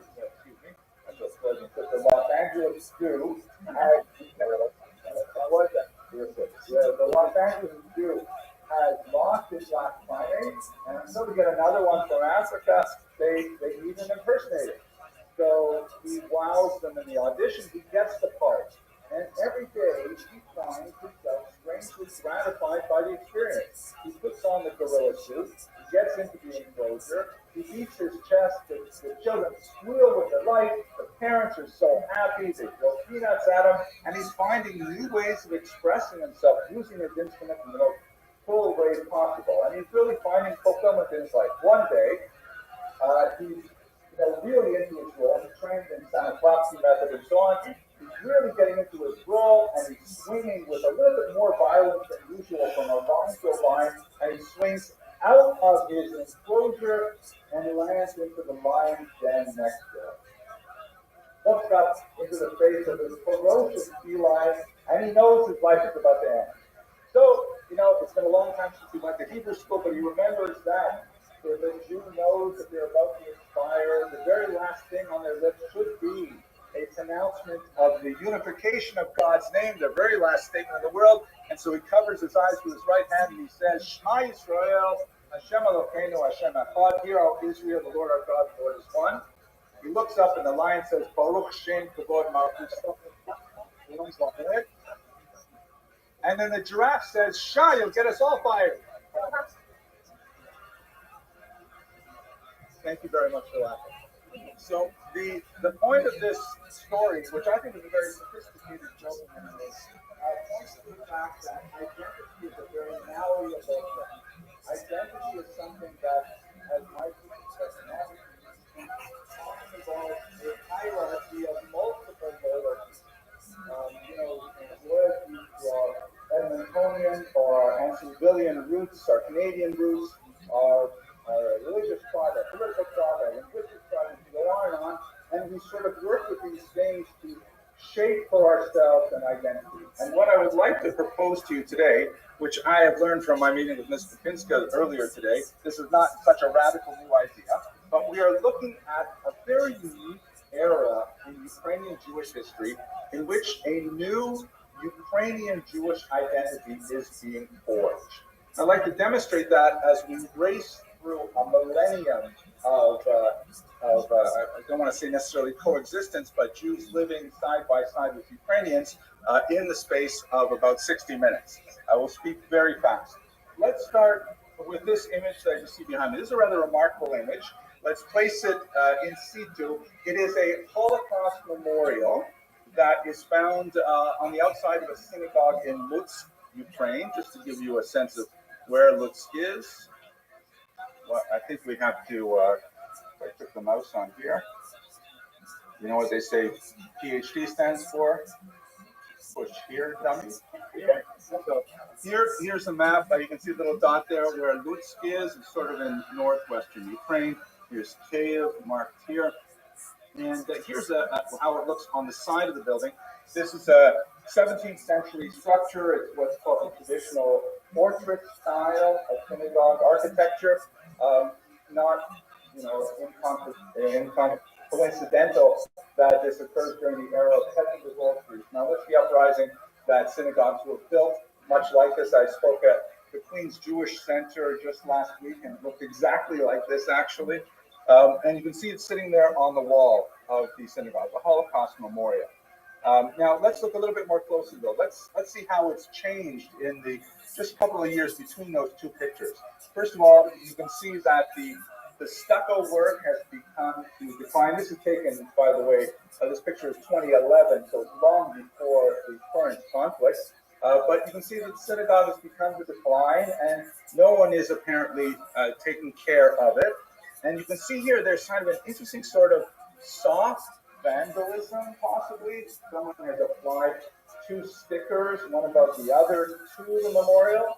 But then someone else apparently has come and has removed those stickers, or at least attempted to remove it. So that gives us a little bit of a temperature read about how people feel about this memorial or what it might mean. There's text in two languages. You can hear on the right, the text is in Ukrainian, not in Russian, which speaks to a dramatic shift in language for Jews in Ukraine that occurred since independence in 1991. And on the left, perhaps not quite as surprising, text in Hebrew, not Yiddish. Yiddish, for those of you who are less familiar with Jewish languages, Yiddish is basically medieval German with phlegm. With phlegm. No, I pressed it again, but it didn't work. Okay, so it's basically medieval German with written in Yiddish Hebrew characters. A lot of a mixture of Romance languages and Slavic languages as well. And it was the overwhelming vernacular of Jews up until the Soviet Union came into existence. And then there was a rapid shift from Yiddish first language usage to Russian. But there were very, very few Jews who spoke Ukrainian as a first language really until the end of the 20th century. And that process has accelerated dramatically, far faster than I had thought it would have occurred. Now, those things are all, I think, kind of interesting, but the most dramatic element of this, something that I'm sure students of Ukrainian history will have recognized immediately in this, but when I speak to Jewish audiences, they're oblivious. The shape of the figure there, which appears to be someone beseeching God, hands upraised in prayer, which is obviously evocative of the praying for mercy in the context of the Holocaust. How would Ukrainian Jews see that? Anyone want to offer an opinion? Please. Is it Trezov? Exactly. Thank you, Professor Coleman. Normally, if this is undergraduate, I would offer you a scholarship at the university. But, for anyone living in Ukraine, the Trezov, the traditional trident of St. Volodymyr, is associated with the Ukrainian national symbol. It's embedded directly within this very holy artifact of a Holocaust memorial, which is fascinating, especially because if you speak to Jews in the diaspora, Jews will frequently associate Ukrainians with collaboration with the Nazis. The opposite of the idea of embedding Ukrainian national symbol, which also has strong Christian overtones because Saint Volodymyr was the first Christian leader of the Kievan Rus. It's fascinating that it would be baked right into the image. And I think this points to the overall malleability of identity that we see in so many ways. This is an article, for example, that just appeared in a very important Jewish newspaper, The Forward, written by Michael Gold, who is the editor of, I think it's called Hadashot. It's a paper in Kiev. And you can see from the title, the birth of Ukrainian Jewish identity is happening right now. I'm hard-pressed to disagree. Let us, though, explore this in greater detail, and I'll take you through this lightning-fast review of Ukrainian Jewish history. I'm going to, well, we'll see how the questions go in the end. This is how most Jews think of Ukraine, or at least used to think of Ukraine before 1991, to be sure. This is the Pale of Settlement, which is the region that Jews were allowed to live in under Tsarist rule. Jews had been forbidden to enter into Muscovite territory since the late 15th century. And when Catherine II conquered much of this region in the partitions of the late 18th century, she found herself suddenly in charge of the largest single concentration of Jews in the world. So Jews, in their geographic, cultural boundaries, don't necessarily identify Ukraine as a distinct entity, but they will kind of roughly speak of overlapping territories. Here is, by the way, where Ukraine is. For those of you who are less familiar with this map, this is a kind of a very rough bubble, but that's more or less roughly how Jews would think of Ukraine. It's only towards the western part of the Dnipro River, the so-called right bank, and extending generously into Austro-Hungarian regions and even into Polish and Belarusian regions. This is an area where Jews lived side by side with Ukrainians for well over 1,000 years, and there were certain moments of unusual cooperation. As Professor Himke mentioned in the context of my research, this is a bill from 1918, 100 Karbovanets, and during this very, very brief kind of honeymoon between Jews and Ukrainians in the gap between the fall of the Russian Empire and the rise of the Soviet regions, you see that the official languages of the country included on the top left Russian, on the top right Polish, and directly under the number 100, the phrase in Yiddish, 100 Karbovances. Rather remarkable that Yiddish was actually recognized as an official language of Ukraine, albeit very briefly and very tenuously. And if you go into the archives, you see how difficult it was for them to actually manage this. But it shows a tremendous degree of sensitivity for this Jewish population, largely urban and so on. And we see many examples of this. Here is a stamp from the year 2011 that commemorates 70 years since the tragedy of Babin Yar, which of course is one of the greatest short-term massacres of Jews in the history of the Holocaust, which occurred in the city of Kiev. It is a shared place of memory because, of course, after the first 3 days, it was used by the Nazis to massacre many, many more Ukrainians, about 60,000 Ukrainians, but about 33,000 Jews lost their lives in the first few days. Nevertheless, even though it is a shared heritage of suffering, the image clearly has a Jewish symbol, the menorah, pointing out the specifically Jewish aspect of this tragedy. And at the same time, while you have these unusual moments and artistic expressions of solidarity, you also have some images which are much more difficult for most Jews to handle, such as, for example, the valorization of individuals like Stepan Bandera, who was noted for his close relations with the Nazis in their attempt to drive out the Soviets. We spoke earlier today about there is a kind of a bizarre group of Jews who, in their opposition to Russia, have taken the ironic term Židu banderisty or something like that, Jewish banderites, which is like one of the most weird oxymorons I've ever heard of, but maybe we'll get into that in greater detail. So in other words, this is a stamp with someone's face on it that would be deeply offensive to many Jews. So how do these two things sort of coexist, and especially how do they create this unique identity? So let me begin at the beginning by letting you know how Jews came to Ukraine in the first place. This is actually a fascinating map illustrating one of the tools that historians are going to have to master. I'm afraid to tell. With most of us at our age, where it's too late for us already, but you graduate students still have a chance. This is a genetic map. This traces the population of Jews moving through Europe based on the analysis of geneticists. And they have determined, for example, that the roots of Ashkenazic Jewry, basically from northern Germany, the Rhineland region, come from ancient origins in the land of Israel, specifically two major expulsions of Jews after the First and Second Roman Jewish War in the 1st and 2nd centuries. Many of them were taken, as Josephus, the ancient historian, describes, to Rome, to the slave markets there. After some time, this large group of people, perhaps as many as 100,000, a very large number, particularly for ancient times, ultimately were able to gain mobility. And in one of these remarkable things that geneticists can do, around the year 850, a very small group of them, a so-called founder event that included 4 women from northern Italy, made their way up to the Rhineland region.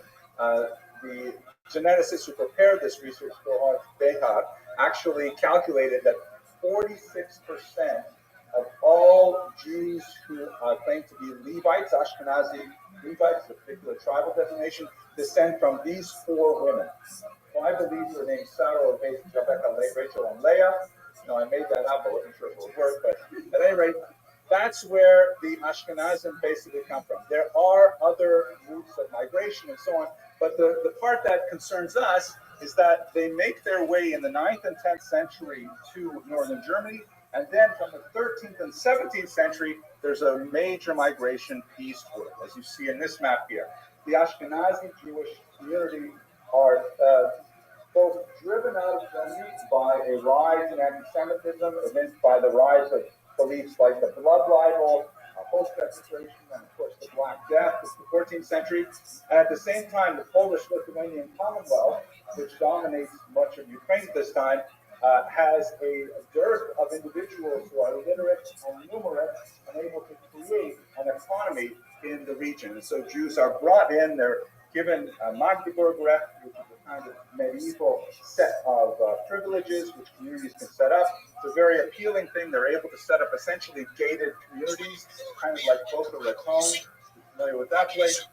And they make their way to the region of Ukraine. It's also worth noting, by the way, that there's another significant Jewish population, although a very mysterious one, called the Khazar Empire, that has its capital at Itil, north of the Caspian Sea. Very, very mysterious people. Besides the historic legends of earliest settlement in the Krim, which is quite possible, given that Jews were frequently following Greek traders and Roman legionnaires to the region. But the Khazars feature very prominently in a lot of the earliest historical records we have of the period. The conversion of Saint Volodymyr, for example, mirrors essentially a story of the conversion of the Khazar king. But many historians dispute the validity of the entire episode, and there's precious little evidence that there was much of a Jewish Khazar kingdom. There have been some fascinating archaeological studies done. Some of them demonstrate that the Khazars tended to use home architecture very similar to that used in the land of Israel in the ancient period. The 5-room house is mirrored here, but that's disputed by many archaeologists, although there have been some very recent discoveries that the Jews may have actually made their way to this territory. That was a long build-up for this one visual cherry. But so no, seriously, when we get to the Khazars, I can't help it. There are some really tempting pieces of data besides the somewhat fanciful descriptions that we have in the Public Romania Fleck and so on. In the Geniza archive, discovered just south of Cairo, was a massive treasure trove of medieval documents, hundreds of thousands of fragments of what was called sacred trash that was preserved by the Jews of Fustat. They found this document, which is a very demonstrably Jewish document. It's written in Hebrew, which is basically a letter of introduction.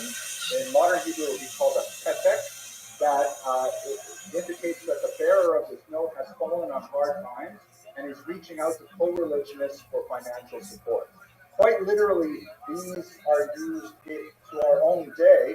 People will knock on my door and will present a text very much like this, albeit laminated. They didn't laminate back then, but seems to have held up pretty good. What's fascinating is that at the very bottom, this letter, which purports to originate in Kiev in the 12th century, is signed by an official in Turkic rooms, which suggests that there were, in fact, some Khazarian Jews living in Kiev, many of them with a level of status that they could sign these communal documents testifying to the bona fides of the bearer. But there's no question that when we look at the Jews of Ukraine through genetics, certainly through linguistics, and through the written records that we have, they're overwhelmingly descended from those Ashkenazic Jews from the Rhineland and not coming from Khazarian origins. Now, what were Jews doing in the Sahara? This gets to some of the more complex and difficult aspects of Jewish life in Ukraine. They were brought in primarily to fill a niche in the economy, which is something that historically Jews have excelled in. Long experienced with engaging in middleman economic roles, they found a position between the great landlords of Ukrainian territories, the Polish landlords who held these massive farms called latifundia. And as the traditional historiography goes, the Polish landlords were lost to go down to Ukraine and actually manage these huge sprawling territories in order to gain their economic benefit. So they would hire Jews to go there, and they would engage in what's sometimes called tax farming.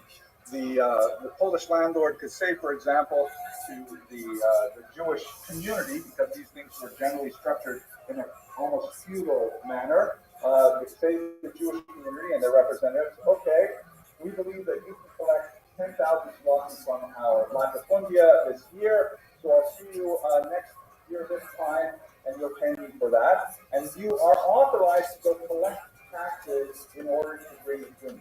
Now, the Jews could then go back and had tremendous freedom, which was supported by the Polish noblemen who literally owned the entire town, the mills, the bridges, the presses, even the churches. And the Jews would then collect taxes on a variety of things. They could collect tax on produce, obviously, but they could also charge tolls for bridges. They could charge for hunting in the Lord's forest or fishing in the Lord's ponds.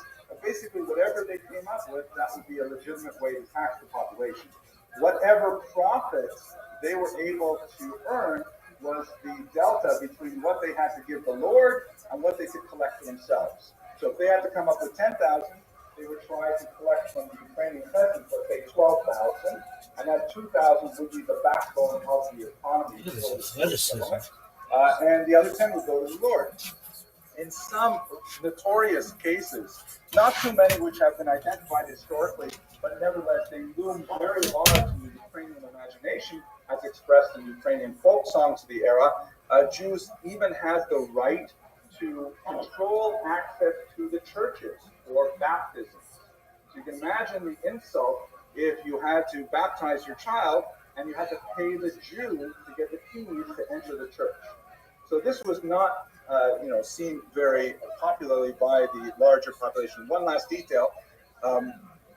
Jews were also given the right of propinatia, which means the ability, sole monopoly, to produce, to distill, and to sell alcohol, creating the ever-present fetchma, which is like a little Jewish inn that people would go to drink. And so you put these things together with one last item, lending money on interest, which is something that the church had allowed the Jews a monopoly of really since the 10th century. So you can immediately imagine, as in this picture here, which is kind of like a more happy depiction of it, you can imagine Ukrainians and all their finery coming to the fetchma where they enjoy some Jewish klezmer music, and your Jewish innkeeper is there, pouring them a drink. Maybe they're paying for it on credit against the harvest season, and that credit, of course, will create a tab that accrues interest. And at the end of the season, they find they've got a very large bill to pay. The huge flaw in this this exploitative system was the fact that the nobleman could come back the next year and say, oh my gosh, wow, you're here right on time. Here's my 10,000. This is great. I must have lowballed it.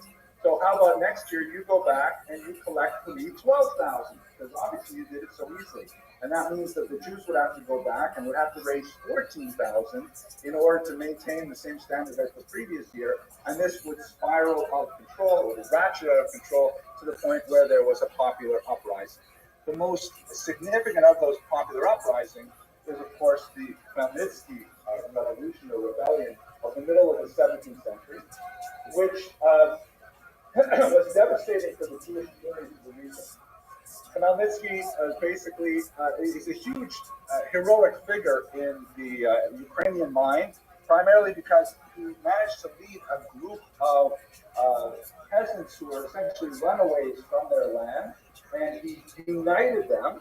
They were, they were famously quite fractious before he came to power, and he united them in a military strike on three groups of enemies: on the Poles themselves, their landlords, on Ukrainian Catholics who had betrayed their Orthodox roots, as the Cossacks saw it, to join the hated Catholics to the west, seeing that as an act of colonization. And of course, the Jews who were the leaseholders, the Jews who were the arrendators who collected the money from them. Now, if you remember back in the 1990s, there were a huge series of riots in South Central Los Angeles, which were largely an expression of African American anger against the white establishment. And these riots went on for days, and fires everywhere, out of control. But in reality, the population that was hurt the most was not the white establishment. They were largely able to collect insurance payments on whatever properties they owned in South Central, but it was the Korean shopkeepers who lived in that region, who actually opened and operated the bodegas there, and they were the hardest hit.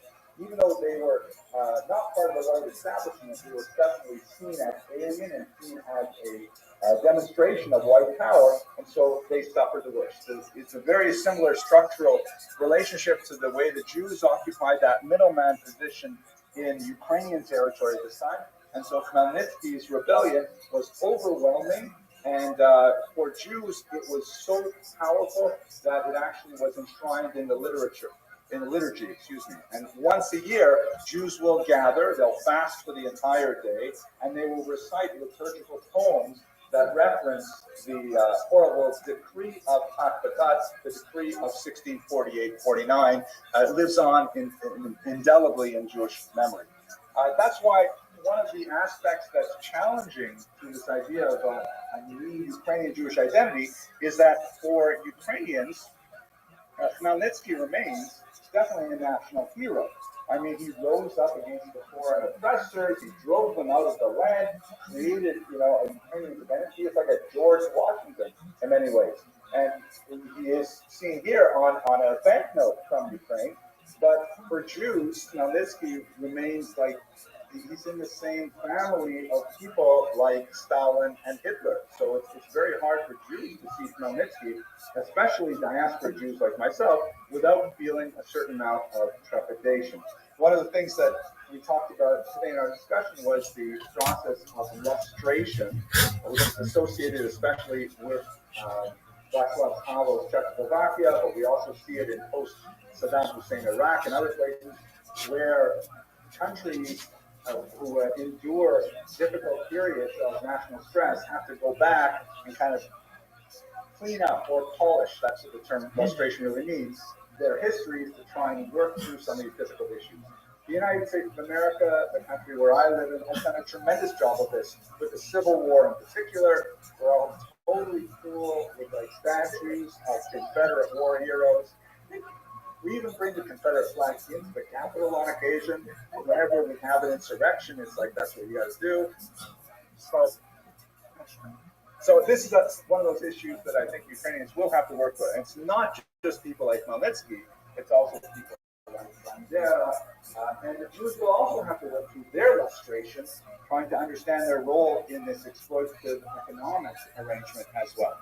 But to move through our race through 1,000 years of Ukrainian Jewish history, Khmelnytsky's spirit, I see as one of those key elements of Ukrainian psyche, the Ukrainian national, the civic myth of when people believe what is it that makes Ukrainians Ukrainian, they'll point to things like this devil-may-care attitude that is associated with kozake. You see it here in this stamp, where the boat in the background, of course, was the once mighty Moskva, and here's the Ukrainian soldier on Snake Island, letting the soldiers there know what he thinks of that boat. This is very much kind of like a Khmelnytsky move, and the fact that they would put it on a stamp is also a kind of a Khmelnytsky illustration. So what characterizes much of this medieval period is really a triangular relationship. This is an image, the guy on the left there is wearing a suit which was actually very fashionable in the late 1980s, believe it or not. I think I wore something like that at my bar mitzvah much earlier. And I'm showing this here specifically because I want to talk about the arch, but also I have to take a moment to specifically thank the University of Edmonton and Hughes for their support. My own archival research in Kiev was in two big bursts. One was before the fall of the Soviet Union, when things were just beginning to open up, and a group of scholars with Ukrainian inclinations invited a group of graduate students to come to Kiev and to do research. And it was still under Gorbachev, we were still, very closely supervised and watched, and they put us in a kind of a KGB style spa, where they keep their eyes on us, and they would put us on buses, bring us in, and so on. And I got to see some of the archival materials, but I was not allowed into the archives of the KPSS, the Communist Party archives. It was way too high level for me at the time. I came back to Canada, and the Soviet Union fell apart shortly thereafter, and I got a call within weeks of its collapse saying, "Come on back. We cleared everything. You can get into the archives right now." And of course, I was a graduate student. We had no money, so I fished around, and Hayes immediately stepped up to the plate and offered me the funds necessary to fly out there and to get into the archives, which was an absolutely amazing experience. And it really made my dissertation. It was a complete game changer for what I was able to find there.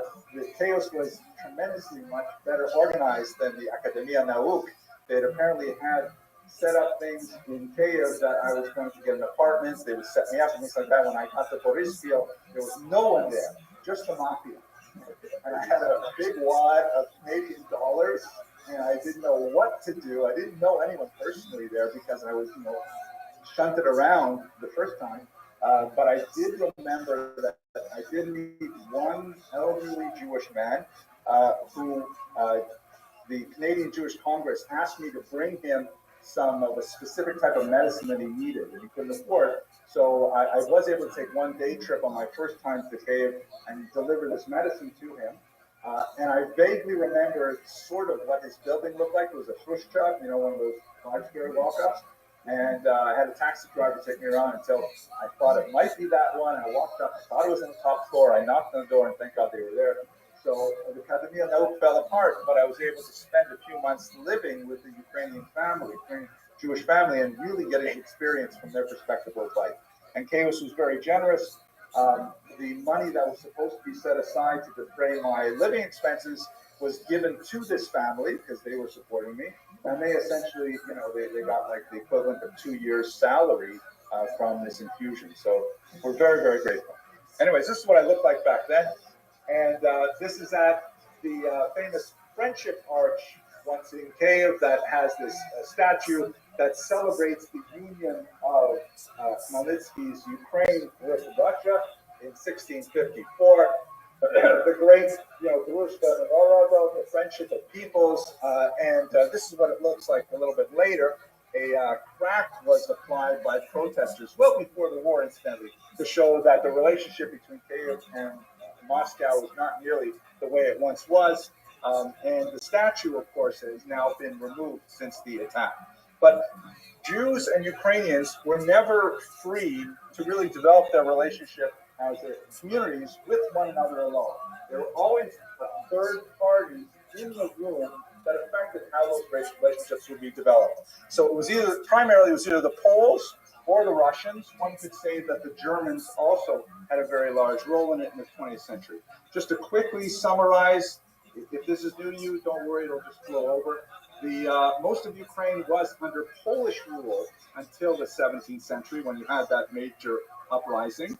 And at that time, Jews as a minority, and this is basically historically Jewish behavior, Jews will tend to culturally identify with the most powerful nationality in a given land. That's because as a minority, that's where their safety lies. So, for example, in Quebec, Jews up until the Parti Québécois used to always identify with Anglophones because that was the real power in Montreal, Quebec City. But then after the Parti Québécois and those things, and that became very powerful, then many of the Anglophone Jews, like my family, my grandmother, she always used to spit on the ground whenever she said the name of her maid, and she'd spit. A lot of the Anglophones moved out of Quebec and moved to Ontario, and the Jews who remained, especially those who were attracted from French-speaking territories like Algeria and Morocco, they became Francophone and big supporters of the dominant power. You see the same thing happening in South Africa, where Jews tended to be more aligned with the apartheid forces until that fell, and that changed as well. So it's not surprising that Jews, even though they're living largely among Ukrainians, as a minority, they would identify with the Polish lords. And this was something that was prominent for much of Jewish culture. They never really developed a strong attachment to Ukrainians per se. They may have absorbed a lot of Ukrainian cultural information, but Ukrainians were not really, creating great works of literature and things like that at that time.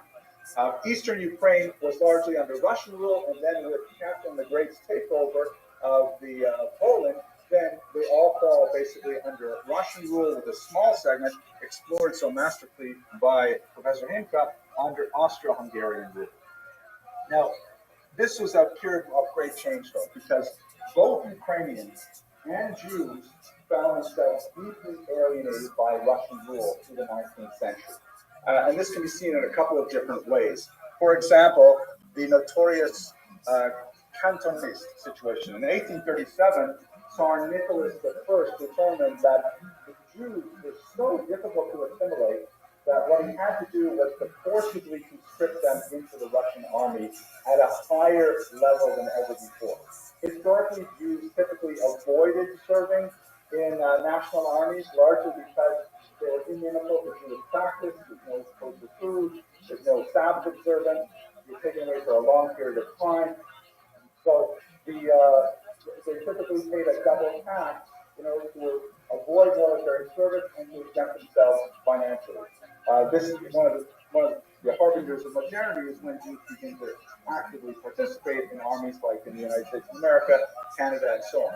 So what Nicholas I did was he said, okay, first of all, we're canceling the optional payment for Jews to exempt themselves from the army. Oh, I forgot one important detail. Army service in the Tsarist era was 25 years. It was not a short thing. It was a career choice. It was often the perfect thing for the third son of a family. The first son would get the land, the second would become a priest, the third son would say, oh, I guess I got the army.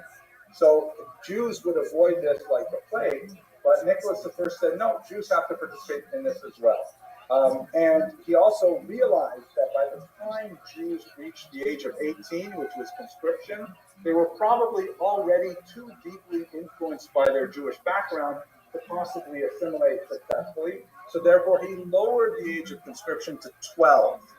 12-year-old boys could legally be taken from the community, sent off to these military schools called cantons for 6 years, and then they would begin their 25-year sentence in the army, or as we used to call it, serving with Tsar's uncle.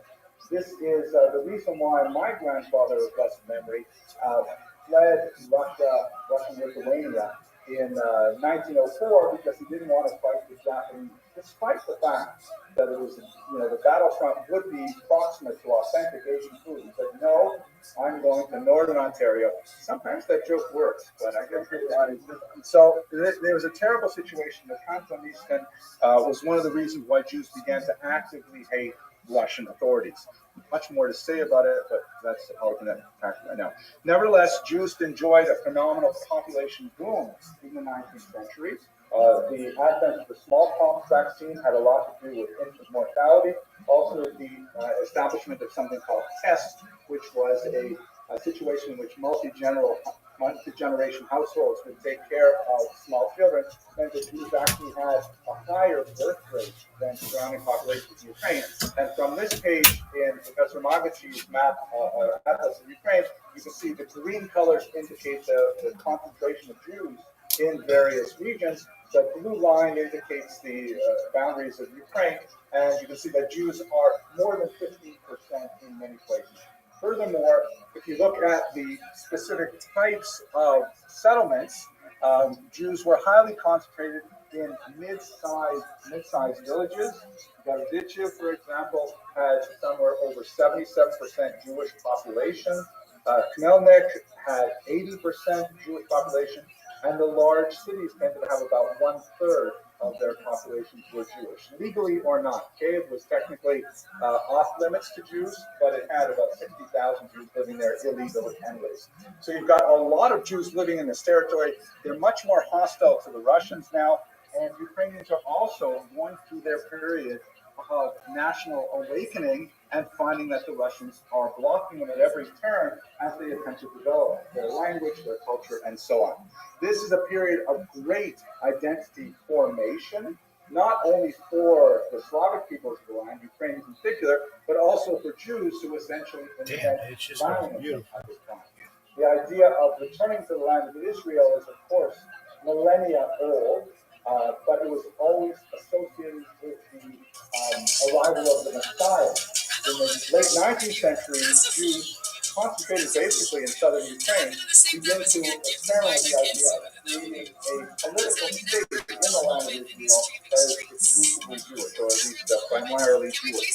So these national identities are forming at the same time in the same place in Ukraine. Okay, that brings us up to the 20th century. I think I should pause and take a drink and ask if there are any easy questions before we go into the hard stuff. Nobody likes to ask the first question. Oh, I'm sure you have a second question. Go ahead.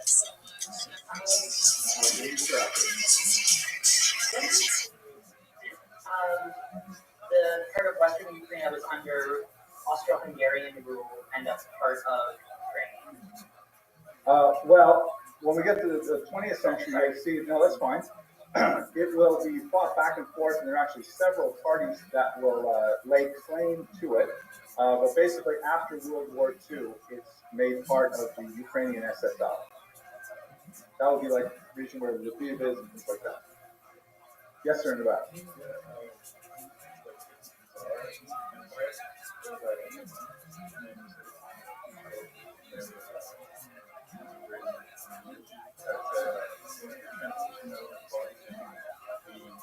We have it. Yes. The bottom is because basically the way these documents work is like someone will knock on your door and will say, you know, I've fallen on hard times, I had an operation, I couldn't work anymore, I have to marry off my daughter, and a whole list of things. And at the bottom will be the signatures of rabbis or community leaders who will say, yes, this is true. Anyone who will help this person should receive a blessing and so on. So you know it's not a scam artist. Yeah. From the authorities, from the because typically they'll come like from Israel, they'll come to New York City, and they'll travel around and they'll present these documents. But it indicates that someone of authority in Kiev could not write in Hebrew, and had to sign his name in runes. Like that's really strange. But the whole Khazarian episode. Any last questions before we go on? Okay, so the 20th century is perhaps the most difficult. A quick plug for my book, because I study this specific area, and that's rather tasteless, so I guess I'm going to just only plug the Ukrainian translation, which came out a little while ago. Oh my gosh, is this a Zoom audience or what? You guys put fire. So I spent a lot of time studying the period of the revolution. And in a nutshell, what basically happened, the Russian government collapsed in 1917, And there was a brief period of time when the remaining pieces of the Russian Empire sort of recalculated, like their GPS was recalculating how they're supposed to get through this. And the Ukrainians said, well, we want to have independence. They found, however, that they were hampered by the fact they had very few government-ready people who were literate and numerous, people who were urbanized, people who knew how to organize things. Overwhelmingly in a agrarian society, they were great at farming, but they did not necessarily have the manpower and woman power to run a modern state. And they looked to allies in the urban sphere. Of course, Russians were not in favor of this because they considered Ukraine part of their historic Russia. The Poles also viewed Ukraine as part of their historic land and were not as enthusiastic about participating, although they did have success in recreating Poland, of course, after World War I. And the only really significant national group living in the cities were the Jews. And the Jews, not surprisingly, said yes. There's obviously a spectrum of opinion, there's left and right in the Jewish community, but they basically said, okay, this is worth trying, particularly if we do this in a moderate way and remain within the idea of a Russian federation. They like the idea of going step by step, but ultimately the Jews and Ukrainians worked out a deal. The deal, however, fell through miserably. Even though they had these remarkably utopian kind of thoughts, like we'll create a ministry of Jewish affairs, tax money will go to fund Jewish schools and synagogues and ritual baths, will Yiddish as an official language of the state, all kinds of beautiful things like this. They were overwhelmed by the social upheaval that came at the tail end of 4 years of World War I and one national revolution in the spring of 1917, another revolution led by the communists in the fall of 1917, followed by a horrific civil war, in which the communal violence vastly outdistanced anything that had ever happened before. The sheer scope of the violence of 1919 was so great that if it were not for the Holocaust occurring 20 years later, we would all be talking about 1919 all the time. It's only because the Holocaust represented still another, huge algorithmic leap in violence that we've basically forgotten about this horrific time, but it was truly phenomenal. The Ukrainian government tried to establish itself against the tectonic shifts that were happening, the multiple groups that were fighting on Ukrainian territory. But ultimately, as Professor Himka mentioned, they were essentially reduced to being a mobile government operating out of train cars in a little triangle in western Ukraine, trying to evade the attack of Russian forces. Now, the great paradox of this period, which I explored in my research, was the fact that of the pogroms, of which we have quite a significant body of testimony, about 40% of those pogroms were actually perpetrated by the same government that was, at the same time, proclaiming all of these newfound rights for Jews. At the head of it was the man portrayed in this statue here, Simon Petlura, who was, on the one hand, trying to hold together this coalition of forces with no resources to it, and at the same time, he's trying to promote what are essentially liberal Western values.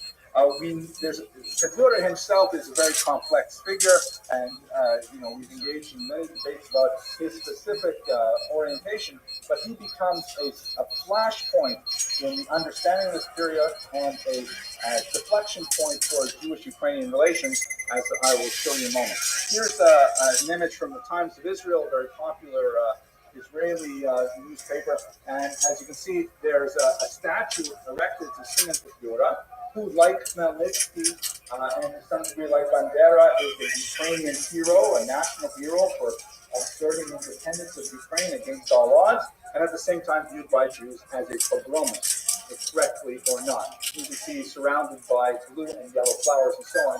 So for Ukrainians, it makes perfect sense. Yeah, of course we're going to put Petlura here in Tunisia. It certainly makes sense.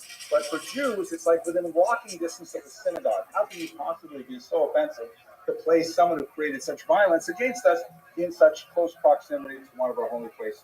The reason why Petzura himself is specifically such a flashpoint is because of the circumstances of his assassination at the hands of this man, Shalom Schwarzbard. It's a fascinating story that's worth exploring.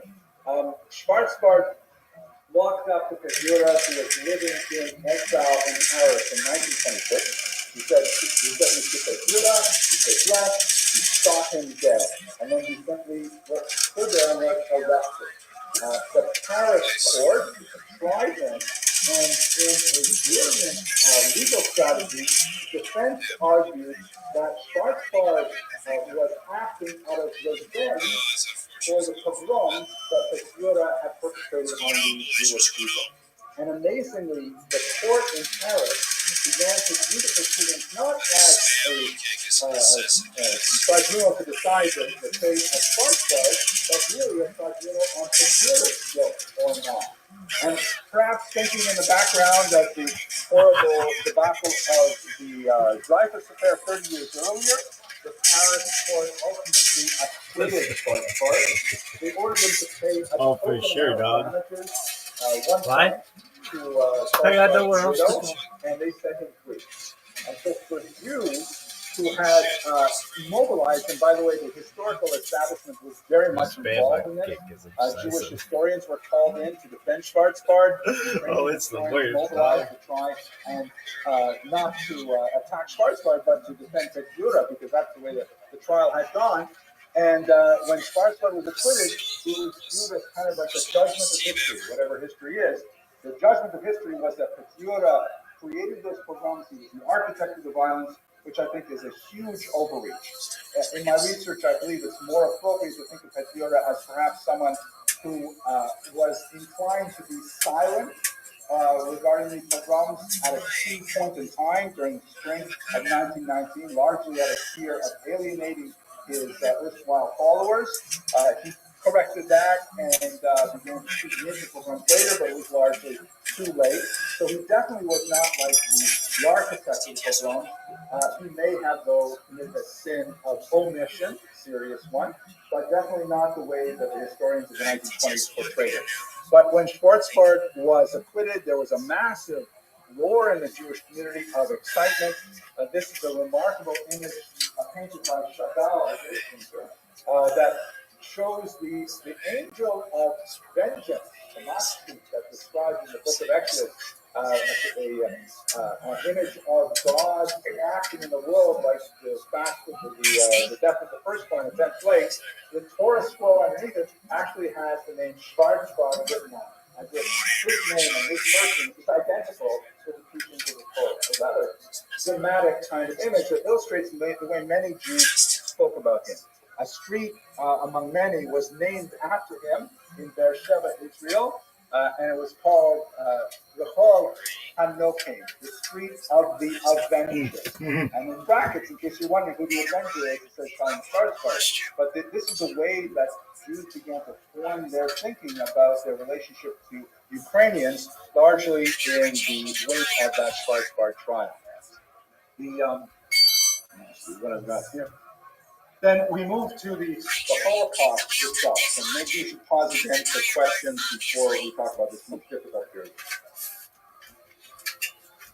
Perfectly clear as the sun at noonday. Okay, very good then. The Holocaust. So it's very important to have a handle on the maps of this period. The Ukraine, you'll recall, is part of the Soviet Union at this point, and the western part of Ukraine is part of Poland. Hitler realizes that he cannot win a two-front war. He can't fight to the east and to the west simultaneously. Germany is in the center of the continent. He needs to pacify one side before he attacks the other, and then, of course, he has plans to go back and double-cross his erstwhile ally. So he and Stalin hammer out a non-aggressive act in 1939. They sign it, and that allows the Germans to focus on their western front, conquering France and so on, knowing that their eastern flank is protected because they have an agreement with the Soviets. That agreement is shown here in this map. You can see that Poland is cynically removed from the map. The Nazis take what is west of that yellow line, where they would begin to concentrate the Jews in a region called the General Gouvernement, or later massacres in the death chambers. And on the right side, in the sort of pale green, are the regions that are seized by the Soviet Union. And they belong to the Soviet Union between 1939 and 1941, and they go through a period as rapid and brutal communization, where the NKVD, the Soviet secret police, come in, arrest the intelligentsia, torture them, later massacre them, horrible forced confiscations of property, massacres left and right, explosions, blowing up of churches, all kinds of things like this. A very, very awful period of rapid communization, which, for reasons which are beyond what I want to talk about today, were associated primarily with Jews. Jews were believed to be heavily involved in this activity, although there does not seem to be a tremendous amount of support for that particular widespread belief. There were definitely Jews who were associated with the dreaded NKVD and their earlier incarnations, but they largely did not survive, especially not proportionately or disproportionately, after the Stalinist purges of the 1930s. But be that as it may, the people living in these regions, which are called by the historian Timothy Snyder the Bloodlands, harbored a tremendous resentment against the Soviets, not only for their domination of territories to the east, but also for those 2 years of incredible struggle for them. Many Jews were able to flee, about 600,000 fled to the east, surviving in places like Siberia, Tajikistan, and so on. But these regions here were just ripe for much worse attacks. And that happened in 1941, June 22nd, when Hitler launched something called Operation Barbarossa, and a phenomenon which has been called the Holocaust by bullets. He sent in the Wehrmacht, he double-crossed Stalin after he had successfully achieved his Western Front. He double-crossed Stalin and he crossed the border into the Soviet Union. And the Wehrmacht made tremendous rapid advances into the former Soviet Union, coming right up to the gates of Moscow and St. Petersburg, placing them under horrific sieges. But what's significant for our part of the story in particular is that behind the Wehrmacht, behind the regular army, he sent 4 mobile killing squads called Einsatzgruppen. And these Einsatzgruppen had the task of going into the small villages, rounding up, in particular, Jews, communists, homosexuals, Jehovah's Witnesses, anyone who represented themselves as an enemy in Hitler's bizarre vision of the world, bringing these people out to ravines or forcing them to dig their own graves and then massacring them with machine guns. An estimated 1.5 to perhaps as many as 2.5 million people were killed in distant farmlands all throughout this region, including the 33,000 killed in Babin Yar at this time.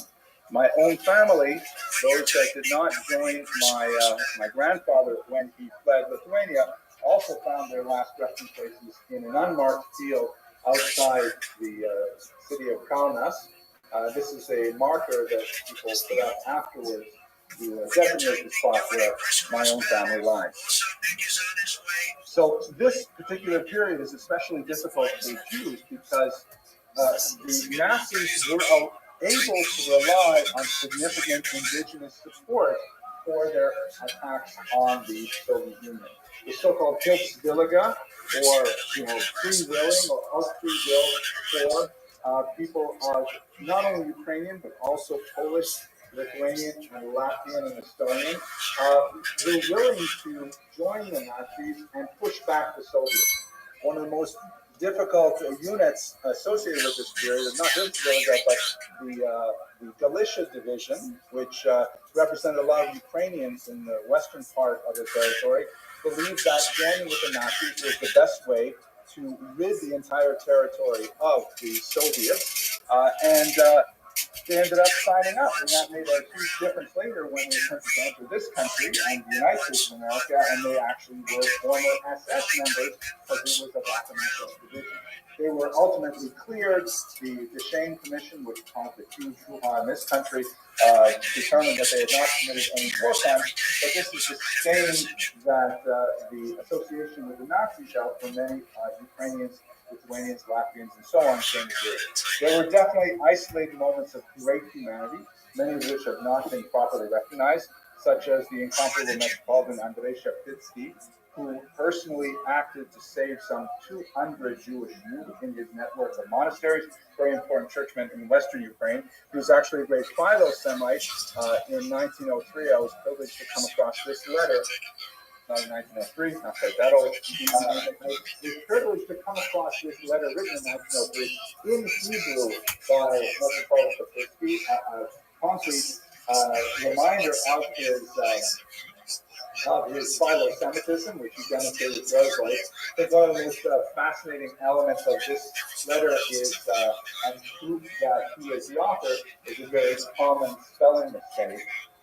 He transposed the silent letter aleph with the silent letter ayin in a common word him, which is a mistake that no one who had learned Hebrew from their youth would make, but someone who had learned as an adult may actually come across.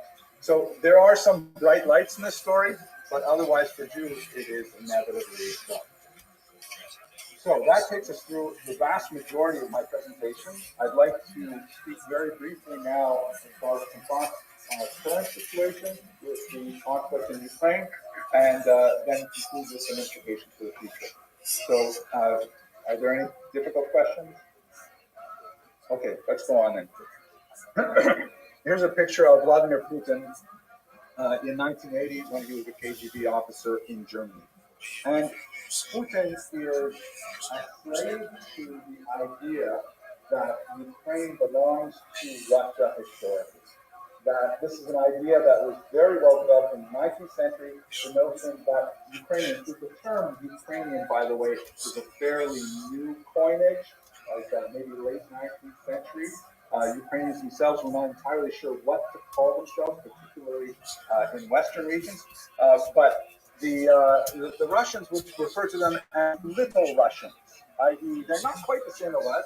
Their language is kind of quaint and sort of country-like, and maybe like someone from New York would listen to someone speaking from Arkansas, perhaps, and sort of smile while they heard the accent.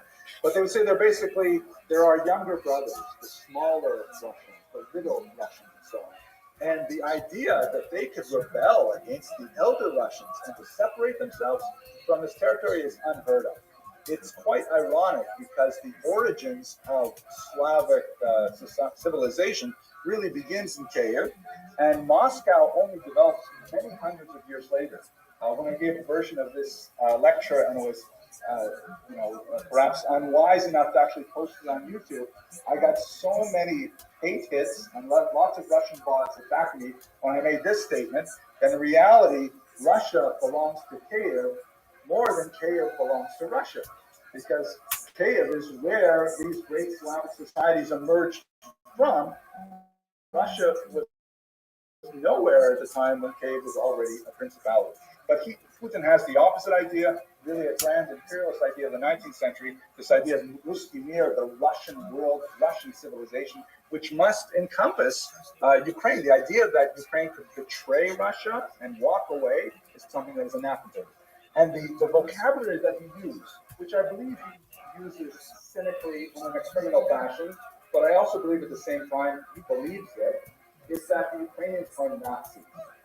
What exactly does that weird word mean? I mean, everybody in the West is scratching their head and saying, wow, we know the whole history. I've already described to you in very brief form what the association of some collaborators were and why they did it, but to call them Nazis just seems so bizarre. Like, you might as well call them, it's a Martian invasion going on in Kiev, and that's why they're attacking us. So we should understand that the term Nazi means something very different for Russians, for Jews, and for Ukrainians. For Russians, it's kind of like this massive statue that stands in Kiev, holding back the German advance into Russia. And it's kind of laughable because, after all, Stalin first signed a deal with Hitler and believed that he was a a valuable ally for him. But nevertheless, when Hitler double-crossed him, then all of a sudden Hitler becomes the horrible enemy, and they begin to push him away. So Nazism for Russians represent that great imperialist threat from the West, which I believe Putin sort of allies with the word NATO in many ways. For Ukrainians, however, it's more complicated. For Jews, obviously, it means outright destruction. Nazis are the kryptonite to Jews, and there's no working with them whatsoever. But let's focus a little bit more on Ukrainians and its complexity. Here you see a poster that celebrates some of the insurgent movements created after the war. And you can see on the top here, there's the Varangian Viking roots of Kiev on the left, and on the right there's a typical Cossack again. So again, my heart begins to palpitate when I see that. It's Slava Ukraini at the top, and then at the bottom here you see Heroyam Slava, but the Ukrainian patriot, who by the way is holding up his hand in a very Nazi-like salute, but I don't think that's the intention here. He's standing on the banners of the Soviet Union and the Third Reich. And the idea that I think Ukrainians would like to project in this period is that of those who push back against imperialists from the East and from the West simultaneously, striking out in a very Khmelnytsky kind of mood to create their independence. That was not historically accurate. The Ukrainians saw the Nazis as a much better chance of getting the Soviets out than by doing it at their own. With the exception perhaps of one particular group. But this is the way in which they may like to phrase their understanding of the Nazis. And one of the problematic issues, especially early in the war, was the association of with at least some elements of the Ukrainian military. And certainly we can debate to what degree this is valid. But the Azov division, which has a lot of symbols that definitely make Jews and Westerners uneasy, very fascistic kind of, symbols that are highly evocative of these kinds of things. But I don't think we should waste a lot of sleep over this. The fact that there are possibly some far-right elements in the Ukrainian military, when you just, wake up and smell the hummus, we have neo-Nazis everywhere, right? This is October, in Los Angeles, and I could bring you newspaper articles from all over the United States that regularly demonstrate how many neo-Nazis there are on this continent. So I think it's blown way out of proportion and largely serves Putin's purposes when we talk about Nazism in that regard. But I'd like to take us to where we are right now with Volodymyr Zelensky. And one of the things that I think he's done for Ukraine is the fact that he has really cemented Ukraine's trajectory towards a more Eurotropic direction. That he has said, Ruski Mir simply does not work for us at all. We are all European Union types. We're all, NATO types. We value the liberal democratic values of the West over the autocratic values of the East. This is something that has been very popular with, of course, the allies in the West. He's done a tremendous job as a communicator, getting that across, particularly to the rest of the world. And ironically, Putin's invasion has only accelerated this trend, something which was always present in Ukrainian society, really even 19th century. But this is something that I think is now irrevocable, and that Ukraine will ultimately find itself, as long as it can survive this particular encounter with Russia, it will find itself within the European orbit more than ever before. Let me conclude with some statistics and a dramatic, I think, illustration of the point I'm trying to make here. This is a remarkable study that was done in 2015 by a very reputable Pew Research Center. This is well before the current conflict in Ukraine, and they wanted to ask Eastern Europeans, how would you feel about making Jews citizens in your countries? And when you look at the map here, you see a startling number. Ukraine has the lowest measurable level of anti-Semitism in 2015, as conducted by this very well-regarded research institute in the United States of America. Russia has about a 14% incidence of people saying we would rather not have Jews part of our country. My homeland of Lithuania, almost 1 in 4 Lithuanians are glad my grandfather left. I am too. You know, Romania, 1 in 5, but Ukraine is a remarkably low number, 5%. It seems like a massive outlier, but it certainly speaks to the trend that we are discussing. And we can see in so many of the things with Zelensky's tremendous love affair with the United States. Here is a photograph of him when he came to Congress most recently and delivered, I think, a very dramatic address there. And even Israel, which for a variety of very complicated reasons that particularly revolve around the threat of Iran and Russia's engagement with Iran. Israel obviously has a large population of Ukrainian Jewish refugees and Ukrainian refugees and Russian Jews as well, as tried to thread the needle between maintaining their own geopolitical position and yet the widespread sentiment in favor of Ukraine. And Putin may have been poisoning the well, even in Israel, because of his closer and closer relationship with Iran as of late.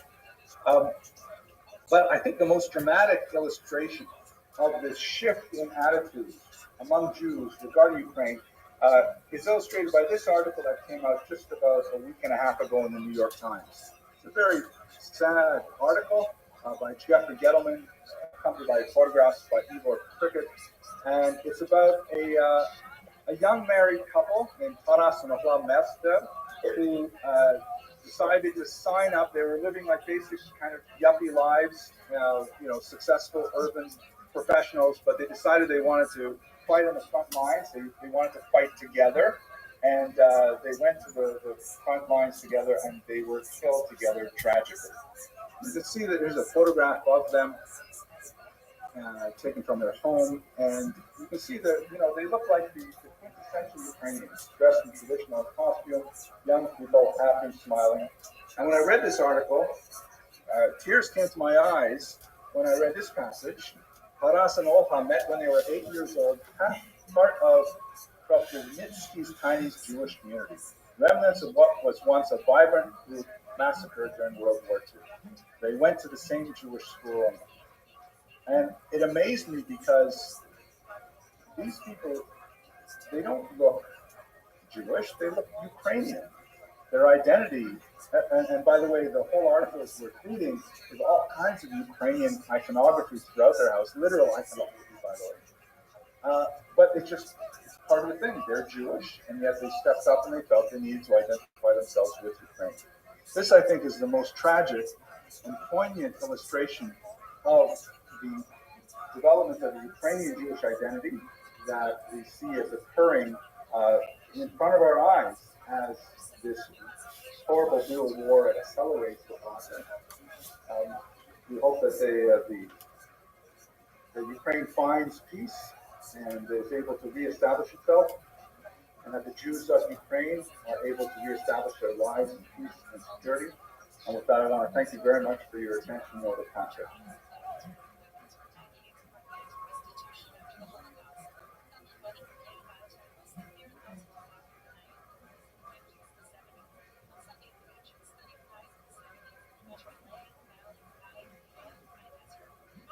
Hello, colleagues. I'm very grateful to Dr. Galadza and the conference organizing committee for allowing me the opportunity to participate in this august and important gathering. I'm very sorry that I can't be with you in person. I have a prior engagement in Europe that unfortunately I could not shift. I'm very grateful, however, to have the opportunity to respond in video format to Professor John Paul Himka's fantastic paper on Sheptitsky and the Jewish community. And I hope that my comments will not be redundant, given the tremendous number of very important and knowledgeable speakers who will be presenting at the conference. In my humble opinion, Metropolitan Sheptitsky was a deeply compassionate human being, a man of great reservoirs of faith, and also the capacity for phenomenal spiritual heroism, that in his old age, in his 70s, he rose to his full moral stature and was able to rescue some 200 Jewish children from the Holocaust. His story is well told, of course, in Professor Redlich's path-breaking article that was printed in Professor Magici's Morality and Reality, and Professor Himka's work essentially brings us up to date in the last 30 years of historiography. Although, as I hope to point out, many crucial elements remain unknown and, in fact, mired in controversy. I'm also very gratified that Professor Himka found my very brief 1991 article in Harvard Ukrainian Studies and cited it so prominently as an early element in the development of English language historiography on Sheptytsky and the Jewish community. It, of course, identified a 1903 letter that the Metropolitan had written to a Jewish community and, in fact, sent some funds to them. I'm very gratified that Professor Himka found that article sufficiently important to cite in this paper. And I think it identifies two very important points, especially relevant now, 3 decades since I authored it. The first is something that is really quite good, that it is just a lasting testimony, an actual artifact demonstrating the Metropolitan's long-standing philo-Semitism. And it also demonstrates another point that's not quite as encouraging. I'll discuss that shortly. Let's have a look at the letter, by the way.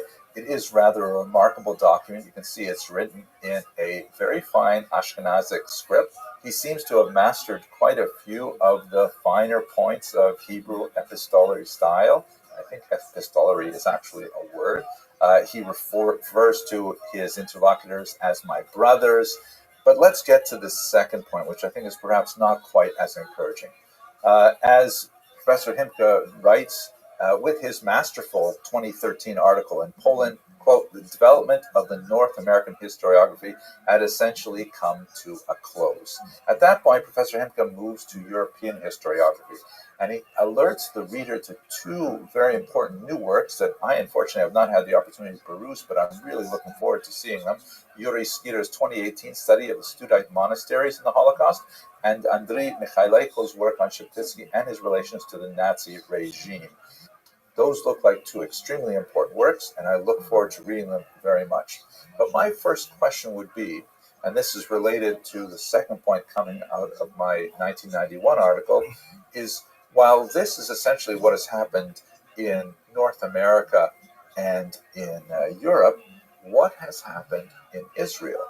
What has appeared in Hebrew and in Yiddish? We know that there is a phenomenal number of Holocaust memoirs, many of which are self-published, a little bit harder to track down. We have a large video archive from people who have not published written memoirs, but under the auspices of Steven Spielberg's Shoah Foundation, they have recorded their memoirs on video. And there are a tremendous number of sources that could shed light on many of the questions that are addressed by all of these authors on the subject of Metropolitan Sheptytsky's activity during World War II. And, you know, I haven't done the research on this to know how deep it goes, but I did have a very quick look at Wikipedia just to see what's showing up there. And as you can see, here's the Hebrew language Wikipedia article on Andrei Sheptytsky. It's considerably shorter than the English language one. But when you go down into the bibliography list there, there's actually quite a few interesting things. There are citations of 2 scholarly articles produced by Yad Vashem, which is especially relevant given the later controversy. They tend to rely heavily on Professor Redlich research and also on David Kahane's important memoir from Review, a few other things. But it also lists a 2005 article that was written in Haaretz with a very provocative title, The Ukrainian Schindler, and even takes us to a link to the National University in Jerusalem that lists 16 articles, many in Hebrew and Yiddish, 5 books, and an ebook that all have Metropolitan Sheptytsky's name in the title alone. A slightly deeper look at Lviv, at Ukrainian Jews, and so on, I'm sure, would provide a tremendous amount of material, and it remains to be seen, because I haven't received the books yet, whether Professor Skyra and Mikhaileiko were able to consult these sources. I doubt that the research will change the basic parameters of what we know about Metropolitan Sheptytsky, but I believe that this is an important lacuna that has not been explored in 30 years, and I would really like to see the Hebrew and Yiddish literature integrated into the historiography. I know that I happened to stumble across this particular letter while looking through Yizkerbuch of Lviv, and there's so many sources that we can draw from, And I'm just wondering what other revelations will we receive if we have a look at this very important memoir literature. I believe a very strong aspect of Professor Himka's brief paper is his concise description of the very human process of Metropolitan Cheptitsky's evolving political thought with regards communism and Nazism. Like many Eastern Europeans, Metropolitan Cheptitsky regarded the Soviets as a catastrophe for Ukraine. The persecution of Ukrainians, religious Ukrainians in particular, their atheism and so on, was absolutely horrific. The massacres perpetrated by the NKVD and so on were absolutely awful. And like many Ukrainians, they viewed the Nazis as liberators. And this explains much of the support that Metropolitan Cheptitsky gave for Ukrainians who were enlisting in forces designed to fight the Soviets, in particular the Galicia Division. And this recognition and initial support for the Galicia Division, which I am certain will be a major topic of discussion at the conference, is a cloud that hangs over Metropolitan Cheptitsky's head to the present day, regardless of the very detailed analysis and ultimate exoneration of the division by the Deschênes Commission. I don't need to tell the people at this conference how this controversy continues even into the 21st century in a very real and painful way for the Ukrainian community, especially those emigres in Canada, perhaps some 900 of them, who are associated with the Galicia Division. But what Professor Himka points out, which is very important for our understanding of Metropolitan Cheptitsky's evolving political thought, is that by the late summer of 1942, after the great deportations had already occurred from many parts of Eastern Europe, Warsaw in particular, he was absolutely convinced that the Nazis were worse than the communists for Ukraine. Cheptitsky rose to his full moral height and used all the powers of his office to aid the Jewish community, rescuing some 200 Jewish children through his Studite monasteries, with explicit instructions that this was not to be connected to any kind of forced baptism of the children, through the writing and distribution of pastoral letters that condemned Ukrainians who participated in Nazi Aktionen against the Jews, and to writing to his superiors in Rome, demanding that some sort of action be taken to stem the flow of blood that was emanating from Galicia. At this point, he is without question a heroic individual doing everything he can to save the Jews with whom he had had such positive relations in the past. And by way of a small tangent, I think it is absolutely fascinating to compare this dawning realization of this religious giant with someone from the Jewish community, a tremendous figure named Rabbi Kalmas Shapiro of Warsaw, who continued to write sermons for his embattled Jewish community in the ghetto, which were later discovered as part of the Ringwood archive.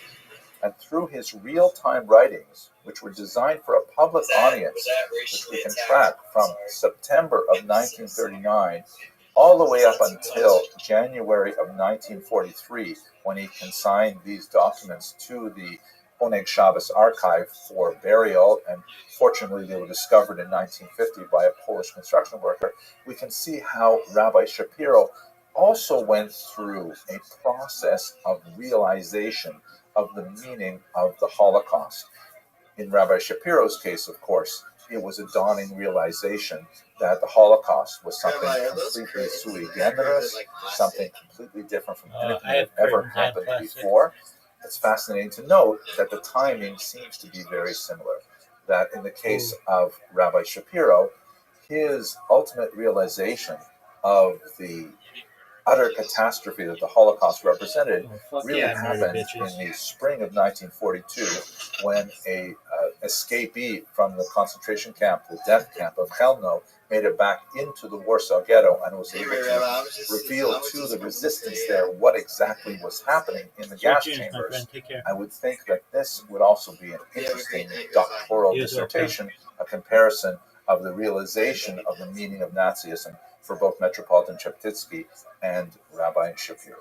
By way of conclusion, I have to reflect on the fact that my mentor, Professor Paul Robert Magachi, chose to title his classic collection of essays on Metropolitan Cheptitsky, Morality and Reality.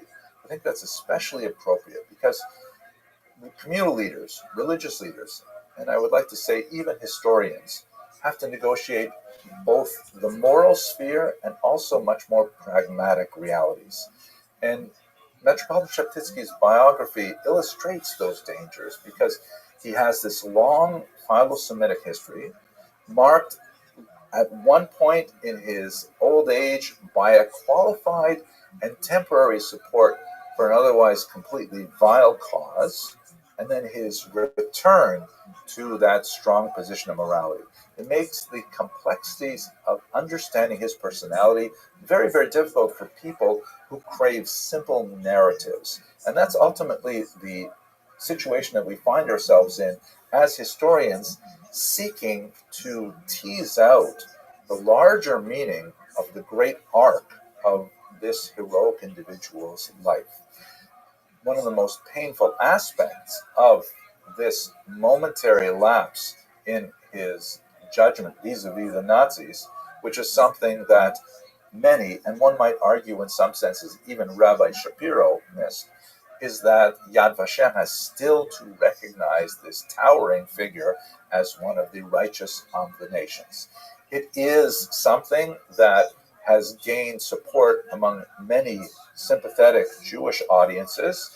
For example, here is an article by the prominent journalist Hanan Lipschitz on Metropolitan Sheptytsky that appeared quite recently, because at the end of the day, Metropolitan Sheptytsky did save some 200 children, 3 of which are shown in this photograph here in his Studite monasteries, and those children later went on to join the Jewish community in Israel and elsewhere. With your permission, I'd like to take a moment to reflect on what this means for us at this point in the 21st century, reflecting on the life of Metropolitan Sheptytsky. I'm sure you're all familiar with the famous quote from the great American author William Faulkner, "The past is never dead, it isn't even past."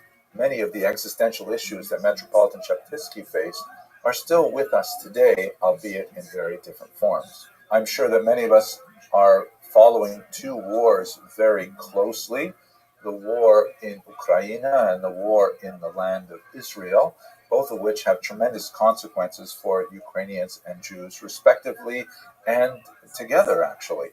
And I cannot help but see eerie parallels between the moral decisions that Metropolitan Sheptytsky had to face in his very different environment with what is occurring today. For example, we are poised here in the United States on the cusp of a very significant election.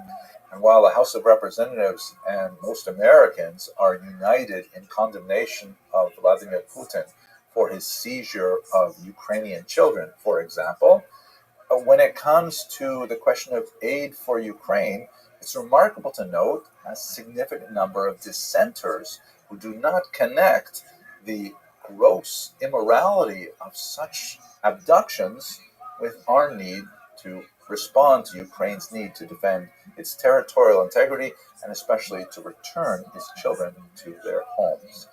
And when we turn to Israel, I'd like to point out that we all have a colleague there with whom many of us have participated in international conferences on Ukraine and on Jews in Ukraine.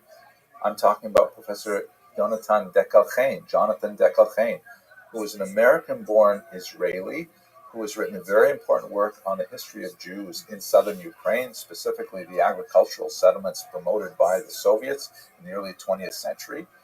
And he's only 1 degree separated from us. He is one of our colleagues.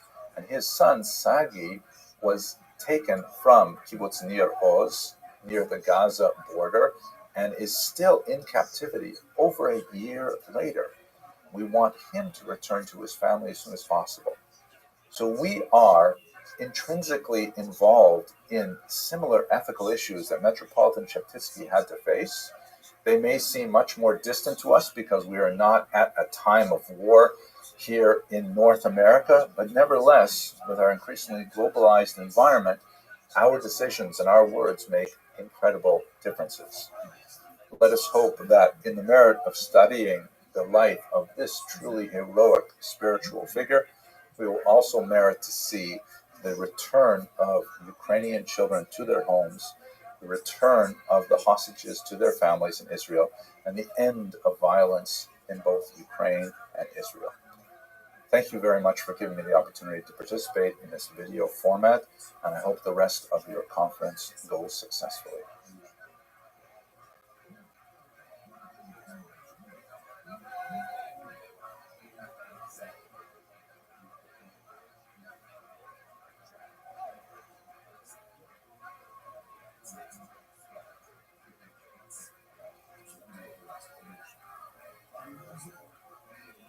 A new version of Mesilas Yesharim was discovered in the former Soviet archives. That was written in the Ramchal's own hand. It's a dialogue, it's a play, it has characters, it has drama.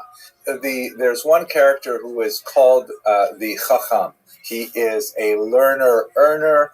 He's interested in, of course, learning Torah. He's completely observant and so on. But he's interested in the broader world of intellectual inquiry. And one of his interests is he wonders, what is it that those Haredim do with their time? And then one day, early on in the book, he looks across the room and he sees an old high school friend of his, who he hasn't seen for very many years, and he sees that his friend has become one of the Haredim. He says, listen, I'm really curious. I have all these questions about what you do. Why did you become this way?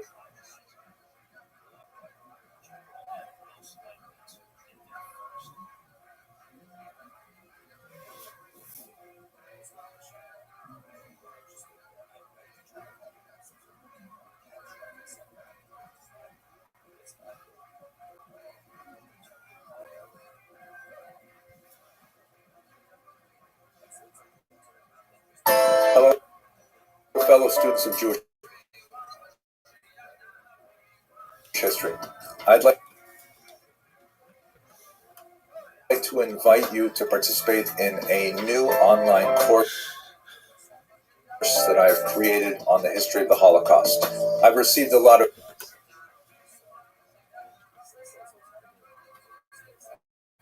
feedback that these lectures, which I put on YouTube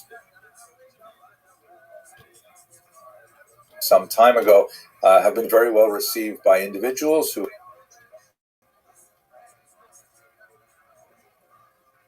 just want to expand their awareness of this dark period in Jewish history, but especially from middle school and high school teachers who have used these lectures in part or in whole to supplement their social studies curriculum and to give their young charges an awareness of what exactly happened in the middle of the last century and why it is relevant for us even today, unfortunately. So please have a look in the information box below. There's a link to this online site, and I hope you find it meaningful. Thank you very much for watching.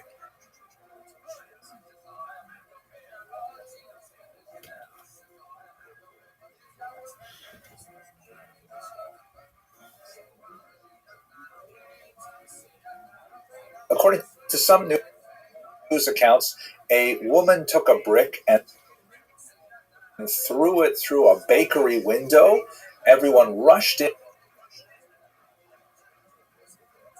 in to get the stolen bread, and this food riot sort of expanded and expanded. It took on more political overtones, and ultimately, within a very short period of time, the Tsar's palace was overrun. The Tsar and his family were arrested. They would be assassinated later. And it gives you a sense of just how tumultuous and how crazy everything was at the time. They call themselves the Provisional Government, and the whole idea that was that they wanted to establish a modern form of democracy, and they wanted to do it right. The communists were able to take advantage and ultimately undermine Kerensky's efforts. The genius behind all of it was Vladimir Ilyich Lenin, shown here. Tovarishch Lenin, meaning Comrade Lenin at the top there with his characteristic soft cap, and he's getting rid of all of the negative classes.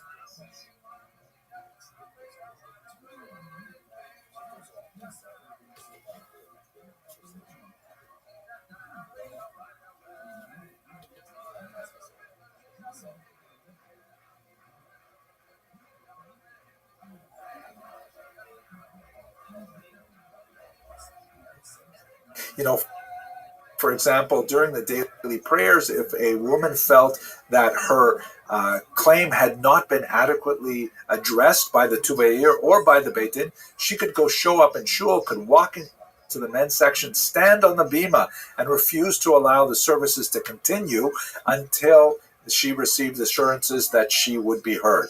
This, of course, was subject to a certain degree of abuse. It was a fairly extreme form of sanctioned disruption that nevertheless did allow many elements of society that did not have conventional power to be able to nevertheless make sure that their causes were heard. And by and large, this Kahila structure really functioned very well right up until Napoleon basically destroyed it with the destruction of the corporate nature of Jewish society.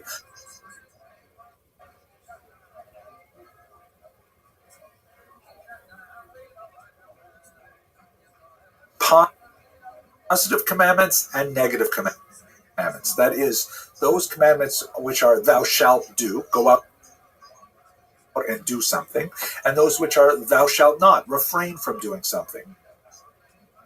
We can also divide those on a horizontal axis as those which are defined by time, meaning go do this at a particular time, or do not do this at this particular time, and other commandments which are not defined by time, meaning that you must always do these commandments anytime, and you must never do these commandments during these particular times. Examples: a positive commandment which is defined by time would be the commandment to sit in a sukkah, right, which is an outdoor dwelling that is only for the holiday of Sukkot. A negative commandment defined by time would be do not eat bread on the holiday of Passover. You can eat bread the rest of the year, but on Passover, do not eat bread, right?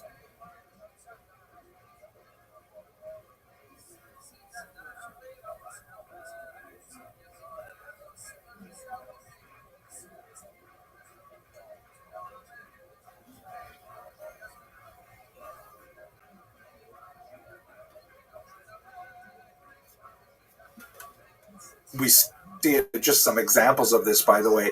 Some of the most amazing artwork that comes from the Erfurt Horde that we looked at a few weeks ago.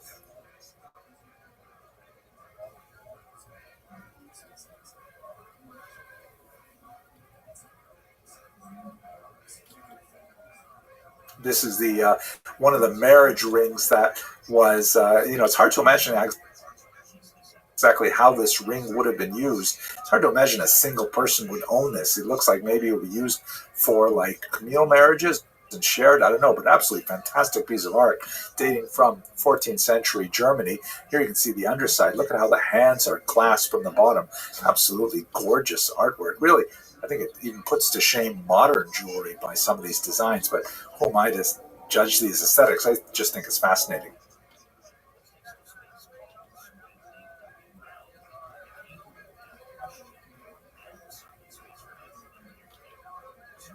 And here is one that is from Strasbourg that is one of the most famous. Sometimes these are called the Strasbourg sisters. And it's interesting because the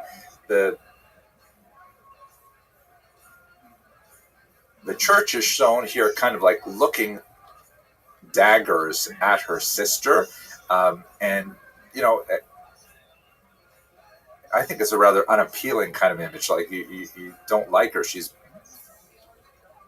very judgy, so to speak. And synagogue has a much more graceful kind of form, but she is an attitude in a posture of decline. She is literally falling away from the rock, which indicates the collapse, decline of Judaism. All these things, I think, give the very consistent message.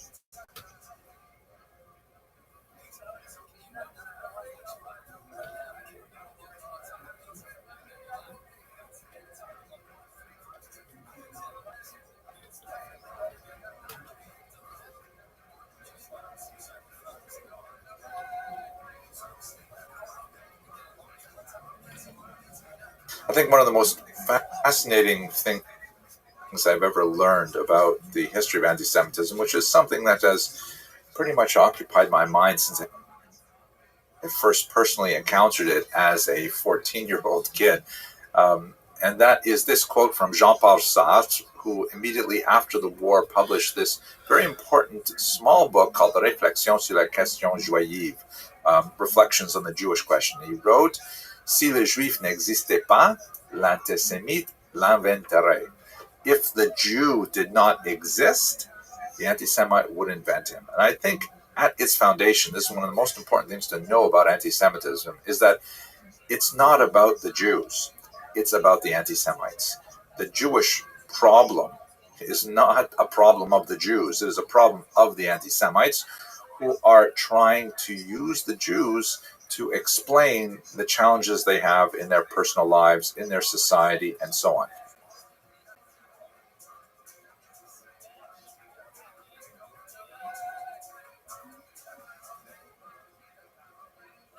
In Western Europe, I had all these negative things going on. In Eastern Europe, there was a recognition of the value the Jews had to initiate the economy, and so they were actively attracted into the Polish-Lithuanian Commonwealth and offered the possibility of settlement there to engage in various economic functions to which the largely agrarian population was not well adapted. And we see this, for example, here's a beautiful example of a Jew who kind of like a Jewish family really coming to Poland and seeking the refuge there, and the king who is up on the stairs is magnanimously saying, well, you know, basically, why don't we let them in? I mean, they seem like nice people, right? So this is especially noted in the various charters extended to Jews.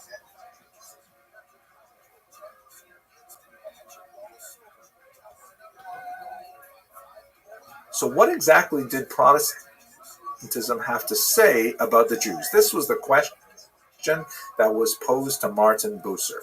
He comes up with this document which is called the Kassel Advice because it was composed in a town called Kassel in the year 1538. This sounds a little bit like the Doctrine of Witness, a little bit like the Pact of Umar in Muslim lands that, you know, Jews may continue to worship, but they can't expand. Third, this is one of my favorites. No Jews may argue with a Christian about religion unless the Christian is duly licensed to argue with them, right? Like, you know, I think there's a concern that if Christians discuss these things with Jews, they might end up being convinced by Judaism rather than the other way around. So only professional Christian preachers may argue with Jews about these things.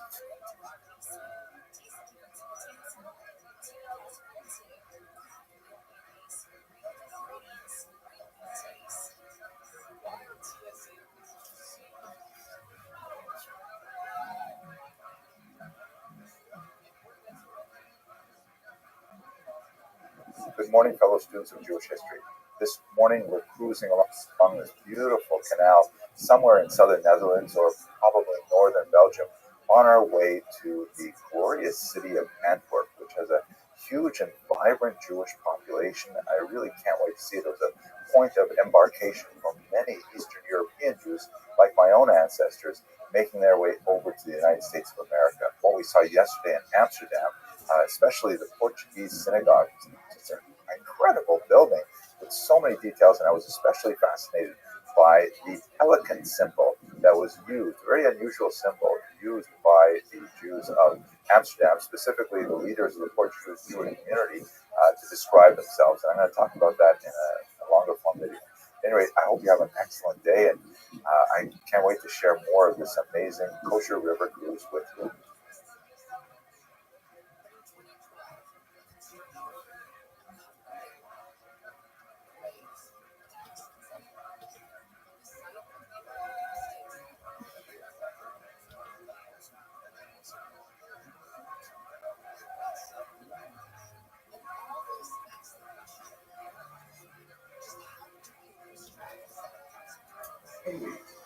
I'm the headline, and I taste this salt.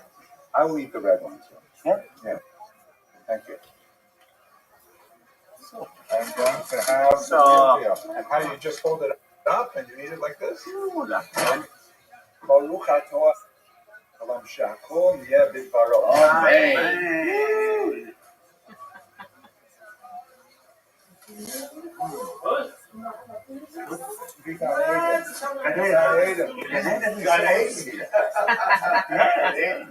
Okay, I'm gonna focus in on the actual thing a little bit. Also, get der Hering. Get the head. Get der Hering. Was ist heute? Der Schmuot? Gut der Hering. Ja. Viel lecker. Heel lekker. Ja. Heel lekker. Heel lekker. Agit gewen Stuhl in Nachas von den Kindern. Achstive wa Chastive Teube. I'm just hoping right now that if any of my mods are up right now, please keep an eye out on that weirdo, bro. Duarte de Paz, he was a Let me know if he makes a clip. But Portuguese diplomat who was of crypto-Jewish origins, which means his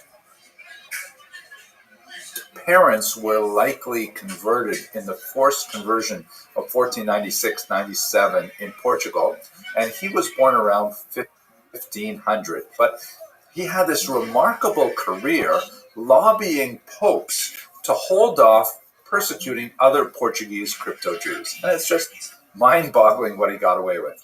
And he went to Pope Clement VII and actually got the Pope to cancel the Inquisition in Portugal. This is amazing. De Paz was able to get Pope Paul III to actually pardon. if I have a mod in the chat, please, if anybody's modding right now, please, man, make a clip so because it does help. It's automatic. It's automatic.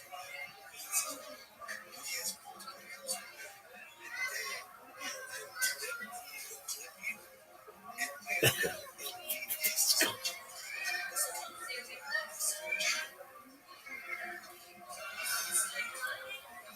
I'm just looking right now, like if any of my mods are up right now, please keep an eye out on that weirdo, bro.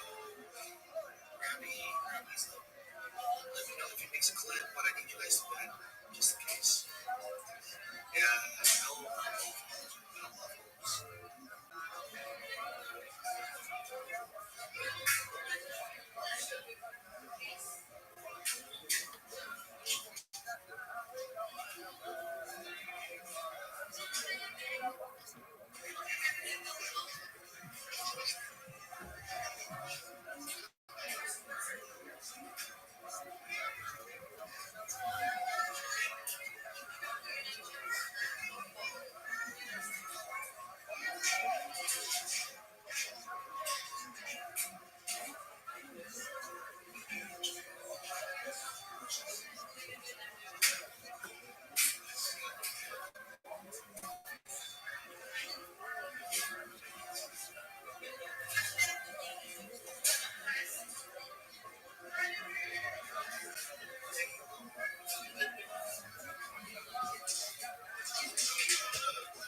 Just double check on the clips. Make sure he doesn't post a clip. Because sometimes he posts like 1 to 3 clips. And I don't want clips to be clips. Thank you, bro. I love you, bro. Thank you so much. Sorry about that. I didn't expect him to pop tonight. Yeah, I know. Show you. He's only 3 months. You should know. Jewish girl. Is that right? He's like, what the hell? You've been in old time. Yes, I'm big healthy baby boy. Baby tank, yeah. He's what you call the angel. And he's active too. He's strong. What's this one for? Really? And Jay, take a punch follow. Hey, put your heads up. Keep an eye on that one.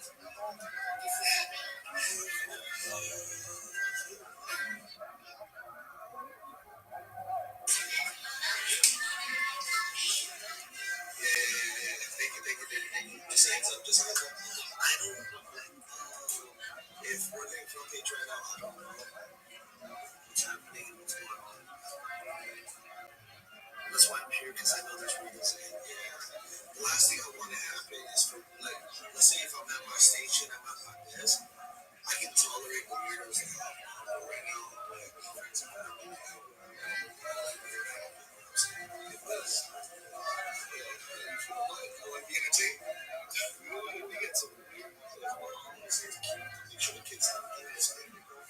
Because they'll say something about the kids too. They get like, oh man, that's why I got my balls. That's what you got me for. I know, Kill Shad. I got you, boy. Yeah, I appreciate you, bro. Did you fly in the city yet? Keep it all of that, You guys are gonna look for the Incredible Hulk. Really okay? Just let everybody know.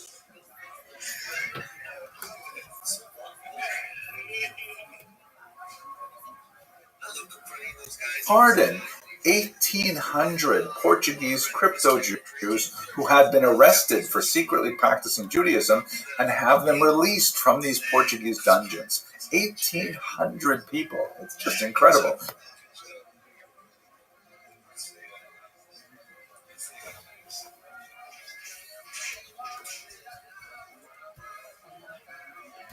Japanese are good.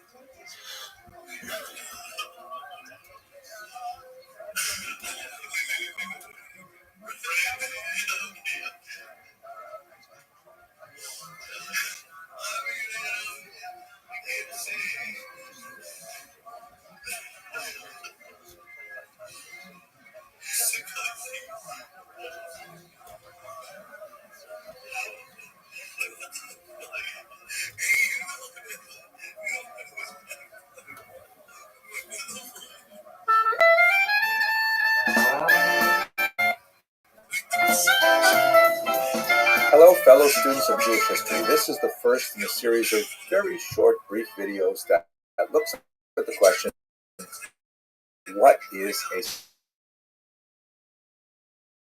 synagogue? And our first topic is, it is a place of term synagogue come from.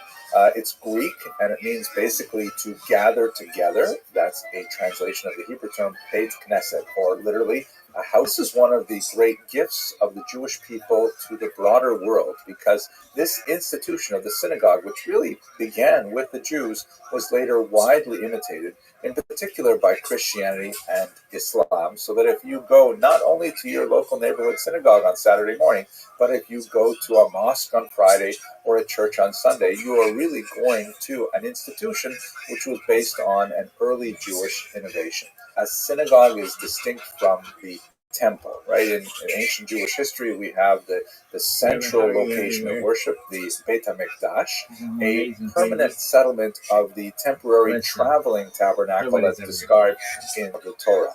That was called the Mishkan. And during the ancient period, all other kind of sacrificial altars that may have been set up for individual families across the land of Israel were phased out as this central location for worship was established.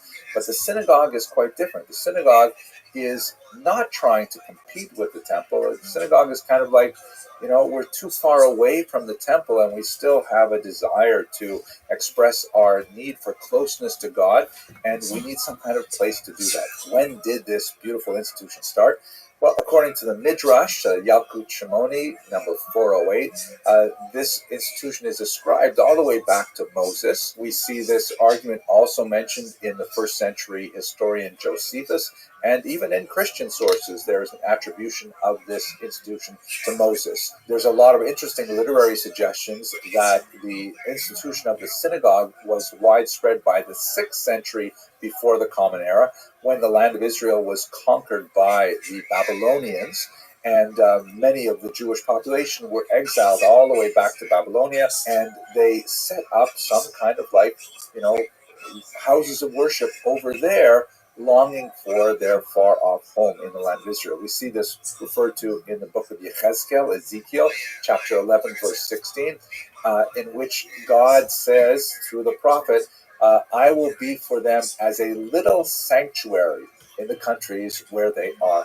come. The Hebrew is lemikdash ma'at, right? A small sanctuary, and this certainly encapsulates the idea of what a synagogue should be. There are interesting passages in the Talmud that talk about ancient synagogues from this period, one in particular called Shafayati, which was built in part by pulling together some of the ruined bricks from the first temple itself, brought to Babylonia and used in the construction of another temple.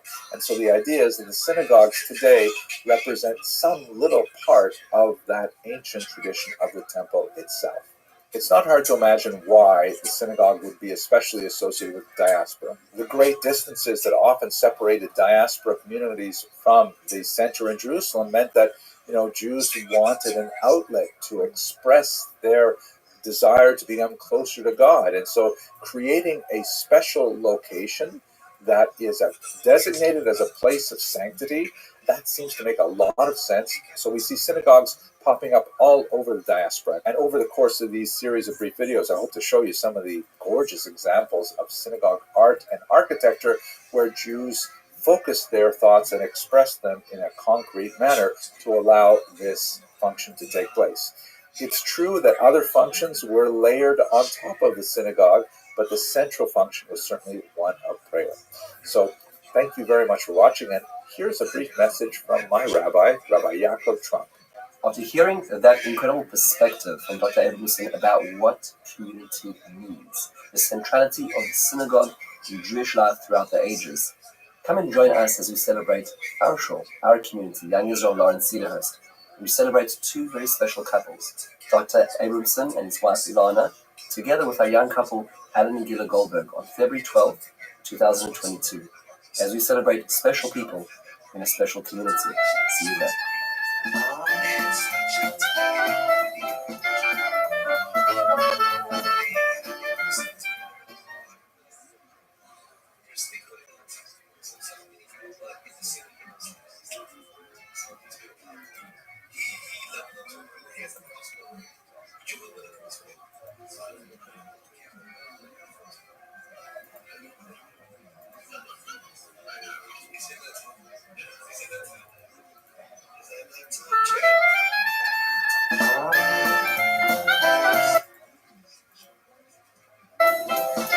Hello, fellow students of Jewish history.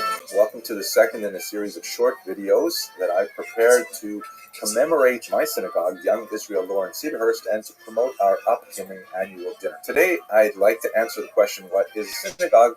With the response, it is a place of kindness. In the first video, we talked about the synagogue as a place of prayer, but the synagogue actually serves a very, very useful purpose as a communal gathering space.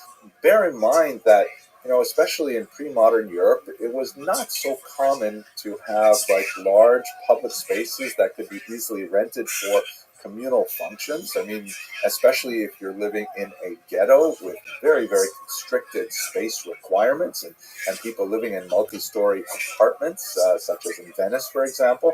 So having a free space that can be designated for communal meetings. Welcome. How are you? Discussions and what's going on? Activism is very, very useful, and that's what's the up, service that the synagogue often provided for the Jewish community.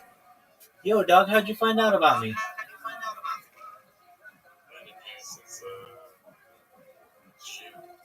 Okay, well, that's a long time. Well, yeah, how did you find out about me originally? Friend of a friend. All right. Do you know how they found out about me?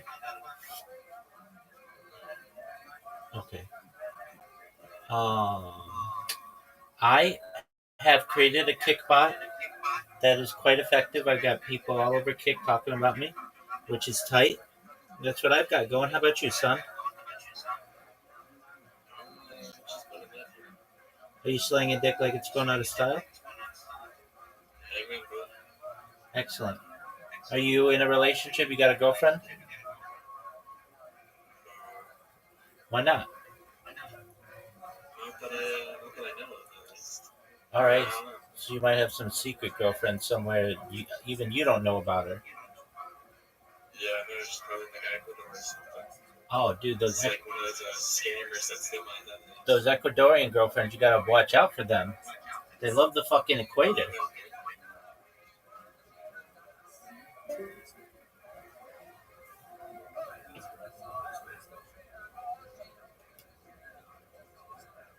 Shout out to Ecuador. Shout out to that thing in Ecuador. Looks like a circle thing for the equator. Looks like a big magnifying glass without the glass.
fellow students of Jewish history. Welcome to the second in a series of short videos that I've prepared to commemorate my synagogue, Young Israel Lawrence Cedarhurst, and to promote our upcoming annual dinner. Today, I'd like to answer the question, what is a synagogue? With the response, it is a place of kindness. In the first video, we talked about the synagogue as a place of prayer, but the synagogue actually serves a very, very useful purpose as a communal gathering space.